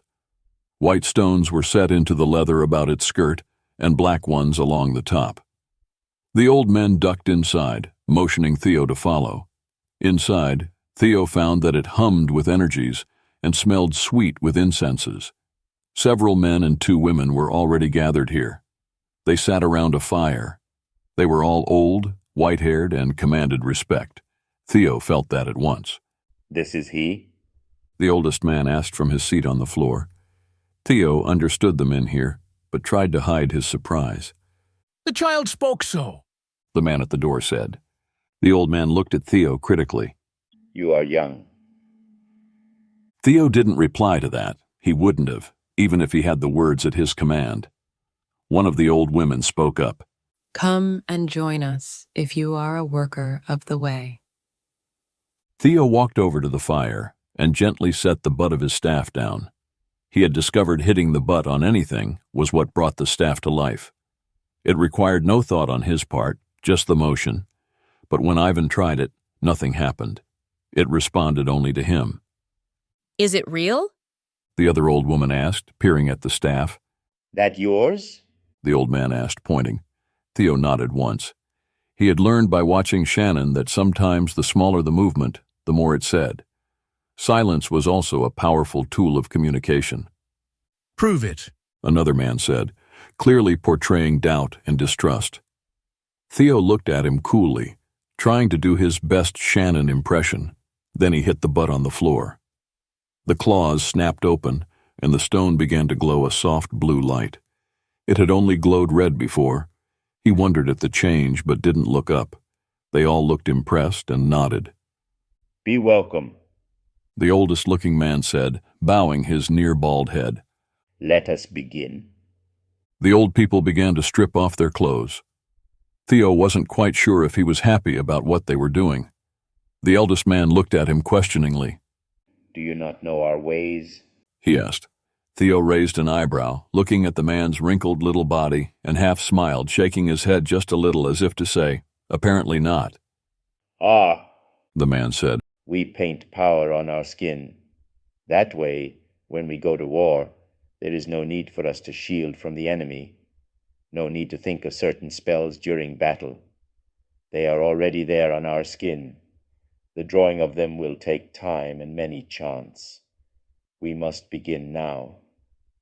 As you learn the words, join in. I will draw for you. Come, come. Take it off. Theo did as he was instructed, setting the staff and his clothes aside. At least he had the best body in this group. It wasn't like he was undressing next to Ivan or something. They sat on thick, soft rugs that were laid out on the floor, took out boxes of paint, and then began to chant and draw on each other. Theo felt the pricking of the little stick they used to paint on him with, and the ink seemed to burn his skin. He tried not to shiver, but it was hard not to. It was cold in the tent, and yet he could feel sweat on his body. Someone threw something on the fire. It began to smoke, filling the tent with a blue haze. It was clearly some sort of drug.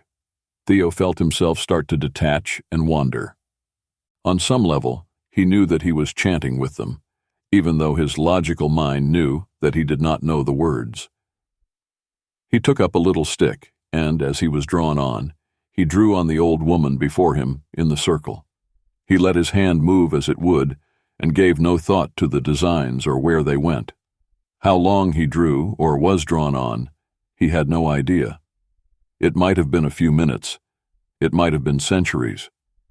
For once, his mind was able to spill away into the powers and stunning art of his magic without the sick sensations of the bloody demands of it. For the first time, he was free to work it in holy ways, and his heart gave into it fully. After they put the little sticks away, they stood and rubbed oil into each other's skin and into their own. They dressed in black leather pants that were so tight, the oils alone, he thought, allowed them to slide the pants on over their painted bodies. They put on sleeveless surcoats that were slit to the waist to show their paint. Even the women's were open enough to show the center of their chests. The leather on them was tight, though, and almost made the old women look young again. They had their hair pulled back and tied up. Over their heads, they pulled on masks that were crafted of the skulls of different creatures. The skulls were painted black and had long black horsehair to hide the back of their own heads. They put wide belts on over the heavily embroidered surcoats. It was all very fantastic and impressive, and gave Theo the feeling that he was wandering in a dream. It just did not seem real. When they were all dressed, they stood together around the fire, held hands a moment, and said farewell. In case we don't meet in this life again. Theo let his eyes lose focus, and he stood in the tent of his sanctuary. He was dressed not in the fantastic paint and oils, but in the green robe of his family. He ducked outside into the sun. After the long cold and the travel through the barrier lands, the heat of the sun would feel good. However, it was different. It was not what he expected. Summer had passed. The sun was lower in the sky. The sweet fragrance of the fall grasses filled the air. The grass was taller, turning golden, and waving in a breeze that swirled around him. For some reason, it all struck Theo as very odd. He stood a while just watching the wind in the grass, until he noticed that before him was a man. Theo wasn't sure how long the man had been there, or if he really was there at all. For a moment, he thought it was a ghost of Dave, but as soon as he thought it, he knew it wasn't. The figure bowed slightly to him in greeting. Theo tried to focus on it, but the more he tried, the less it seemed to be there. He tried instead to relax and just let it form itself, as the sanctuary allowed it to. The form seemed spun of blue cords of energy. The cores of its soul lit up with an inner, shimmering light. It held out its hands, offering something to Theo. "Who are you?" Theo asked. "I am the wren on the tower windowsill. I am the spider in the garden on the shimmering web. I am the lone wolf on the mountain cliffs. I am the keeper of the hall of the dead. I am the first and the last." The being spoke in a whisper, yet power rippled out through the air. Theo felt it like heat, like perfume, like a touch that went through him. As each image was whispered, he felt the moments flicker, returning to the company of those little things that had given him the strength to defy his mother. The keeper of the Hall of the Dead was not an image that he knew, though. It was ancient and deep, spun of the power of the great throne of Pert. Darkness, mystery, and the weight of 1,000 tons of stone above him filled his mind. The first and the last images brought up so much more than he even had the words to understand at the moment. But it was power, and it was not demonic as he had feared. "Why are you here?" Theo asked, half afraid of what it would say, already preparing to defend Shannon. "I bring you a gift," the figure said. "Not of myself. I alone am able to bring it. Your sanctuary was built on the angelic power of Pert, thus allowing me to come to you. This is a gift from the mother of one I cannot name." Images filled his mind. A mother's love wrapped around him, touched his heart as he had never felt. He could feel loving hands tracing the hair of a beloved child. He could smell soft perfume, feel warm, gentle touch, and hear the voice echoing a lullaby from far away.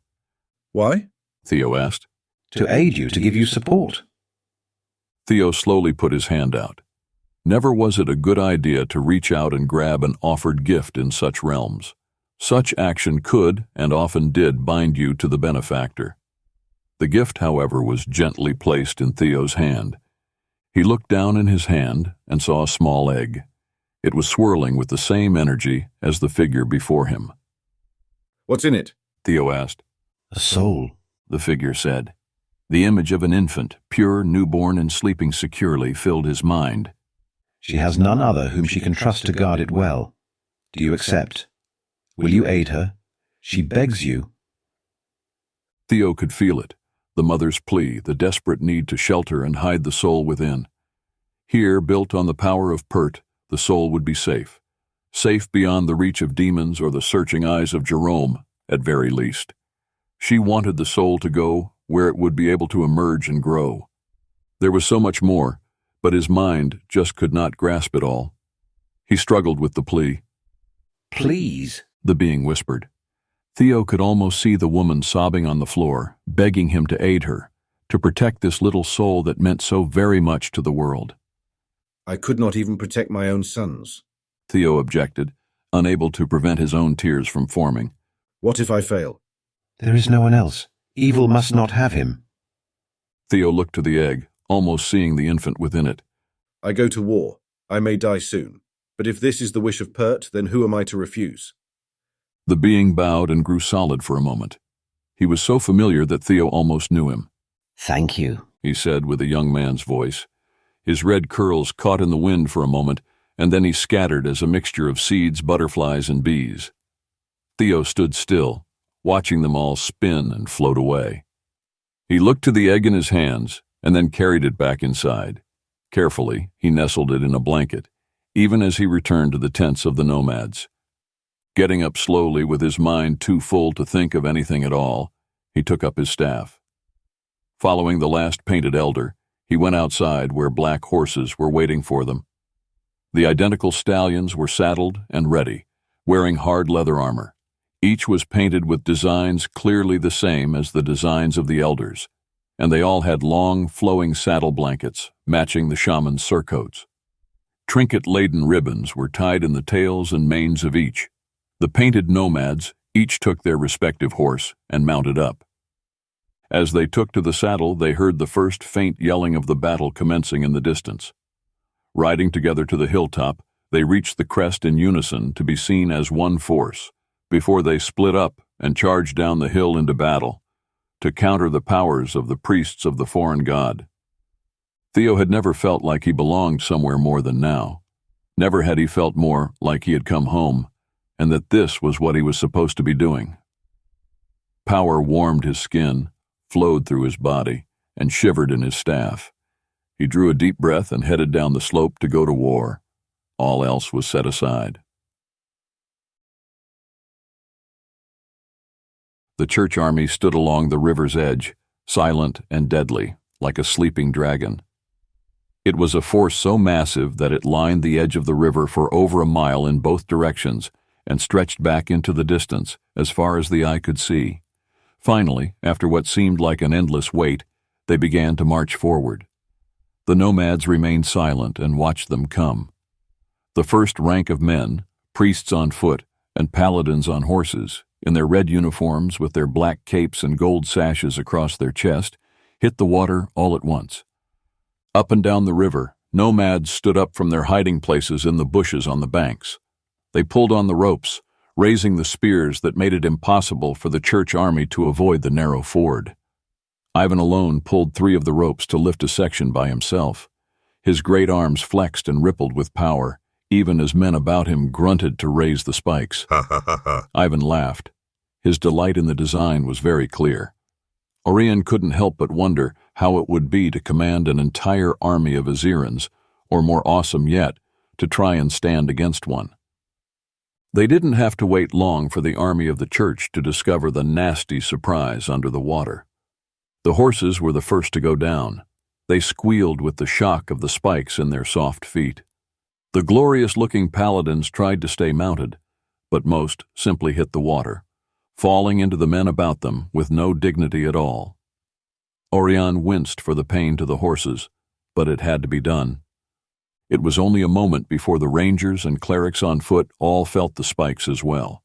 A few managed to jump back, but many cried out in pain as the sharper spikes shot up through their boots and into their feet.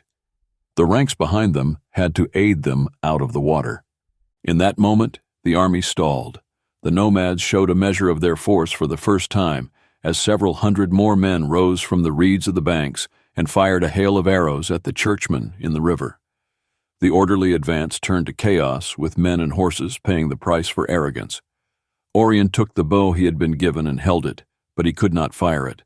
He looked to Ivan for support and watched the man snap off arrows, not at those who were in the river, but those farther back, straining the bow until it finally broke in his hand. From the back ranks, where the most powerful and highest-ranking men would be, came a holy shield. Far back from the danger, those most powerful were able to slowly raise the shield up from the river to protect the army trying to escape the arrows of the Nomads. Magic would fail against that shield, and arrows would run out. For now, though, the commanders at the front had no choice but to order the men to pull back and regroup. More time was bought. "Come on, Oirion," Ivan said. "We will want to be in the middle." He put a great hand on Orion's shoulder. "They will need the powers of both of us there." Oirion let the giant guide him up the river toward the only place the army of the church would be able to cross. Ivan took an easy stance near the riverbank, so close to the lower banks that Oirion wondered if they were too close and might get trampled by horses when the Nomads charged down the gentler slope here. "Do you think they are dumb enough to send the men through here?" Ivan asked. They aren't dumb, Ivan, Oirion replied. They are arrogant. How will they know where to cross? Ivan asked, curious, scratching at his chin. They can scan the energy left from the injuries to the men's feet and find the safer route. It will take time, as the blood and pain will be washed in the river, but a cleric of enough rank and skill will be able to find it. I wish I had something to eat. You think we have time for me to go get something? If you run, Oirion said. You want some too? Ivan asked with a grin. I think I'll be all right. Hold my place then, I'll be right back. Ivan turned and raced up the mountain. Oirion had to laugh a little at that. Many might think that Ivan was running with an important communication perhaps, but no, the big man was hungry. Oirion stood at the river, unable to talk to the nomads around him. With Ivan gone, he felt terribly alone. He watched the men across the river pull the wounded back. They were moved into orderly rows, so that they would take up as little area as possible and not disrupt the cohorts at all. The healers would see to them there. He sensed the scans of the clerics as they were seeking the weaknesses in the river, and soon they would find it. Oirion wished Dave and Riven were here. He wondered if Shannon would have entered a battle he could not win. It would be odd to see Shannon in such a role. He suspected that if the others escaped the woods, they would not come here at all, but would circle around instead. The thought was rather sad. Besides Jamie, Oirion had very few friends. The assortment of people he had found himself with since the shipwreck had become friends, he felt, and he wished they were with him. All of them except Shannon, he had to tell himself quickly. The clerics had begun to focus on the ford by the time Ivan returned with meat and flat bread. He offered some to Oirion. I know you said you didn't want any, but trust me, you'll wish you had eaten later if you don't now. Oirion knew he would, so he made himself eat with the big man. They both took seats on the bank and watched as the commanders reformed the legions for a crossing. The fastest footmen were placed at front, priests along the side ranks, and paladins to charge up once the ford was found safe.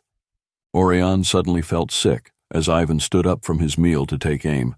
His bow was broken, so he grabbed Orion's. He shot at a man who was trying to figure out how to drop the spikes. Ivan swore in Aziran at his bad shot. He had got the man in the leg. Another archer shot the same man in the chest. The wounded man struggled for a moment to pull the arrows out, then toppled forward into the river, drifting out into the current. Orion's stomach threatened to come up. He noticed the man had a gold ring on his hand as he floated by, staining the water about him red. Oirion looked back to his small meal and tried to pray, tried not to think about it, and tried not to get sick.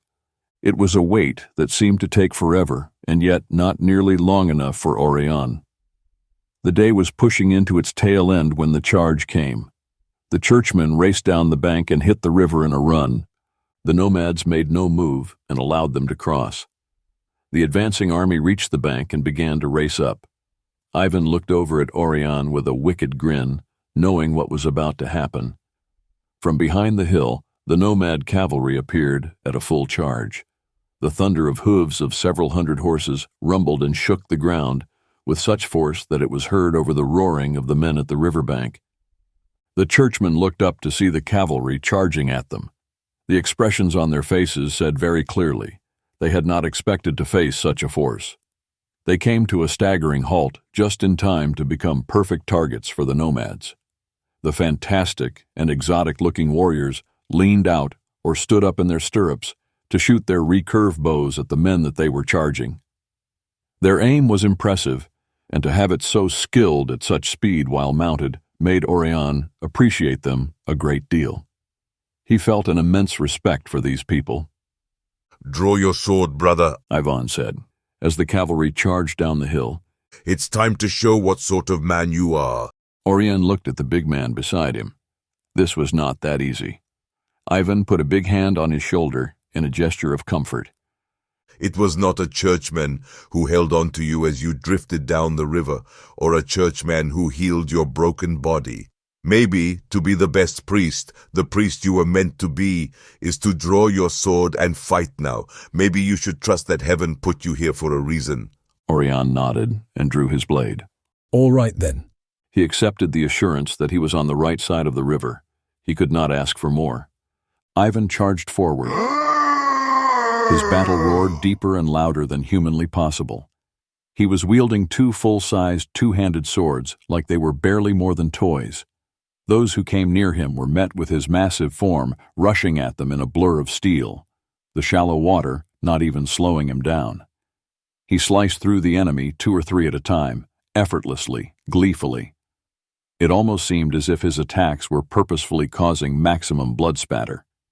He was covered in it, bringing terror to his foes as he continued swiftly through them, laughing and shouting the entire time. Oirion remained at his post on the edge of the bank. Many priests engaged him and the nomadic warriors, as the rest funneled past them. Beliefs and faith set aside, when the moment of truth came to bear, Oirion did what he was trained to do. He drew up his energy and empowered his sword, swinging it skillfully into the oncoming attackers. He instantly dispatched any that came within his reach. Feeling sick to his stomach at the thought of the priests, dead and dying by his own hand, he did what he must. He concentrated on the greater good and the truth of it all. The Nomads' cavalry thundered towards the church army in another charge, not slowing as the horses plowed through men who were trying to fall back, their own forces keeping them from retreating. Nomadic archers began to fire from both sides of the column of churchmen, sending perfectly aimed shots into the men crossing the river and into the backs of those who attempted to retreat. The water was stained red, and many bodies began to float downstream. The skirmish between the footmen and the Nomad cavalry was short and bloody. It lasted only until the horses reached the river, when they veered aside and cut free. The commanders seemed to just watch and gauge their enemy. The few men who were still trying to make it back to the far riverbank found the arrows of the Nomad archers in their backs, or Ivan returning, slicing through all in his path. Oirion was not accustomed to massive battles, only small skirmishes with very few involved. He had never seen nor felt the power of such a fight, and here he was right at the front. He was so close that he could smell the horses' sweat, the blood, and the churned-up river mud. He was blood-spattered and shaky with the effects of adrenaline. He breathed it down and struggled to keep his body and mind under control. The initial charge of the church was crushed under the Nomad warriors and their horses. The Nomad cavalry had already withdrawn out of range and was regrouping back on the hill ridge. The first charge of the Nomads had worked. That went well, Ivan said with a pat to Orion's back. From here on out, though, many more men will die in each attack. You ready to get truly bloody? No, Oirion said, feeling very sad about the whole thing. I do not want to do this at all. Sometimes, Ivan said seriously, battles and the things we must do are not about what we want, but what heaven demands of us. It's done in order that others may live in grace. Keep your sword drawn, Oirion. Remember, you are a lord of Pert, descended from a line of kings with the grace of your God on your side. True men will see that and step down. The orders were reissued, and the church pushed forward again. Oirion watched, a bit confused as to why they would try it again. They had to have something ready to aid them in this. He drew his sword, but also cast out a scan to feel for whatever it was they were planning. It seemed far beyond sanity as the men rushed the river again. The Nomad cavalry hit them just as before. The Nomads lost a few horses, and some horsemen were killed, but the second charge of cavalry was almost as effective as the first. The Nomad horsemen withdrew as the archers showered the river ford with arrows. The bodies of priests and clerics floating down the river began to pile up in backwashes. With little hope of success, the church army used the same tactic and charged the ford a third time. It seemed an incredibly stupid strategy to the Nomads. Didn't the commanders see that this attack wasn't going to work so well? This time, however, horse-mounted paladins, flying the banner of the church, joined the charge across the river. Some were equipped with lances that, once their horses hit the far bank, they lowered in unison. The thunder of the Nomads crushed into the heavy horses of the ancient order of paladins. The clash between cavalries was awesome. The paladin lances found a number of Nomad horses, many of which reared and attacked, using their hooves to kill the ones behind the spears, even as they went down. The nomad horses were far better trained. Many of them danced between the heavier armored horses of the church, ducking past the lances. Nomad warriors took the heads off of mounted churchmen with wicked skill. The armored paladins were no match for the nomad swordsmen. There was very little sword-to-sword fighting, and those bouts were short. Once again, as the nomad horsemen reached the river, they veered aside to circle and regroup above. Ivan was one of the first to move once the horsemen had passed them. He charged in with another roar. His great sword chopped a man in half as he continued through the melee.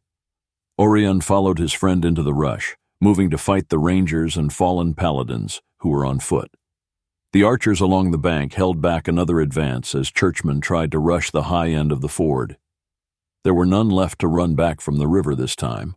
All were dead. What paladin horses survived, the nomads were quick to grab and take back up the hill. Again, the church was repelled.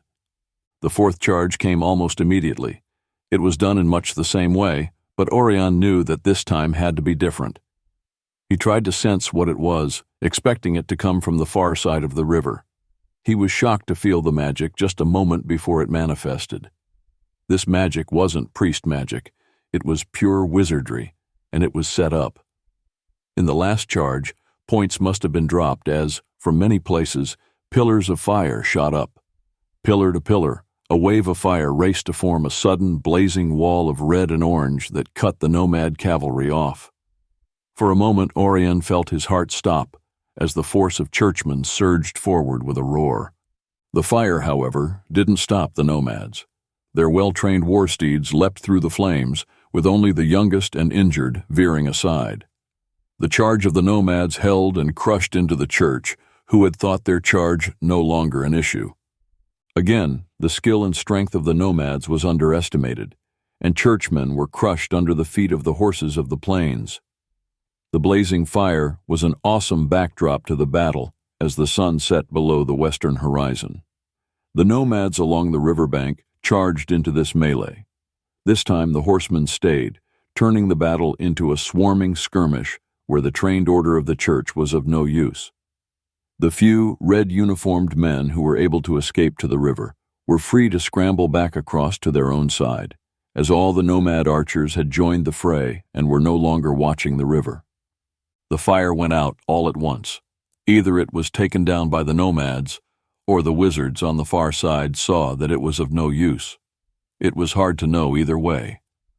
Oirion wiped blood off his face with the inside of his vest collar. The church had pulled back to regroup for the night. Already the temperature was dropping, and breath was steaming cold in the air. Sweat on men and horses was going to rapidly turn to ice, and that was very bad for any army. Oirion looked for his Ezerin friend. He had spotted the giant several times in the day and had seen him knee-deep in water in the last skirmish, but had lost sight of him. There was no doubt the man was an asset to any army. Every time Oirion turned around, the man seemed to be in another place, crushing men at every step. End of Chapter 18. Continue with Chapter 19, Battle of the Nomads. Princes and Priests. Chapter 19, Battle of the Nomads. Panic was about to set in, and Tavia was ready to cry as she desperately searched for Travis. She finally found him standing on the hill ridge, looking out over the battle below. He held his little elbows tight in his hands. She ran across to her son and caught him up in her arms, wrapping her cloak about him. It was then that she started to cry. She hid her tears on his tiny shoulder. Travis put his arm around her neck.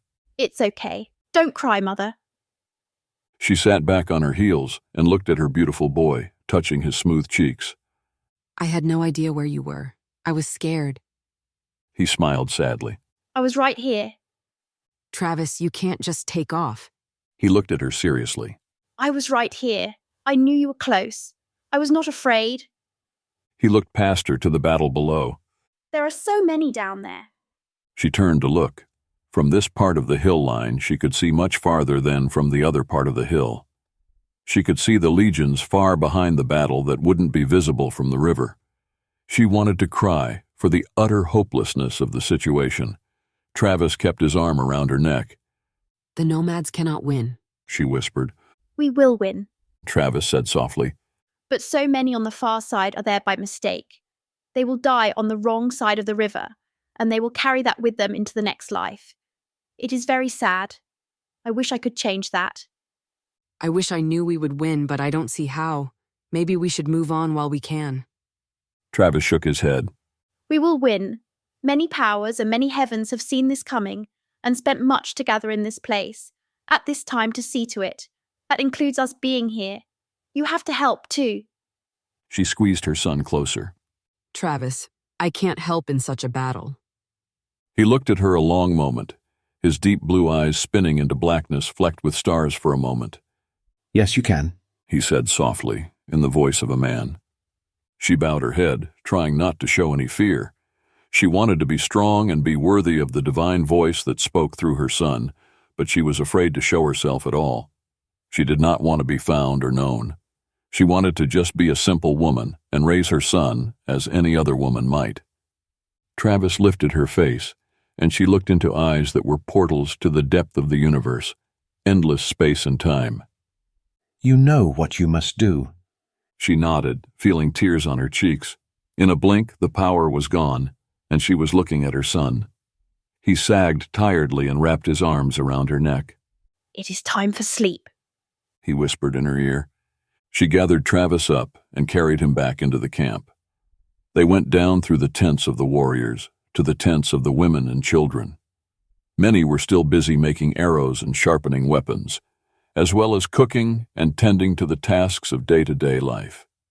She found their tent and ducked inside. Several women were there, waiting for her. She wondered where Salma was, but set the thought aside and went on to put her son to bed. The women had all wanted to help her little boy since Orion's little company had gotten here, and as much as she didn't want to share, she knew they had reason to wish to serve him. Tavia laid Travis down gently. She handed her son over and ducked out, needing some air, and to breathe a little for herself. She hadn't gone far when Salma appeared and caught hold of her hand, like a scared child. What's wrong, Salma? Tavia asked. The little woman kept so close to her that it was almost hard to walk. They do not like me. Please don't leave me alone with them again. I needed to find Travis. I'm sorry. Why would they not like you? You have done nothing to them. No, but my people are, well, the war that made us was against them, or about them anyway. They know what I am, and they know that my people play the role of slaves in order to use others. They do not like Sphinx and find us very much like you might think of a half hobgoblin, half human.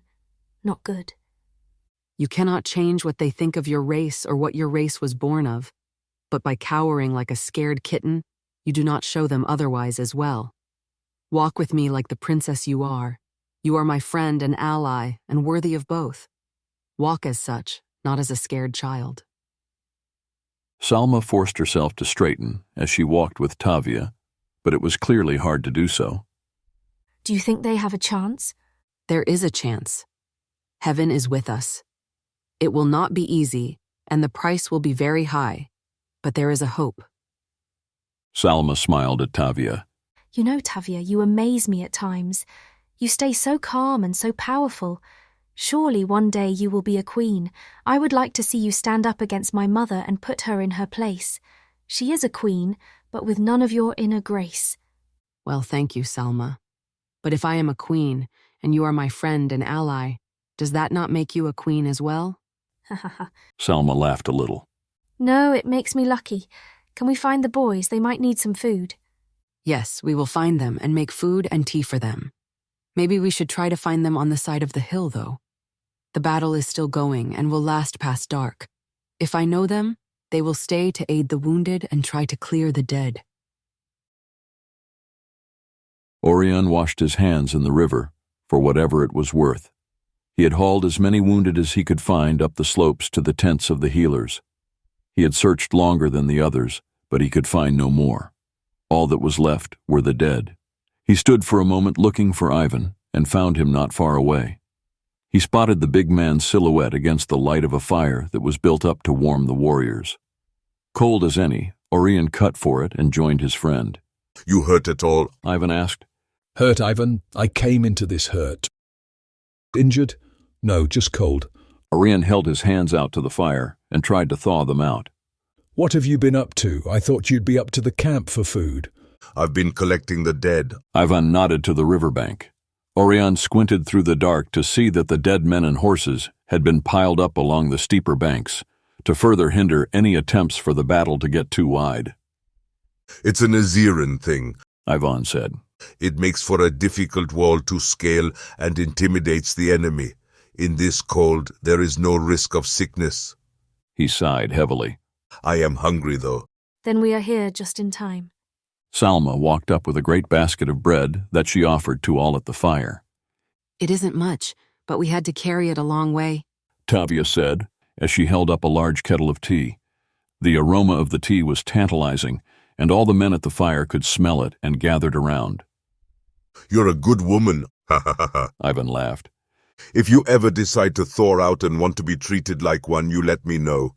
Tavia smiled tolerantly, but said nothing as she poured tea into small cups that she had pulled out of a little pack slung over her shoulder.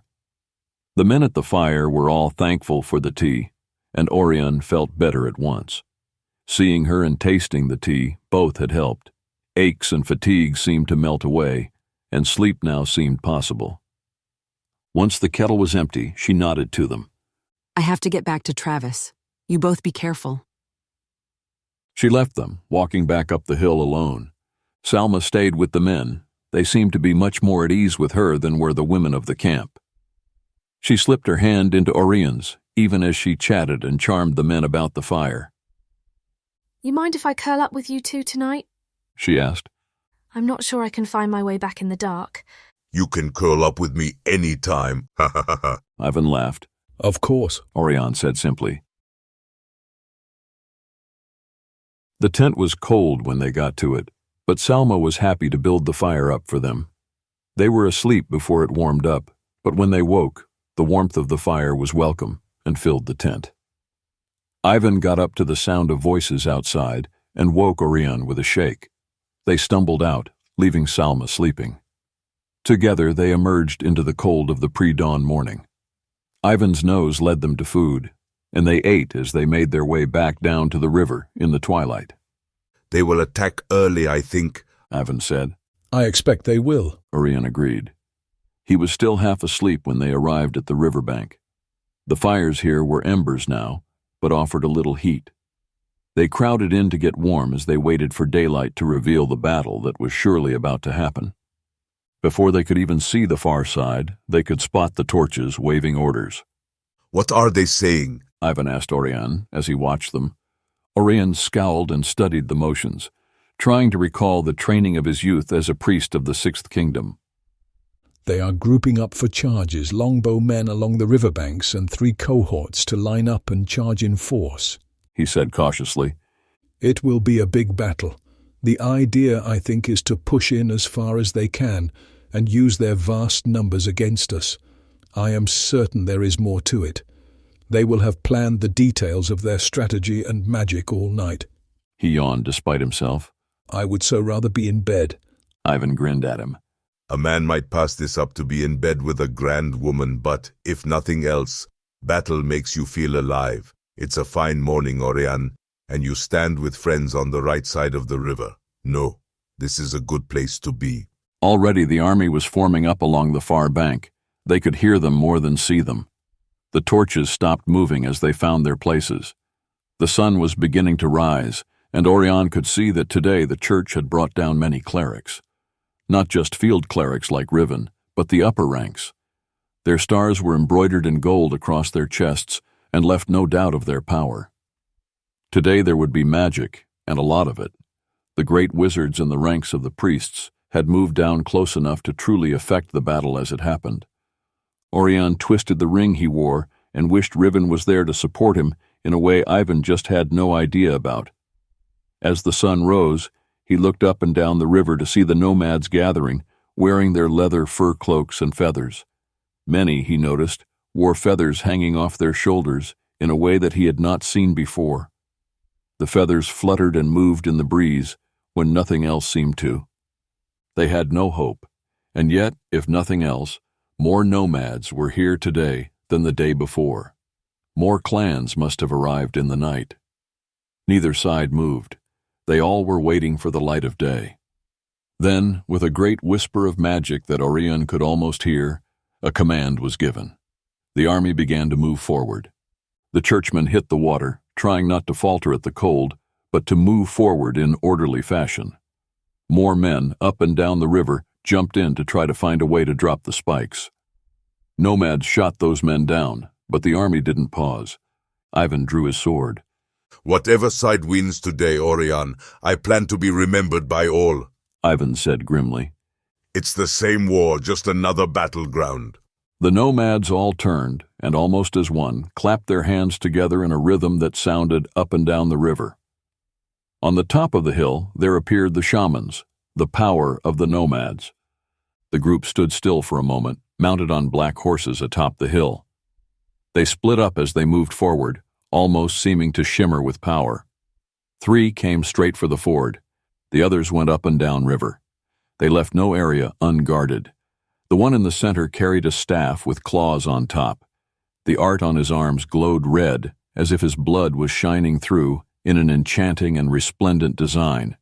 He wore the skull of a troll and rode the horse with an ease and silence that seemed eerily dangerous. Oirion thought to tell Theo about the man, that they had the same staff. At that moment, Oirion realized he had not seen Theo for days, and suddenly worried what his fate was. Across the river, a cleric from the front ranks raised his arms and began to cry out his prayer. The central shaman brought his horse to a standstill and tapped the staff butt on his toe. The claws snapped open and the stone flared red. He aimed it at the priest. A single dart of red light shot across the distance and struck the priest in the chest.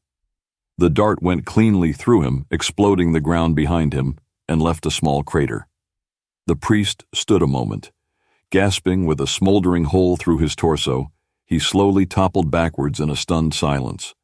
The church let out a cry of shock and grief, almost in unison, and the Nomads smiled grimly.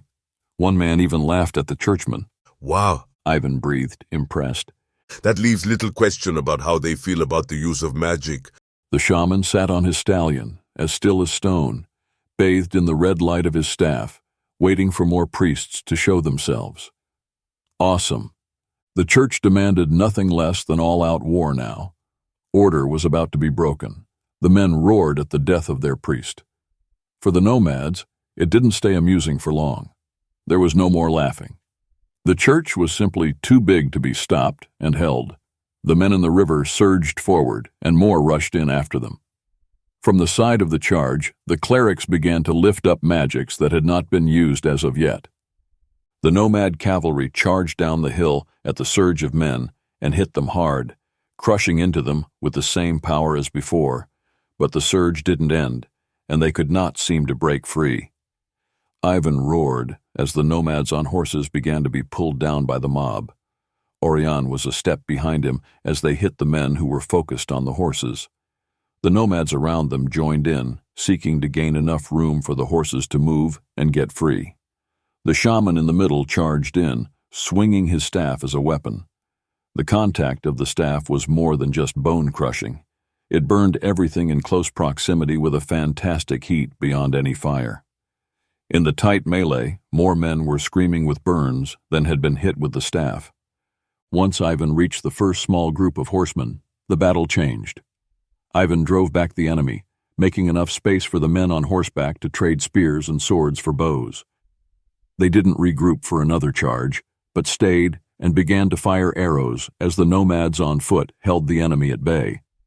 A magic net was cast out by the clerics. It was a well-known trick to slow everyone down and allow new men to push in, while those caught in the net found it almost impossible to move their feet. Oirion knew it for what it was before it hit, and he threw up his arm with a shouted banishment to dispel the net. He didn't have much hope of dispelling it entirely. He was only one hunter against at least a dozen clerics, but his own priest magics hit the net before it had even begun to descend. His magic struck the net with such force that it revealed the net spread out over the entire hillside. In a flash visible to all, the whole net of power was burned outward from where Oirion was, like a torch put to a dry rope, until the entire thing was gone. There was no time to think about that, or wonder how he had summoned enough power to destroy it. The church was not stopping, and Oirion barely saved himself from certain death. Locked in a sword fight with a man who might have been a friend in another place, Oirion had no choice but to submit to the side of the river he stood on and disregard all the rules. He flung out wizard power with a shout. Lightning wildly exploded outward in a fan of heat and force into the men who pressed in at him. Many were knocked back, several smoldered and dropped dead. Others fell, screaming and thrashing in pain. For a moment, even Oirion was stunned at the raw power and the wide fan of effect he had had. It was pure luck that he had not caught any of the Nomads in his untrained attack. A few of them even looked at him uncertainly. Catching his breath, he ran at the closest man with a shout and drove his sword into the young priest's chest. The young man looked at Oirion and blinked at him. For a moment, just before he died, Oirion saw recognition in the eyes of the man. It was something Oirion had not thought of before now. He was a celebrity, and he knew it. While he tried to deny it, he knew that posters of him were sold for coins, and images of him floated around the world.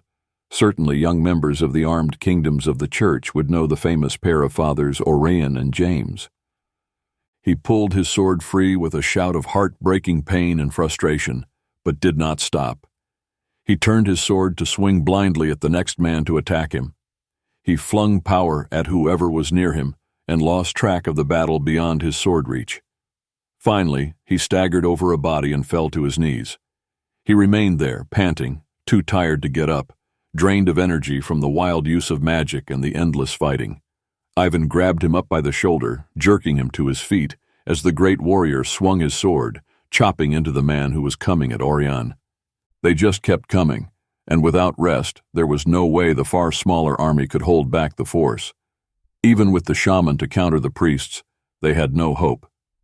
Magics blasted back and forth over the river, flashing and exploding, creating gusts of warm air, pockets of foul air, and wild, unmanageable horses. The riverbank was lost, and the Nomads were pushed up the slopes of their own hill, driven back by the sheer numbers of the army they faced.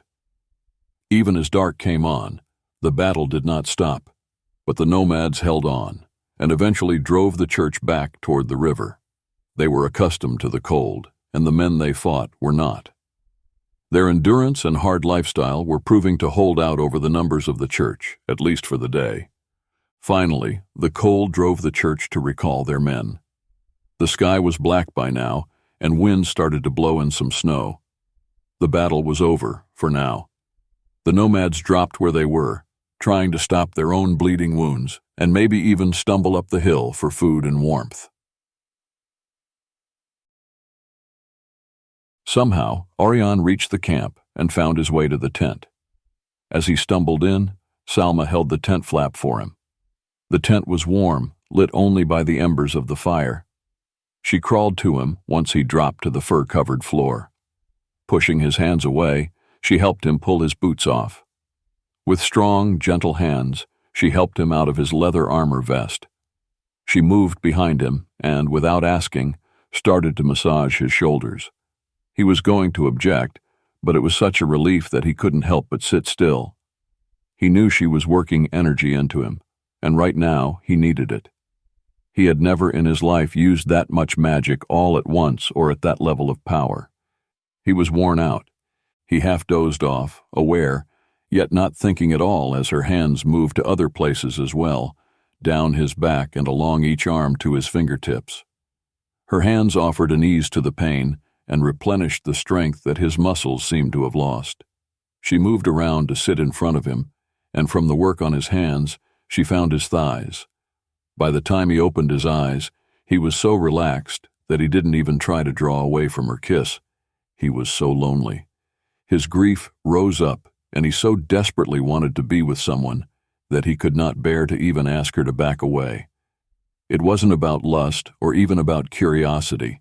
It was about connecting to another soul. His hands touched her soft face as she kissed him again, so carefully it almost made him cry.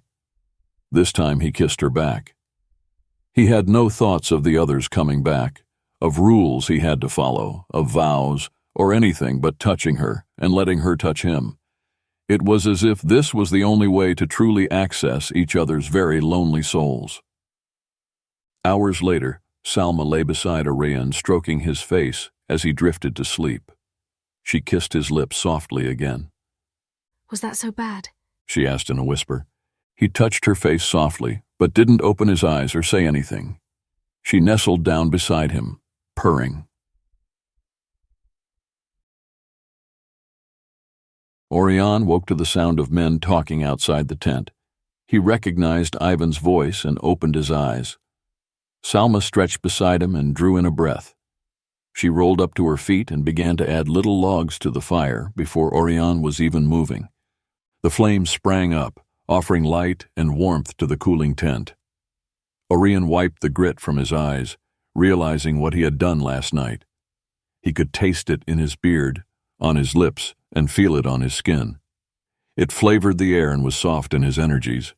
All of it touched him pleasantly and woke him with a sense of relaxed ease that he had not felt in a long time.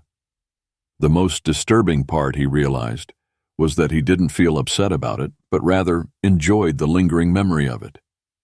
He reached for his clothes and got up. For the first time since he had gotten here, he was feeling able to move without pain. He was half-dressed when Ivan ducked in. The big man had a basket of steaming meat and a skin of some sort of hot tea. Breakfast, Ivan explained. Where are Theo and the girls? I haven't seen Theo for days and the girls are at another tent. You stayed? Ivan asked Salma. Yep, I'm not trusted around the little children. She came over to look at the food and smiled. I knew there was a reason they keep you. She took the basket and sat down near to where Oirion would have to sit. Where did you sleep, Ivan? You smell funny. It's some sort of herb that they rub on their men. He sniffed at himself. It's all I can smell right now. So you don't stink, yes? Was she a widow or just impressed with the size of your, wrists? Salma asked with a wicked smile. Ivan grinned. She was a woman, he shrugged. And pretty. Aren't you a man of high standard? She teased. I never claimed to be. He sat down next to her. They ate together, and then Ivan happily took the empty basket. Oirion picked up his sword, buckled it on, and went out with Ivan. Salma caught his arm as he did. He looked at her. She had a quiet look that he had not seen on her before. You were serious, weren't you? Your priests really don't take women, do they? No. Then why did you? That was a very good question.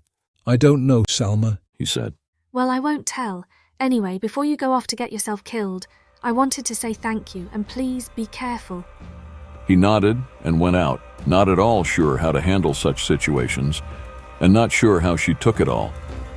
He wondered, after he stepped out, how was it that she knew he was not so practiced? Was he that bad at it? He pushed the thought out of his head and went to find his place at the riverbank. End of chapter 19. Continue with chapter 20, A Deadly Turn.